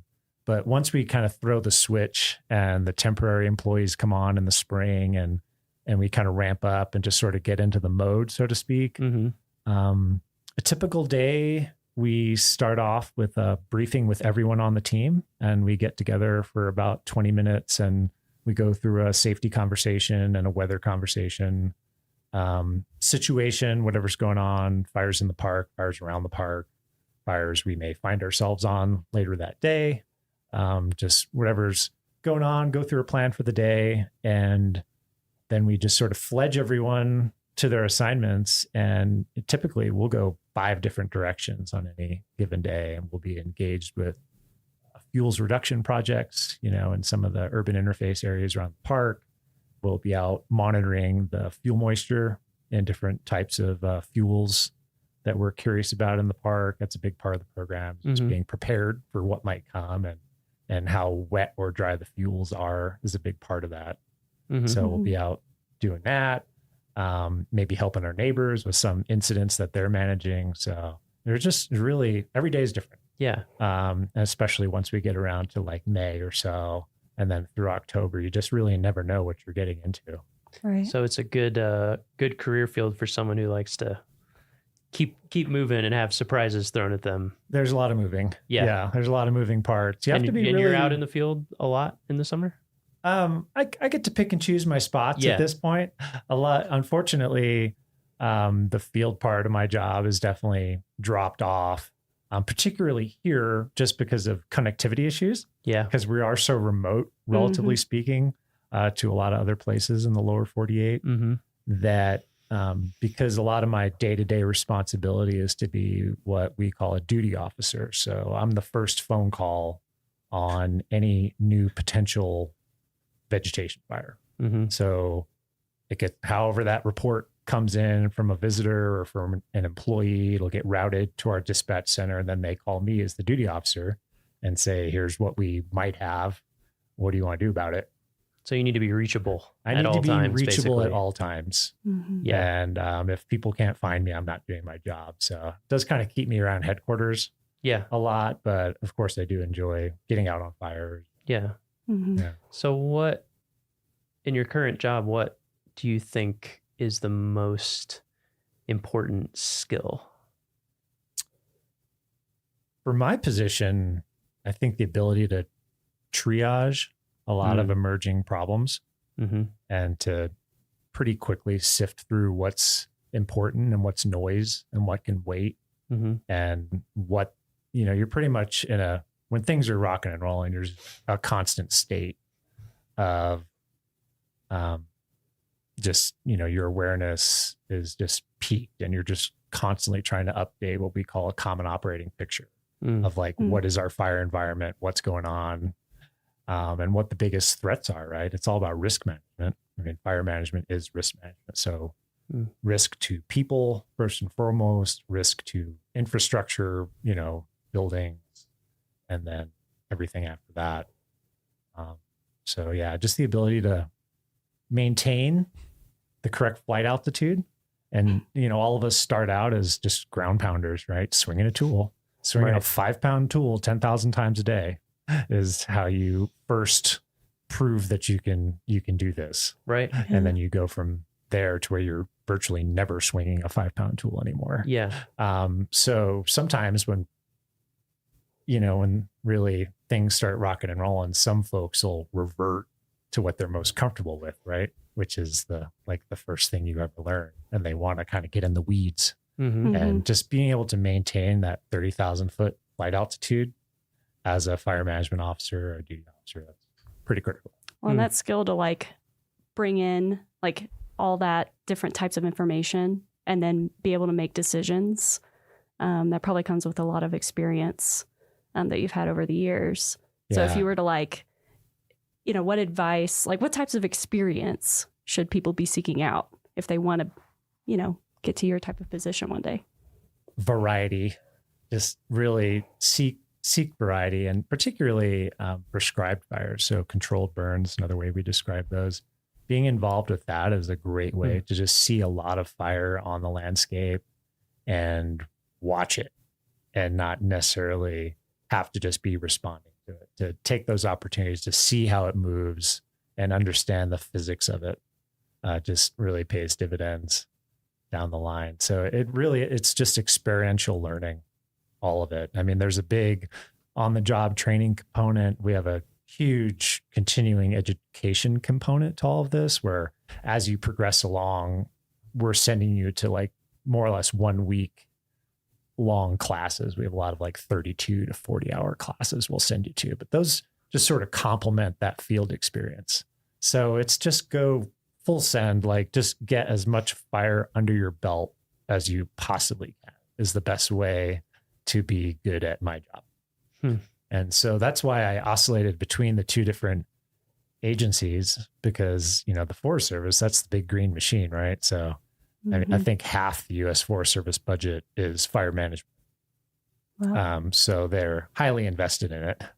And that's where the majority of the resources in America are, they're in the green trucks with the different logo. And so coming up in the Park Service was great, but I also realized I'm not seeing enough fire on Park Service land to get as good as I need to get at this to have the job I want to have someday. So I knew I wanted a job like I have now, but to get there, I had to leave the agency, go to a different federal agency, and ended up running a hotshot crew for close to a decade, which is a great way to see a lot of fire. Yeah. So that was just all by design. That was well, I think I've done what I can. In the Park Service, there just wasn't as many opportunities to move up or move laterally. We just don't have as big a program. And it's I'm going to go fight fire with the Forest Service for about a decade, and then I'll come back and I'll feel a lot more confident what I'm doing. So you did want to end up back at the Park Service? Absolutely. Ultimately? Yeah. Why that over, like you said, Forest Service is the big agency that's handling all this stuff. What about the Park Service made you want to end up here? I just love the mission, really. And I mean, it's the greatest, last, best places. Right? I mean, the Park Service units are, particularly for me, loving the mountains. I mean, being in the Northern Rockies, it's just outrageous. And this region in particular, I've spent time in the Pacific West and the Pacific Northwest, and I love those systems as well. But I mean, the Rockies are just outrageous. So for me, you can't beat it. So yeah. Was that kind of same sentiment what drew you to Yellowstone, or was there some sort of draw to Yellowstone for you in particular? I've spent about 5 years of my life in Alaska. So one of my early Park Service positions, actually my first permanent appointment, I was the first helicopter manager hired at Denali. In the year 2000, we had the National Fire Plan came out. So we'd had kind of a succession of really intense fire seasons in America. And the result of that was a thing called the 2000 National Fire Plan. And a big part of that was a big injection of funding into fire management in America. So, a lot of life's timing, right? And so when the National Fire Plan rolled around, I had about 9 seasons under my belt, either of fire management or wildlife or fisheries management. And I think three full seasons and a few qualifications under my belt. And then all these permanent jobs popped up. And I was sort of in a really good position to compete for one of them. So that was just good timing. And a lot of my peers, we call ourselves like National Fire Plan babies, because we all got our start. We all got our very first appointment sometime in the spring of 2000. I mean, I think, a couple things you said I think are good for people to keep in mind in terms of thinking about wanting to work for federal agencies in general and the Park Service specifically. Is like, there is timing, there is luck, there is when these things come along, and also having the 30,000 foot view of your own career, like you were saying, is like, maybe I need to leave for a while to get these other experiences. Because I think sometimes people think, I'll just be able to follow this exact path that I want and get the jobs I want. And I feel like that so rarely happens with anyone that I know in the Park Service, whether they leave for a completely different field sometimes or switch agencies or whatever. It's like, this is where I would like to be, but I need to get this experience here or this there, or thinking about the career ladders and the way things can go. I think I'm glad that you brought up those points, because I think it's a good thing for people to remember. That's certainly how my career has been. I think almost everybody I talk to. Yeah. I think a big part of it, I tell folks all the time, to some extent, you have to be prepared to move at the speed of opportunity, and you can't just expect to, in the federal service and the Park Service, like plant roots in one spot and march up the ladder through your entire career in one place. It's just not realistic. Possible at a massive unit like we work at, right? Because we do have a tremendous organizational chart here and a lot of really deep programs and a lot of career ladder potential. That's pretty unique. It is. In the service, though. Yeah, it's pretty rare. Yeah, you can go to a lot of parks and there might be, the chief ranger and 2 seasonal law enforcement rangers, at these smaller units, in that career. And obviously there, you're not going to try to stay in one place for 30 years and become the chief ranger. Like, you might have to step to the side to step up and step back. But there's tremendous opportunity to move around. I think that's a great thing. I wanted to see a lot of places and I wanted to do a lot of different things. And for me, the emphasis in my life wasn't going to be plant roots, start a family young, be in one place, coach the volleyball team or something. Like, I didn't want to do that. I wanted to just really move around a lot and just see a lot of things. Like I said, I'm a suburban Long Island kid. Yeah. But once I hit the West, I wasn't slowing down. I wasn't going to move out West and plant somewhere. So I've achieved that. So with all these different experiences that you have, it might be hard to pick one, but is there like a moment in your career that stands out to you as really being a defining moment or even the defining moment? Was there some time where you're like, this is it for me, or was it more gradual? In my fire service career, I'd say the day that we were certified as a hotshot crew in Northern California, that process took several years and was pretty intense. And so I'll remember that day for the rest of my life for sure. Yeah. Anytime you're working towards the same goal for 6 years, year round, it's a pretty big day when someone finally says you're good enough. Wow. But within my Park Service experience, really the entire 2016 fire season here in Yellowstone is kind of a benchmark too. Yeah. Any fire season you're a part of that ends up with like a commemorative pint glass or something is usually probably a pretty big deal. Yeah. And in that year, we successfully managed 100 square miles of fire in Yellowstone while concurrently celebrating the centennial. Oh, wow. Big year. So there was a period of time where we had an incident management team just managing the centennial celebrations in Mammoth and Gardner, Montana. And we had a separate incident management team assigned to the Maple Fire, which was out by West Yellowstone, ultimately burned about 55,000 acres. And we had a third incident management team concurrently managing a basket of about 5 or 6 smaller fires, most of which were out on the northern range of the park. And we had all that going at once, and we didn't have any single serious injuries. Rotating firefighters through that for months on end, and didn't lose a single shingle off the side of a structure. Wow. So no one got hurt. Amazing. We didn't burn anything up that we didn't want burnt up or were willing to accept burning up.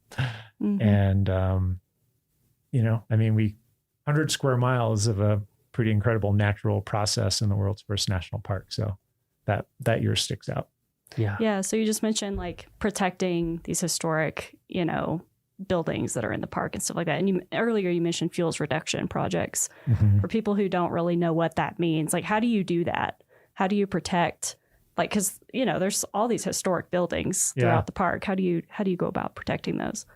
It's really all about just creating what we call defensible space around those, and we really focus on the first 30 to 300 feet of vegetation immediately around that structure. So we just basically need some elbow room around there to function as firefighters. We can't have little baby trees growing out of the foundations of old buildings and pushing the shingles off the side of them and stuff like that. That'll happen in a place like Yellowstone. Lodgepole pine is a pretty robust species, and it's a little bit weedy in some places where it gets really thick and comes in pretty strong, especially after a fire.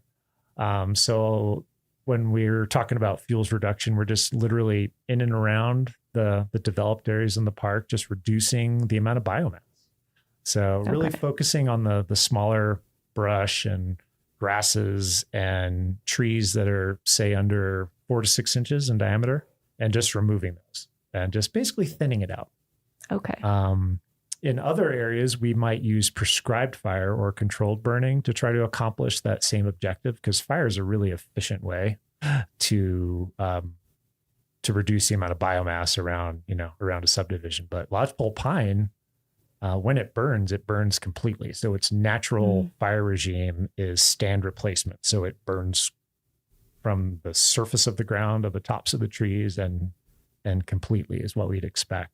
And that's not really a great thing to have in and around a community, because you're just trading one problem for another. So you do a controlled burn, and then you have a patch of dead trees next to your homes, and then you're dealing with that. So we just prefer not to do controlled burning around our developed areas, and we just go in and just thin out the vegetation so that if a fire does come in there, it's not moving through the tops of the trees, which is of course where it's really intense and dangerous. It's going to stay on the ground where we can deal with it, and preferably on the ground with flame lengths less than 8 feet. That's kind of our cutoff. If the flames are taller than 8 feet, we're going to need a pretty heavy hand to deal with that. We can't swat that out. Gotcha. So for people interested in your field, your career field, what, before we get to your series and grade and all that kind of stuff, where would people look if they wanted to get started in fire? Like, what series would they look for? We're actually going through a really big transition right now in how we're classified as firefighters. We were forestry technicians for the first few decades of this profession.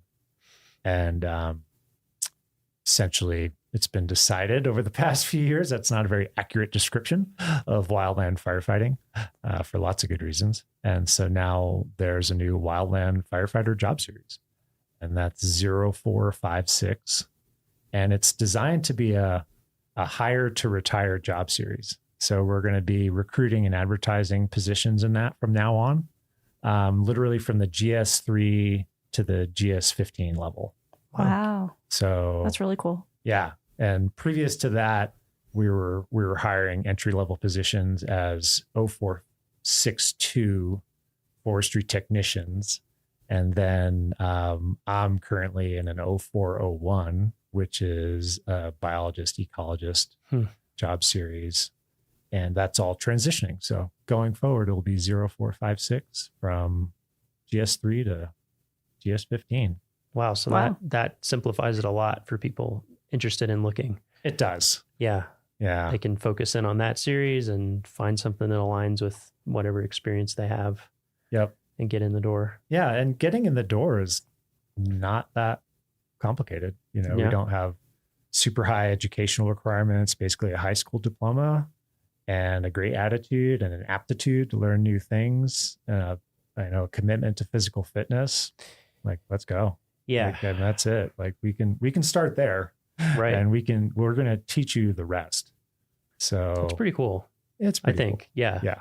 Because I've definitely noticed, like, I've never been in wildland fire or anything myself, but just being around people who are, there's definitely like a vibe, a culture, I think, of the people who stick with it. Because like you said, you gotta want to get into it. Well, and you have a lot of intense shared experiences, right? Yeah. So anytime you do that, you do form a certain bond with the people that you're doing that with that you can't simulate elsewhere, except maybe like within your actual immediate family, like the experiences you might have with your brothers and sisters growing up.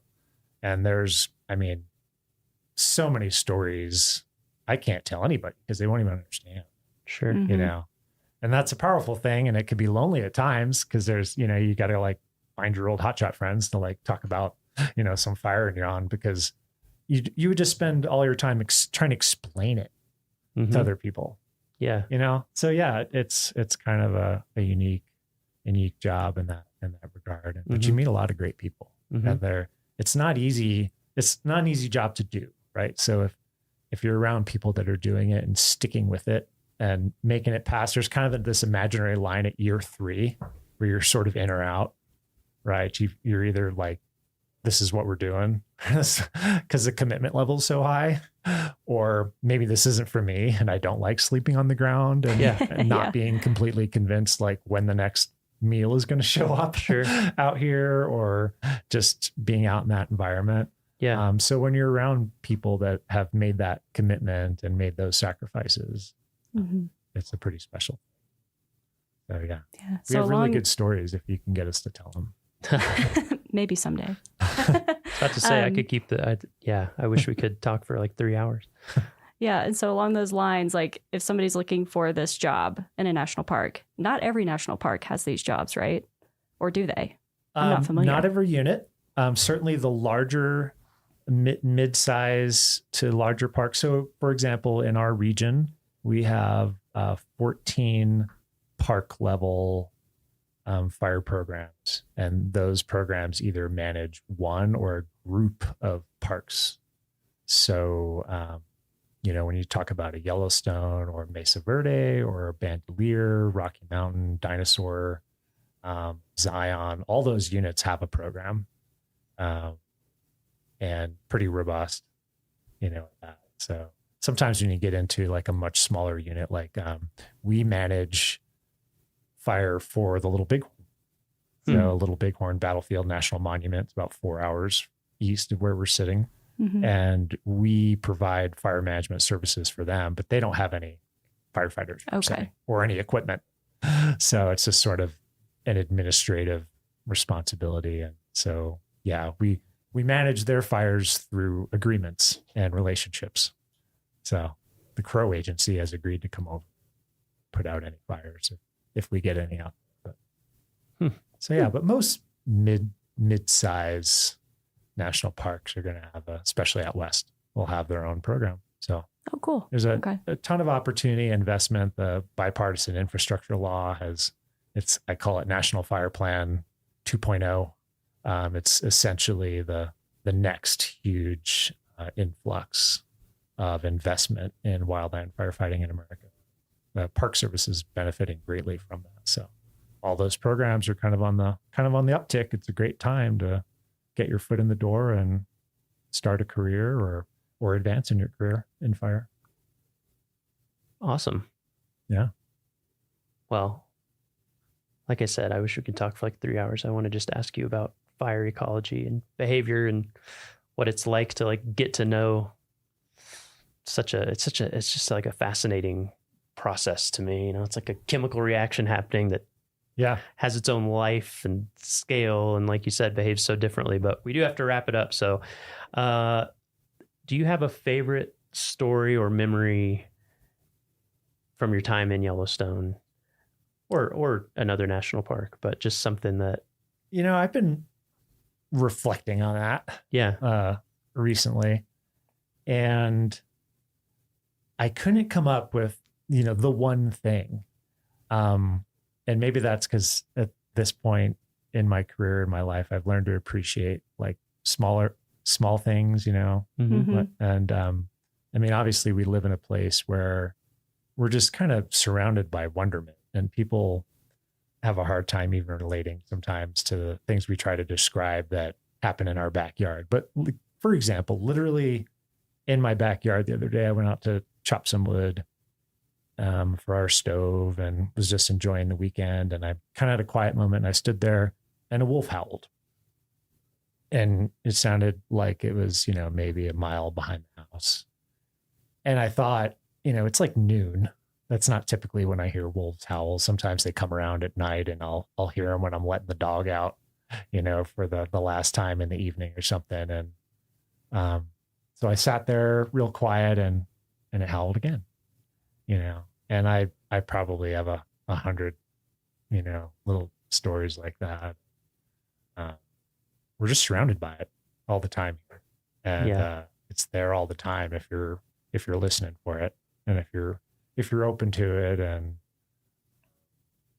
I mean, we're just surrounded by wonderment here. So if you got your eyes and your ears open, it's always there.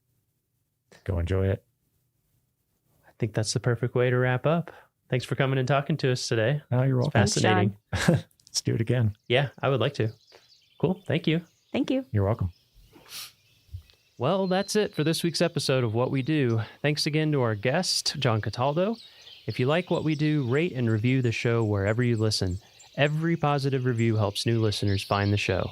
If you have questions or want to learn more about a particular job, contact us using the form at go.nps.gov/whatwedopodcast. Thanks.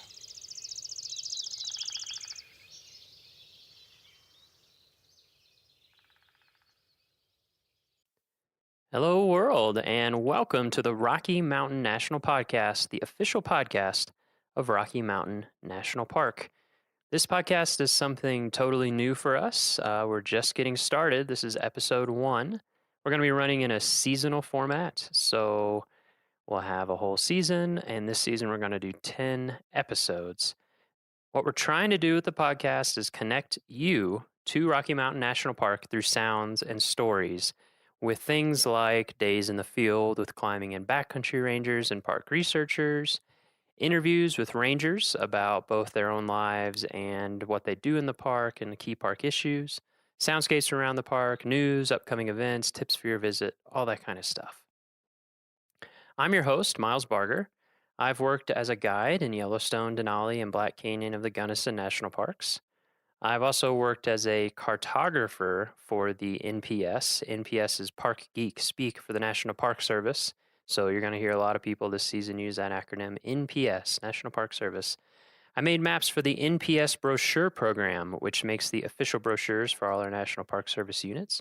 And now I'm here at Rocky, where I manage our webpage, social media, audio, video production, waysides and signs, printed publications, and other stuff.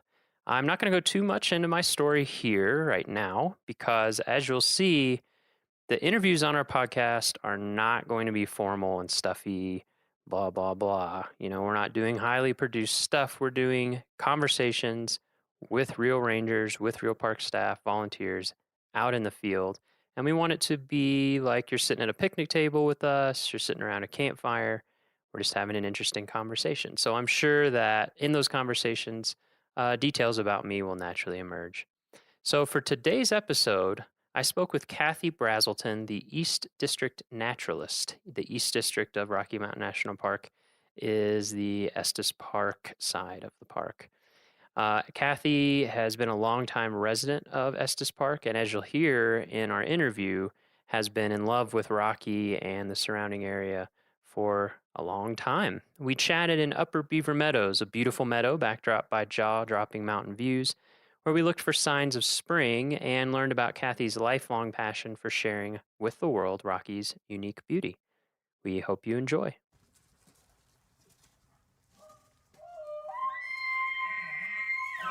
Welcome to the Rocky Mountain National Podcast.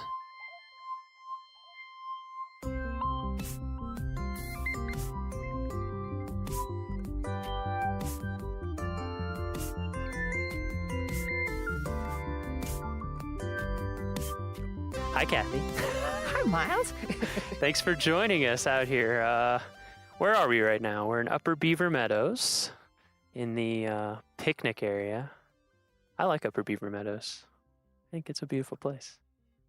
Good birds up here. Yeah. I'm nodding. Yeah, that's okay. We'll nod. We'll have nod on audio. Okay. So, how's that big snow? For those of you who might be surprised, what's today, May 23rd? Yeah. And we're standing in snow. Because it's springtime in the Rockies. Exactly. It's springtime in the Rockies. We just a few days ago had, my house, we had over 3 feet. Yeah. I think in the park we had over 34, 3 feet. something 34 like that. or Yeah, something yeah. like that. I think Craziness. Allen's Park had like 42. Oh. Have you seen a lot of snows that big here in the spring?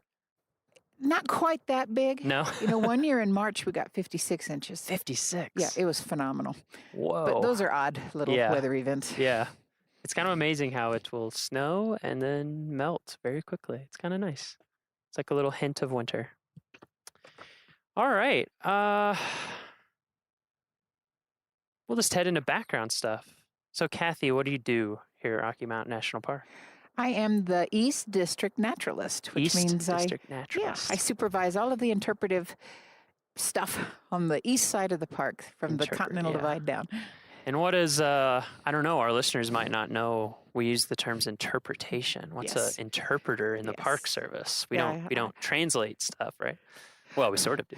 I look at it. My grandmother, to her dying day, asked me what language I spoke. So, really? and I think it is kind of being an interpreter. I take my knowledge and love of this place and put it into language that the visitor can understand because it's new to them. So interpreters, we do stuff like ranger programs that people go on. What other kind of things? Walks, talks, hikes. And then there's the non-personal stuff that you'll see around the park, the brochures and the wayside signs and things that help you understand where you are. Yeah, I know a little bit about that. Imagine you do. So let's see. Where are you from, Kathy? Originally? Born in Memphis, Tennessee. Memphis, Tennessee, but no accent. Amazing. I lost it on purpose when I moved out here to go to college. Yeah. But I was a child of the South. Yeah, I grew up in the South too, actually. Yeah. And I was kind of the same way. I didn't lose it on purpose, but I had a thick accent and Kentucky plus Mississippi plus Tennessee. So that was kind of a doozy. That's a good mix. And then I moved to Iowa when I was like 11 or 12, and it kind of went away. Memphis, Tennessee. How long did you live there?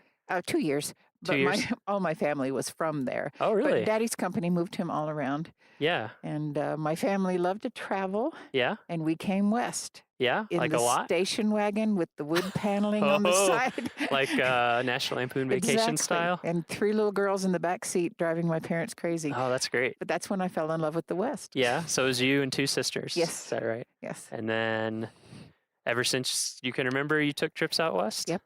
How did your parents get into that? I'm not quite sure. They just... Dad was a crazy birder. He wanted to get lots of new species. And Mother was really enthralled with the beauty of the Native American lands. So we did a lot of poking around down in Monument Valley and Gallup, watching the dances. Oh, wow.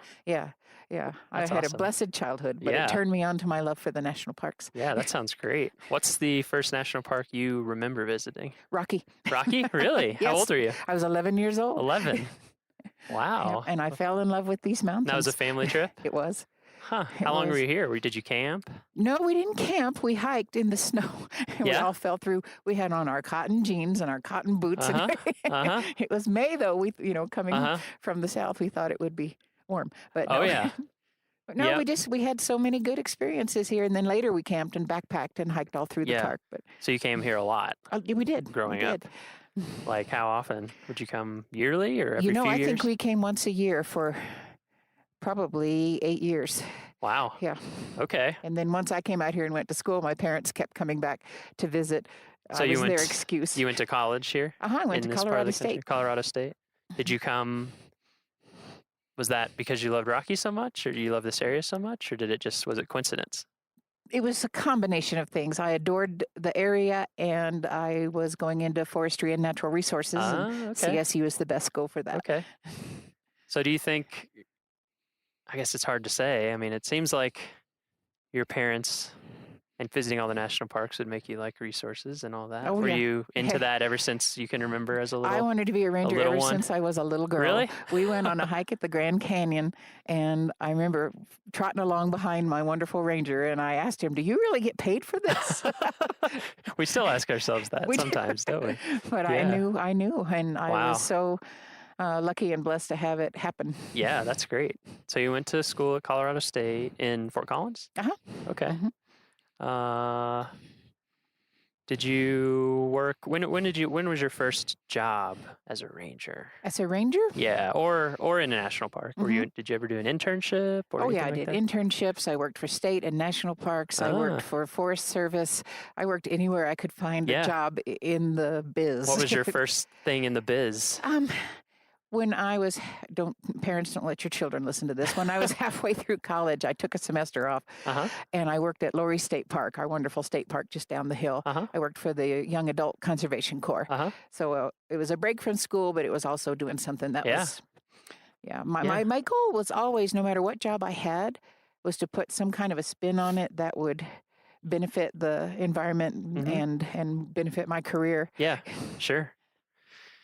What kind of stuff did you do in that internship? Or job?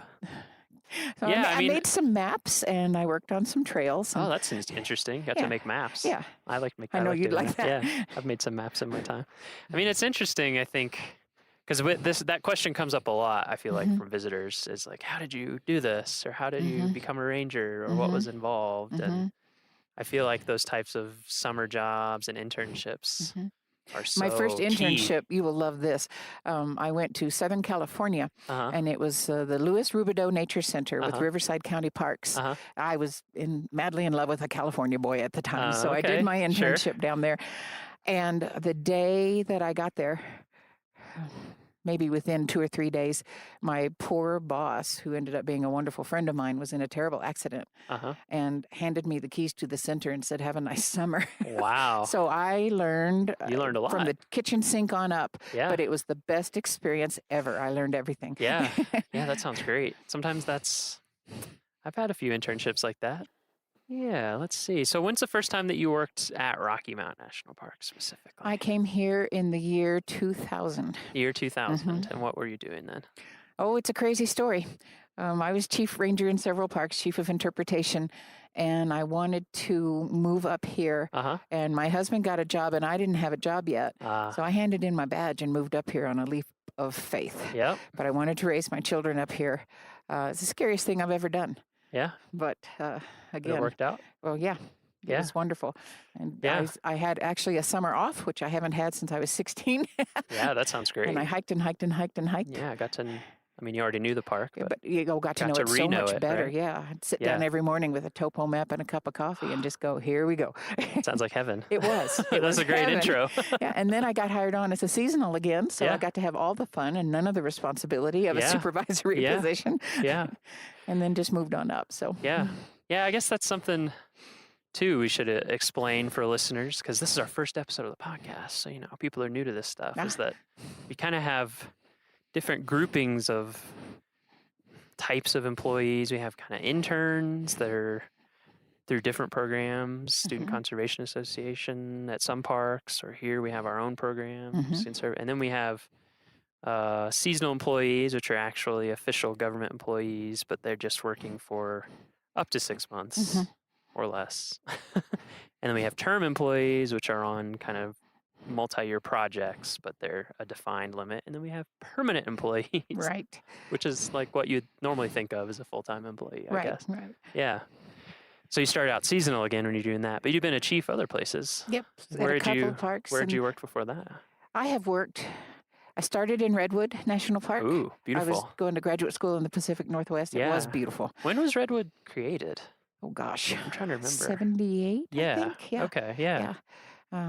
That seems like it's always an evolving place. Yeah, So it you're is. at Redwood. I was at Redwood, Oh, that's- and then that's I went great. from living redwoods to petrified ones. I went to fluorescent fossil beds. That's kind of an It was interesting wonderful. transition. I'm looking at the fossils going, I Yeah. know this ecosystem. Wow, that's really interesting. It was. Huge petrified stumps. It's And so fluorescence is fascinating. in Oregon, right? No, it's Oh, down that's in right. That's the one in central Colorado. uh-huh, I'm just thinking of a outside different Colorado fossil Springs. ones in Oregon. You're thinking of John Day. Yes. Yeah. Thinking of John Day. Yep. Yeah, So fluorescent. for that, it was a wonderful thing. And then I went from there to Curated National Recreation Area, which is different yet. That's in Colorado Yep, also, right? Down by Between Gunnison and yeah, Montrose. Montrose. Yep. Uh-huh. Yeah, I worked at Black Canyon the Gunnison for That's right. for a winter. I was your neighbor.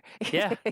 Yeah, I love that part of Isn't it gorgeous? the state. Yes. Oh, I love it. Curacao is beautiful. It is. It is. Yeah, I think a lot of people don't realize that the National Park Service manages a lot of national recreation Yeah. areas. Yeah. So not all National Park Service units are called national parks. That's right. Yeah, we have tons. I don't even know how many types of Oh units. gosh, like the National 15, Historic 16. Site, National Monuments, National Battlefields, National Exactly. Seashores. Yes. Exactly. Yeah, and for people, if you're listening and you're curious about that, go to, if you search the terms "Find Your Park," you can actually find a big map that has, we have 400 and, what's the count now? 400 and something units. And I think a lot of people don't even realize that we manage all that stuff. Anyway, Curacao.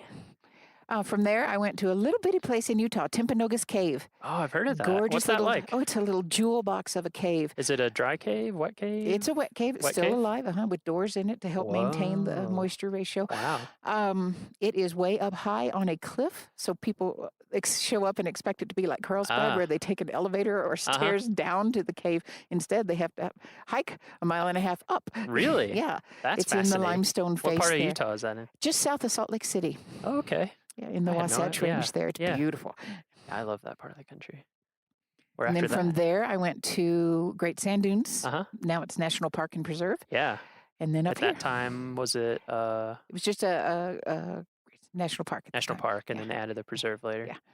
That's also a fascinating place. If anybody's coming to Rocky and you have a longer trip, you should visit some of these places around us. I mean, Great Sand Dunes is bizarre. It's phenomenal. It's just these, phenomenal. Hundreds and hundreds of foot tall sand dunes up against the Sangre de Cristos, and there's a 14er like right behind sand dunes. Yes. It's very bizarre. And then what's that creek that flows down? Medno. Yeah, and it flows like under the sand and kind of emerges on the other does. side, It and there's a comes in and wetland. out. I mean, it's Oh, just yeah. There's pockets, secret pockets yeah, back in there. it's a bizarre And a place. bison herd and an Yeah. elk herd. And Yeah, it's definitely worth. I mean, all parks. I've literally every park I've been to. Same even here. when I'm like, I don't know about this place. It's Yeah. always Yep, interesting. every park has Everyone. had some Yeah. beauty. Yeah. Yeah, it's really fascinating. And so then after that, you came here Came to up here. Rocky. Huh. That's great. You got to be in And some I'm nice a happy places. ending. Oh, I have been in wonderful Yeah, places. you like it here, okay? Yeah, I do. Yeah. So how did you get into interpretation specifically? Is that what you'd always wanted to do, or Yeah, were you I've done lots of jobs in the national parks, resource management, law enforcement, cleaned my share of toilets. But my passion was to get people excited about these beautiful places. And to me, interpretation was the key to that. Just to share my love for and knowledge of and watch that glow spread Yeah. across their face. That's the best thing in the world. Yeah, I have to agree. I love that too. So you talked about taking trips with your family. Was there anyone specifically, like a specific ranger that you remember, or someone in your family specifically that really inspired that desire to My mom communicate was and inspire a professional Girl Scout, outdoor education. And I was a scout myself, and that offered me many wonderful opportunities. Yeah. And then my dad being a birder, that's what we would do together. We'd go out on Saturdays and go birding when we could. So he taught me a lot about the different, birds and why they were there and the ecosystem idea. And I just loved science in school. I was little science nerd. I just adored it. Yeah, But that's great. I had a hard time deciding whether I wanted to go into research, and because I just love immersing myself in resource knowledge. But I really wanted the other piece too, the communication of the sharing of. That's important to me. Yeah. Yeah, I feel like that happens a lot for people in the Park Service. They kind of have a lot of interests. It takes a little bit to figure out, do you like being out in the field collecting data all the time, kind of on your own, or do you like interacting with people and Yes, and all of that? both. Yeah, exactly. I kind of feel And the same the way. old time ranger, when I started, was more of a general ranger, a generalist, and we got to do a lot of the different things. And Right. we've gone a little more pegged now into Yep. different categories. Yeah, but- I've heard a lot of people mention that.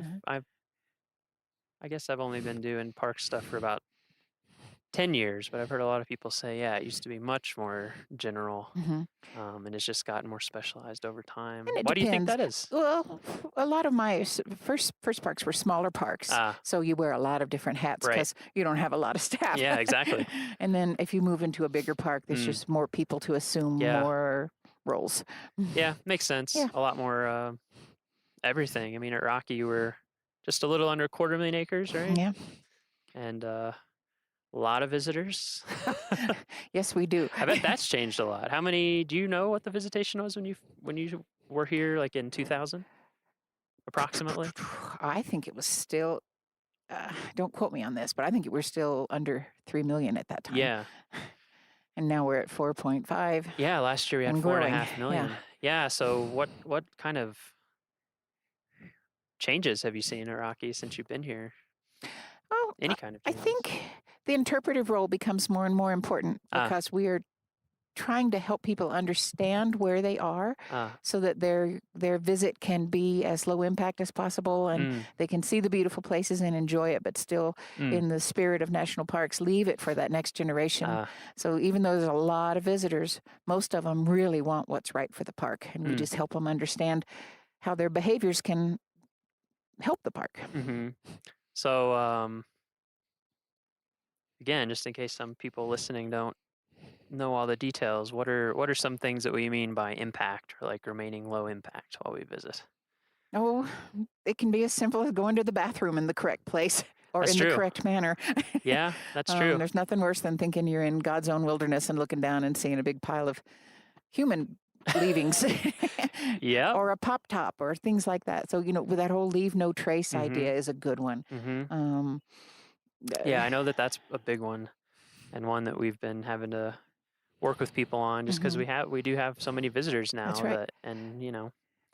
It's understandable, That's but right. And using trails, if there's a trail available, use that. Don't make your own. And that can really help the undergrowth and the vegetation around our heavily used areas and little things like that. And people need to remember that it's a little thing, but it really does make a difference. Yeah. Because we have 4.5 million people doing that little thing. Exactly. Yeah, that's what I always try to think about because, it's understandable. Like it's understandable why people do little things and you don't think about it. But Right. I always try to remember like, okay, what am I doing right now times 4.5 million? Right. That's a good way to look at it. Can make a pretty big difference. Yeah. And then the other thing I try to think about too that I think you're right, this sort of interpretation is so helpful is that national parks are really fun and they're fun to come to and they're fun vacation, but they're so interesting because they're set aside forever.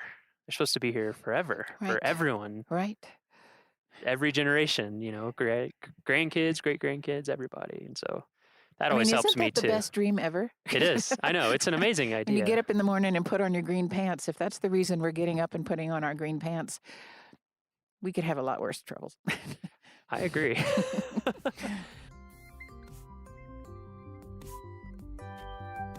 Okay, time for a little break while we give you quick news and announcements about things going on in Rocky Mountain National Park. First of all, summer is here. So it's hard to believe, wasn't that long ago, we had a huge late May snowstorm, over 3 feet of snow in Estes Park, way more up in the higher elevations. But Trail Ridge Road is now fully open for the season. Roads are clear, but watch out for ice. It can get below freezing at night, and any water from melting snow on the runway can freeze. And be prepared for cool temps and high wind. It can really surprise you. For example, on Monday, I went up to the Alpine Visitor Center.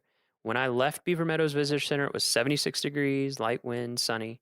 Up at Alpine Visitor Center, it was 46 degrees and very windy.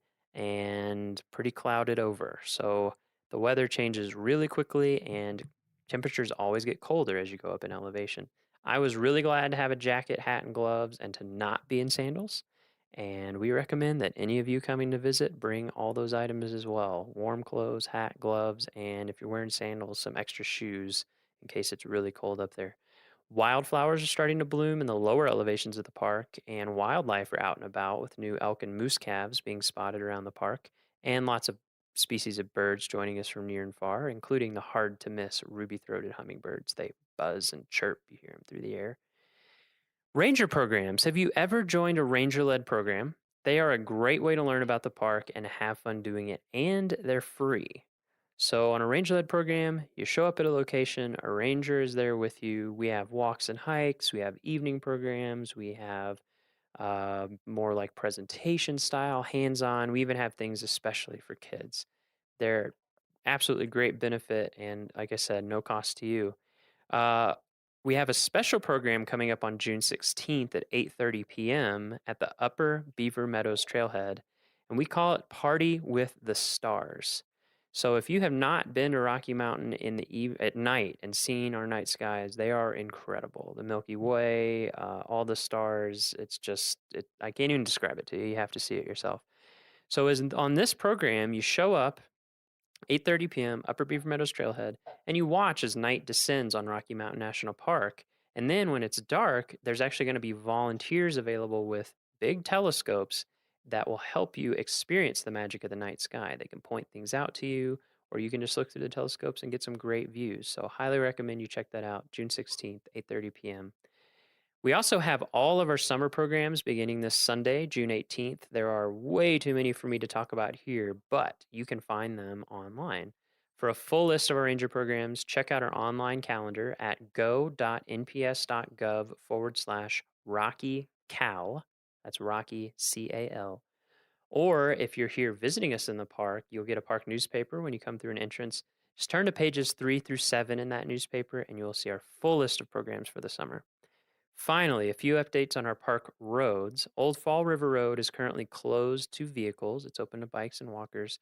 It is set to open as usual in early July, weather permitting, so stay tuned on that. There's construction going on Moraine Park Road from the intersection with Bear Lake Road to the Moraine Park Campground. You can expect delays of up to 15 minutes there during the day while construction is going on. And all throughout the summer, we have a park-wide project to repair and preserve pavement in the park, and that also might cause short delays in a few sections of road, and those sections will be changing throughout the summer. So just something to be aware of as you visit us. All right, there is all the news that is fit to speak for you this week, and let's get back to our interview with Kathy. Since it's spring, thought we could talk a little bit about spring in Rocky. You know? Spring in Rocky? Yeah. So when you be ready. Be ready. Yeah. When you think about spring in Rocky Mountain National Park, what do you think of? You think of be ready. The first thing I think of is change. Change. Yeah, because it's going to be changing either by the minute or by the day, or you can have a 50-degree day one day and be sitting and getting sunburned on a rock, and the next day you are in 3 feet of snow. So be ready. Folks who come visit us, they have their shorts and sandals on and they're ready to climb longs, and we're saying, that's still a winter climb. They forget how far north we are and how high we are in elevation. It really makes a difference. Yeah, it makes sense to me. I totally get it. I remember the first time I came out west, because being from Kentucky, it snows a little bit. Yeah. May is summer. Usually warm. It's summer, basically. And I remember we came out here. I think it was early June. We went to Yellowstone. And the snowstorm was coming in, and they were basically like, you can either stay here for 3 days or you can leave, but you're not going to be able to get in or out. And we were just like, what? It kind of blew our minds. Yeah. So that's a good tip for everybody. Be prepared for anything. Like you said, sunburn and 60 or, 20 degrees and dumping snow, or 3 feet of snow like we just had in May. Yes.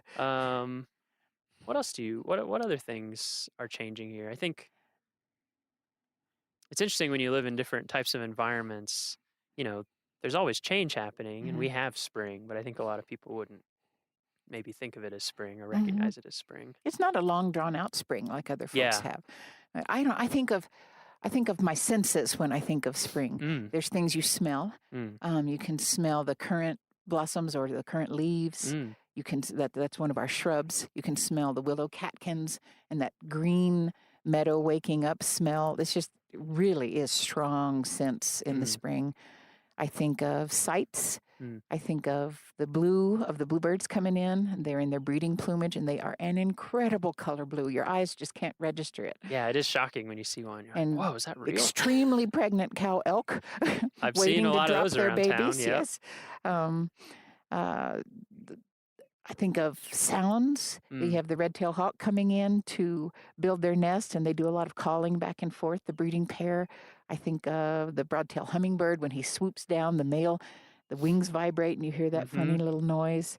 Yeah, it's always exciting when those show up. Yes. Maybe we'll be able to drop some of these sounds in. Yes. Oh, yes. Wouldn't that to be the great? podcast, so To me, you can it's kind of all know what about those timing. deer sound like. Because when the ribes, the current, when it puts its little blossoms out, it's one of the first ones. That's about the same time that the hummingbirds show up, and it's a vital food source for them. So it's all about, we call it phenology. We study the timing of different events.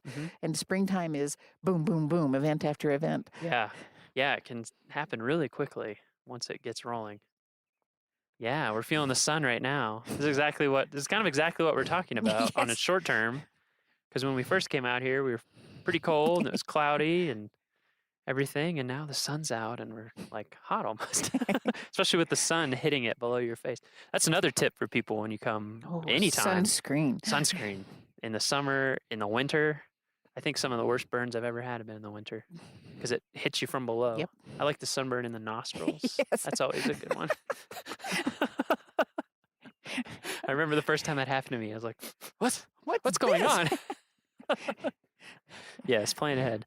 Yeah, those are all great things to listen for. We hear robin right now, right? So the hummingbirds, red tails. The robins are our noisy little neighbors. They call loudly. Yeah.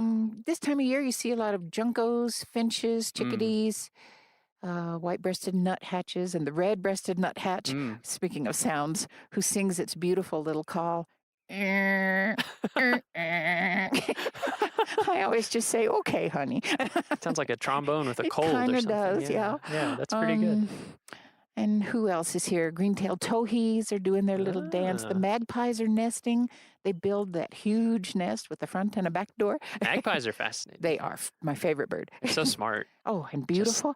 They are. They're beautiful. Yeah, when I guess on the blog we'll try to put up a picture of magpies for you to watch out for. They're pretty unmistakable. Yes. You know, they're big, white body, long, kind of blue-black iridescent tail. Yeah. And yeah, they build, if you see a nest, it's pretty unmistakable. They're just big these dome. big structures, big dome structures. And they're corvids, so they're smart. Yes, and exactly. Along with the jays and the... Yeah, our Stellar's jays, ravens. All the corvids. Yeah. So you like birds a little bit. I like birds a lot. I get the impression. I like birds. I like everything. That's why I'm a naturalist. Well, that's true. It is a generalist. I have a real plant obsession, and I love the trees, and I love the rocks, and it all works together to make a very nice world. Yeah. Have you always led spring bird walks in the spring here? Yeah. Tell people about that a little bit. Oh, it's a wonderful time to get out and see what's going on our calm spring mornings. There's no place more beautiful than out in the meadow, listening and watching, and again smelling. I love to smell everything too. Yeah, it's an important sense. It is. People forget about it sometimes. It is. Or But I do. you know how it's so linked to memory? It is. Yeah.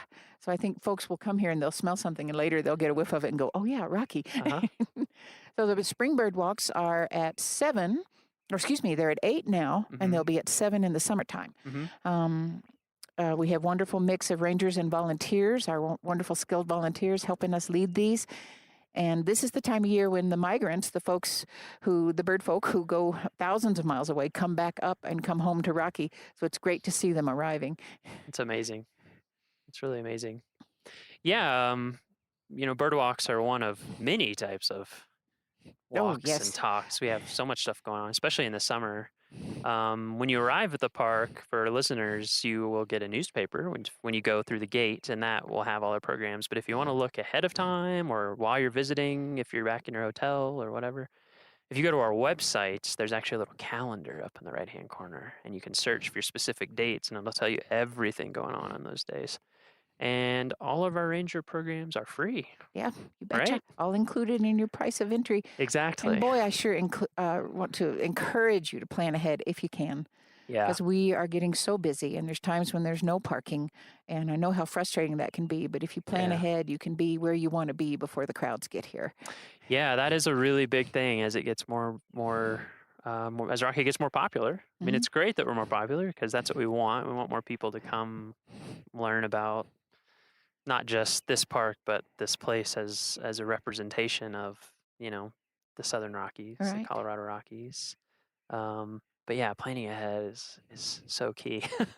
Our website's great for that. You can do a lot of research, and we actually are going to have an article up there that you can go and see about planning ahead. And a lot of it is, look at ranger programs you might be interested in, see exactly what time they're going to be, kind of think about your day. Yeah. We want to give you all the tools so your visit will be very successful and fun. Exactly.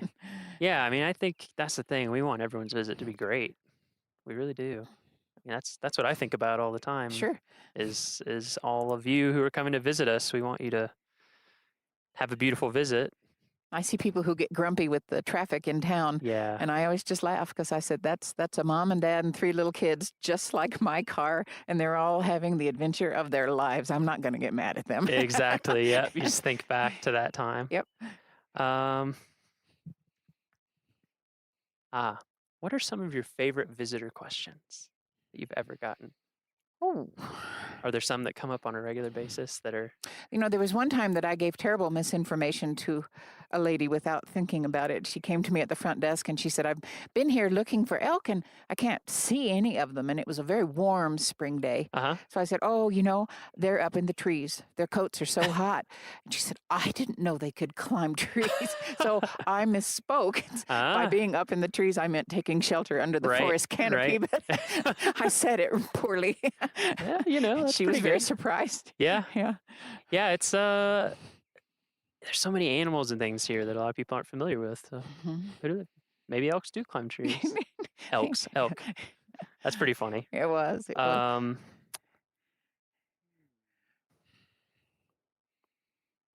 If you could give listeners you can give more than one, but one piece of advice for their visit, let's say this summer, because we're going to put this podcast up in mid-June. What do you think it would be?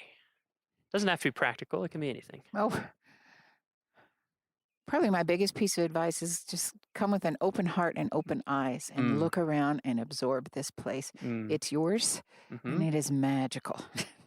Be open to that. Don't get caught up in the traffic and where we're going to eat lunch and all the day-to-day things. Yeah. Let those slide to the back of your mind and your heart and just be here now. Yeah, that's a great piece of advice because I experience that too in the park. Sometimes you have an idea of I want to do this specific or go this specific place. Right. And yet everywhere you go in the park, anything you do, I always find beautiful and enjoyable. Yeah. It just kind of... Yeah. And the mountains will, John Muir said, their peace will flow into you. I find myself on the way to work thinking about getting the kids to the dentist. And I look up at the mountains and go, oh yeah, that's what's important. Exactly. Yeah. Let it kind of, like you said, let it flow into you. Let it calm you down. It's important to remember sometimes, all times. We already talked about bird walks. What are some other events this summer that listeners might want to know about? Or what about some of our night sky stuff? Oh, we have several. They're primarily on Friday nights. Yeah. And I have a wonderful ranger on my staff who is a dark ranger as well as a park ranger. Yeah. Which means she is highly skilled in astronomy and the skills to teach that. We go out into these meadows here and we look up and I promise you've never seen stars like this. It is so magical. There are thousands. And we have a wonderful cadre of volunteers who come and bring their telescopes so we can all get a look. Last summer, I sat out here probably till about 2 a.m. watching Saturn and you could see the rings and it's just, it's impressive. Yeah, it is stunning. It's really amazing. And the difference between near to town and then when you drive into the park a little ways is Yeah, if you're used stark. to a lot of light pollution in your urban sky, when you get out here and look up, you're going to be just I amazed. mean, a lot of times you can see the Milky Way just before your eyes even get adjusted. You just look up and there it is. You don't even have to adjust. Yes. Yeah, those are great programs. Like what do we like to say, half the park is after dark. That's right. But it's really true. It's really true. There's just so much amazing stuff. And in the winters too, we do some full moon walks sometimes. We do. Because That's a magical night to be out. Yeah. Sometimes we have to go in snowshoes, but we're out in the winter landscape under that full moonlight, learning about how the planet works and how the moon works, and it's just wonderful. Yeah, so we have our night sky programs. If you go on our website, you'll find all of those listed. We also have evening programs, so not quite around when it's getting dark. Can you tell people about those? Yeah, those are primarily located in our campgrounds, but you don't have to be staying in the campground to come. You can pull in and attend the campfire program as well. Actually, we call them campfire programs, but we don't do the fire part anymore because of fire danger. Yeah. We have wonderful evening programs on every topic imaginable. It's so a those great are, way to learn about the park. Those are in our amphitheaters, right? Campground amphitheaters. And all kinds of different topics, different people. Yeah. Different show every night. Yeah, exactly. Yeah, and those are nice because there's a lot of visitors around. It's kind of a nice, fun way to meet people. Yeah, communal they're real spirit. family oriented, and some we do early before the sun goes down because we know we have some campers who need to be in bed. Sure. And then some we do as it gets dark, and we use a PowerPoint projector for that. I'm trying to think of some of our other programs. We have lots of We walks. have visitors. Yeah, we have walks. We have programs that are tied to the visitor center because we know you're busy, but you might want to learn something but don't have time to go on a long walk. Walks, talks, everything imaginable. Just, again, check out those web listings and see what fits your needs. I'm also thinking we also have some kind of fun, like Coffee with a Ranger. I think that's kind of an interesting program. That's a fun one. Meet the ranger at 7:00 in the campground. Yeah, exactly. And you can just, we try to keep it informal. It's just a chance for you to talk and ask questions. And you know what we really use it for? We use it as a chance to really put our finger on the pulse of what the visitor is doing, thinking, feeling. And we really like the feedback of what your experience is like and how we can do better.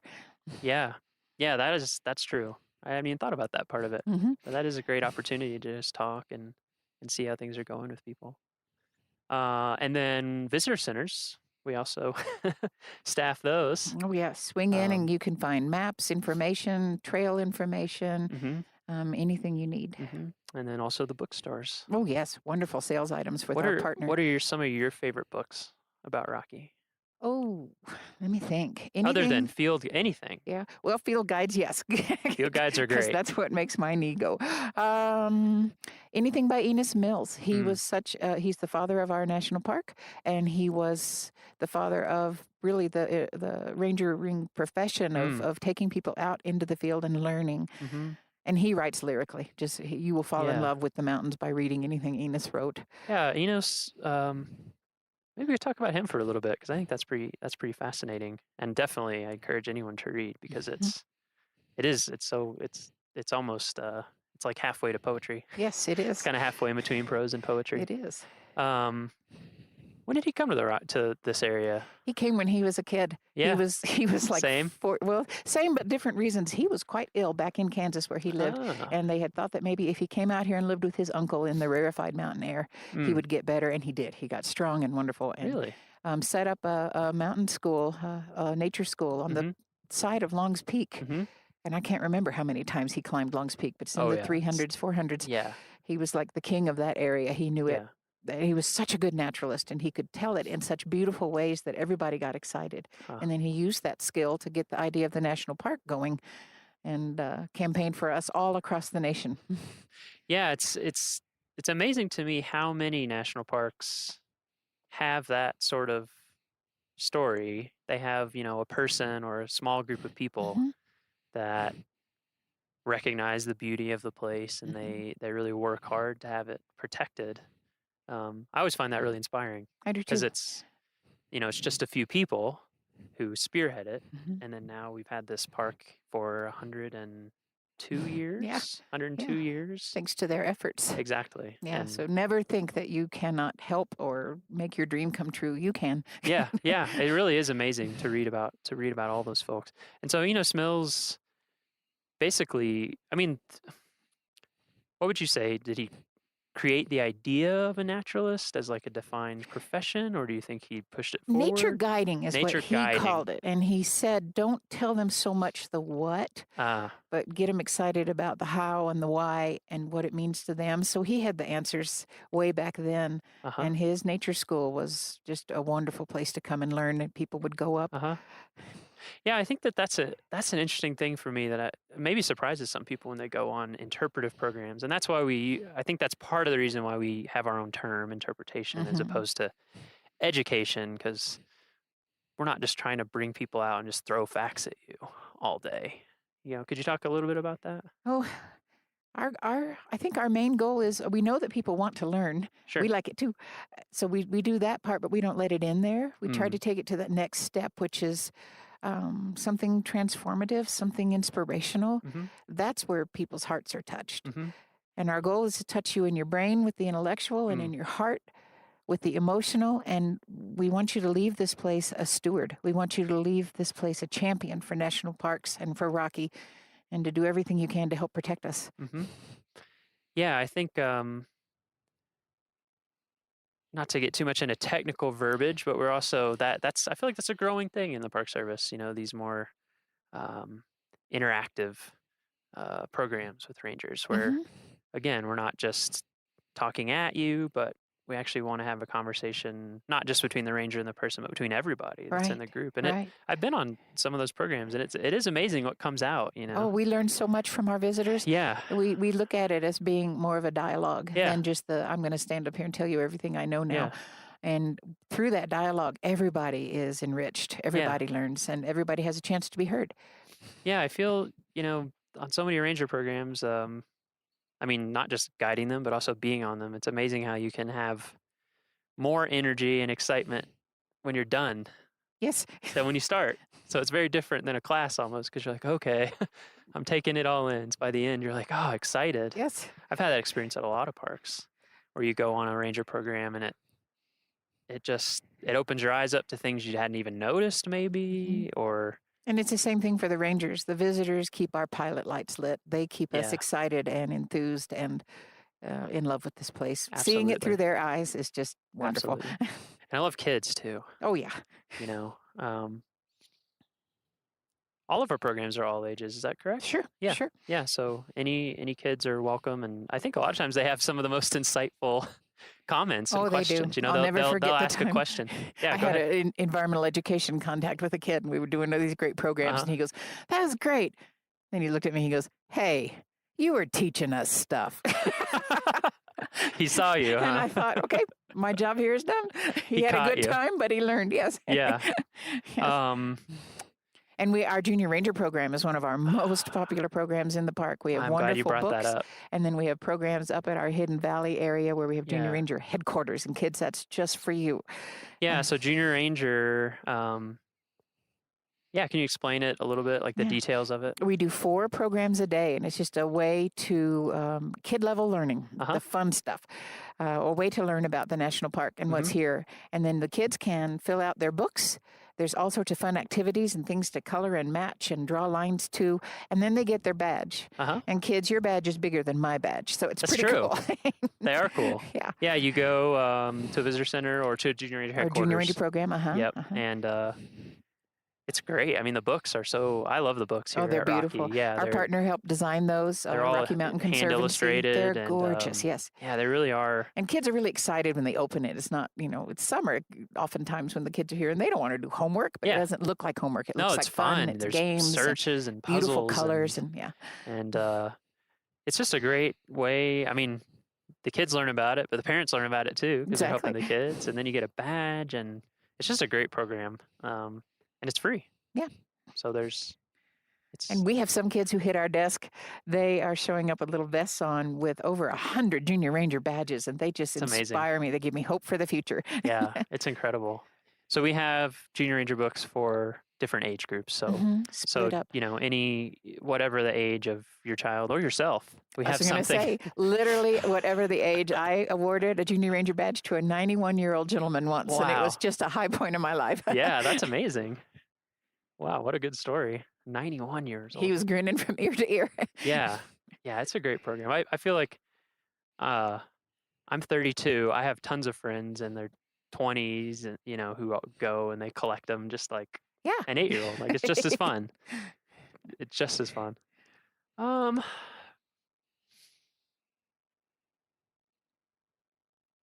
This is going to be a complicated answer, maybe, but that's okay. We can muse on it until we're done. Okay. You've been coming to Rocky for a long time. What does Rocky mean to you? I know it's an impossible question, but so many. Rocky is part of the fiber of my being. Something, this is going to sound all woo-woo, but something physically, literally happened to me the first time I saw these mountains. Really? I just fell in love. I said, they are the most beautiful. And everywhere I've worked with the National Park Service, like I said, every park has been a gift in some way, but I always thought these mountains here in Rocky, the Never Summer Range, the tundra, it touched me in such a way. My mom and I spent so many happy days with our noses to the ground and our butts in the air up on the tundra, learning about the botany up there. And it's just such a special place. It's inspiring to me. It gives me strength. It grounds me. I have a real mountain fetish, and I love to visit any mountains I can find, but these are the home range. And our poet laureate, Thomas, you'll have to dub this in. I can't think of his last name right now. But he said, you can say that I loved a range of mountains so much that I could hardly breathe. And that's what this is. And to have the honor and the glorious experience of sharing this with the park visitors, that's the best thing I could ever do with my life, because they're going to help me protect it. And it'll be just as special to them. It's not mine. I just happen to love it. Exactly. I think that's such an important point for everybody, is that this park belongs to everyone. It's all of ours. Connect with it however it connects to you. Find the place that speaks to you. I had a similar experience the first time I went to Yellowstone. I mean, I'd never been in the mountains from the East Coast. I think I was 16 or 17. And I just was like, this is it. Yep. This is what I want to do. And I've been working in national parks at least seasonally ever since then. Yay. There's just something about it, And that's one of the biggest things I want to tell people. Their jobs are hard right now. But please don't let anyone tell you that you can't be a park ranger. If you want to be a park ranger, you can. And it's my job and the rest of the rangers to help you get there. People helped me every step along my career, and I'm so grateful. So if you have a real itch to do this, if it's really in your heart, get in touch with a ranger somewhere, whether it's out here or in the park that's closest to your home, and just say, what can I do? And you can start as a volunteer. I did. When I was a master's student, I was volunteering at Redwood. Just get your foot in the door, and this can be yours if you want it. I think that's a great message, and I totally agree. Every person that I've ever asked my whole career or as a visitor has always been so warm and welcoming and excited to have someone interested in it. So definitely, if it's something that you're interested in,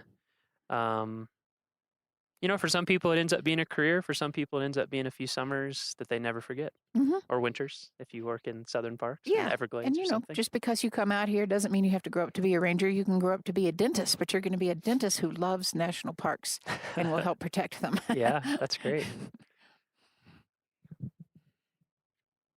I think this has been great.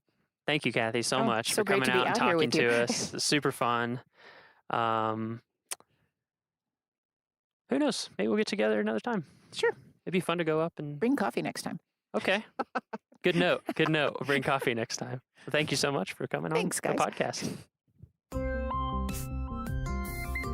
And that's our show. Thank you for joining us for our very first episode of our very first official podcast. We hope that you will join us for the rest of the season. We have so much stuff lined up for you. It's going to be really fun and interesting and varied. Our next episode is on June 30th. We really hope that this podcast grows into something that's useful to you and useful to people all across the country and the world. So if you dig our show, please tell your friends to join us too. You can tell them in real life. Or if that's getting too passé, you can tell them on social media or however else you want to tell them. And if you really want to help us out, please make sure to give us a review on iTunes. Reviews make it easier for people to find our podcast when they do searches in their podcast app or on iTunes or whatever platform they use. For show notes, transcriptions, and to learn more about our show, you can visit our homepage at go.nps.gov/RMNpod. That's RMNpod. The Rocky Mountain National Podcast is a product of Rocky Mountain National Park, one of 417 units of the National Park Service that preserve America's heritage for all, forever. Thank you so much, and we'll see you in a couple weeks.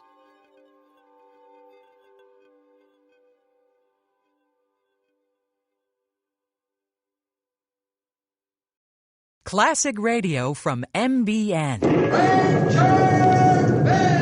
It's the Sugar Creek Gang. Fables of Faith. Radio drama, a hallmark of Moody Broadcasting for over 60 years. Join us now as we take you back to another classic in MBN radio history.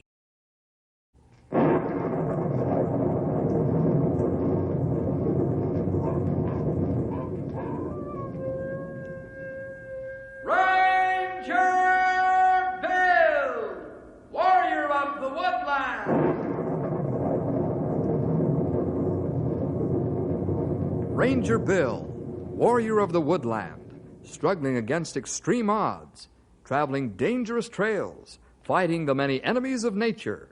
This is the job of the guardian of the forest, Ranger Bill. Pouring rain, freezing cold, blistering heat, snow, floods, bears, rattlesnakes, mountain lions. Yes, all this in exchange for the satisfaction and pride of a job well done.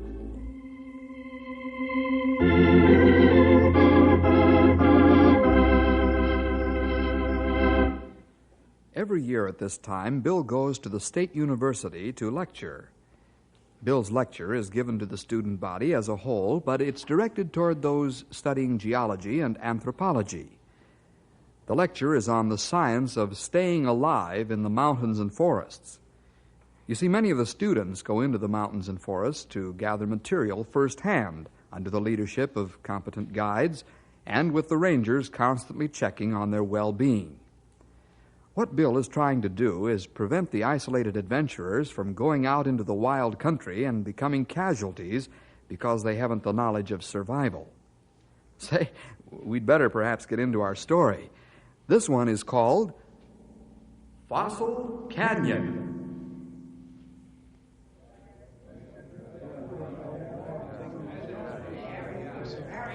We're ready to begin the second hour of your lecture, Bill. That's fine, Dean Sands. How's your voice holding out? Well, as long as this pitcher of water holds out, I'll be able to keep my windmill running all right. Who ever heard of a windmill run with water? Yeah, you're looking at one, sir. I hardly think that. But I'm enjoying your sense of humor. I never tire of hearing you talk about survival in the outdoors. I'll never forget your first lecture 3 years ago. My, little did I realize how much knowledge and experience a man must have to stay alive when meeting nature face to face. But, well, we're not here to listen to me. I'll make a few introductory remarks and turn the rostrum over to you. That'll be fine with me. Perhaps they have some questions first. Attention, please. Thank you. Mr. Jefferson suggested that you may have some questions before he begins this second half of the lecture. If you have, then you can ask them now. Yeah, I have a question, Dean Sands. I'll yield the rostrum to Mr. Jefferson, Bob. Then he can answer you direct. Bill, if you please. Thank you, Dean. Now, Bob, fire your question. Your first hour lecture was interesting. But I object to the inference you made that we're not able to take care of ourselves. Are you making that inference, Mr. Jefferson? Yes, Bob, I am. Mr. Jefferson, I think you're underestimating our ability. We're adults. It's been my experience that college students are the hardest to convince that they should keep out of the wild country. Also, it's a statistical fact that college students are highest on the casualty list. And I might add, on the mortality list.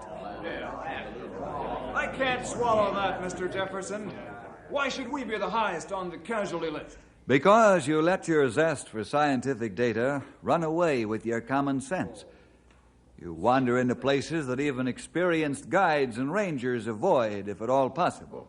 You mean to tell me that I couldn't go out into the boondocks and survive? You've hit the nail right on the head, Bob. Let me illustrate what I'm talking about. Perhaps a true story will convince you. Oh, it'll have to be a good one to convince me that I or any student couldn't go out into the wild country and come back alive. I'm sure you'll be convinced, Bob. Members of the faculty and student body, the story I'm about to tell you is true. It illustrates to perfection what I've been telling you. Dean Sands remembers this tragic story very well, even though it happened several years ago. Virgil Adams and Stanley Grimshaw, both State University students, decided to go into Fossil Canyon.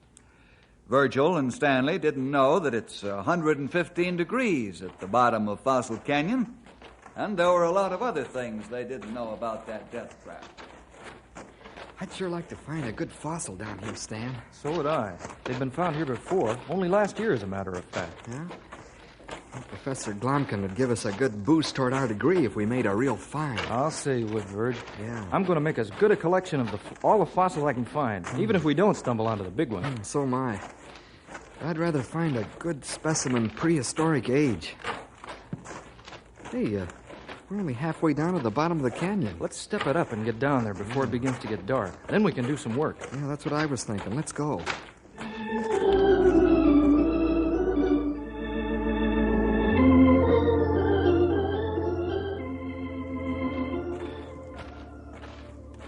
What's the matter, Stan? Guess it's the heat, Verge. I didn't think it was this hot down here. I didn't either.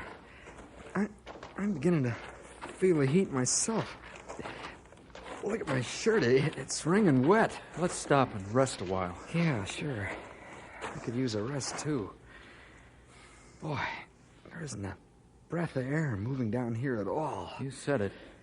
We've still got another third of the way to go.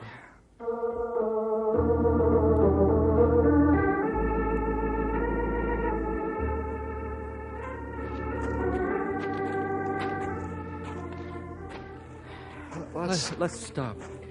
I'm really getting sick. Yeah, well, let's try to make the bottom. Then we'll rest a long time. It isn't far. I don't know if I can make it, but I'll try. Man alive, it's miserably hot down here. I'm beginning to feel lightheaded. Let's stop and leave our packs and gear here. Maybe that'll help. Okay.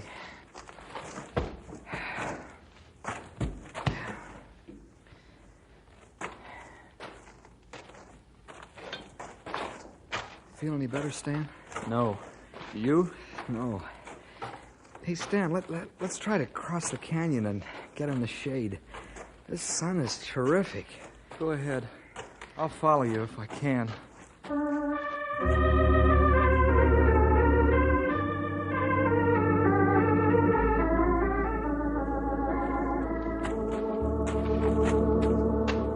Verge, I can't make it. I'm gonna faint. Verge, do you hear me? I hear you, Stan. You gotta make the shade. I can't help you because I can hardly stand on my feet myself. I can't see you, Verge. Verge, I can't make it. Help me. Don't leave me out here in the heat and sun. Oh. Stan, try to get up. You hear me? I'll try to help you. Where are you, Stan? Stan, I can't see you. Water. I gotta get water.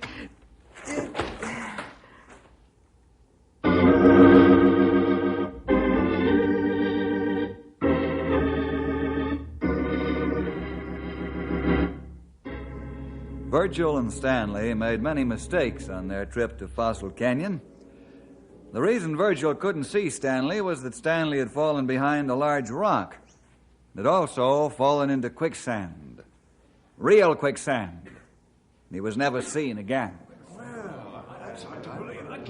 Bill, will you point out the mistakes the two young men made? I'll be glad to, Dean Sands.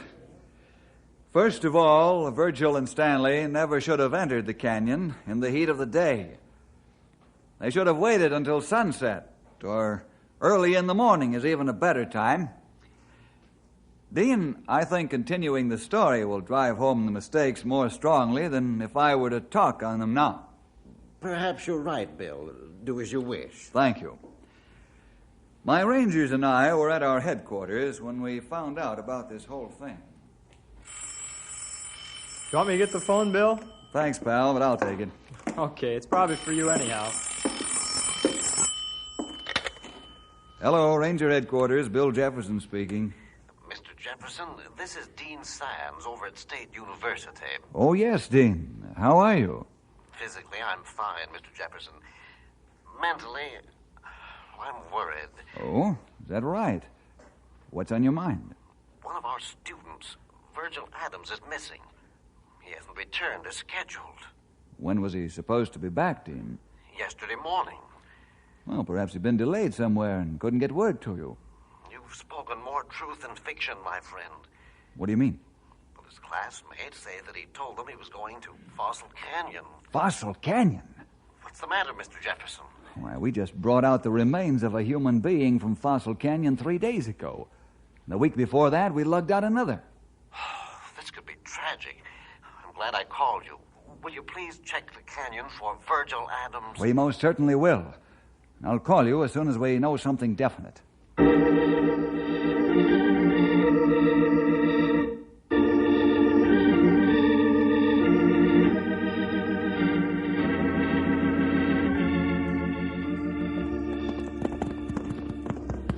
Bill, you got an angry look on your face. I get scared when you get that gleam in your eye like you've got now. I am angry, pal. I'm going to get a letter off to Colonel Anders when we get back. A good, strong letter. Will it be about Fossil Canyon? Yeah. Something's got to be done about that place. What, I don't know. Stumpy, how many times have you been down there? Well, not any more than I have to, Sonny. The only time I go into that miserable hole is to bring out greenhorn tenderfeet lashed to the back of a horse.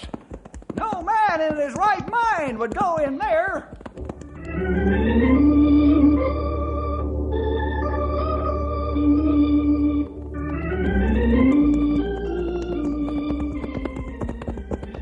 Here's the canyon rim. Let's hold it up, fellas. Oh, Storm. Oh, boy. Now scan the canyon floor with your glasses. You might see, Virgil, and save time.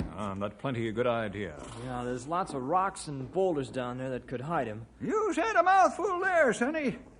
But as big as the canyon is, we might spot something that'll tell us where he's at. Well, I don't see anything. How about the rest of it? I can't see anything but rocks and more rocks. That goes for me, too. Lots of rocks, but no human being. You spotted something, Grewel? There. Vulture flying over top of canyon. Oh, yes, I see him, too. Look to your rifles, fellas. We got to keep these terrible birds off the ground. If you see him dive, then open fire. Oh, boy, you said it, Bill. Those birds give me the shivers. They only fly around the dead. Let's go! Get him up! Come on, McGinley! Let's take it easy going down, fellas. When we get to the bottom, we'll stop and rest before going on. It's 115 degrees down there.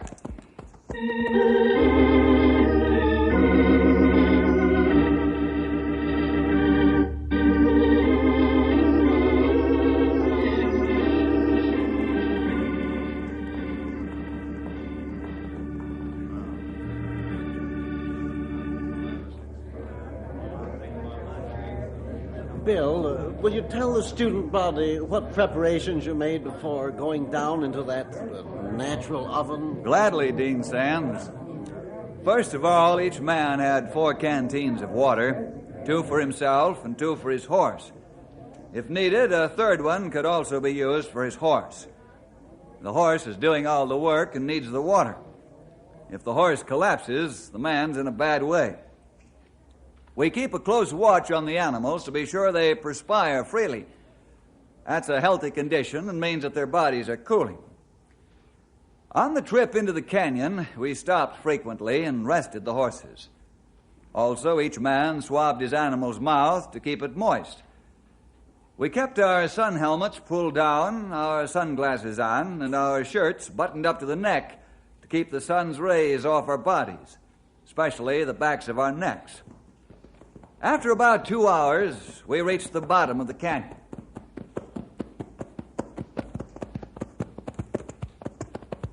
Oh, it's hot here. Yeah, man, alive. We go This west. heat is murderous. That's putting it mildly, pal. Let's hold up, fellas. Okay, easy, boy. Oh, boy. Loosen the cinch straps and give the horses a chance to relax a bit before we go on.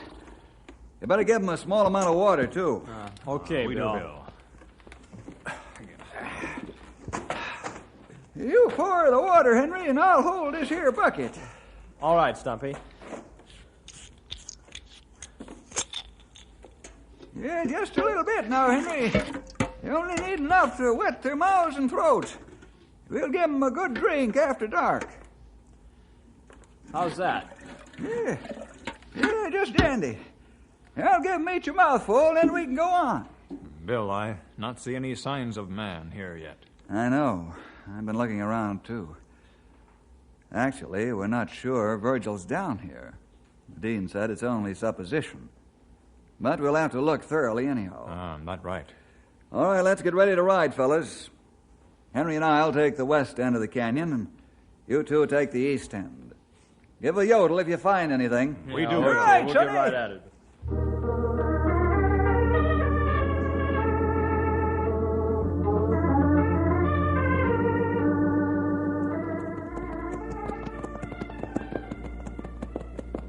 Oh, boy. It sure is hot down here.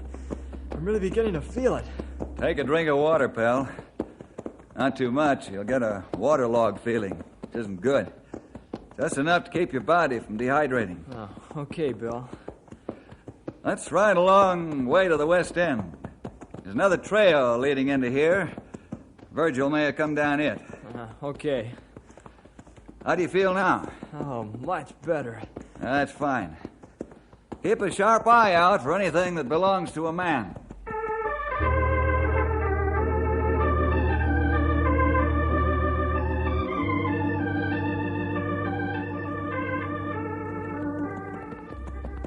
We find nothing, old-timer. I'm glad for that. Yeah, me too, young feller. It's so hot down here that I could fry an egg on my saddle horn. If Bill and Henry don't find anything, that means this Virgil feller ain't down here. That make me happy. Hello! Stumpy! Grey Wolf! Hello! We found him! Okay, Bill. We hear you. Guess we talked too soon, Grey Wolf. Not what I'm afraid of. We better ride and join Bill and Henry.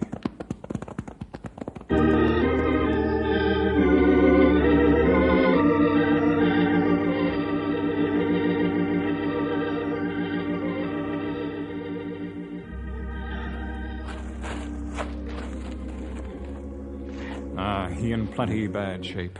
I'll say he is. Another hour it'd be all over.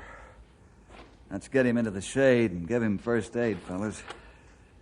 Henry, get a canteen and the first aid kit off a storm, will you? Yeah, sure, Bill. Right away. All right, let's lift him together, fellas. Carry him over in the shade. Okay, Bill. I ready. Say when. You all set, Stumpy? You sure am. On the count of 3. Okay, 1, 2... Help, Bill! I'm stuck in quicksand! Quicksand? Let's go, fellas. Oh, quicksand! Oh, fellas! Oh! Henry, Don't move. Right. You'll go down faster. Grey Wolf, Stumpy, hold my feet. I'm going to stretch myself out and grab him. Okay, make it fast, Bill. Not real quicksand. Hurry, Bill. Keep your arms up so I can grab him, Henry. He sink plenty quick. I'll start to sink myself soon. When I grab Henry's hands, you fellas pull away. I'll have to hold my breath because my face will be in the sand. Oh, we do that. Couple of inches more, Bill. There, you got him. Gotcha. Hold tight. We're going to pull you out. Pull, Stumpy, pull. That's it. Pull it out, fellas. Pull harder. Hey, I'm free.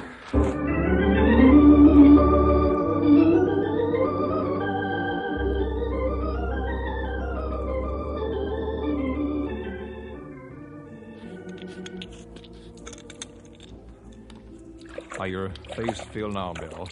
You have it plenty far into quicksand. I feels okay, Grey Wolf. Thought my lungs would burst before Henry hollered he was free. Yeah, it was quite a scare, all right. How'd you get into that there sinkhole, young feller? Oh, I suddenly got awfully lightheaded. Must have staggered into it. Boy, that was close.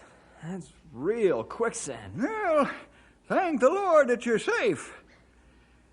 I know somebody that wasn't as fortunate as Henry was. What are you talking about? I'm not talking about Virgil, fellas. You mean there was another man and he fell into the quicksand? Yeah, that's what I mean, pal. Boy, Who this? Well, how'd you find this out, young feller? Yeah, how come you didn't say something about it before? Yes, Bill. Well, I wasn't sure for a while. Both men wear the same size shoes. I thought that Virgil might have been doubling back on his own trail because he was delirious from the heat.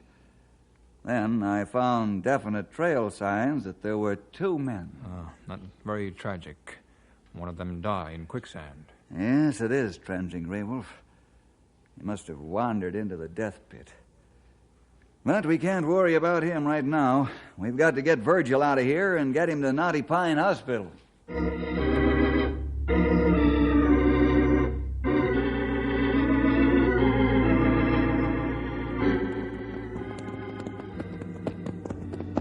Boy, am I glad to get out of Fossil Canyon. That place gives me the creeps. It even smells like death. Yeah, you can say that again, youngster. That there hole in the ground reminds me of an open grave. Hold it up here, fellas. Okay. Whoa, Storm. Oh, Matilda! Henry, unpack the radio. I'll help Grey Wolf and Stumpy lift Virgil off his storm. You not take Virgil out by horseback, Bill? No, Grey Wolf. I'm afraid the long ride might do him in. I'll have him picked up by helicopter.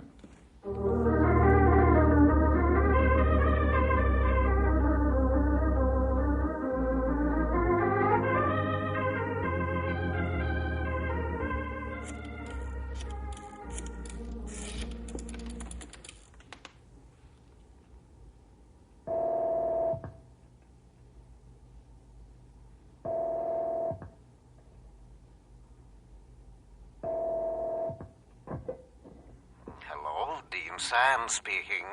Dean, this is Bill Jefferson. Yes, Mr. Jefferson. Have you found him? Yes. He's in Knotty Pine Hospital right now. We flew him back by helicopter. The doctor says we got to him just in time. Oh, thank the Lord for that. Are you going to be at your office for an hour, Dean? Well, I was going home, but I can wait for you. Will you please? It's extremely important. While you're waiting for us, will you find out if anybody else went to Fossil Canyon with Virgil? I certainly will. I'll see you in an hour. Right. Goodbye. Let's pile into the car, fellas. We're going to college.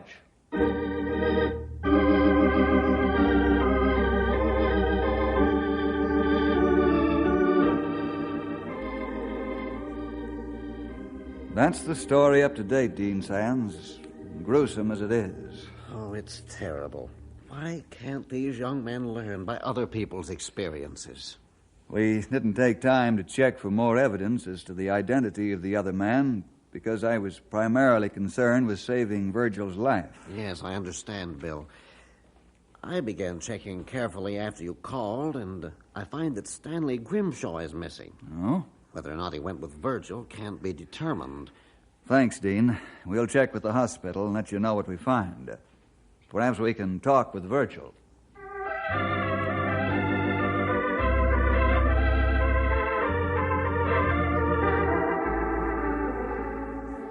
I'd like to talk with Virgil, Doctor. I'm sorry, Bill. I can't allow it. But I thought you said we got to Virgil just in time. I'm sorry I made a misleading statement, Bill. What I meant was that life was just about gone, and you found him before it was too late. He's suffering from shock, exposure, heat exhaustion, and sunstroke. I'm sorry, but you can't talk to him. Well, this is extremely important, Doctor. We're sure that another man lost his life in the canyon, but we don't know who this man is. I'd like to help you, Bill, but I've got to think of my patient first.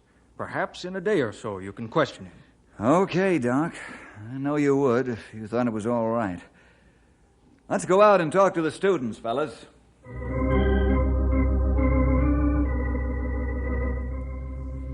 Say, young feller, can you tell me if Stanley Grimshaw hung around with Virgil Thompson? Well, they're friendly, Ranger. I'd say they palled around together. Did Stanley say anything to you about going to Fossil Canyon? Well, no, he didn't. He's my roommate, too. However, I went home over the weekend. Professor, you hear anything about Stanley and Virgil going to Fossil Canyon together? I don't recall hearing anything about that, Ranger. If I did, I would have warned them against going through with it.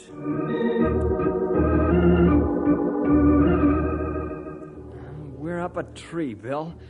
Nobody knows a thing about those two. What now? Well, let's go back to the hospital, Henry. Perhaps we can talk to Virgil now.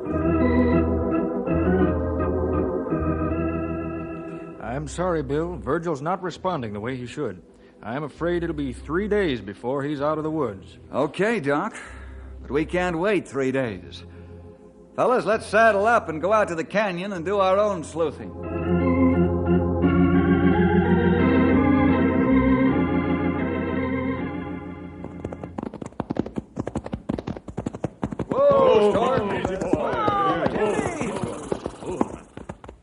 Well, Virgil and Person X had horses when they got here, fellas. That's right, Sonny. But they let the horses get away. Those two fellers are real tenderfeet. 2 men get off horses and walk down into canyon. Yeah, I wonder why they did that. They should have ridden down into the canyon. Well, perhaps they weren't experienced enough to handle the horses on a steep downgrade. Let's ride down and watch for some of their gear along the way.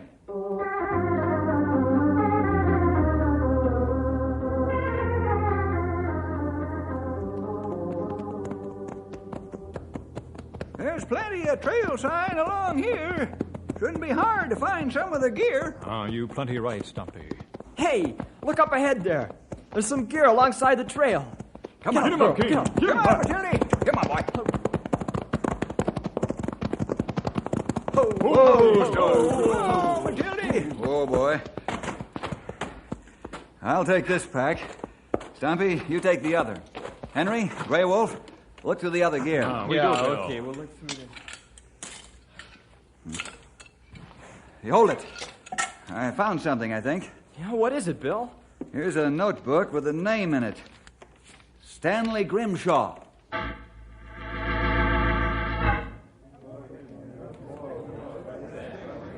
Bob, I hope you and your fellow students are now convinced that it takes knowledge and experience to survive out in the wild country.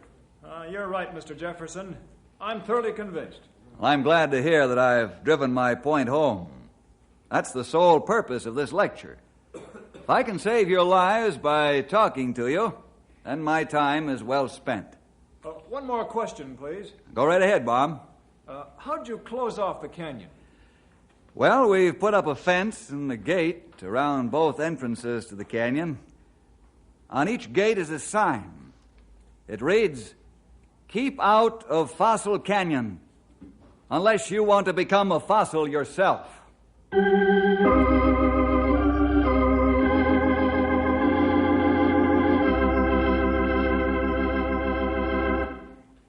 That's really sound advice, Bill. Certainly the students of State U should learn from their classmates' tragic experiences. I know that I wouldn't go into Fossil Canyon if I was paid to do it. See you next week for more adventure with Ranger Bill!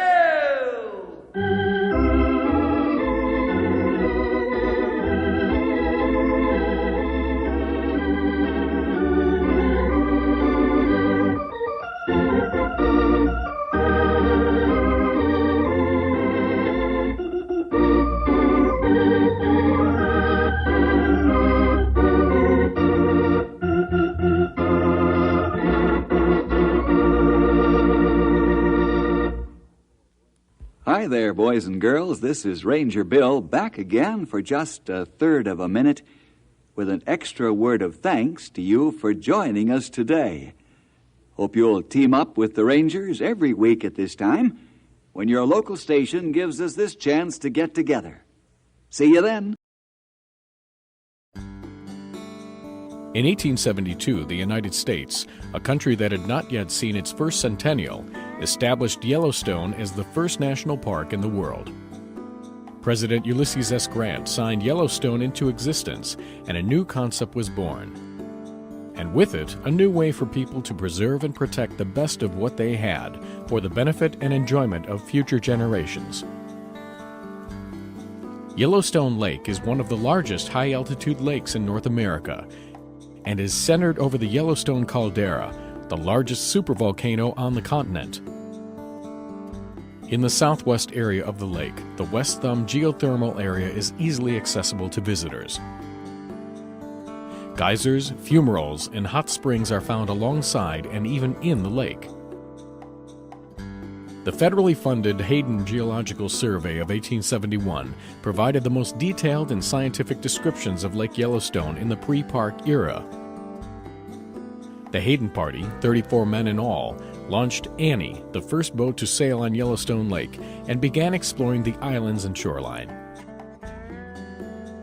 The first photographs of the lake were taken by William Henry Jackson, and paintings by Thomas Moran, along with the Geological Survey, played a prominent role in convincing the U.S. Congress to pass legislation creating Yellowstone Park. Yellowstone Lake is the foundation of the greater Yellowstone ecosystem, the largest remaining nearly intact ecosystem in the Earth's northern temperate zone. It provides the key ingredients to a large and complex food chain that sustains many of the animals for which Yellowstone is so famous. In 1894, the Lacey Act was passed by Congress, giving full protection to wildlife in Yellowstone Park, with the exception of wolves and coyotes. This act paved the way for future wildlife and environmental movements. From the days of the Hayden expedition to the present, Yellowstone Lake continues to be a source of rich, diverse, and sometimes surprising information that is rare among the world's Great Lakes. Lake Yellowstone and Yellowstone National Park, in all its preserved glory, is like no other place on Earth, and must be seen and experienced to be believed and enjoyed.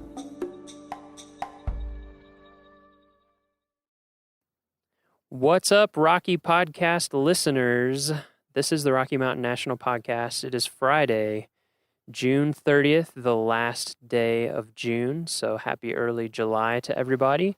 We appreciate you coming along for the ride. This week's episode is super cool. We have Cynthia Langeth. She is the ranger, the lead interpretive ranger up at the Alpine Visitor Center.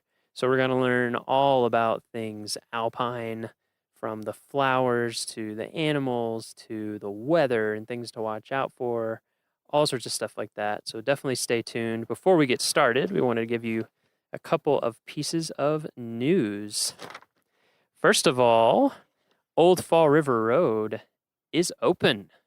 It just opened up like while we were recording this. So Old Fall River Road is now open for your driving, walking, or whatever pleasure.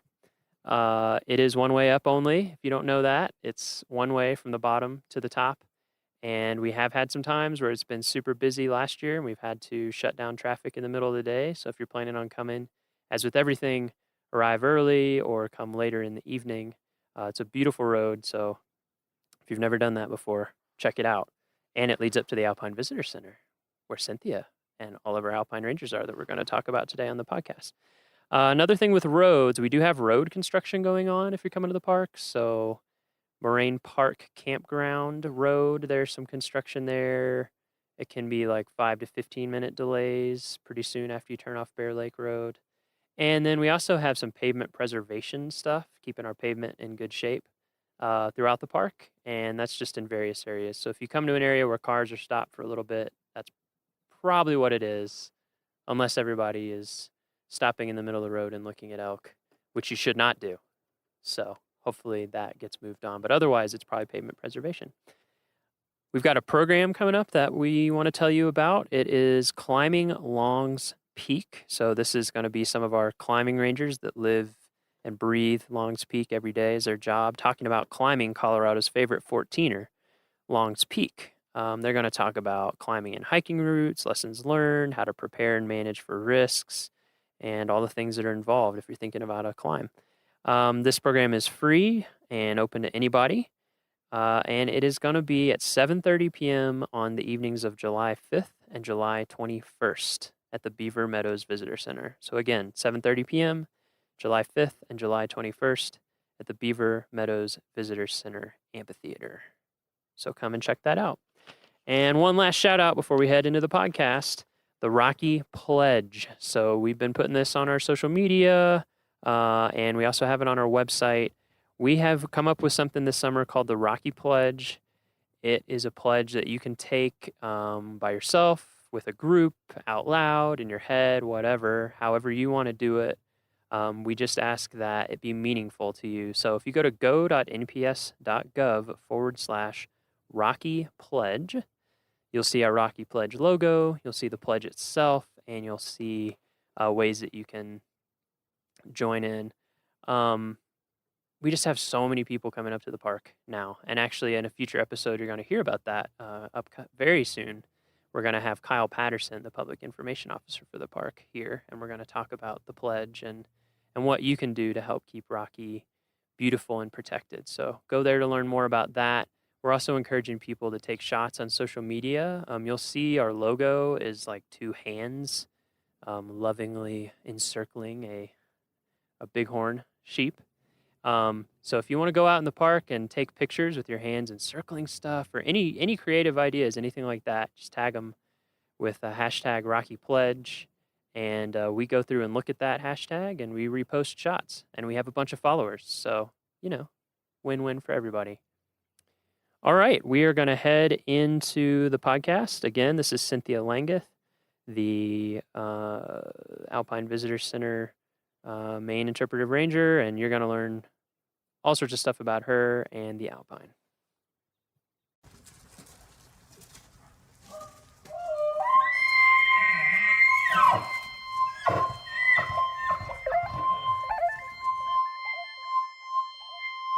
You need a Britney Spears mic.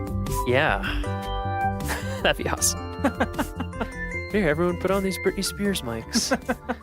Okay, so I will give you a little intro before the beginning of the podcast, so we won't have to go through your full name and everything. So we will start out. Yeah. Then you can monitor, listen in, to hear myself talk. I hear voices in my head, and it's mine. I hear my own voice in my head. We don't have an exact outline. That's okay. We just kind of freewheel. We can wing it. So we'll start with Cynthia. What do you do here at Rocky Mountain National Park? Like, what's your official title? So my official title is Park Ranger, Interpretation, and EMT, which is kind of an interesting combination. Yes. But I primarily spend my time in the summers in the alpine tundra of the park and manage the Alpine Visitor Center operation. What about in the winter? So in the winter, there's a lot of catch up from summer. Yeah. After hosting 3.5 million of your closest friends, it takes a little cleanup time. So in the winter, we do a lot of preparation for the summer, and I also get to lead snowshoe walks and full moon hikes in the winter, which is pretty awesome. Cool. Yeah. Well, maybe we'll come back and talk about that in a little bit. So, Alpine visitor center. Rocky's pretty famous for its alpine tundra. It is. Is it not?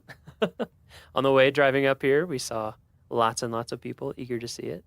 So I thought we'd start by just talking about alpine tundra, what it is, what makes it what it is, nature. It is because of what it is. Yeah, so I guess first we could talk about tundra in general. So what is tundra in general? Yeah, so tundra is, I guess, a slightly more generic term that just describes ground that is free of trees. And kind of historically, it's also been defined as, a lot of permanently frozen ground. That certainly, I don't think, is necessarily the case from a scientific standpoint today. Mm-hmm. But when tundra was kind of initially used, it was to describe an area free of trees that had a lot of permanently frozen ground. Mm-hmm. And then that either, occurs where you are at a, really far north latitude in the Northern Hemisphere, or you're at a really high elevation, which is, of course, what we have here in the park. Right. Okay, so tundra, place without trees, that's due to temperature, I guess, instead of dryness, sort of.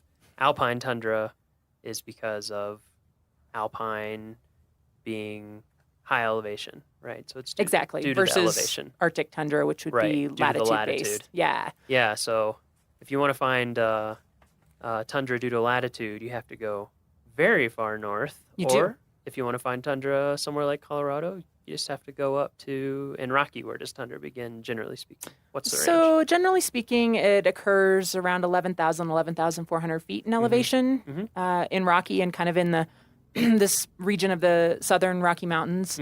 Certainly as you go further south, tundra is found at higher elevations. You go further north, it's found at lower elevations. I mean, there's alpine tundra at the equator, if mountains are high enough. If it's tall enough. Exactly. Yeah, I worked in Denali National Park for a while, and I think their south-facing slopes was around 2,400 feet, and north-facing was around 1,800 or something like that. And yeah, you just keep going north, and eventually it's sea level. Yeah. You takes a while. Don't have trees even at sea level, yeah, which is exactly. Pretty amazing. So at that 11,000-foot mark here, approximately, in Rocky, what is it about that elevation that makes it so there are no trees? So, certainly there's a lot of factors that influence tree line, but the primary driver is temperature.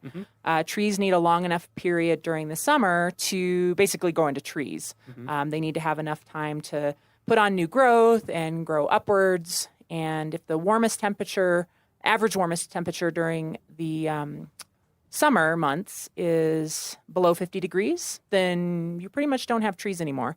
So that 50-degree isotherm, as it's called, is the determining factor for tree line. So yeah, it's just too cold. Trees don't have enough time to grow up into trees. Right. It is too cold and harsh for any tree to make it. Yes, we definitely get the little kind of shrubby trees we call krumholtz, which technically are the same tree species you find down in the big, majestic forest, but they're a little stunted up here. Yeah, Krumholtz. That's an interesting word. Isn't that a great name? Yeah, it's a German word, right? Yes. Crooked wood. Crooked wood. Yeah, you see it. I'm trying to think of some places visitors go. They're really good to see it, like Rainbow Curve. Yeah, Rainbow Curve is definitely approaching that kind of close. Transition zone between the forest and the alpine tundra. Yeah, and even even at pull-offs like Forest Canyon, Medicine Bow Curve, you can see examples of Krumholtz. Yeah, it's really amazing. It's almost like natural bonsai or something. They just grow super close to the ground, really gnarled. They just Mother Nature's little pruning. Pockets. Yeah. Yeah. Anywhere where they can find a little bit of shelter from the wind, even from themselves. It's amazing how thick it can grow in places too. Okay, so alpine tundra. Rocky has a lot of alpine tundra, right? About a third of the park. About a third of the park. And the park is just under 250,000 acres, so a lot of areas of alpine tundra. And I think one of the things that makes Rocky so cool and unique is that we have this road that takes you right up into alpine tundra. It's paved. You can see it in the summer when the road is open. And so when people are driving up, that's what they're seeing.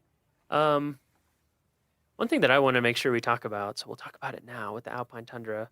So no trees can grow up here, but other stuff can grow up here. What other kind of things grow on the alpine tundra, and when do they grow? Yeah, so surprisingly, I think to a lot of visitors and even staff when they first start working here is how diverse the alpine tundra is. You know, 35 miles an hour in your car can kind of look like a lawn. But when you stop and really spend some time taking a closer look, there's actually over 300 plant species that make their home in the alpine tundra here in the park. Yeah. Some of those are endemic to high elevations in this area. So they're only found? They're only found kind of in the southern Rocky Mountains. And then some of them are circumpolar. You'll find them in tundra up above the Arctic Circle. You'll find them in other mountain regions in the world. So it's a pretty cool mix of plant species, a lot of flowering plants, which certainly is what draws a lot of people that come here up into the high elevations in the summer is to see the wildflowers. Yeah. And then it's just amazing how tiny and slow growing they can be. You know, the growing season here is kind of short compared to what most people are used to in their gardens. And about how long is it? Well, it depends. It depends. Right. If you're in a really sunny, windswept area where you're snow-free for a longer period of time, you know, you might have a really posh growing season of like 90 days. Ooh, 90 days. Yeah. We're talking like, you know, living the life. And then other plant communities, other areas in the tundra where there's really late-lying snow may only have a 35 or 40-day growing season. Wow. So you don't have a lot of time to do business as a plant. So you kind of have to have some, you know, tricks up your sleeve in order to start growing at lower temperatures and put your flowers out into the world a little earlier than a lot of lower elevation plants. So it's pretty interesting. Yeah, what are some of the tricks? Well, certainly being able to photosynthesize at much lower temperatures than your counterparts down low. So a lot of alpine plants will start growing when temperatures are still, you know, 32, 34 degrees Fahrenheit, just above freezing, really. Yeah. And then just growing quickly and putting a lot of energy into flowering right away because it's actually more energy intensive to make seeds. So you want to have a longer period of the summer where you're putting that energy into making seeds for the next generation. So a lot of plants up here flower pretty early. And then they have, you know, hair and that's red one that I think is pigments really cool. and waxy coatings and just all kinds of different adaptations depending on which plant you're talking about. Yeah. And it's just really cool to get to know the alpine plants a little more and, you know, just really be surprised and I think impressed by how uniquely adapted life is up here. I mean, they've done studies where they've taken high elevation plants down to greenhouses and they drop dead. Really? They're like, life is too good. I just can't take it. Yeah. So it's kind of cool. It's kind of cool that some of these plants only can grow here in this what seems like impossible, harsh environment. Yeah, I remember, when I first started working up in Alaska and we would, you know, be out and just to see all the different kinds of plants. And that was another thing, like you're saying, circumpolar or just tundra in general plants. I recognized so many plants here. Some of them are the same species, some of them are really close, even though it's so far away, which I thought was amazing. Yeah. Same thing with the hair and all those different adaptations. And I also think the diversity is amazing. I guess, is that because, like you're saying, conditions vary so much from place to place, and it is so on the limit of where it's possible to grow that just small changes in, like you're saying, snow freeness or sun exposure or moisture retention or soils, is that what drives that amazing amount of diversity that you can sometimes see? I think so. You know, it's really interesting up here. You can walk just a short distance and transition from one very kind of specific plant community into another that's very different, you know, from a super dry, rocky, windswept fell field into a more lush meadow. You know, another 100 yards down a trail, you might come to a wetland. So it really is, you know, it's like a big city that's got all these really unique neighborhoods, you know, ethnically and architecturally and, you know, economically. It's just, you know, it's the same thing, but it's, you know, the natural world doing that on a smaller scale. And I think the point that you made is really, really good, is that I think this happens too a lot of times in desert parks or just anywhere where the conditions are difficult, is that when you're driving through, even at 35 or 25 miles an hour, it kind of looks like, there's not that much going on out there. And then if you stop and you actually start walking some of our trails, which we can talk about, and you look closer, you realize, whoa, there's so much stuff. You almost have to get your nose down in the ground. If you ever see anybody with their nose in the ground, their butt in the air, they're probably smelling or just taking pictures of their flowers. We call them belly flowers. You have to get on your belly to actually appreciate them. Exactly. Yeah. This is one thing I want to make sure that we cover is that I want to talk about our tundra protection areas that we have in the park and why those exist. And so let's talk about that first. So we have tundra protection zones in the park areas. Could you talk about that a little bit? Yeah. So I think one of the things that I really kind of admire about the alpine tundra is its incredible ability to adapt and overcome this really harsh environmental conditions. But at the same time, because of the harsh environmental conditions, it's also really fragile. So because plants grow so slowly up here, a few careless, footprints can wipe out decades worth of growth for some of these species. So we learned from a lot of research that was done back in the 1960s that tundra is really slow to recover from trampling. And because we get so many visitors and we have kind of, localized the impacts up here with our major viewpoints and parking areas in those particular spots, it's just not feasible to let folks kind of wander around on the tundra itself, right? Because there's too many feet and they're going to cause long-term damage that is going to take, 50 plus years to recover if no one continues to step on it. Right. So so in those areas, we've created tundra protection zones where you actually are required by park regulation to stay on paved trails or in parking areas. And that's simply to limit the impacts of thousands of people, daily during our peak visitation months, right. From really causing, almost irreversible damage to the tundra plant communities in those areas. So it's really important in those high visitation areas that folks are staying on those paved trails and really allowing the tundra to thrive. Yeah, I think that's something that surprises tons of people. It's like it takes a really long time for these tiny, tiny plants to grow. And yeah, when they get trampled, it can take so long for them to grow back. Yeah, I mean, there's species that put on like 3 leaves in a year. Yeah, that's amazing. And then next year they put on 3 more leaves, or they're like a dinner plate sized plant when they're, 50 years old. So you can wipe out quite a bit of growth just by accidentally grinding your foot when you're walking across the tundra. Yeah. Yeah, that's amazing. So if people do want to be able to see and kind of walk through the tundra, get close to a lot of flowers, but not trample it and ruin it for the next 50 years and keep it beautiful for everybody, where are some places that you like to send people here to look and see everything up close firsthand? Yeah, well, there's definitely a lot of, smaller pull-offs along Trail Ridge Road up above tree line where, 2 or 3 cars can stop and people can get out. And then it's totally fine to walk on the tundra. It's resilient enough that it can handle being stepped on, a handful of times in a, span of a few days. And in those areas, if folks are real careful and they, walk on bare spots and rocks when they can and walk softly on the plants when they are stepping on them, it's really not going to cause long-term damage. And in fact, it's a great way to get to know the tundra a little bit more. So really any of those smaller pull-offs where we don't have, large parking areas and signs that indicate you need to stay on a paved trail, it's fine to go out on the tundra. And it's interesting, a lot of visitors don't realize that you can walk on the tundra outside those tundra protection areas. And another great way to experience the alpine tundra and get to walk, off trail and really get down on your belly and check out the flowers is to go with one of our tundra nature walks, which are offered daily through the summer at 9:30 a.m.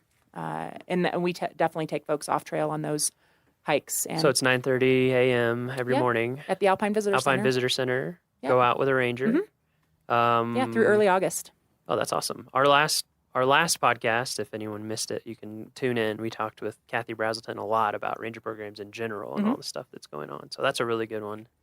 Up here, what are some other ranger programs at Alpine Visitor Center that people might be into? So in addition to the Tundra Nature Walks, which we offer every day, we have a talk about the human history of the area, kind of specifically around the roads and routes people have taken through the mountains over time. We call that Road to the Top, and that one's offered twice weekly. And then we also offer All About Lightning talks 3 times a week, and that one is really good just to learn a little bit more about how to be safe in the park, not only above tree line, but just when you're out exploring and adventuring in general. But certainly, big reason behind the All About Lightning talk is lightning is one of our environmental hazards in the summertime. So we like to educate folks as best we can about how to plan ahead and how to, make good decisions when they're in the park so that we don't have anyone injured or killed by lightning. Mm-hmm.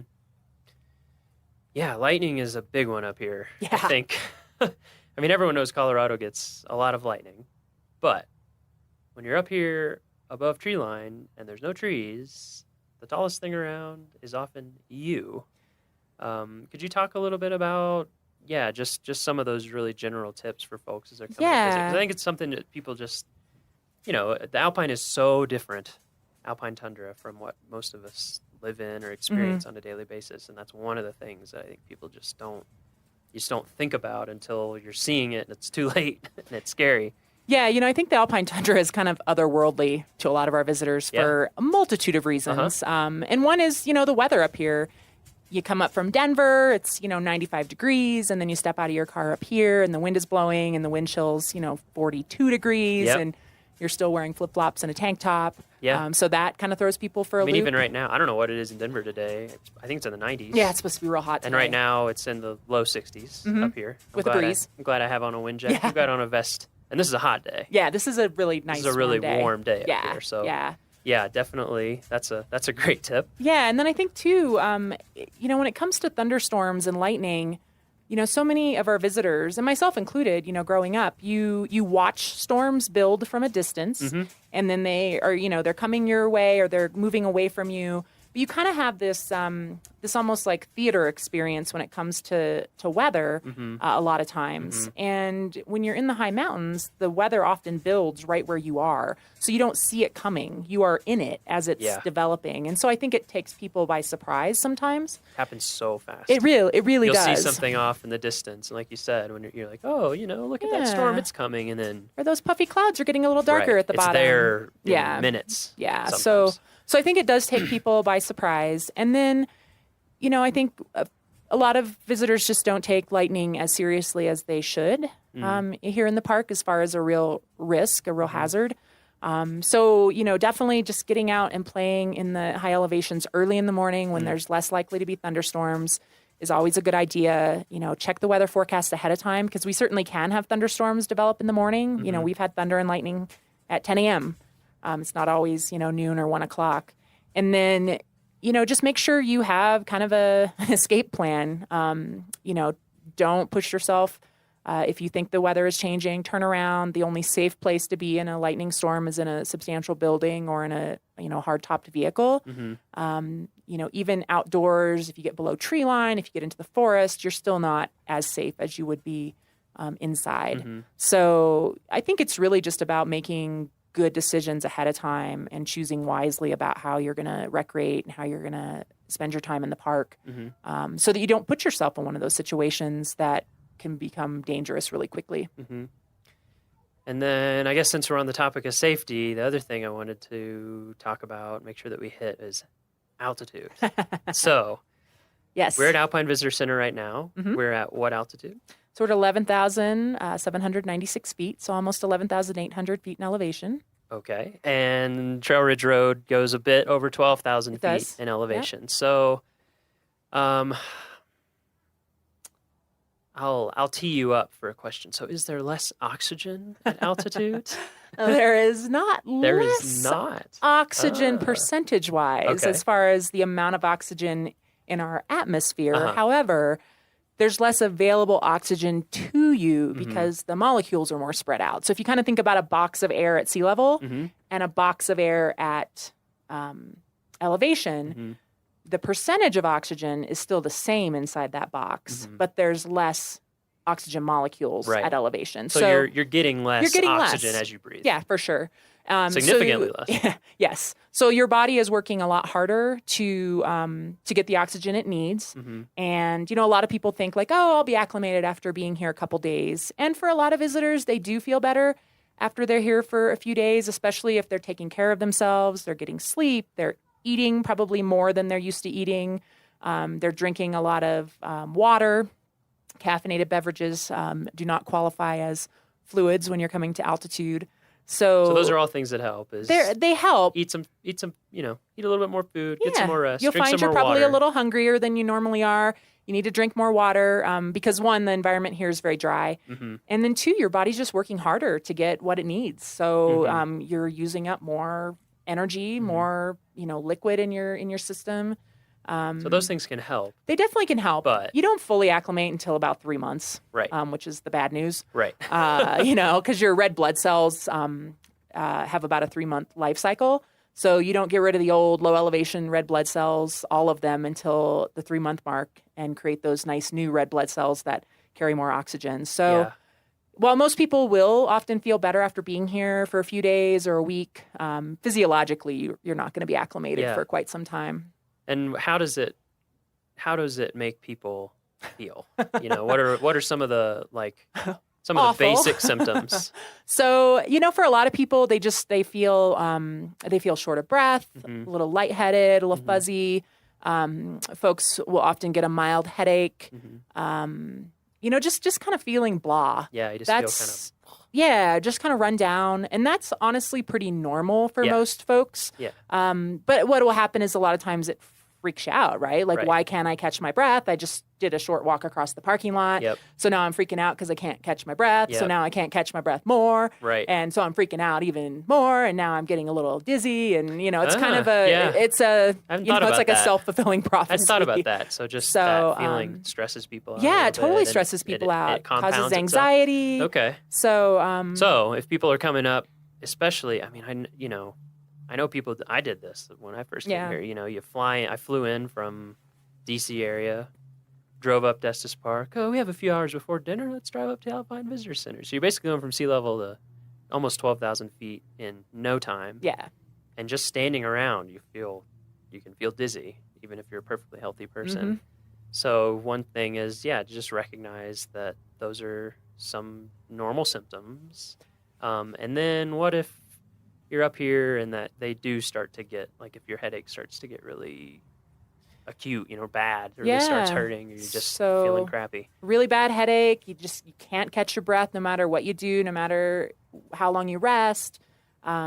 Dizzy enough that you have to sit down or you're going to fall down. Mm-hmm. Those are definitely more concerning symptoms. And all of the rangers that work here at the Alpine Visitor Center are emergency medical technicians. Oh, okay. Everybody. And everybody. It's a requirement of the job here. And we have a medical clinic attached to the visitor center where we can certainly treat visitors who are having a more serious reaction to altitude or something else. A lot of people with pre-existing medical conditions will find that when they come to altitude, it really aggravates their condition, and something that they might have had relatively good control over at home now is manifesting itself as a more serious medical emergency. So we certainly take those things very seriously and are happy to help folks that are having a more serious reaction to the altitude. So folks shouldn't hesitate to come on into the Alpine Visitor Center and talk to a ranger if they aren't sure if what they're feeling is, quote, normal or not. Right.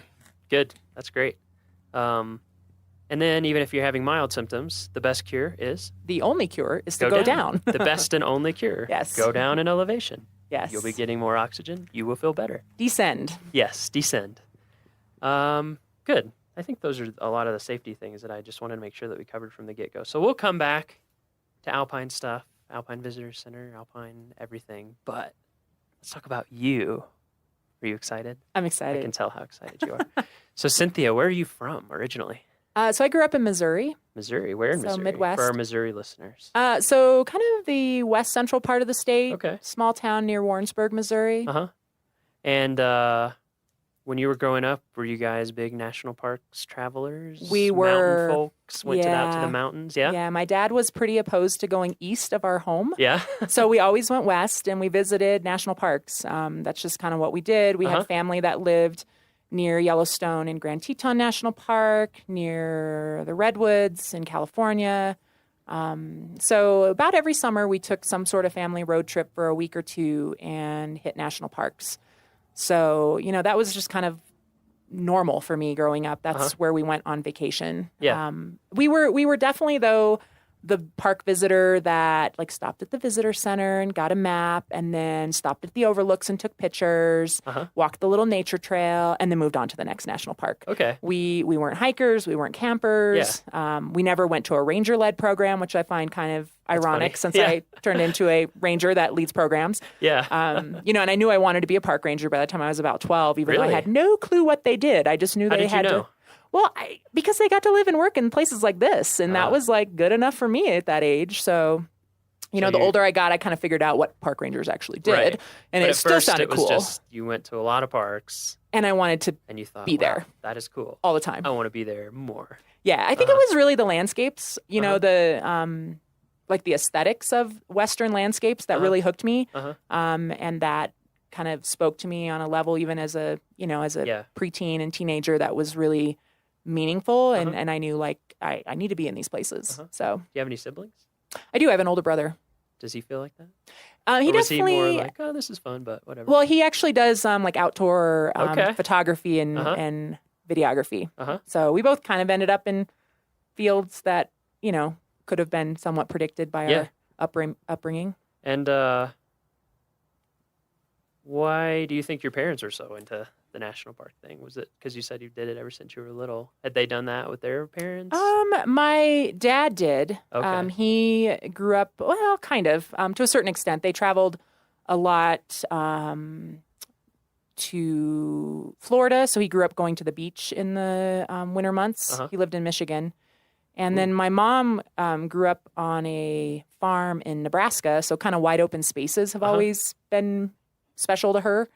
And I think that was just kind of their thing. Yeah. And then I think a lot of it had to do too with where some of our close family lived and was situated as well. It was like if you go to Jackson, Wyoming, of course you're going to visit Grand Teton National Park and Yellowstone National Park, and that's where I had relatives and so I think they both just were really drawn to the same kind of Western landscapes. I remember them really being into photography. And what's the first park you remember visiting?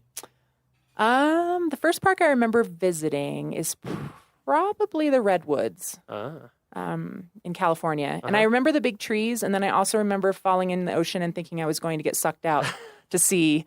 And then my mom having to shake out my little pink pants in the parking lot and sitting in my underwear in the back seat of the car was very embarrassing.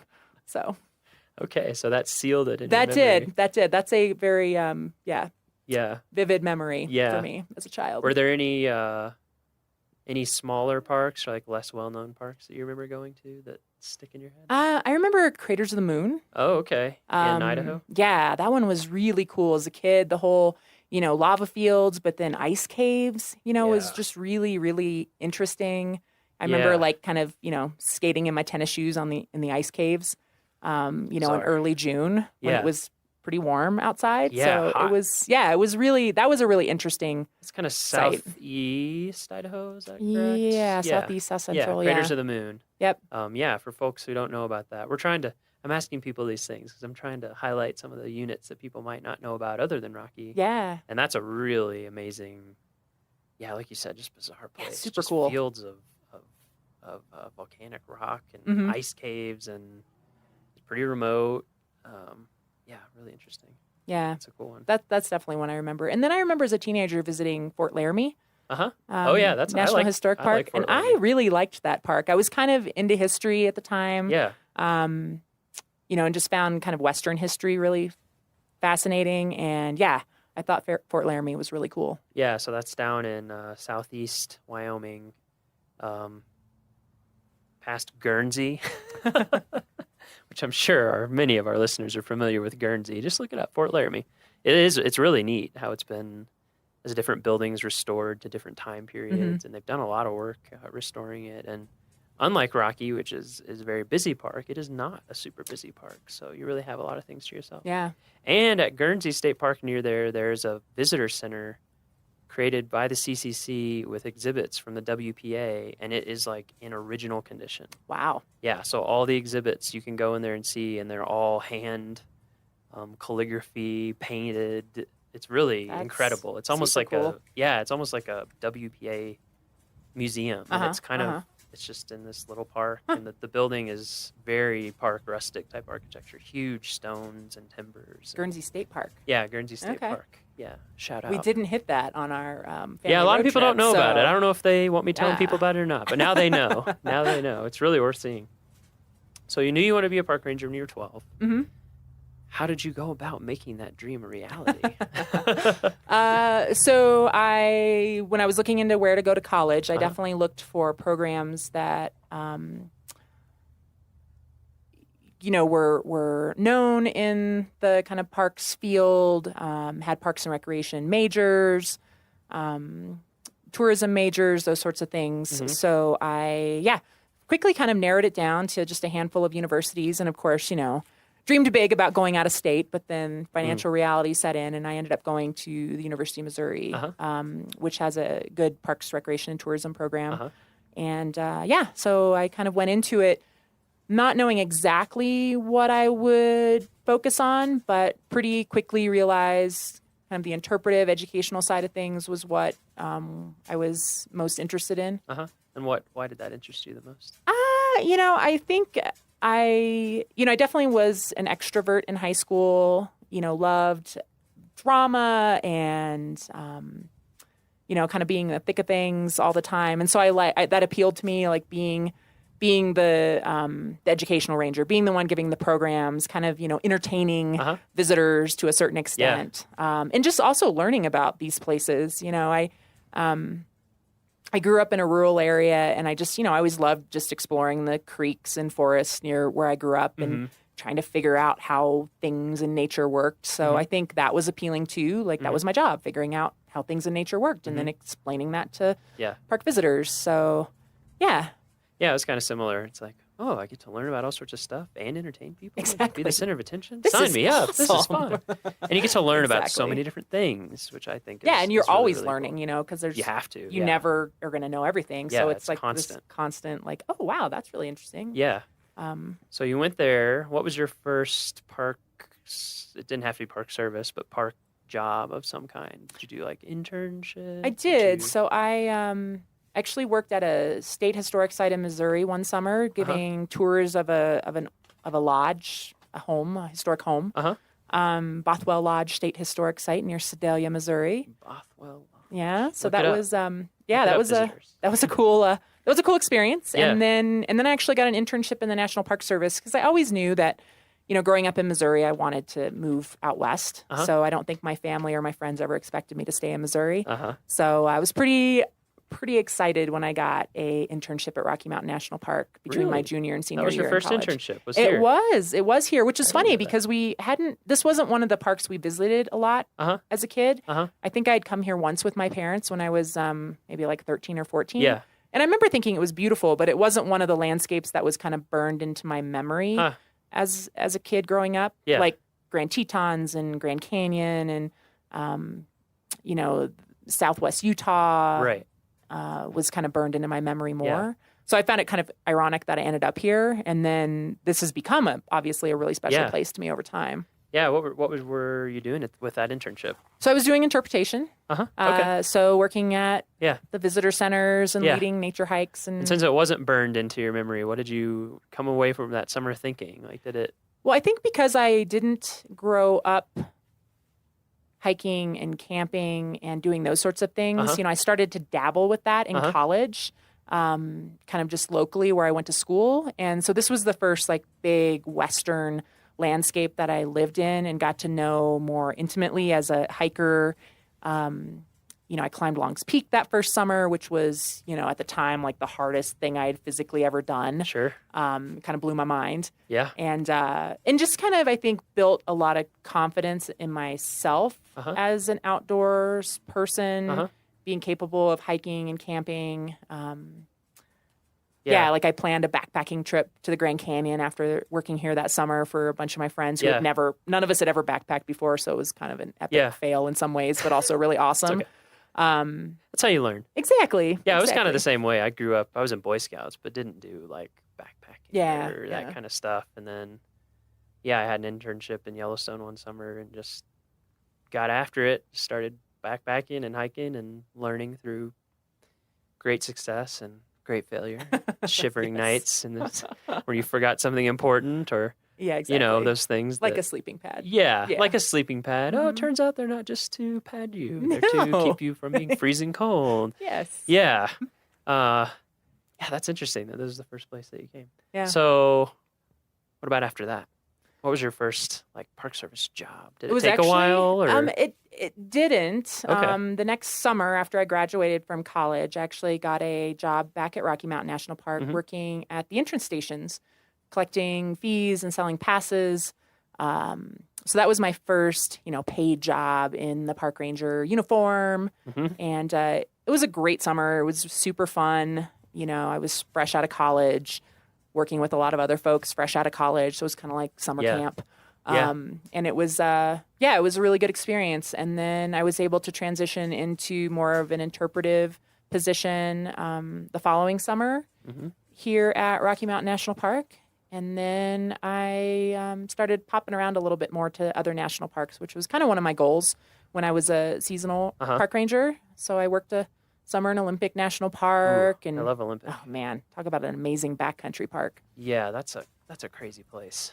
Just ocean to glaciers in no time. Yeah, Rainforest. 12 feet of rain to 12 inches of rain. Yeah, exactly. A year. Yeah, really cool park. Yeah. And then I worked winters in Death Valley for 3 years, which I Also love amazing. the desert. Your comment earlier about Yeah. the desert and the alpine kind of having some similarities. Yeah. I definitely have always Tons. seen that and felt that. And I think it's one of the reasons I'm drawn to both environments, both landscapes. Yeah. But yeah, Death Valley was incredible. Talk Yeah. about just, I don't know, just such a vast place that just, I guess for me, the desert, you either love it or you don't. Yeah, that seems to be the case. There's not a lot of in between, and I absolutely love the desert. So that was a really cool experience. Yeah, I do spending too. winters there. And I found that too because I also love alpine. I mean, that's one reason why I was up in Alaska for a while, and I went to Death Valley, I guess a little bit before I started working here, so a few years back, and to make their new map.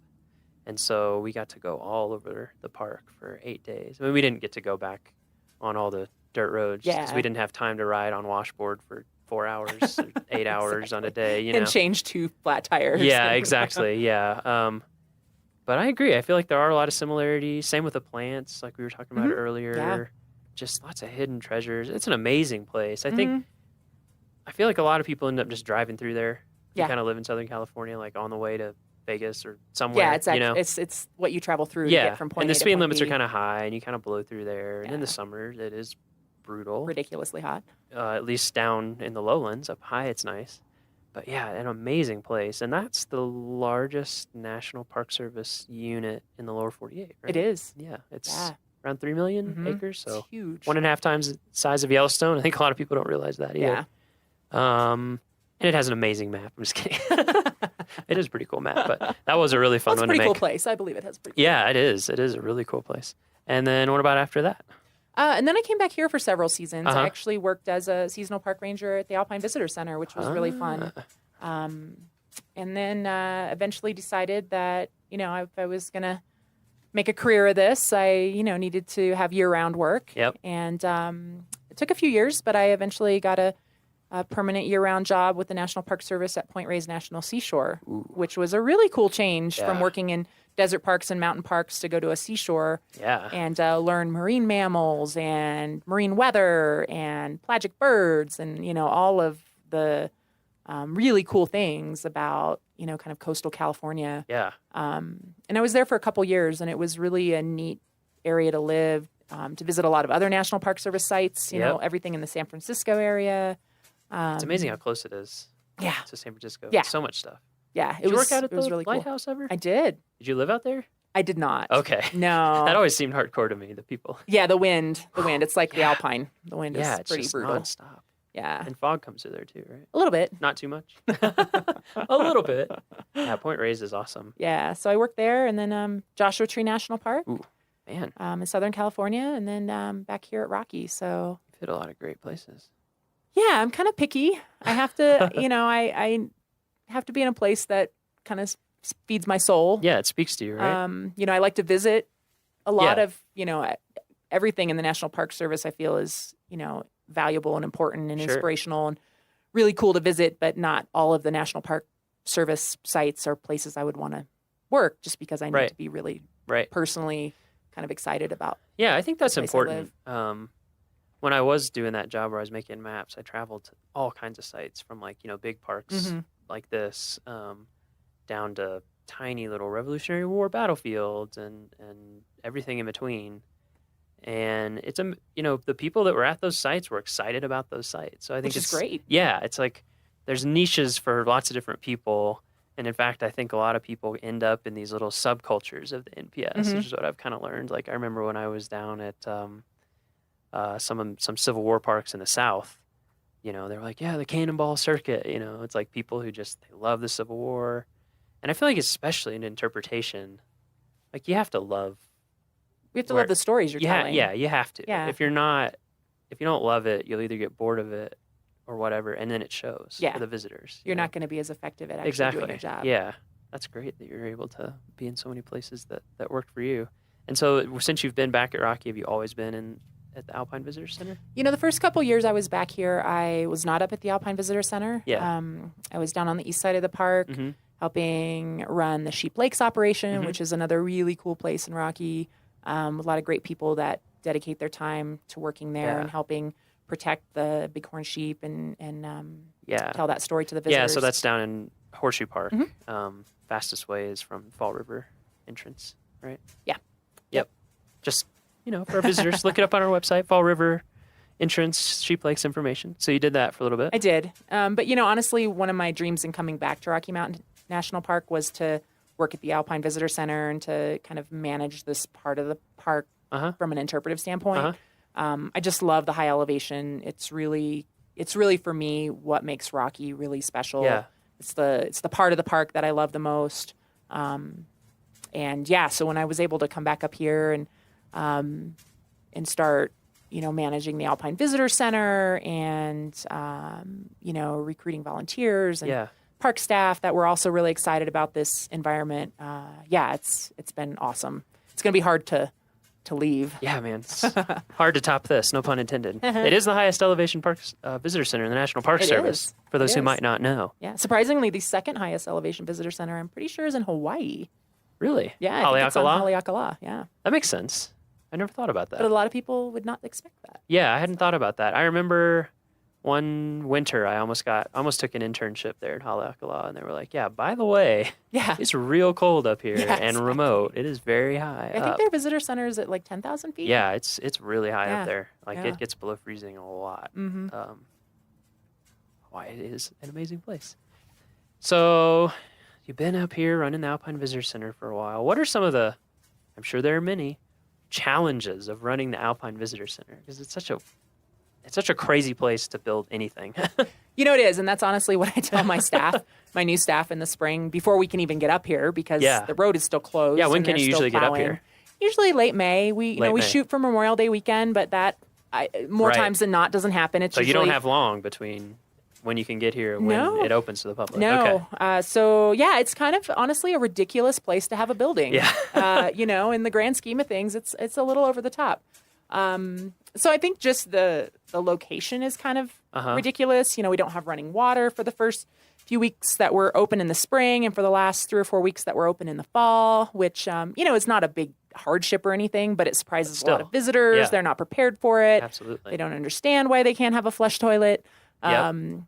So little things like that make it kind of challenging sometimes. The weather is totally squirrely, especially in the early season and late season. We can have blizzards blow in, 60, 70 mile an hour wind gusts. Yeah. Lightning. I mean, our building has been struck by lightning before. Yeah. When it's really kind of dicey, you step outside and you can hear our lightning rod on the roof humming. Ooh. And that's always a sign to go right back inside and tell people to put their umbrellas away. So yeah, when people drive up, they'll see, or if they look at pictures online, these huge logs on the roof. That's for snow load, I assume. It's to hold the roof on in the winter so it doesn't blow off. From the wind. Yeah. Okay, yeah. because the wind up here is crazy. Yeah, insane. 100-mile-an-hour plus in the winter. And then, all the lightning, rods sticking up. Yeah. So there you go. Yep. So, the building tells its story pretty well. Yeah. But yeah, it's just, and then, people, like I mentioned earlier, it's kind of otherworldly for a lot of visitors. Mm-hmm.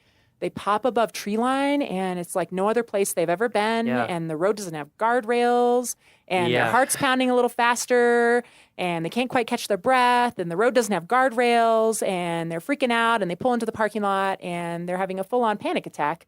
And, we calmly and confidently reassure them that the road is just as wide here as it is in Kansas, and it can be really scary though. Yeah, and it does scare a lot of people, understandably. So just the kind of the visitor dynamic, people coming in not feeling well, people coming in freaked out about the road. Yeah. People coming in just super, blissed out because this is a pretty incredible environment. Yeah. So you get the full gamut. So you never quite know what your day is going to bring, right. which is one of the reasons I love it. Mm-hmm. But yeah, it can be an interesting place to work for sure. Yeah.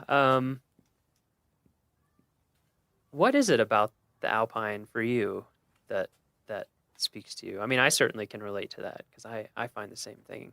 The first time that I went above tree line, I guess probably was in Yellowstone, and I was just like, this is it. This is it for me. I just immediately loved it. And I think as many people as there are who are kind of freaked out by it, there's a lot of people who have that feeling. But what is it for you that keeps the magic going? I kind of think it's a combination of the just the visual landscape, the incredible views, the fact that you can see mountain ranges that are, 40, 50 miles away, mm-hmm.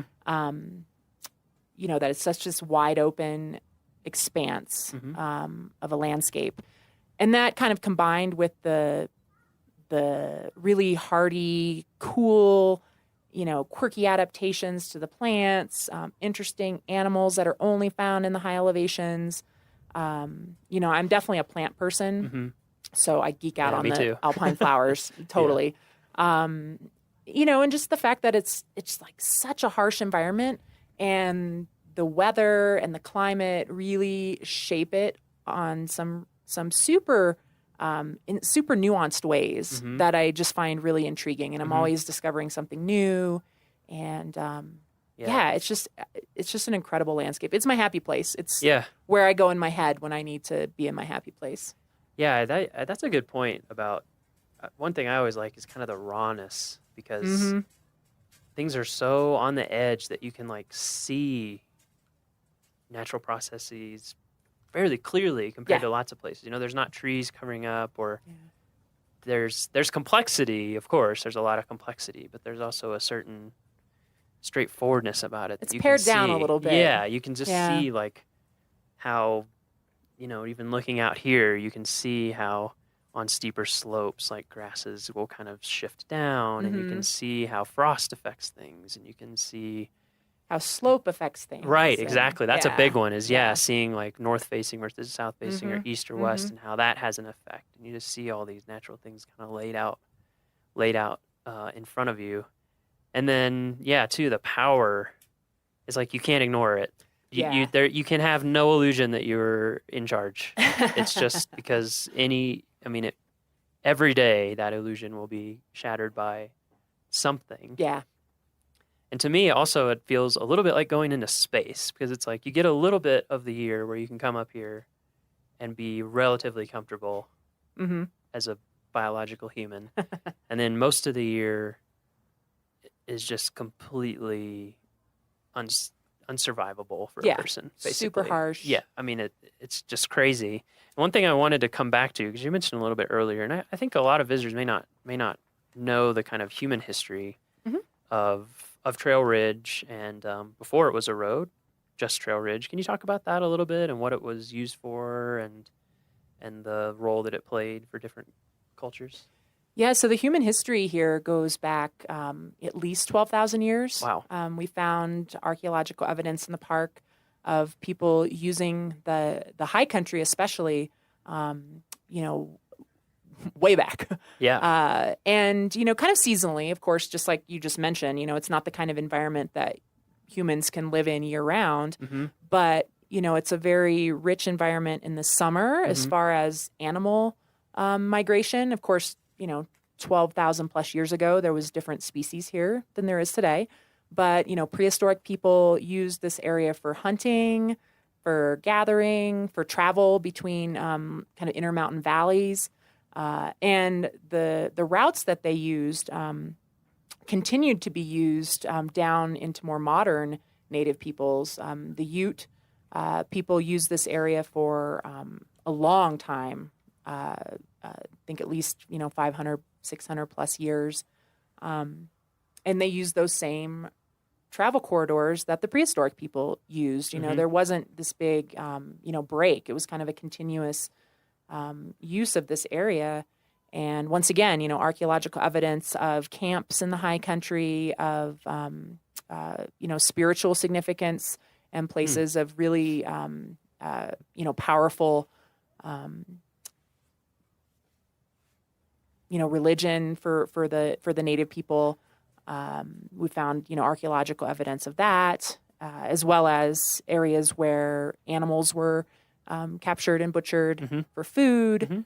So there's a incredibly rich human history in this area, and even today we're learning more about that human history and how different spiritual sites in the park might be tied together and might have ties to the seasons or to astronomical events or to other sites at lower elevation and how they might be linked. And then kind of the late arrivals on the scene, the Arapaho, in the 1800s came into this area. And, the Arapaho and Ute are still consider this a very significant place in their culture.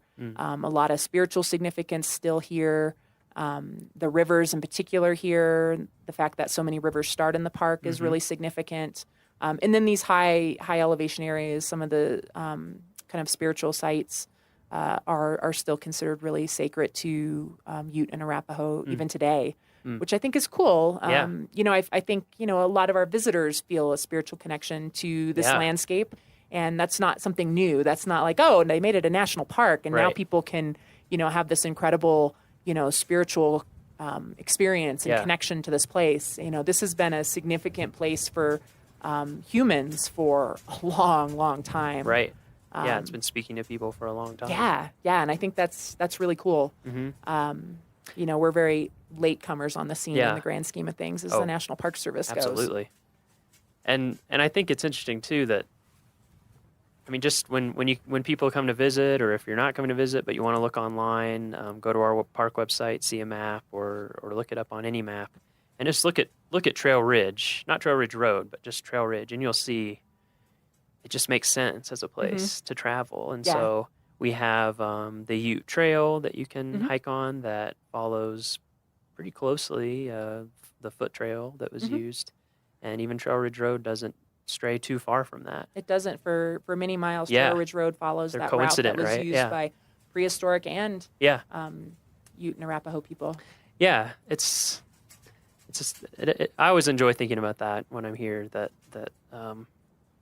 like you said, the park itself, it's been here now over 100 years, which seems old, but is a very small drop in the bucket that people have been here for a really long time.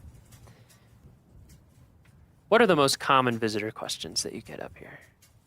Well, certainly about the building. Why are the logs on the roof? Okay. It's kind of an interesting architectural component. Yeah. And so we covered that. We covered that to keep the roof from getting ripped off by insane wind. Yep, keeps the building from blowing away.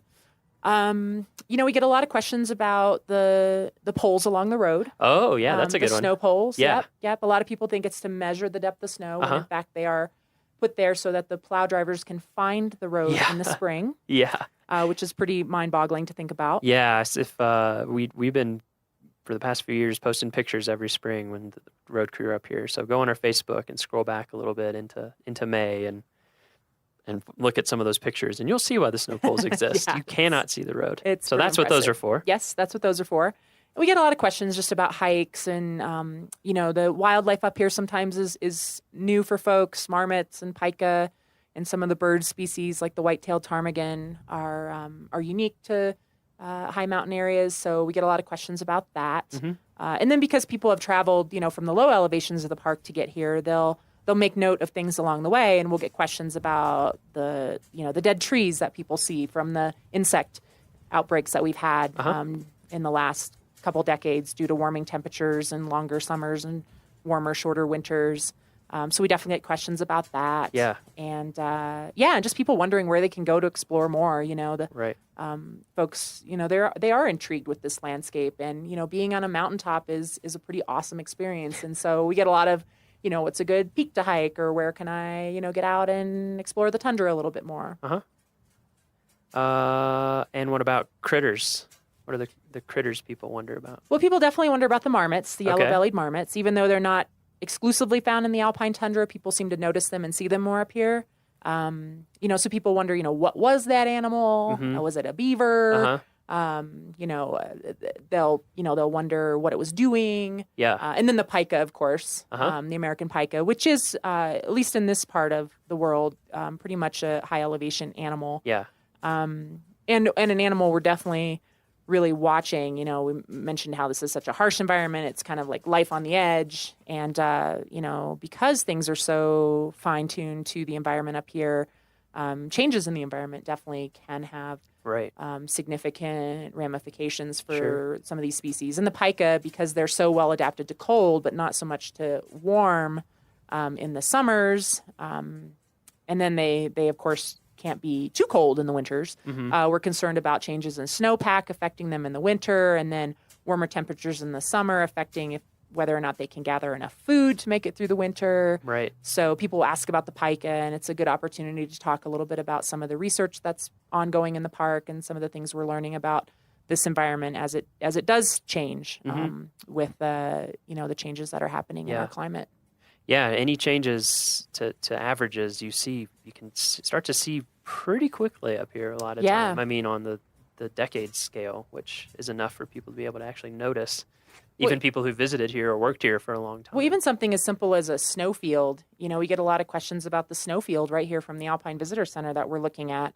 And, we used to consider it a permanent snowfield because in the history of the park, at least, no one had ever seen it melt. And then I believe it melted for the first time completely in 2003. It was gone. And it doesn't melt every year now, but, I wouldn't consider it a permanent snowfield anymore. Right. And so, that's one of those changes that people who have visited, over the years might witness themselves. So it's not always a change that a scientist has to do in-depth research to determine. Sometimes it's as simple as noticing that, wow, I've never seen that snowfield as small as it is, or wasn't there always snow here in late August and this year there's not? What's going on? So the alpine tundra definitely, has a lot of, I think, important lessons about changes that are happening, and then what that might mean for the future. So we'll end with 2 questions. Okay. Second to last question, penultimate, whatever the word is. If you could give, we've covered a lot of tips about safety, where you can see things, animals, questions, things like that. So kind of apart from that, more general, if you could give people one piece of advice or just something to keep in mind as they come to Rocky, they come to the Alpine, maybe come to the Alpine Visitor Center, what would it be?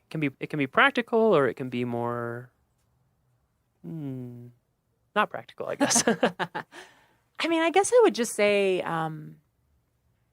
take the time to really notice the little things.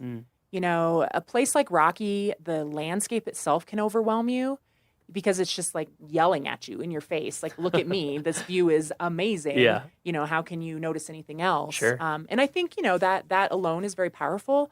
But I think when folks kind of zoom in on a more micro scale, they can really discover some true treasures, whether it's noticing how an animal is behaving or noticing that teeny tiny, alpine flower at their feet that they almost stepped on because they were enjoying the view. Or just noticing, something down at lower elevations with, a rotting log in the forest and, and, what's growing around it. Sometimes those little things, I think, sometimes can layer on top of the overwhelming landscape pieces of a place like Rocky Mountain National Park and just add an incredible richness to your experience. So take the time to notice the little things, whatever that might mean wherever you are in the park.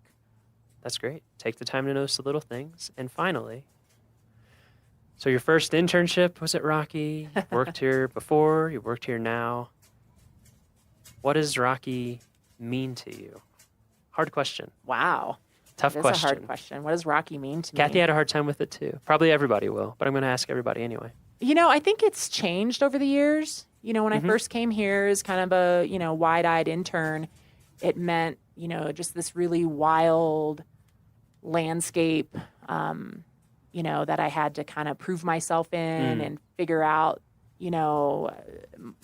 how to be confident and capable in. And I think now, having worked here for a long time and having explored a lot of other Western landscapes as an adult, backpacking and, really, really getting to know places.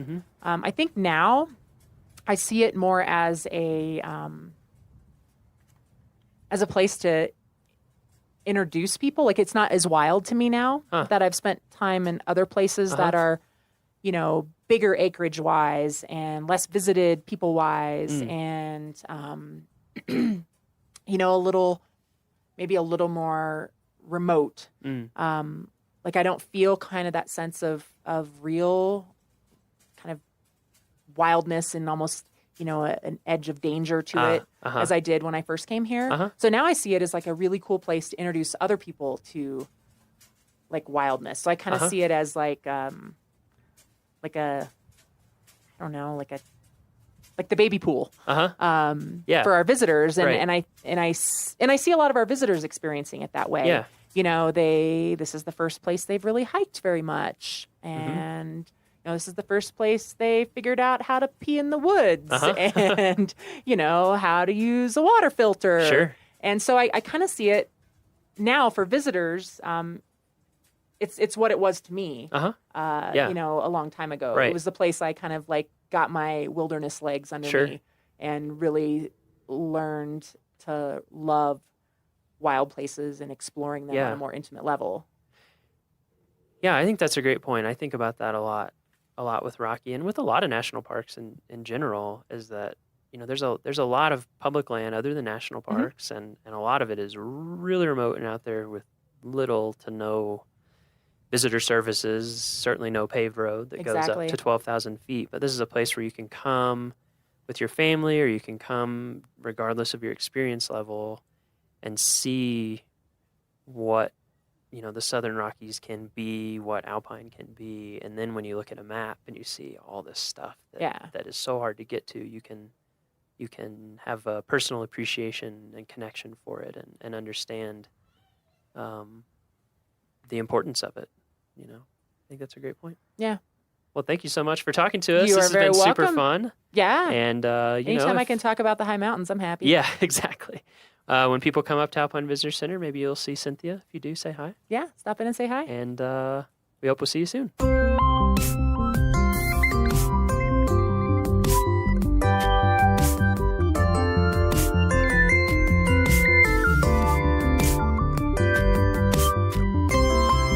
And that's our show.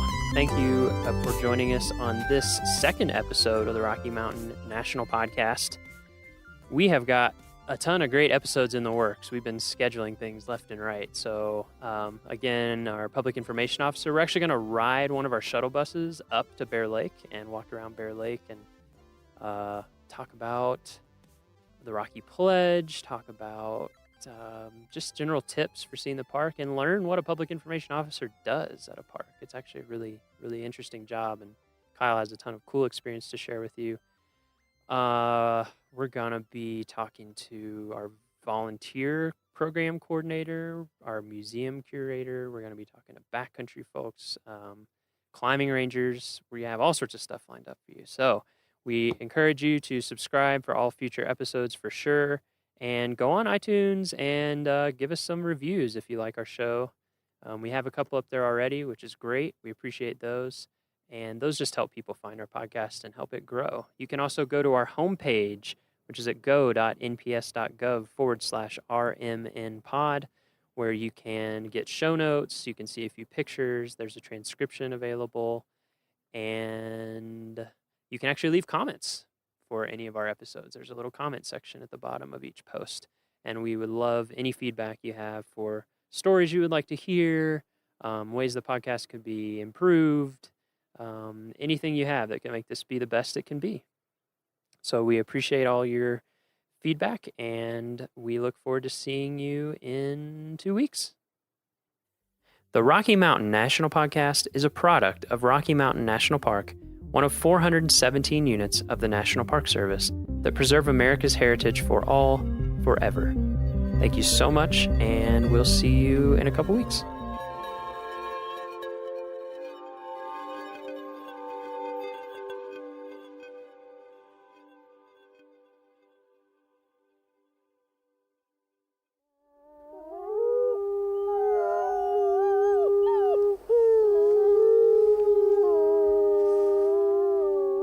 From Yellowstone National Park, this is what we do.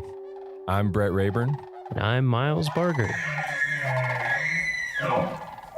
So I have a quick question for you before we get started on this week's episode. Have you ever hiked with a llama before? I have not hiked with a llama before. Is that because you don't want to, or is that because you've never had the opportunity? I think it would be awesome. I've never had the opportunity. I've definitely seen them around at other parks, but I've always wanted a trail goat. You know, that's a thing. Some people hike with trail goats. Yeah.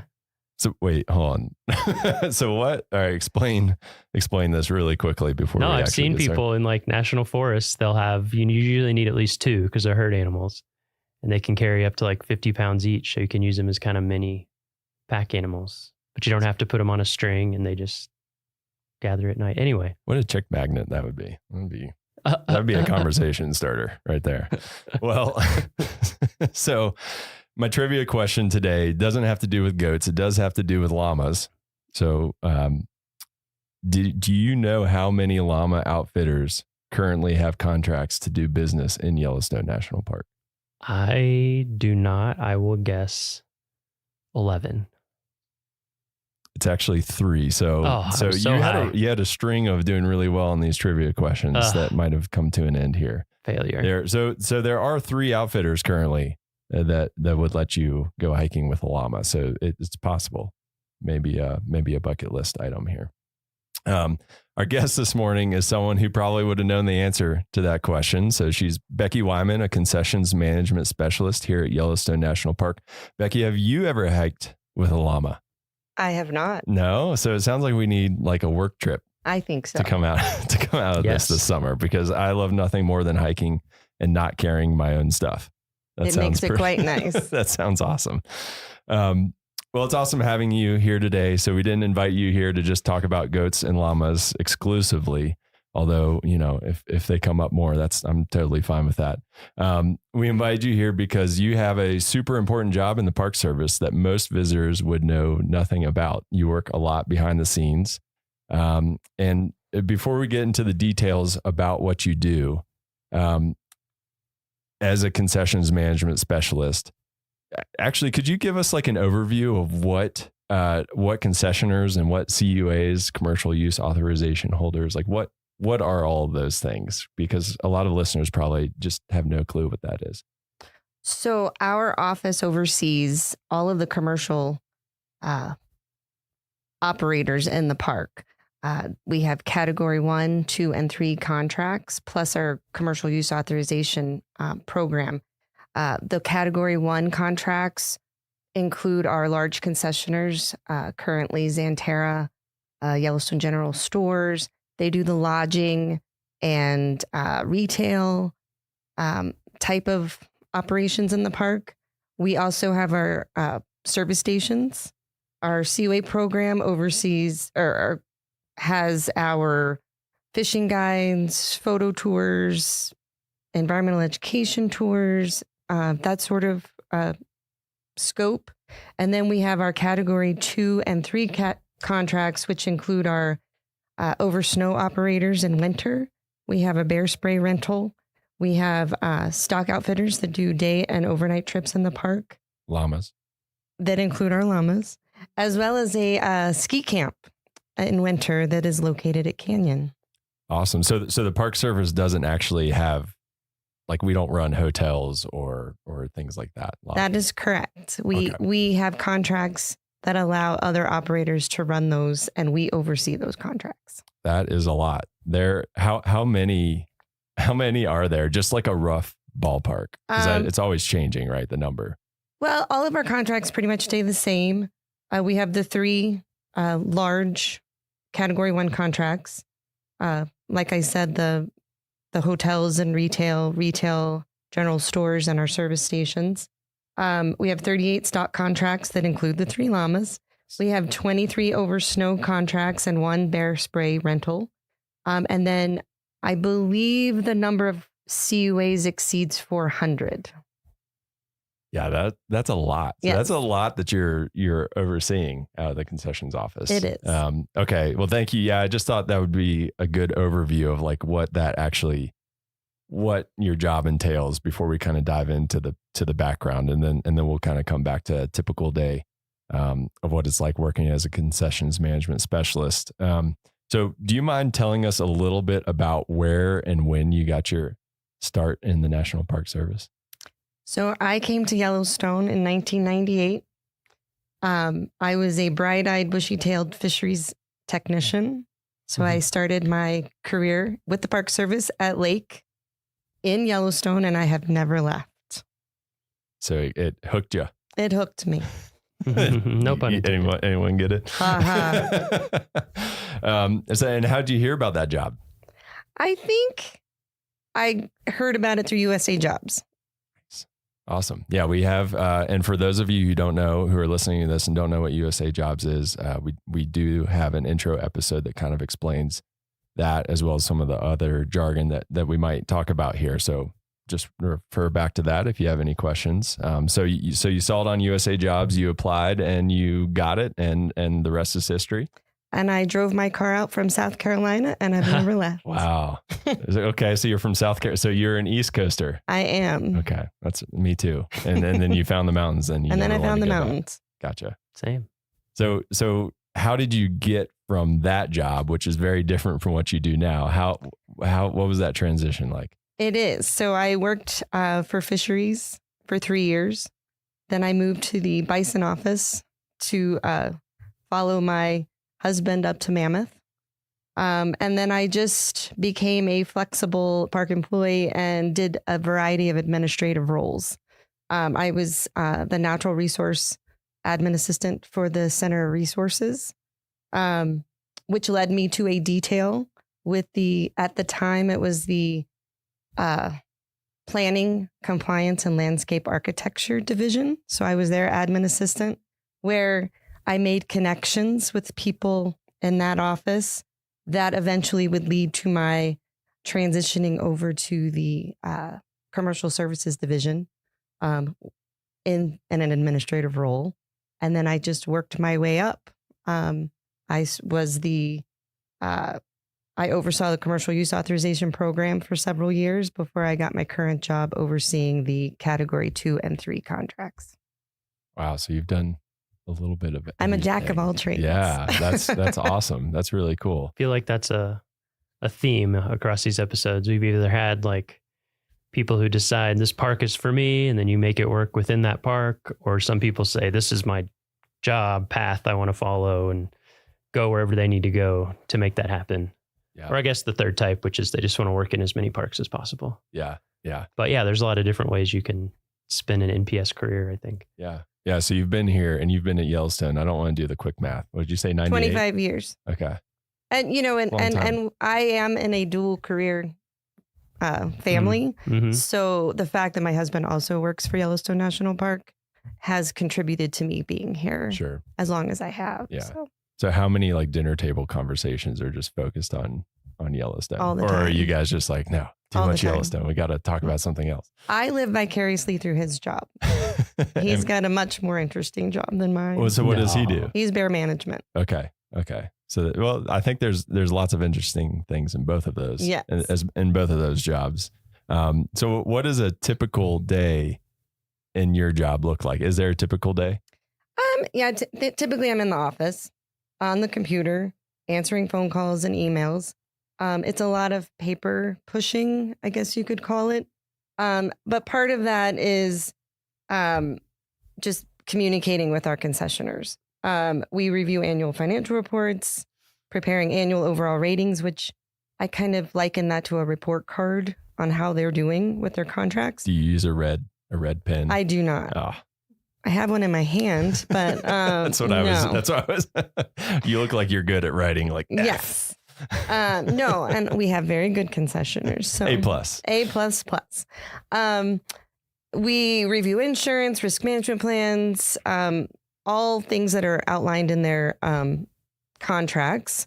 Part of my job requires periodic valuations of the concessioners, and this lets us get out into the park to monitor how they're doing, making sure they're meeting service standards as outlined in their operating plans, making sure they're providing a quality visitor service, making sure the facilities are well maintained, and just ensuring the safety of the visitor and their employees. The part that I like most is I occasionally get to go out on horseback rides, ride on snowmobiles, or even take a ski trip every once in a while. So that's what gets me out in the park. So that's what I like. So you're kind of, are you doing like the undercover boss type of situation where you're like kind of hiding in the ranks of visitors? We on may the snowmobile? Entail secret shoppers, but usually they know who I am. So Yeah, it's not quite as if secret. you've been here 25 years. Yes. It's hard to be secret. Yeah, that sounds like that's a really interesting part of that, is getting to test out those different ways of seeing the park. So that was a lot of different functions and tasks that you have. So what do you think is the most important one to be successful at your job? I think communication skills and establishing relationships is the most important part of my job. Yeah, because you're talking with a variety of people from a variety of backgrounds. Right. Many of which I don't always relate to. Sure. So being flexible and just patient is very a really good thing to keep in mind. Yeah. I think that's definitely an important thing. Yeah, I feel like this past winter we've seen a lot of that because we've had such crazy snow conditions, by which I mean until later in the winter hardly any snow. So I've been on some of those calls and just seeing the like constant communication with people and trying to make everything work as best we can for them and for our visitors and all of that. It's given me a good insight into how much communication there is with all these businesses, and they of course have their own interests that are they share interests with the Park Service, but they're also businesses, so they have very different things that they have to think about in terms of their long term. And Yellowstone's had a few hits lately with the flood, the lack of snowfall. Just it's impacted different people in different ways the last few years. Yeah, COVID. It can be challenging to operate businesses on a volcano with crazy weather and you're at the whims of Mother Nature. Yeah. So I think you kind of already touched on this, but is your favorite part of the job getting to go out on those snowmobile trips and pack trips and llama trips? And anytime I can get out of the office is a good day. Yeah. So if it includes the backcountry, it's even better. So you actually get to go on like a backcountry camping trip? Like overnight? Do you do overnighters? I haven't done overnighters with the concessioners, but I have gone out with our backcountry rangers to do stock evaluations in the summer. So I've gotten to go to Beckler, which I had never been to until that. Last summer, I got to go to Thoroughfare. Cool. And so some pretty remote, some of the more remote areas of the park. Yes. Both places I would like to go and haven't made it to yet. So that's pretty awesome. Yeah. Cool.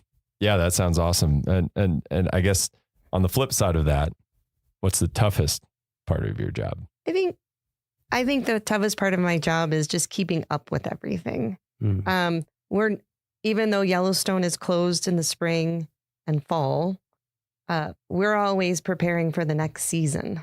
And so we never get to take a break. And if you fall behind in the management of these contracts, the paperwork, it's hard to catch up. So just staying organized and on top of things is the hard part. Yeah, I want someone to invent like this pause button that you can just hit and no emails will come in, and like you can just like catch up and then you can hit play again and then but I haven't found that yet. So some of our jobs have sort of a pause button. They have the furlough. They're not allowed to check email for like 2 weeks or a month, but yeah, you're right. Yes. What about the regulations? Are they changing pretty often, or do they stay fairly consistent? I think they're staying pretty constant, but there are some tweaks that they throw at us every once in a while. Yeah. So we have to stay on top of those. Yeah. I was wondering that. Continuing education. Yes. There's definitely continuing education aspect. Yeah. Yeah, for sure.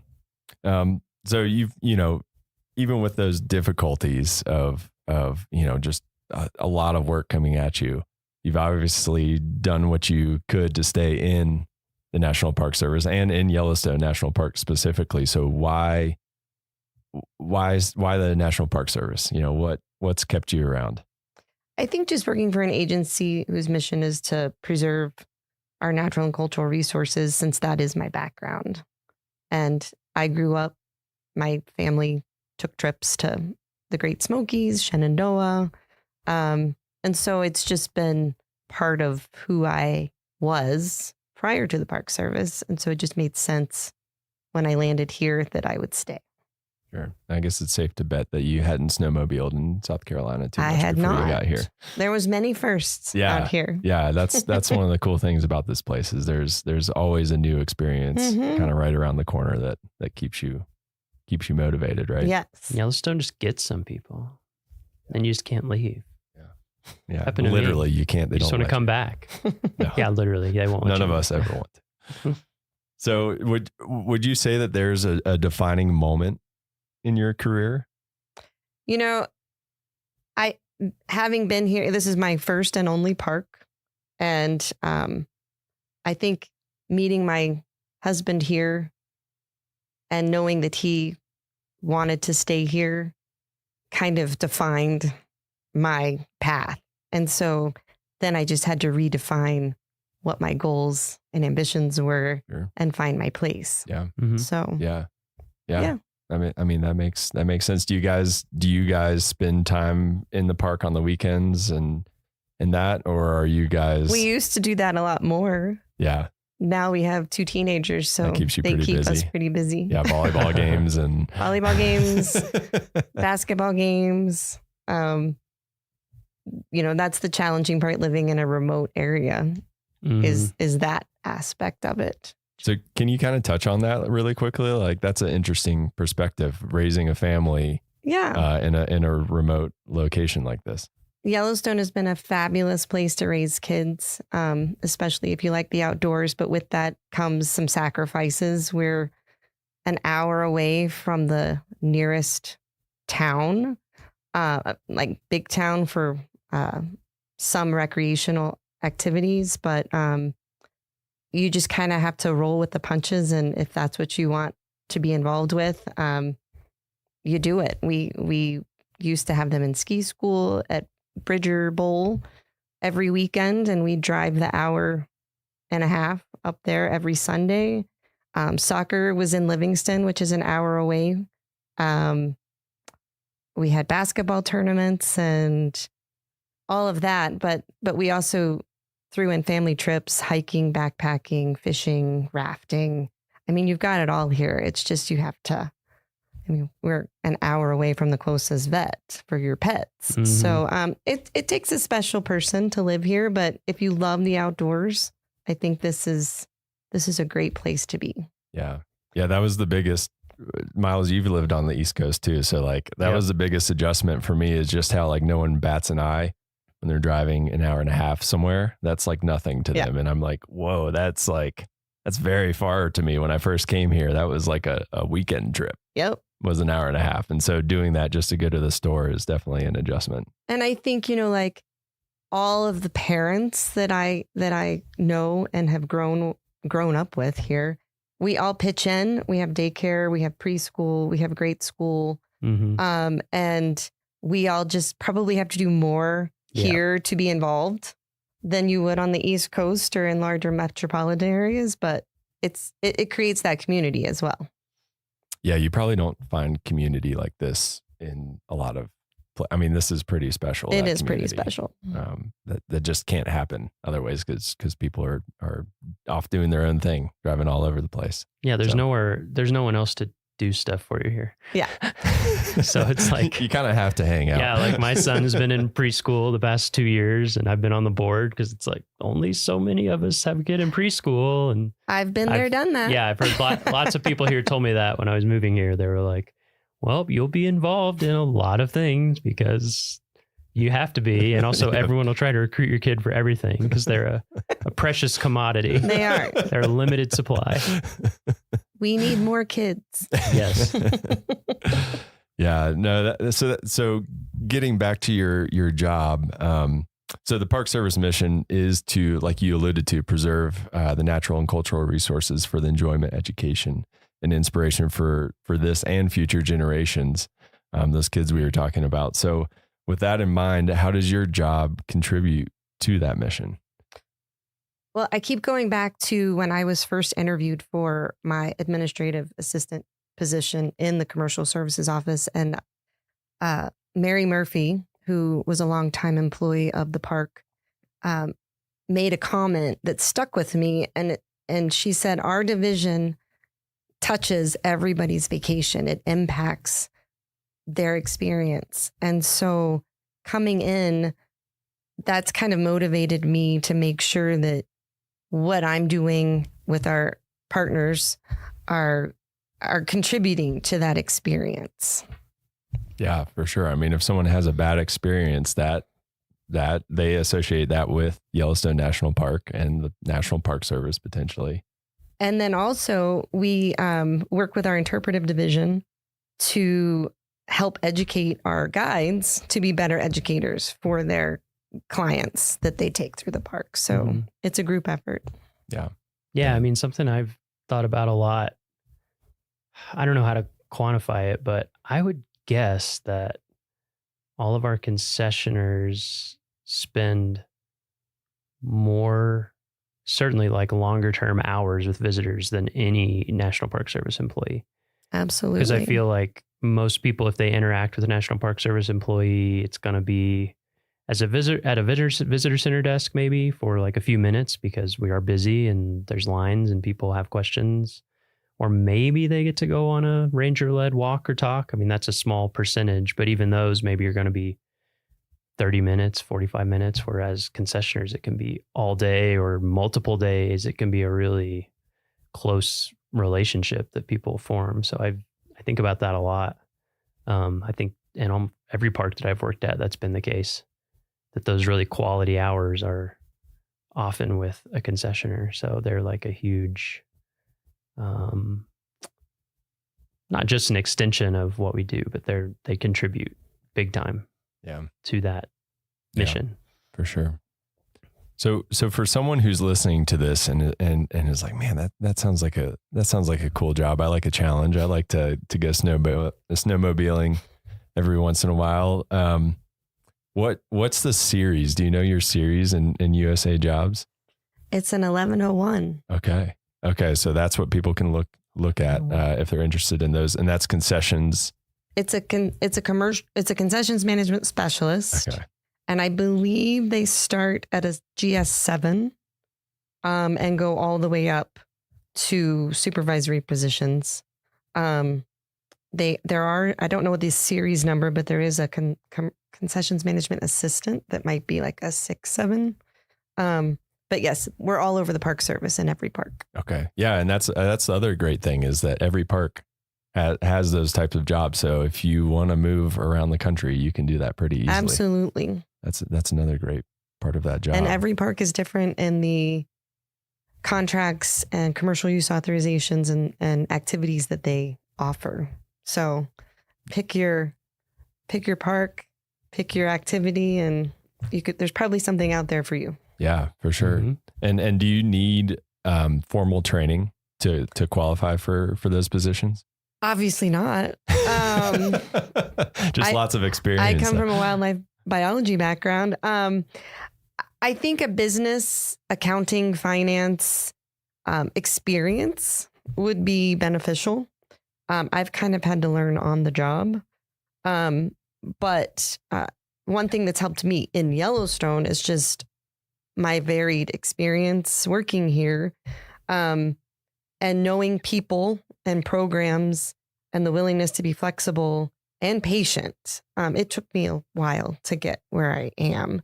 And I made some choices for my family that kept me from taking certain jobs. And there were certain jobs I didn't want. But I think those type things would be beneficial for someone looking at this. I don't know that you need like an accounting degree, but I definitely think, people that have run small businesses or worked in, we have one of my coworkers worked, in a cell phone company, just having that knowledge of other business, having that acumen would be helpful. That's where I've been lacking. So it's taken me a few years to train myself. Sure. And so is your advice would that be your advice for someone wanting that position? Just kind of be opportunistic and take what you can and kind of it'll work its way. Yeah. And there's been several details that come across that I would encourage people to take advantage of to gain experience.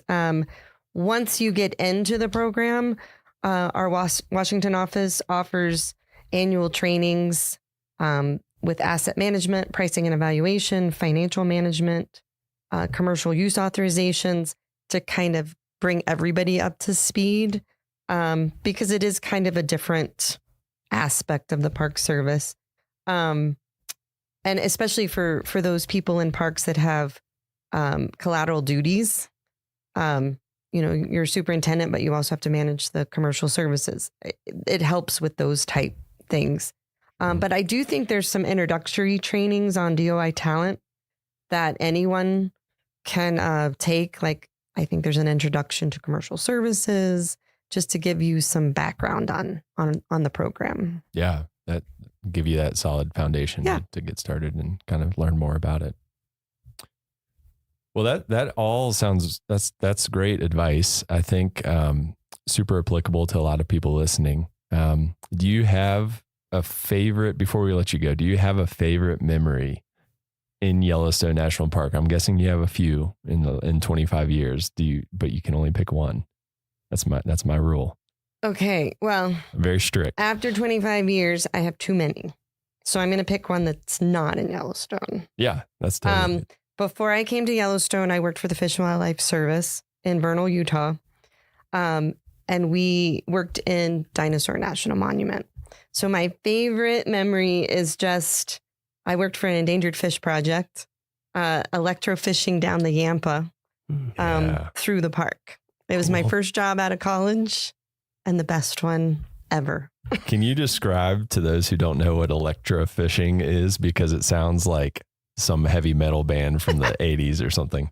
Well, we had a raft with electrodes that came out from a boom on the front of the raft, and it had a platform, and we turned the generator on to create the current, and we would go through the rapids with the electricity on, and the fish would get stunned and float to the top, and we'd have large nets hanging off the front of the boat that we would scoop the fish up and bring them in and tag them if they were the right type of fish.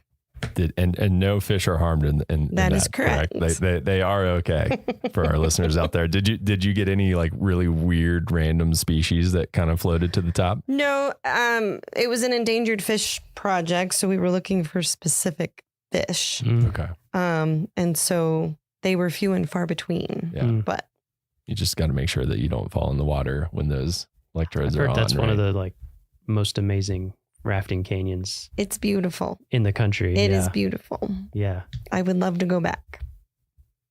that's another group trip that we can take. Did you go through the gates of taking Lador? llamas. That's the one on a section I have rafting not trip. done. Gates of So Lador, I yeah. have My that father-in-law's on my done list. it, and he's like, says it's, unbelievable. Yeah. Nice. And it's a great name. Yeah, exactly. Well, Becky, thank you so much for joining us today. It's been awesome learning a little bit more about what you do and how you contribute to the National Park Service mission. So just thanks for taking the time to talk to us and teach us a little bit more about it. My pleasure. All right, that's it for this week's episode of What We Do. Thanks again to our guest, Becky Wyman. If you like what we do, rate and review the show wherever you listen. Every positive review really helps new people find the show, so we appreciate it. If you have questions or want to learn more about a particular job, contact us using the form at go.nps.gov/whatwedopodcast. Thank you.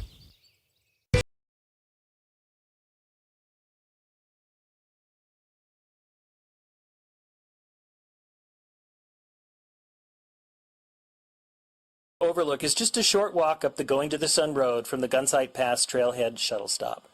For visitors just driving the road, this is the best view of a glacier they will get. The bluish-white ice of Jackson Glacier is about 5.5 miles from this viewpoint. This glacier has changed dramatically over the last 100 years and is much smaller than the one seen by early park visitors. In fact, it is now split into two glaciers, Jackson and Blackfoot, as it has melted over the decades. Although the glaciers in the park today are small compared to their Ice Age counterparts, they do work the same as the larger versions. Glaciers form when more snow falls in the winter than melts in the summer. As snow accumulates over many seasons, ice forms. And the weight of the ice and snow causes the bottom layers to compress and become more flexible and less brittle than the top layers. As the glacier starts to move downhill under its own weight, it becomes a frozen river of ice that slowly flows across the land, eroding and shaping the bedrock into unique landforms. When less snow accumulates and less ice is created, the glacier's forward movement no longer keeps pace with melting, and the glacier melts back and retreats up the mountain. That is what is currently happening to all the glaciers in the park. In 1850, at the end of the Little Ice Age, it is estimated that there were 150 glaciers in the park. By 1968, they numbered only around 50. Today, there are 26 glaciers, many of which are just small remnants of what they once were.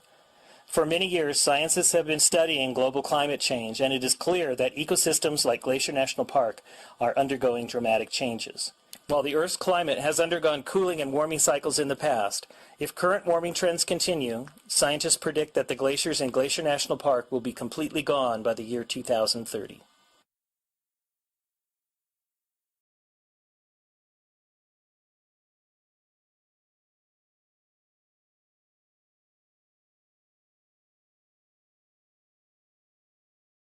Probably one of the most recognized features along the Going to the Sun Road. Built to span several large gaps in the mountainside, engineers had originally planned to create a large retaining wall and use huge amounts of fill to build up the roadbed. Designers came up with a more elegant solution by constructing a series of 3 arches to span the gaps. It is a reflection of the care and dedication evident throughout the original construction of the Going to the Sun Road. Probably, as you've been driving the road, you really didn't notice most of the bridges, guardrails, and structures along the way. That's because the original designers of the road worked hard to create a road that blended with the environment rather than competed with it. As you continue on, however, give them a second glance. Even simple culverts in many locations are beautiful creations constructed of the same multicolored rock from the surrounding mountains. The Going to the Sun Road is one of 6 National Historic Landmarks in the park and one of a very few roads in the country to make that list. Today there is a massive rehabilitation project in progress along the entire length of the Going to the Sun Road. Engineers and contractors are working hard to ensure that the historic features of the road are maintained while creating a road that meets modern safety and traffic requirements. It's a challenging job and will take several more years. It's Thursday, August 10th, 2017, and I have the day off. For context, we were both rangers here in the summer of 2017.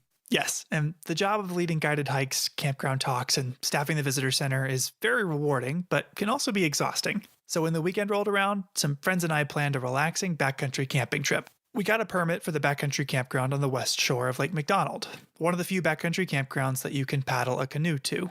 So we loaded our gear into dry bags, packed our life jackets, and set sail for some R&R. The campground itself is known for being sunny. It burned over in a wildland fire in 2003, and the remaining lifeless and limbless trees offer little in the way of shade. That's an understatement. So we set out in the afternoon, thinking we'd arrive after the heat of the day had passed. The first half of the paddle was nice and sunny, but the further we went, the clouds began to roll in. With each stroke, the sky seemed to grow darker, and we paddled faster and faster and faster to reach the shoreline. We thought we'd beaten the weather as we pulled our canoe ashore, but a clap of thunder echoed off the mountains and signaled the night that was yet to come. As we frantically assembled our tents and shabby burritos, the storm arrived. Rain came in a torrent, instantly soaking me through my jacket, and we hung our food up so we could retreat to our tents, but then the wind began to pick up.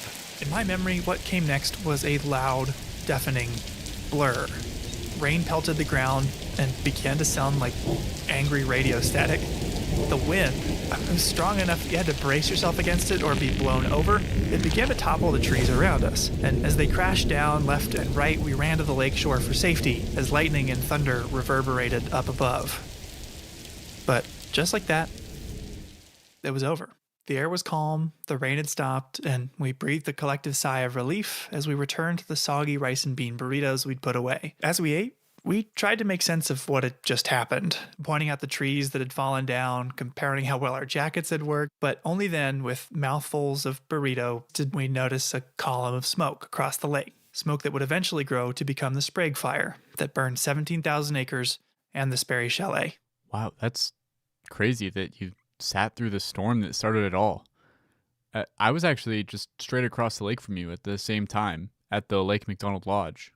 I was supposed to give the evening ranger program up at the Lake McDonald Lodge auditorium that night. It was super stormy as I drove up from Apgar.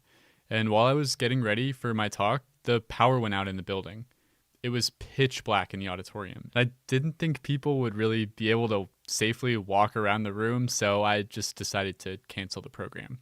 So if you were trying to attend the ranger program at the Lake McDonald Lodge auditorium on August 10, 2017, I'm very sorry, you'll have to catch me another time. When I canceled, I stood outside the building to let people know that the program wouldn't be happening that night. It was at 8:36 p.m., a few minutes after the talk was scheduled to start, that lightning struck the hillside above me and ignited the Sprague Creek fire. With no program to give, I drove back down to my office in Apgar. There were lots of people just standing around and watching the flames. So, in a routine that would become common over the coming months, from across the lake, I watched the fire glow against the dark night sky. I was still wearing my ranger uniform, so I stayed on the beach there for hours, answering questions from concerned visitors. The fire became a spectacle. At night, people would gather to watch it burn. Slowly at first, then rapidly as one hot and dry week was followed by another. In all, the Sprague Fire burned for about 3 months on the east shore of Lake McDonald, until it was finally extinguished by autumn snow. Here on Lake McDonald, wildfire is a fact of life. For plants, animals, and people alike, if you want to exist here, you've got to learn to live with it. In this episode, we're going to learn about something that's becoming an everyday concern for people around the American West. What happens when people and wildfire come together?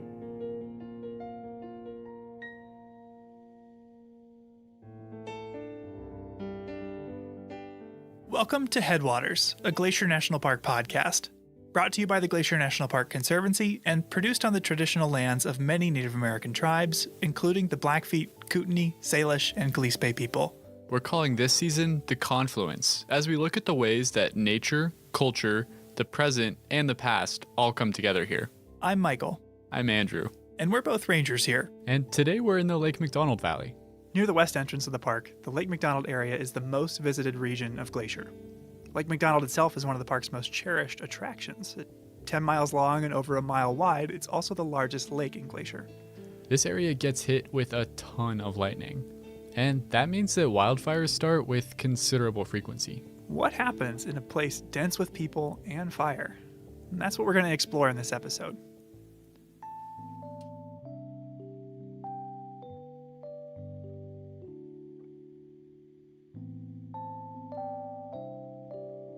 To To start out, I wanted to talk to someone who knows the park as well as anyone, even better than most rangers. My name is Chris Peterson, and I am the editor of the Hungry Horse News. Oh, yeah, Chris. Hardly anything happens in Northwest Montana without Chris writing or at least knowing about it. Seems like he's been here forever. How long has Chris been around? Since 1998, which would make it, this will be my 23rd summer. I've seen his byline a lot, but he's a photographer too, right? Yeah, you're right. After graduating college, Chris started working for a small town daily newspaper in New York, where he started to pick up photography. Back in New York, at the Daily, you had to shoot your own photos. So my photos were terrible. I was an awful photographer. Didn't know what I was doing. And so I started shooting Buffalo Bills games.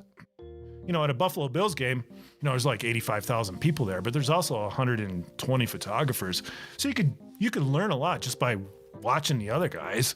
And after he really developed his photography skills, he landed a new job. So that kind of set up my portfolio. And then the Hungry Horse News had put out an ad for a photographer, and I applied and I got the job. And the rest is kind of history, I guess. That's a big switch to go from photographing Bills games to bald eagles. Yeah, it's a big adjustment, but he took to it.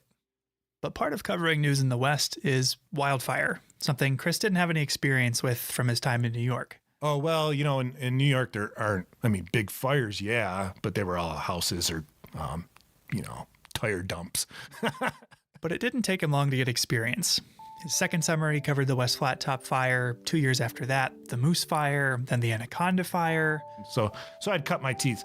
All of which led up to 2003. You had a couple seasons of experience then covering summer fires. What was the feeling going into the summer of 2003? In retrospect,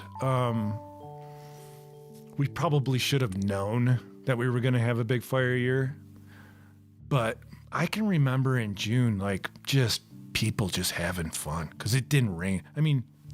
June typically is one of the wettest months, if not the wettest month in the park. It didn't rain.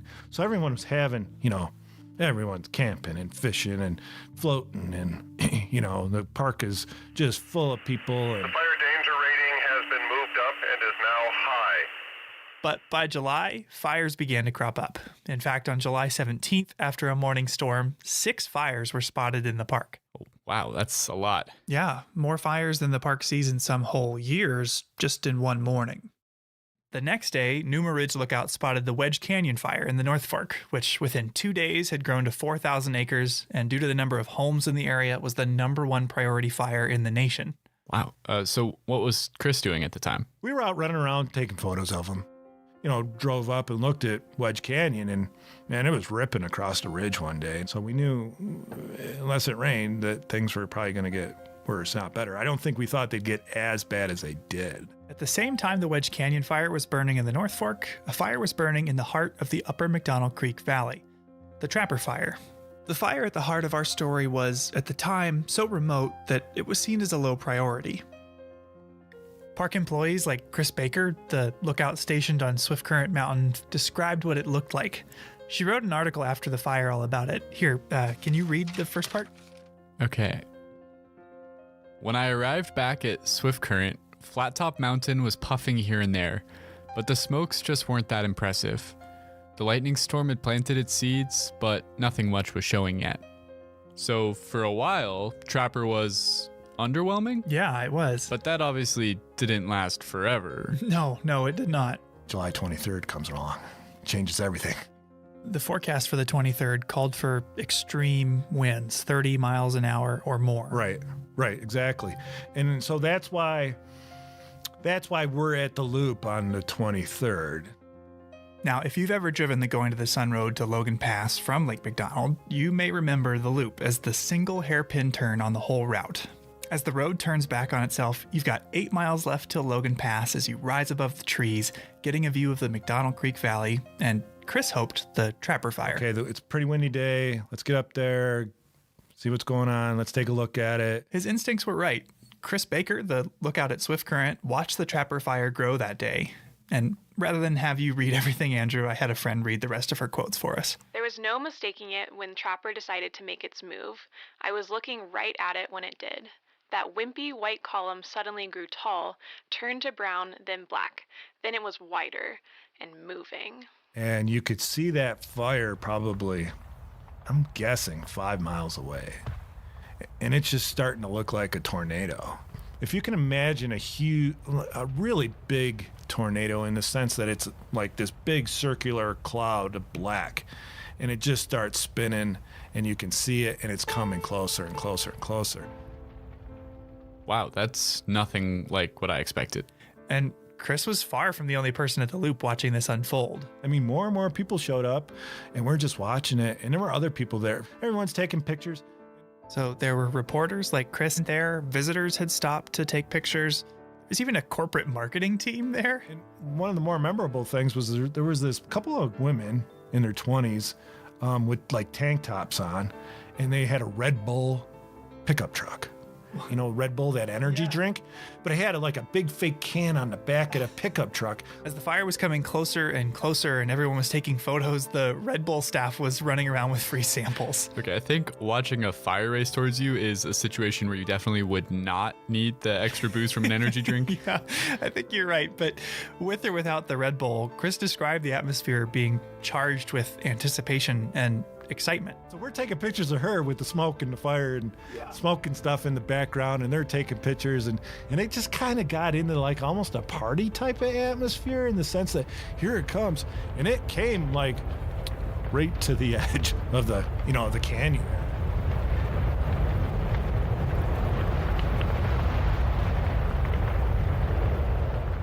It was just a freight train. But he must have gotten out safely. He did. The fire gets to the loop, everyone he takes off because it's going to burn over the loop. It's obvious it's not going to stop. As it burned over the loop, it claimed anything in its path. Vehicles that were parked there, trailhead signs. Heck, for years there were stains on the pavement from where porta potties melted into the asphalt. That's kind of gross.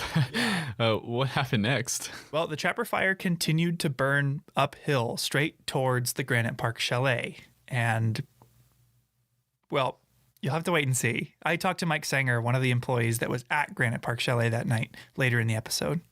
I see. But Chris's experience goes to show that even when it's coming towards you, even when it's endangering your own safety, you can't help but watch fire. As powerful and destructive as it is, it has a sort of magnetism.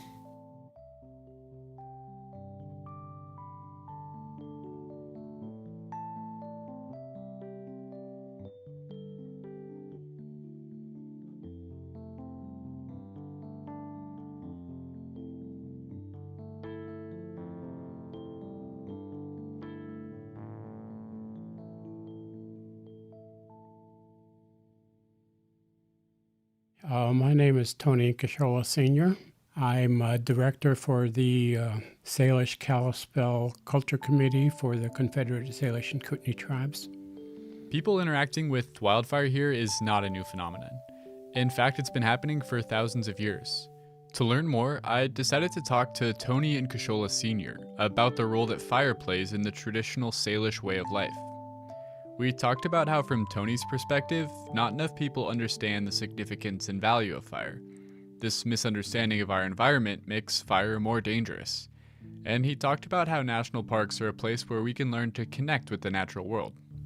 So Tony, if we have listeners from other parts of the country or the world who aren't familiar with the Salish people, what do they need to know about Salish history? According to the stories from our elders, the Salish speaking people have been in this area since the last ice age. My group, my band of Salish are the most eastern Salish speaking people here in Montana. And our Aboriginal territory consisted of about 22 million acres. And then came along in 1855 when more settlers and homesteaders moved into our area. A treaty was negotiated, and it took several days before the leaders of the tribe agreed to be put on a reservation. And so that's why we are where we're at today on our 1.3 million acre reservation here. So that's kind of in a nutshell from the past where we started. and how we got to where we're at as Salish-speaking people. So I wanted to have you in today to talk about fire. What role does fire have in the Salish tradition? The Salish people, they would set fires to their favorite hunting areas, their favorite spots. When the weather was predictable, they would set fires, knowing that the fire would be put out as soon as the snow got here. So there was no fear of that being a wildfire. When they did that, they could go back in the springtime, and where they had set fire, they could see all the new growth coming up, the green grass, clearing the underbrush for the berries and for all the other foods that were necessary, both food and medicinal plants. It would clear it out. It was like doing work in a garden. You know, as you go in a garden, you clean out all the weeds. That's what they used fire for. Were there other advantages to setting fires? The other thing they used, it, of course, before they had horses and before they had rifles, you know, getting buffalo, hunting buffalo, sometimes was very difficult on foot. So sometimes they'd look at certain areas, and they'd see these areas, and they'd use fire to bring the herd to certain places. And then once they get to these certain jumps, that they'd build these running lanes, and they used these cliffs for these buffalo jumps to go over there. So that was another way of using the fire. That's really interesting, using fire to manage vegetation and to drive buffalo over cliffs to hunt efficiently. It's a pretty amazing technique. How did traditional people actually manage these fires? It's just like our professionals today. We have professional fisheries, water people in those areas. Well, back then they had these people that were dedicated and assigned to fires. And they were the ones that were only ones that would set the fire, because they've studied fire, they've understood fire, and so they're the ones that were allowed to set these fires. And how did they actually start the fires? Where did the embers come from? They used buffalo horns or different things to carry these embers of fire, because it was so hard, you know, to make fire. So they'd make a fire, and then take these ambers and store them in these buffalo horns or something. Then they'd have these fire starters, what they call them, fire starters. They'd gallop to these different places and they'd set fire. And like I said, only those people were allowed to do that. Why do you think so many people have negative feelings about fire? One, I think, is misunderstanding exactly what fire is, what it means, and what it could do. The other thing is fear. Naturally, it's frightening. I mean, you look at California today, how dry, how brushy some of those go up like matchsticks. And I think that's what people are afraid of, that because they don't understand fire, not knowing how our environment works, how the trees, how the animals, how the rain, how the fire, everything has a role in our ecosystem. And the people today don't understand that. You know, they don't understand how our ecosystem works. They need to know that fire is necessary. Fire must happen so that we don't get what we're getting in California today. What's the reason for this poor understanding of ecosystems? I think because of the value system that we created, and the values that we think are more important now today, that our lives are put first rather than together with other things. You know, everything goes hand in hand. One of the things when I was growing up, my grandparents and my parents and all of my elders that have always taught me and always said, every living thing is an equal. You treat it as an equal. You don't think you're better. You don't dominate, because you dominate, you destroy. And that's what we have as human beings. We've dominated certain things, we've changed certain things, and we've destroyed that. And so I think a lot of that is misunderstood. And national parks are kind of a stronghold of what used to be. So national parks are places that continue to be very important, especially to me, especially to natives that understand what the park is, because it used to be this whole country. And there's still a need for parks. There's still a need for the areas like this, for our spirituality, for our well-being, for our minds. How many times have we, in our lives, have got so frustrated with our jobs, with the things that we do every day over and over, that we need these areas of solitude to go to, touch the ground again, to put your feet back on the ground and kind of soothe everything, that all that weight seems to lift and create something, a peace of mind that lets you move forward again. We need these places.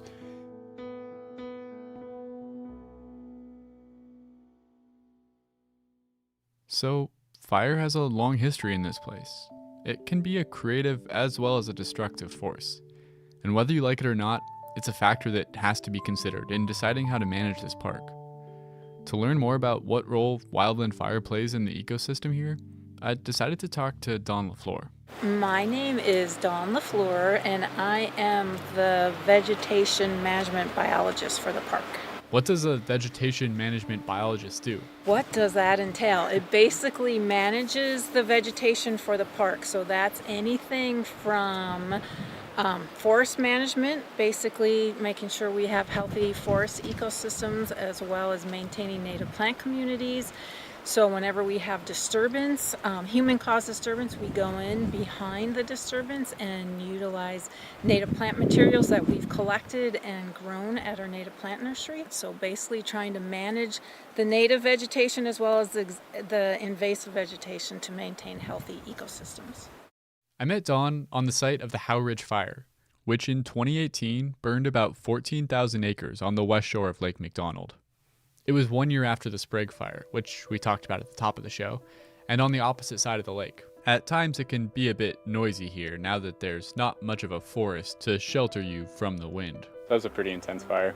It was very intense. It was very unusual. We had the extreme fire behavior happen at night and came down here very fast, very quickly, and burned very intensely. About 2 weeks after this spot burned, Dawn was one of the first people to come back here and start to assess the impact. So what we were looking for were signs of vegetation, any potential signs of vegetation recovery already, as well as the impacts to our soil. The type of soil impacts Dawn is looking for are things like how burnt is this soil? Will things be able to grow in it? And she'll look at hillsides to see if any of them have potential for erosion now that root systems that were holding them together might be burnt out. Do you remember what your initial impressions were at the time? Oh my goodness. Oh my gosh. All we have left are toothpicks, was my initial impressions. For a fire to burn up essentially every tree was unusual. Typically, when Dawn visits a recently burned area, the fire doesn't wipe everything out. It'll find a section of vegetation or trees, a pocket of trees to burn in and move around and kind of skip and create a mosaic or little islands of vegetation, which actually helps for rehabilitating the landscape afterwards. So why was this fire so intense? It was a combination of factors. For one, the summer of 2018 was extremely hot and dry. But fire suppression efforts in the early 1900s had also disrupted some of the natural cycles here. Fire has a huge role in this natural ecosystem. We have plants and tree species like lodgepole pine that are fire dependent. These are species that have evolved to rely on fire to succeed. Lodgepole pines, which need a lot of sunlight, have special cones that are tightly bound shut by resin. The seeds are trapped inside the cone until there's a wildfire, the type of event that would clear out the canopy and make it sunny enough for them to grow. When fire passes through, the cones get heated up and release their seeds. In Dawn's career, she's witnessed summers get warmer and drier, and the snowpack disappearing earlier in the spring, allowing soil and vegetation to dry out.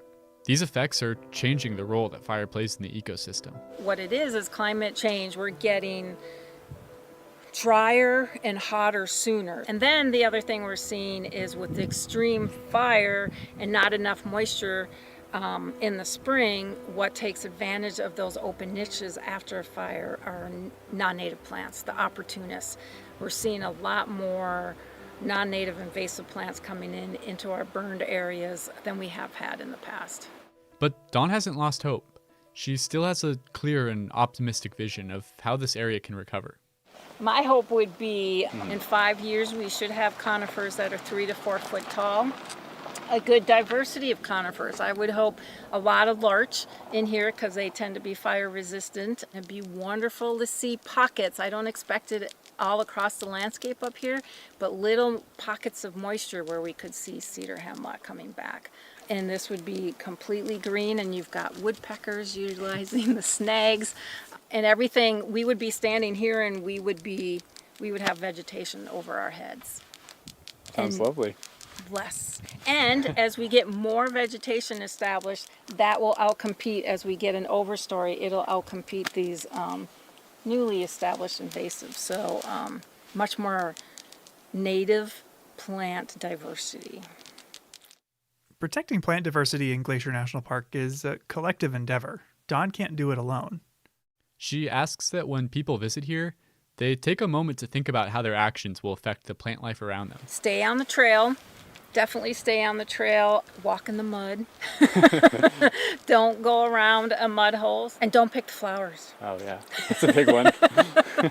Please don't pick the flowers. The reason to walk through the mud is that if you go around, you'll widen the trail and disturb the vegetation around it. And we leave flowers where they are so everyone can enjoy them, and because they're part of the ecosystem here. Yeah, minimize your impact by just being respectful of the vegetation.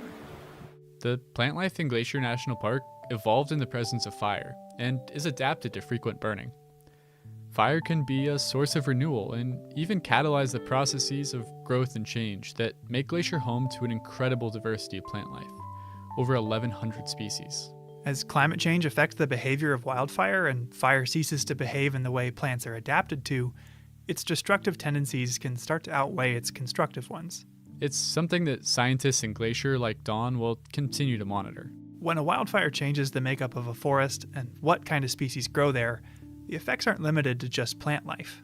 These changes to the vegetation are going to have consequences that ripple down the whole food chain, affecting everything from the bushy-tailed wood rat up to the moose and grizzly bear. Mule deer in particular are browsers, and so they rely really heavily on shrubs and other kind of nutrient-dense species. So that's Tegan Hayes. She's a wildlife biologist. Her master's thesis was about ungulate forage in wildfire-dominated landscapes. In other words, how deer food is affected by fire. One of the study areas was not far from where we're standing right now. Tegan explained to me that wildfire allows for species to get the nutrients they need in their home range or in their population range. And so for my research, when I was looking at mule deer don't really change their home ranges very much geographically. And so change is especially important for a species like that, where if you never allow disturbances to happen, then they will not be able to find the food they need. So, and that's the same for a lot of species in the park. In other words, mule deer need fire. It promotes the growth of shrubs that are the bulk of their diet. And they aren't keen to move around to find these plants. They need the fire to happen right within their home range. A deer population, in turn, is necessary to support grizzlies, mountain lions, and wolves. A whole thriving ecosystem, dependent on regular wildfire. I took Tegan to the Forest and Fire Nature Trail. Near the Camas Creek entrance to the park, this trail is a great spot to get an introduction to the fire ecology of Glacier National Park. Burnt in the 2001 Moose Fire, it's now home to a thriving lodgepole pine and aspen forest. So we are now in a young aspen stand. Of course, you have the nice rustle of the leaves, which aspen are named after, the quaking aspen. The vegetation, the shrubs in the understory are a bit taller. So there's a little more diversity here. Aspen is one of the habitat types that responds best after a fire. Aspens that burn down are able to resprout from underground roots. In no time, a recently burned stand of aspen will be a lush and suitable deer habitat. They tend to love aspen. Aspens provide a different kind of cover, and they provide a different suite of forage species, and they tend to stay kind of cooler and wetter for longer. So I think they offer that kind of that multitude of things where you have higher diversity of plants, you have longer blooming period often, or period where things are fresh and nutritious, they tend to provide pretty good security as well. As we moved down the trail, Tegan pointed out a flower, which I was surprised to hear was a good food source. Oh, we've been seeing rose, which despite its prickles is also actually usually pretty sought after by ungulates too, so they'll nip just the ends off and avoid the worst of the prickles. Wildfire is kind of a contradictory thing here. On one hand, it's natural and totally necessary for many of the plants and animals. But on the other hand, climate change is making it much more common and severe. And regardless of whether it's good or bad, it's always tough to live with. Yeah, I mean, some of the most interesting and kind of disheartening research is when there's abnormally hot fires or more frequent fires than would normally be occurring in a forest, and they'll actually burn so hot that seedlings can't establish anymore, and so you can end up having what was once a forest become a grassland, or you'll see that the tree species that used to grow in an area are no longer suited to the climate or the climate that a disturbance has created. Still, she recognizes the importance of having natural fire on the landscape. Fire, because it's a hot and dry climate during some of the year, it's one of those natural disturbances that glacier and other mountainous places are adapted to, and so it's a necessity. Of course, what applies in a national park where there are no subdivisions full of houses will be different from a policy that makes sense in a more densely inhabited area. We can't always let fires burn due to all kinds of challenges, whether that's with human structures or infrastructure. So we're really right now just trying to find the balance between what the ideal situation is for fire and what the ideal situation is for living in this area. In places like Glacier National Park, where natural processes still dominate and where we try to minimize our intrusion into the web of life, fire will continue to play a part, and scientists like Dawn and Tegan will continue to try to understand it. In the Lake McDonald Valley, where humans and wildfire are both common, we need to learn to live with fire, to let it play its natural role, creating the rich, diverse, and thriving ecosystem that we come here to enjoy.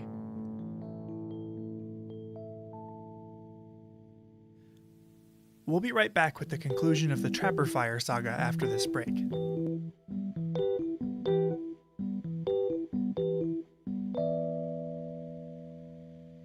Each episode, we seem to cover at least one thing that, like this podcast, wouldn't be possible without the support of the Glacier National Park Conservancy. With the help of some friends over there, we got the number of Executive Director Doug Mitchell and decided to call him up out of the blue to ask about these projects.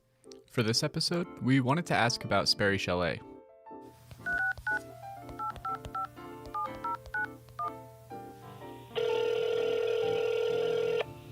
Glacier Conservancy, Doug Mitchell speaking. Hey Doug, it's Andrew and Michael. How you doing? Hey, good. How are my favorite podcasters today? Oh, we're doing well. Just enjoying the beauty out here. Got to go up and check out the new Sperry Chalet, and it was phenomenal. It looked just like before, even down to the stonework. Yeah, it's really incredible what they were able to accomplish. I'm glad you brought up the stonework. I was talking to Zach Anderson of Anderson Masonry, and you know, his family were the original stonemason family. So if it looks the same, there's a reason, and the care they took to make sure that it looked the same way it did when it was originally built in 1913 is really rather remarkable. Yeah, and it's a great thing for people to check out while they're visiting and go see all the attention to detail and craft that went into it. It really is a remarkable discovery. I was able to hike there this year with some people who had never been there, and we hiked through Gunsight, and to come over the top and see Sperry, it's almost like you just have to stop in your tracks, as they did, to see how is this possible. I've hiked 13.1 miles into the wilderness and look at what is there. It really is something. Yeah, we wanted to talk to you about it because we know the Glacier National Park Conservancy, as the park's official nonprofit partner, played a huge role in helping restore the chalet. We were in the superintendent's office the very next morning at 10 a.m. after the fire burned Sperry, and by later that week, we had taken our loan credit card down to the hardware store here and bought the pieces of wood that held Sperry up over the winter. And it really was a remarkable public-private partnership that really made the improbable happen. Thanks for taking some time to talk to us. It's always great to hear from you, Doug. Always great to talk to you guys, and thanks again for all you're doing. Absolutely. Thanks for funding it. We'll talk to you soon. All right, cheers. Bye.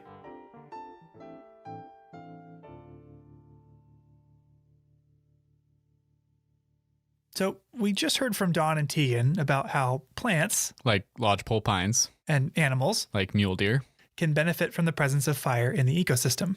And from talking to Tony, we know that the Salish and other indigenous communities have a deep understanding of fire's role on the landscape and would use it, as he put it, almost like a gardening tool to invite new and healthy plant growth.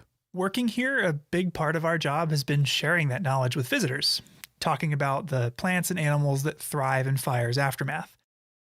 Yet knowing and understanding these things won't change how you respond to fire when you're faced with it, when the flames themselves are bearing down on you. So we met Chris Peterson earlier, who watched and photographed the 2003 Trapper Fire as it made a run over the loop. Yeah. But after it burned over the loop, it kept going, racing upwards towards the Granite Park Chalet, a historic compound of stone cabins high in the mountains that still provide rustic lodging and dining accommodations. To get there, you can either hike the Highline Trail from Logan Pass or start up from the loop on the Loop Trail. I hiked up to Granite Park this summer to talk with someone who's worked there since 2002 and was there on July 23rd, 2003. My name's Mike Sanger. I'm from Great Falls, Montana originally. I live in Belt, Montana now. I've worked for the Park Service. This will be my 19th year here at Granite Park. Mike keeps Granite running, managing the waste disposal system, addressing bear encounters, medical emergencies. When I caught up to him, he was fixing the sink in the chalet kitchen. And having grown up in Montana, Mike had been familiar with wildfire from afar. Seeing them in the distance, not quite as close as I did here. But in the unprecedented fire year of 2003, he came face to face with the Trapper Fire. From what I understand, you were hiking up here on July 23rd. Is that right? I was. My boss, Walter Tabb, had dropped me off the Loop Trailhead. The trail was already closed at that time, and it was smoky there at the parking lot. And I asked him, I said, well, the trail's closed. And he goes, well, you better get moving. You need to get up there. And on the way up, I passed a female ranger, and what they were doing at that time is sweeping the trails for people and trying to get them up here. And she asked me if I knew where the fire was, and I said I have no idea, but once we get to Granite, we'll probably be able to see better and know exactly what's going on. As I understand it, Mike's up there for a week or so at a time, then rotates out with a partner? Exactly. He was originally scheduled to hike back in to tap out his partner on the 23rd, but was sent up that day with a different goal, to help protect the chalet itself. And we made really good time getting up here to Granite Park. Yeah, goodness. When did it sink in that it was going to be a problem? When I got up here and I saw fire hoses strung out all over the place, and Chris Berkey, my partner, was here, and I asked him, I said, where's the fire? And he pointed towards Flat Top, and it was immediately apparent that we had a problem on our hands. So they had to fortify the compound. With limited time and supplies, that meant converting their finicky drinking water pump into a sprinkler system to keep the buildings wet, an approach that they weren't confident would work at first. We went down to start the pump, and it took 2 or 3 times, and you had to talk nice to this thing, and Chris pulled it, and the first time it went off, and we're all high-fiving, and but celebrations could wait. As the fire grew closer and closer, conditions only worsened. It was really horrific for quite a while because we had no idea where the fire was. The winds were horrific. I mean, they were blowing probably 70 plus miles an hour, and we were having embers starting to come down. And what we did is we pulled all the railings from the chalet. We were trying to reduce fuel in case the fire did get here. What did it sound like? You know, a lot of people paraphrase this with tornadoes and everything else, but it sounded like a freight train. And it was just unbelievably hot. I've always had a mustache, and after this was all over, it had curled and burnt, and I just ended up whacking it off. It's the first time I'd not had a mustache in many, many years, because it was just glowing orange this direction. Around the same time, Chris Baker from Swift Current Lookout was choked with smoke. I can remember using the word surreal a lot in my journal that afternoon. It didn't take too long before my vista towards the west was nothing but amber billows of smoke and embers. Visibility deteriorated to nothing, and I began coughing from the intense smoke, so I soaked a bandana in water and took to breathing through it to filter some of the soot. Oh my gosh. Yeah. Yeah, it's a scary situation. It is. In the face of it all, Mike and Chris were doing everything they could to protect the chalet and everyone in it. And we charged our hoses. We had everybody inside the chalet sitting on the floor. We had the tables up against the windows because the wind was horrific and it was blowing ash and embers all through the area. And we charged the hoses and started wetting the roof. How many people were in it? Well, between the guests that had planned to stay there that night and hikers that were seeking refuge, there were quite a few. We had 39 people trapped up here. We thought the fire was actually going to come up and go over the top of us and down the other side. Why it went up Swift Current Pass, I have no idea. You know, every bearing that we had and the wind was blowing directly at us, and fires like to run uphill, so I was quite sure the fire was going to come up and over us, and instead it made a turn and went up over Swift Current. It missed them? Somehow they were saved. The fire avoided the chalet, and falling embers were effectively combated by the hoses and sprinklers they'd set up. Because it could have really gone south for us, and it really could have been a horrific thing. And, you know, through God's graces or whatever, the fire didn't come over us. Chris, we each made one brief phone call to our wives, and said, we don't know what's going to happen. We just wanted to call and tell you right now we're all right, and we're doing the best we can. And while they didn't know what the next day would hold, they allowed themselves to breathe a small sigh of relief. Chris and I came in here. It'd been a long day for both of us. He was due to go out that day, and I'd hiked up or ran up here that day. And his wife had brought him a little bottle of black velvet whiskey, so we each had a drag off that, and it actually felt a little better. And he goes, let's get on with it. And I said, all right. After feeding and finding beds for everyone at Granite, the two of them stayed up all night watching the flames.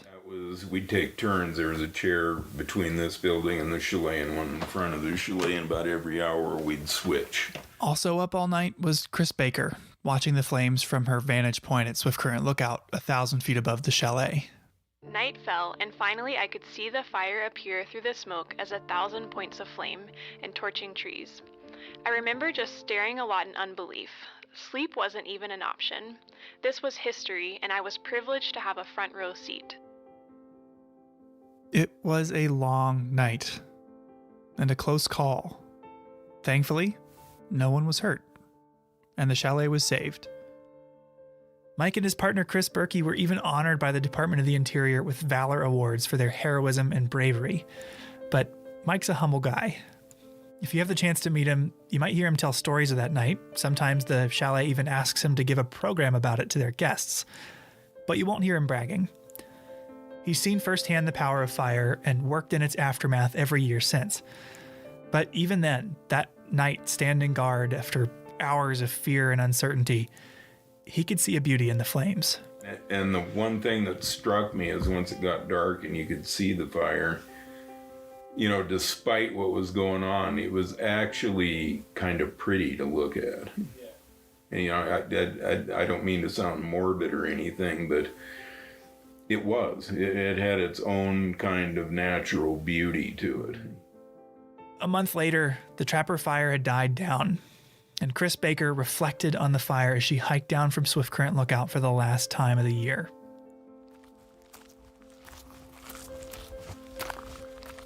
I regaled in the switchbacks down to the tree line, gazing out over the pristine beauty of the divide. But then I came to the trees. Those beautiful firs I have come to love. My friends and companions on my ascents and descents of Swift Current Mountain. The ones that frame Heaven's Peak in all my photos and that my kids have learned to take for granted. They weren't there. Instead, I saw blackened ghost and charred ground cover. I hiked through a lunar landscape that I knew was both natural order and devastation. I thrilled and mourned all at once. I don't think I will ever feel that again.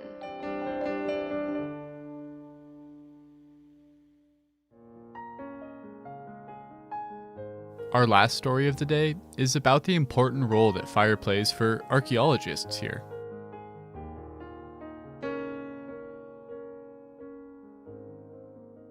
So were you up there on the night that Sperry Chalet burned down? No, I was actually on this trail when it burned down, and I actually heard it all go down on the radio. That's Glacier Park archaeologist Brent Rowley.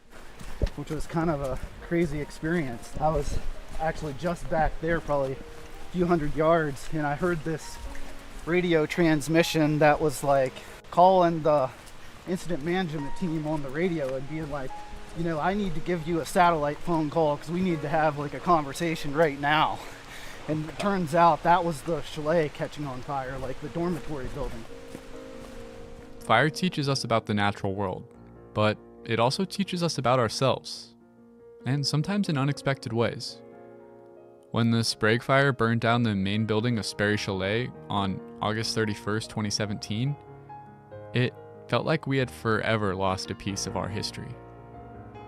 But the fire had another effect as well. By clearing out the vegetation around the building, it unearthed a wealth of archaeological sites from lots of different eras.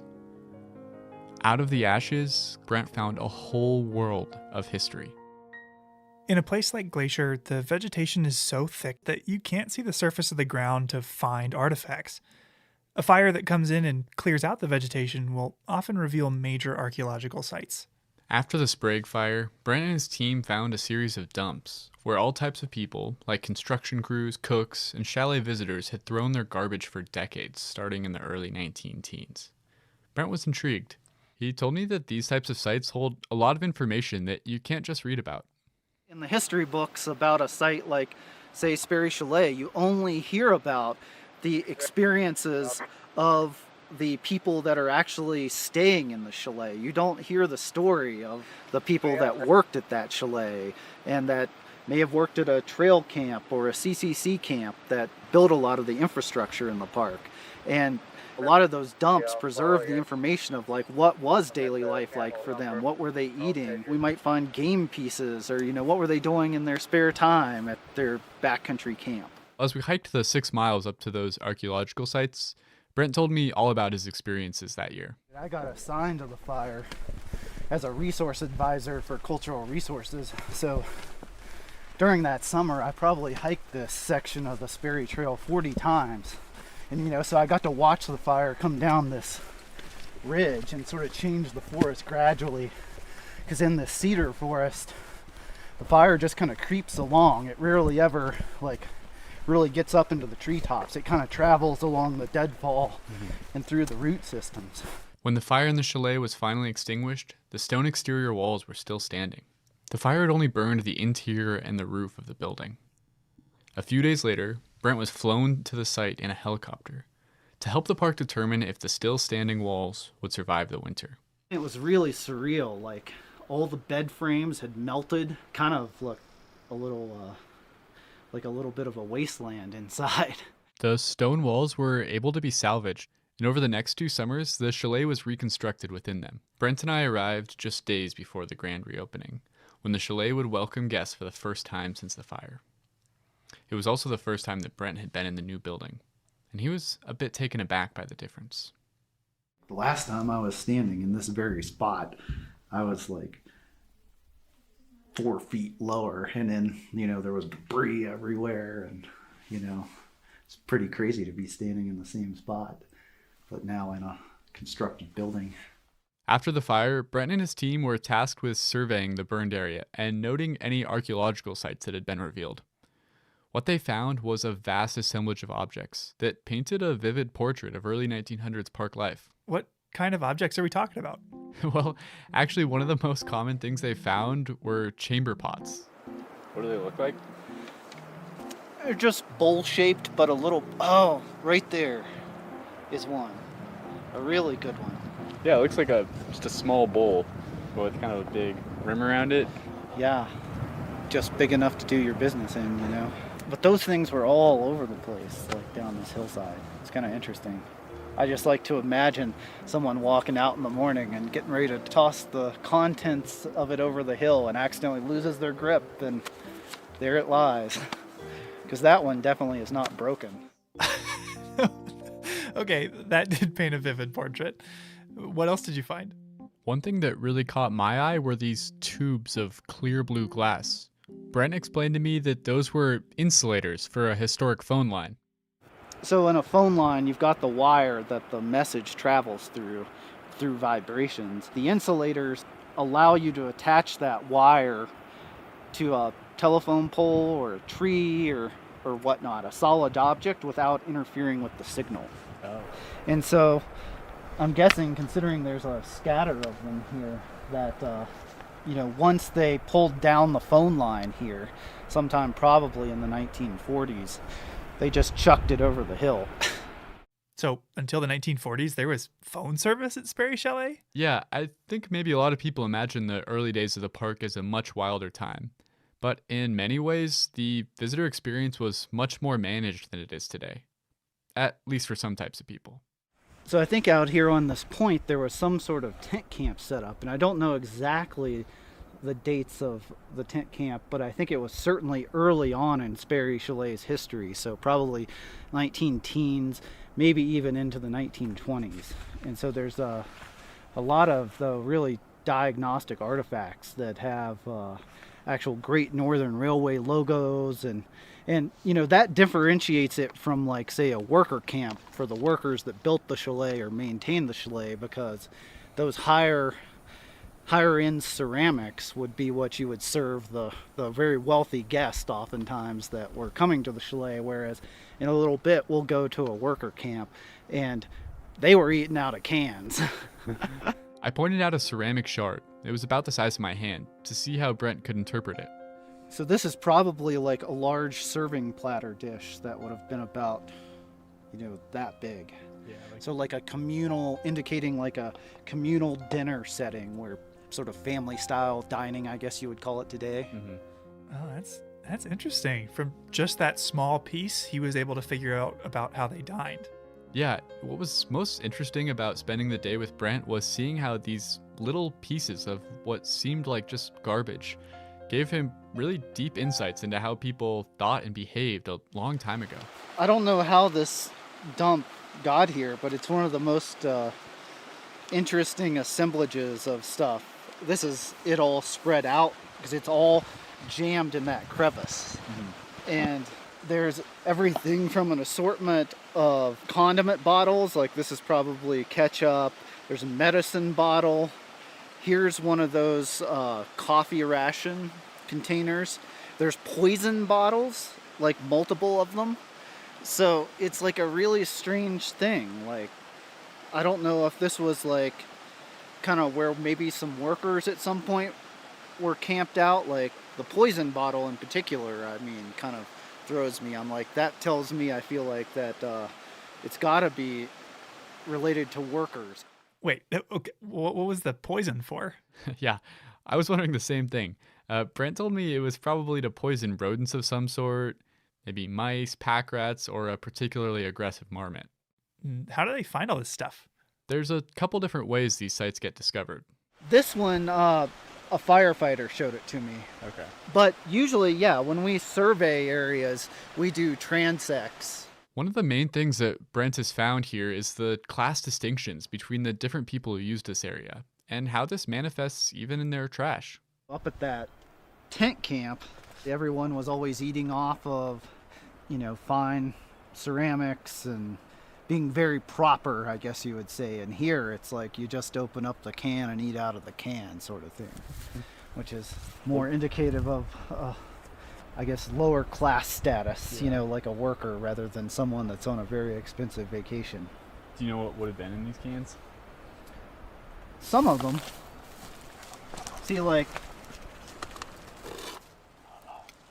a can like this where you can tell by the openings. Mm-hmm. So see, this had to be liquid. And in fact, I think this was probably a milk can. So they slit that one open. So when we record these can sites, we always record what type of openings they have, because it can tell you a lot about what was in them. Wow, so we can learn something from even just the way a can was opened. Exactly, there's so many levels to it. Brent even says that the way that trash is hidden can tell us what era it's from. in the 19-teens, the way everybody all over America treated their waste was to throw it over the cliff or over the hillside or into your pit toilet. Later on, though, people started, the ethics started changing of like, you need to hide your garbage. You put it in a centralized garbage dump. And here, obviously, they've tried to hide it. So it's probably after that ethic changed, which really started, in the 1920s and 30s. A desire to learn about people whose stories aren't always told has motivated Brent's career from the very beginning. The first excavation he was a part of, on a plantation in West Virginia, showed Brent the significant differences in artifacts from enslaved people versus slave owners. This technique of using historic artifacts to understand how people were treated in the past is an idea that still drives his work today. In Glacier, you can learn a lot about indigenous people's history prior to European settlement, and we can learn a lot about what people were doing in this landscapes by what artifacts they leave behind. And those people were often, are often not included in the history books. And in fact, I hate the term prehistoric or prehistory because it implies that indigenous people don't have history. It's just their history is documented in different ways by oral history and also by the archaeological evidence that their ancestors left behind. There are countless stories covering thousands of years of history buried in archaeological sites all around Glacier. Some of these stories will be lost forever if these sites are disturbed. So please leave historic objects where you find them. Brent says that objects are best at telling their story when they stay in their original location. Once they're removed from the site, they are kind of just meaningless objects, but when they're in the context of the site, they tell the story of like what sort of products people were using as they visited Sperry Chalet. Our discussion was interrupted by a mountain goat grazing on the forbs that had sprouted up where fire had cleared the canopy and finally allowed sunlight back onto the forest floor. We had to step off the trail to let the goat pass. And I went to work for the... Oh, crap. There's a goat coming. Hey. Move aside. Move aside. Don't eat my poles either. As we sat there talking about the history of the area, a new chapter was already being written. As Brent and I moved out of the goat's path, it was hard not to think that we needed to do the same as the goats and flowers here, to learn from what we couldn't control, and to flourish in the sunshine that followed.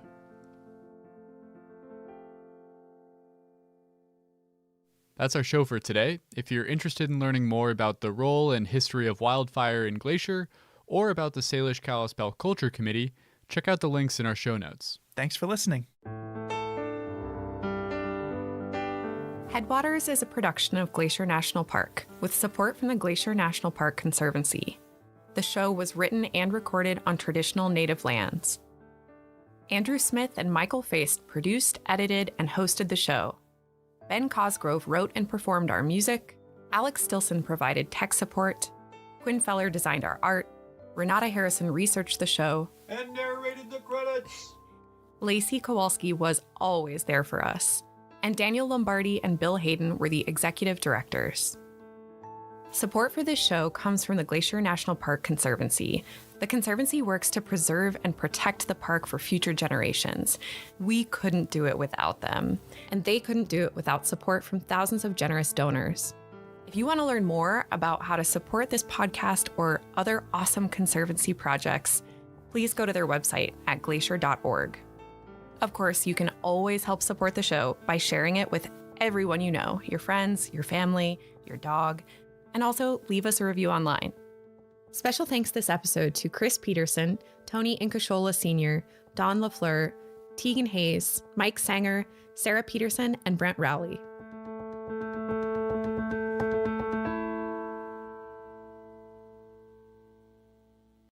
Headwaters is brought to you by the Glacier National Park Conservancy. Picture a National Park Service ranger station. What does it look like? Maybe a big log cabin with a mossy pitched roof and a creaky screen door? Glacier does have plenty of those, but my office is in park headquarters, which has some strong mid-century middle school energy. And working here, I'm always happening upon obsolete relics of bygone eras. Handwritten memos, ink stamps, a fax machine. I haven't found a typewriter yet, but I wouldn't be surprised to find one lurking in a drawer. Only a few decades ago, people in this building used those things all the time. But like a lot of people, many rangers' jobs have changed pretty dramatically in the last 40 years. Mine definitely has. But in this episode, we're spending a day with a ranger whose office, equipment, and duties haven't changed much at all in 40 or even 100 years. Can you drag this dead goat out of the waterfall? That's a weird one. The marmot's living in the toilet again. Meet wilderness ranger Laura Funk. She has long, sandy blonde braids and bright blue eyes. She wears the park uniform with a little mud on her boots, and she loves to laugh at the absurdities of life in the backcountry. I immediately want to be her friend. My laundry is a bucket with a metal plunger that people call an Alaska Maytag. And I think it gets the clothes cleaner, but I don't think people necessarily think my clothes are clean. Alongside her colleagues, General and Tank, both horses, and Ellen the mule, Laura helps steward and patrol the Belly River Valley of the park. Yeah, if someone were to say, like, picture a historic ranger station, an iconic valley, it's Belly River. One of her favorite things about the Belly is that there are no roads. So unlike the rest of Glacier's ranger stations, you can't drive here. The Belly River Ranger Station is located 6 miles into Glacier's wilderness. You either have to hike in or ride a pony. I interviewed Laura in the ranger station, but also while she lugged gear around and rode a horse, who occasionally took an interest in my microphone. Would you like to be interviewed, General? Hello, hello. He went for it. Is he gonna eat it?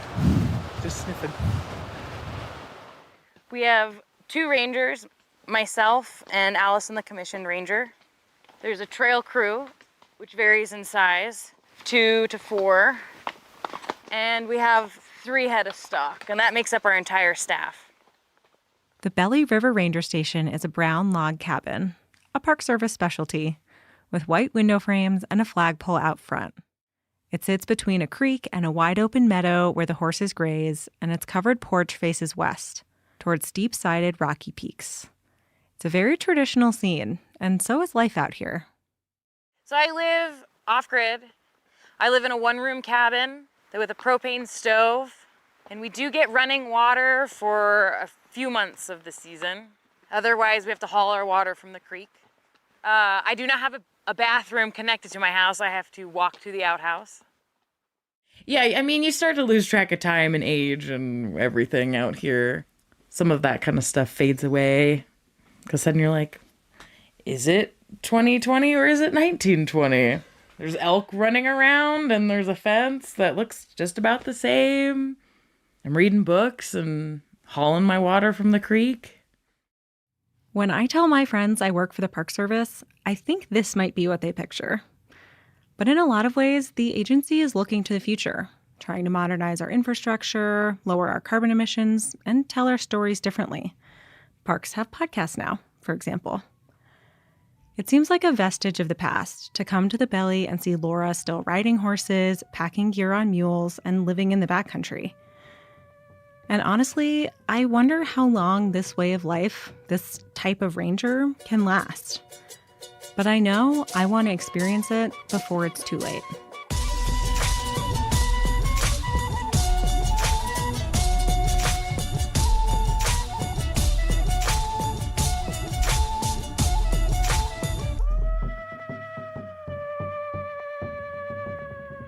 I'm Perry, and you're listening to Headwaters, a show about how Glacier National Park is connected to everything else. And today, I'm tagging along for a day in the life with the person who might have the coolest job in the park. All right, today we've got the horses and mules saddled, and we're going to head out, take care of a ranger business. Today's ranger business is going up toward Helen Lake to pick up and pack out some leftover supplies. Michael and I walk in front of the stock while Laura rides, since apparently they prefer to follow us. Come on, keep up with the humans, keep up with the humans. Apparently, horses have abandonment issues, so even though we didn't really need both Tank and General, everyone came along for the ride. All right, how does everyone feel today? Okay? Good? Good? Yep. For most park staff, our ranger business is pretty specific. Giving a campfire program, studying plants, managing the park's budget, making a podcast. But for Laura, almost anything could be her ranger business on a given day. I'm a wilderness ranger, and I'm specially trained on the Wilderness Act and wilderness values and character. But in the end, my day-to-day is a lot of general ranger duties, whether it's bear management, EMS, maintenance, pulling weeds. There are specialists for each of these things. Bear biologists, search and rescue, trail crew, invasive plant crew. But Laura and other rangers like her pitch in to keep things going day to day. Well, it takes a whole team to manage Glacier, right? That's why we have the experts. And so I'll call them in if we have something major. I can fix a toilet, but if the whole outhouse goes down, I gotta call trail crew.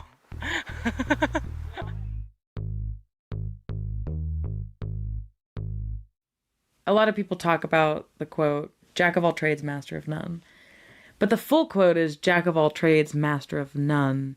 Better something than nothing done." And that's kind of what I live by out here. And this is much the same as the ranger business that rangers have been doing in the Belly River for decades. Take this entry from an old logbook in 1994. September 14th, 1994. Patrol with Bob on stock to Elizabeth Lake Head to deliver additional gear and supplies to the trail crew. Dug out the fire pit and replaced the campground map with an updated version. Also pulled another handful of hawkweed. Chuck Cameron.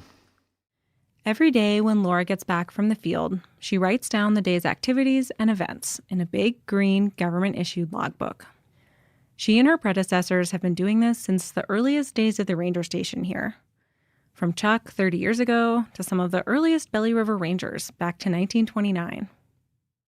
June 5th, 1929. Station to Red Gap Pass and return. Distance 16 miles. Mounted. Object, cleaning trail and looking over trail conditions. Game scene. 1 mountain goat, 2 deer, 1 elk. Weather clear. Temperature 41 degrees at 7 a.m. Joe Himes. But these days, this type of work is becoming more and more rare. Even this ranger station used to be staffed in the winter, but hasn't been for a long time. Spots like mine that are remote I think there's less and less these days. Glacier has only a handful of wilderness rangers and just a single backcountry ranger station. And throughout the Park Service, these kinds of places and the people with the skills to staff them are disappearing.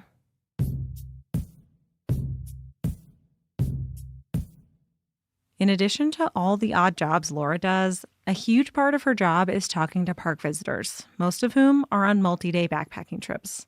As we hiked up the trail past Dawn Mist Falls, a scenic and loud waterfall, we ran into our first hiker of the day. Hi there, how's it going? Good, how are you? Good, where are you coming from today? Helen. Helen, how was it? Beautiful. Good. I think it's probably the best view out there, maybe. Yeah? A lot of people say it's their favorite. She asks where they've been and where they're going. Cool, do you have a permit I can take a look at? Oh, yeah. Helen, Glenn's Goat Hunt. Cool. What a great trip. And she'll chat about their trip, making sure they have what they need. Any questions about anything they covered in the permit office? No, I think I'm good. Hopefully this the food gets lighter. Yeah, I mean, every pass will be easier. Yes. Yeah, have fun on your trip. Belly River is my favorite place, but Goat Hunt's second, and you're going to both, so. And sometimes they have something more unusual to report. You know, maybe they saw a bear or a wolf or something really interesting that I can then report to the biologists.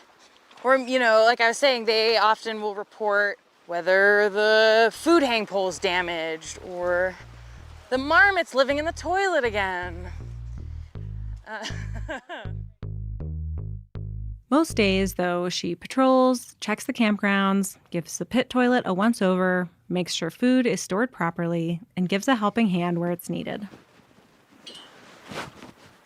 So every once in a while I come across a food hang and it's not high enough, Most backcountry campgrounds have a food hang pole where you toss a rope over and then pull your food up, securing it 10 feet off the ground, just high enough to keep it away from curious bears.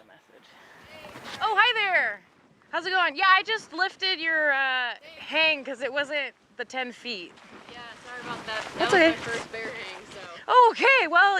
Not the prettiest. It's okay. Just make sure, like, if you notice I had it all the way to the top. Do you actually mind showing me what knots you did? Yeah, I'll show you. Cool.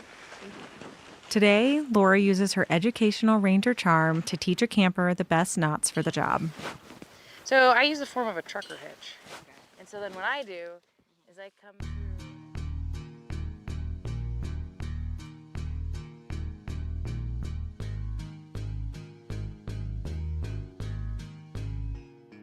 It's about 6 miles from the ranger station to where the gear was stashed for us to pack out. So we had plenty of time to chat as we walked through the forest and along the choppy turquoise waters of Elizabeth Lake, with colorful Seward Peak and the sheer ptarmigan wall beyond. I'd never been to Montana before I got this job. Yeah, I'd worked at Olympic as a wilderness ranger intern in college, and I always thought I was gonna go back there, but then I got this job and was like, oh, I guess Glacier's my place. So did you always think about being a backcountry ranger or working for the Park Service? Was that always something you were interested in? Definitely not. I went to a liberal arts college, and my major is American Studies, and I had a thesis that focused on public land history, but I took that summer internship at Olympic and realized, well, this is what I need to be doing. This is where I'm happy. And it makes perfect sense that someone who loves history but wants to work outside would end up working here and living in a log cabin. So if you're talking to me about Glacier or Belly River, I often go into the history part versus anything else. Is that part of what drew you to the Belly River? Definitely the history and the legacy of Belly River. Having a mentor, Chuck Cameron, that worked here in the 80s and 90s. He got to share a lot of his experiences out here and the experiences of his mentor. So continuing on that legacy and preserving the ranger station, the institutional knowledge, passing that on is something that really drew me to Belly River. Chuck is one of the voices you've heard reading logbook entries from his time in the Belly River in the 1990s, along with one from Joe Himes in the 1920s.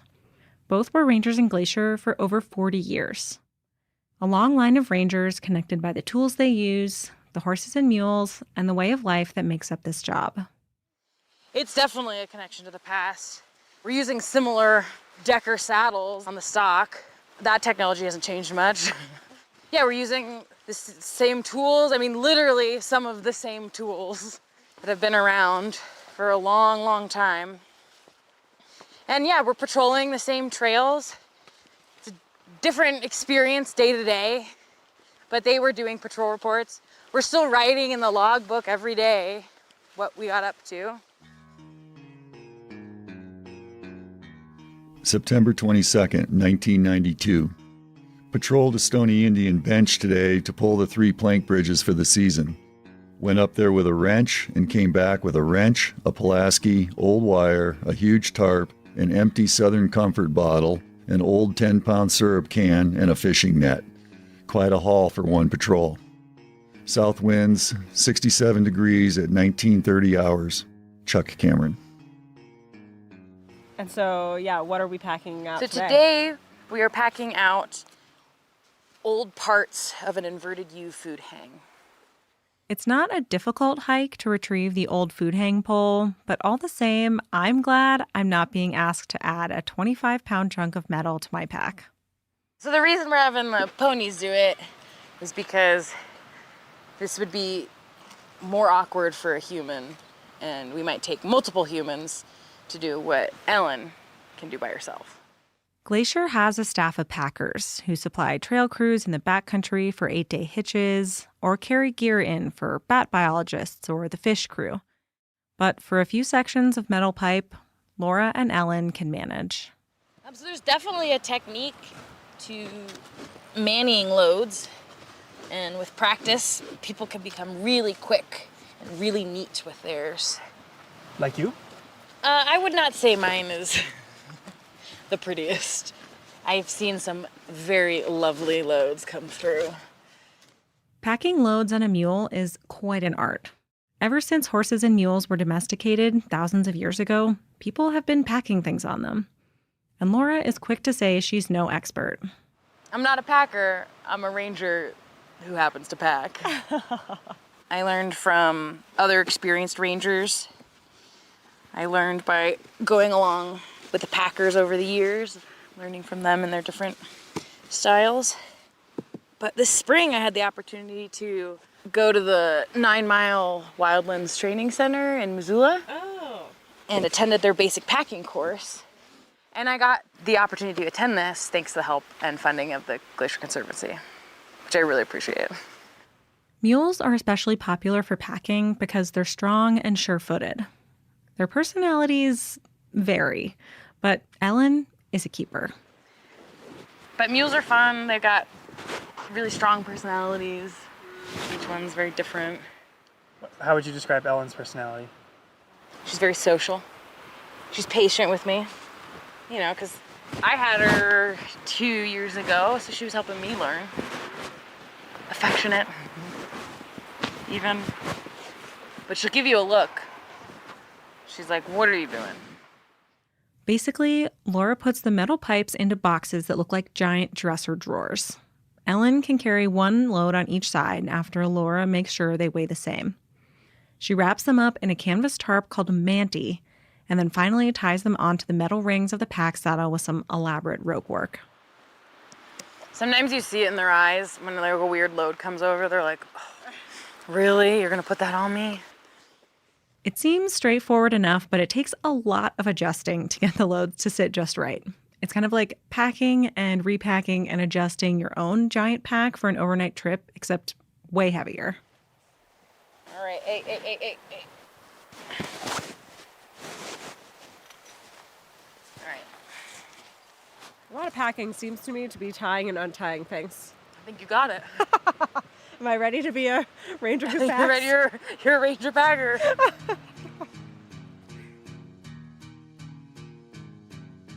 Spending the day with Laura, I feel lucky to see her in action and get a glimpse of what she and her predecessors have been doing here for over 100 years. But there aren't many people who know how to do these things anymore. And I guess part of me is wondering, does anyone need to know how to do these things? Do these traditional skills still have a place in the modern world? How do we decide what's worth holding on to? I was reading a book where it's one of the tests in the application to become a ranger was, can you saddle and pack a horse properly and quickly? And it was just part of the job application and the interview process. And everybody could ride and pack and shoe, and all of the ranger staff could do it because it was just a way of life out here of surviving. This isn't the case anymore, though. You see older rangers that are reaching towards the end of their careers, and the younger folks can't ride or pack. And it's something that rangers have been doing for 100 years. And so it's does it end now, or do people like me start learning and riding and packing? And we have a lot of young packers in the park, but specifically the ranger packer. I'd argue that it's a good idea to keep these thousands of years old skills alive just because, whether it's practical or not, so we don't lose them. But for Laura, it's not just nostalgia. I value it because I get to use it, day in, day out here to do my job, and I can do my job better with these three. Because it's useful. It's this is the easiest way to get a bunch of heavy stuff from point A to point B if you're not going to get a helicopter out here, which is expensive and dangerous. It's practical, but it's also iconic. So it's that dreamy scene of, the string going through the mountains, over the passes, through the valleys. Today, that was us. And it felt like a link to something I didn't know I was missing. And I get the sense that's how a lot of people feel when they come here. September 1988. I live in here with 2 horses and a mule, and some people would say that I'm a fool. No power, no phone, and all alone. But I say Belly River is a home, with a family and friends I've made over the time, I have precious memories that will always be mine. Written by Chris Burke for Vivi O'Shea.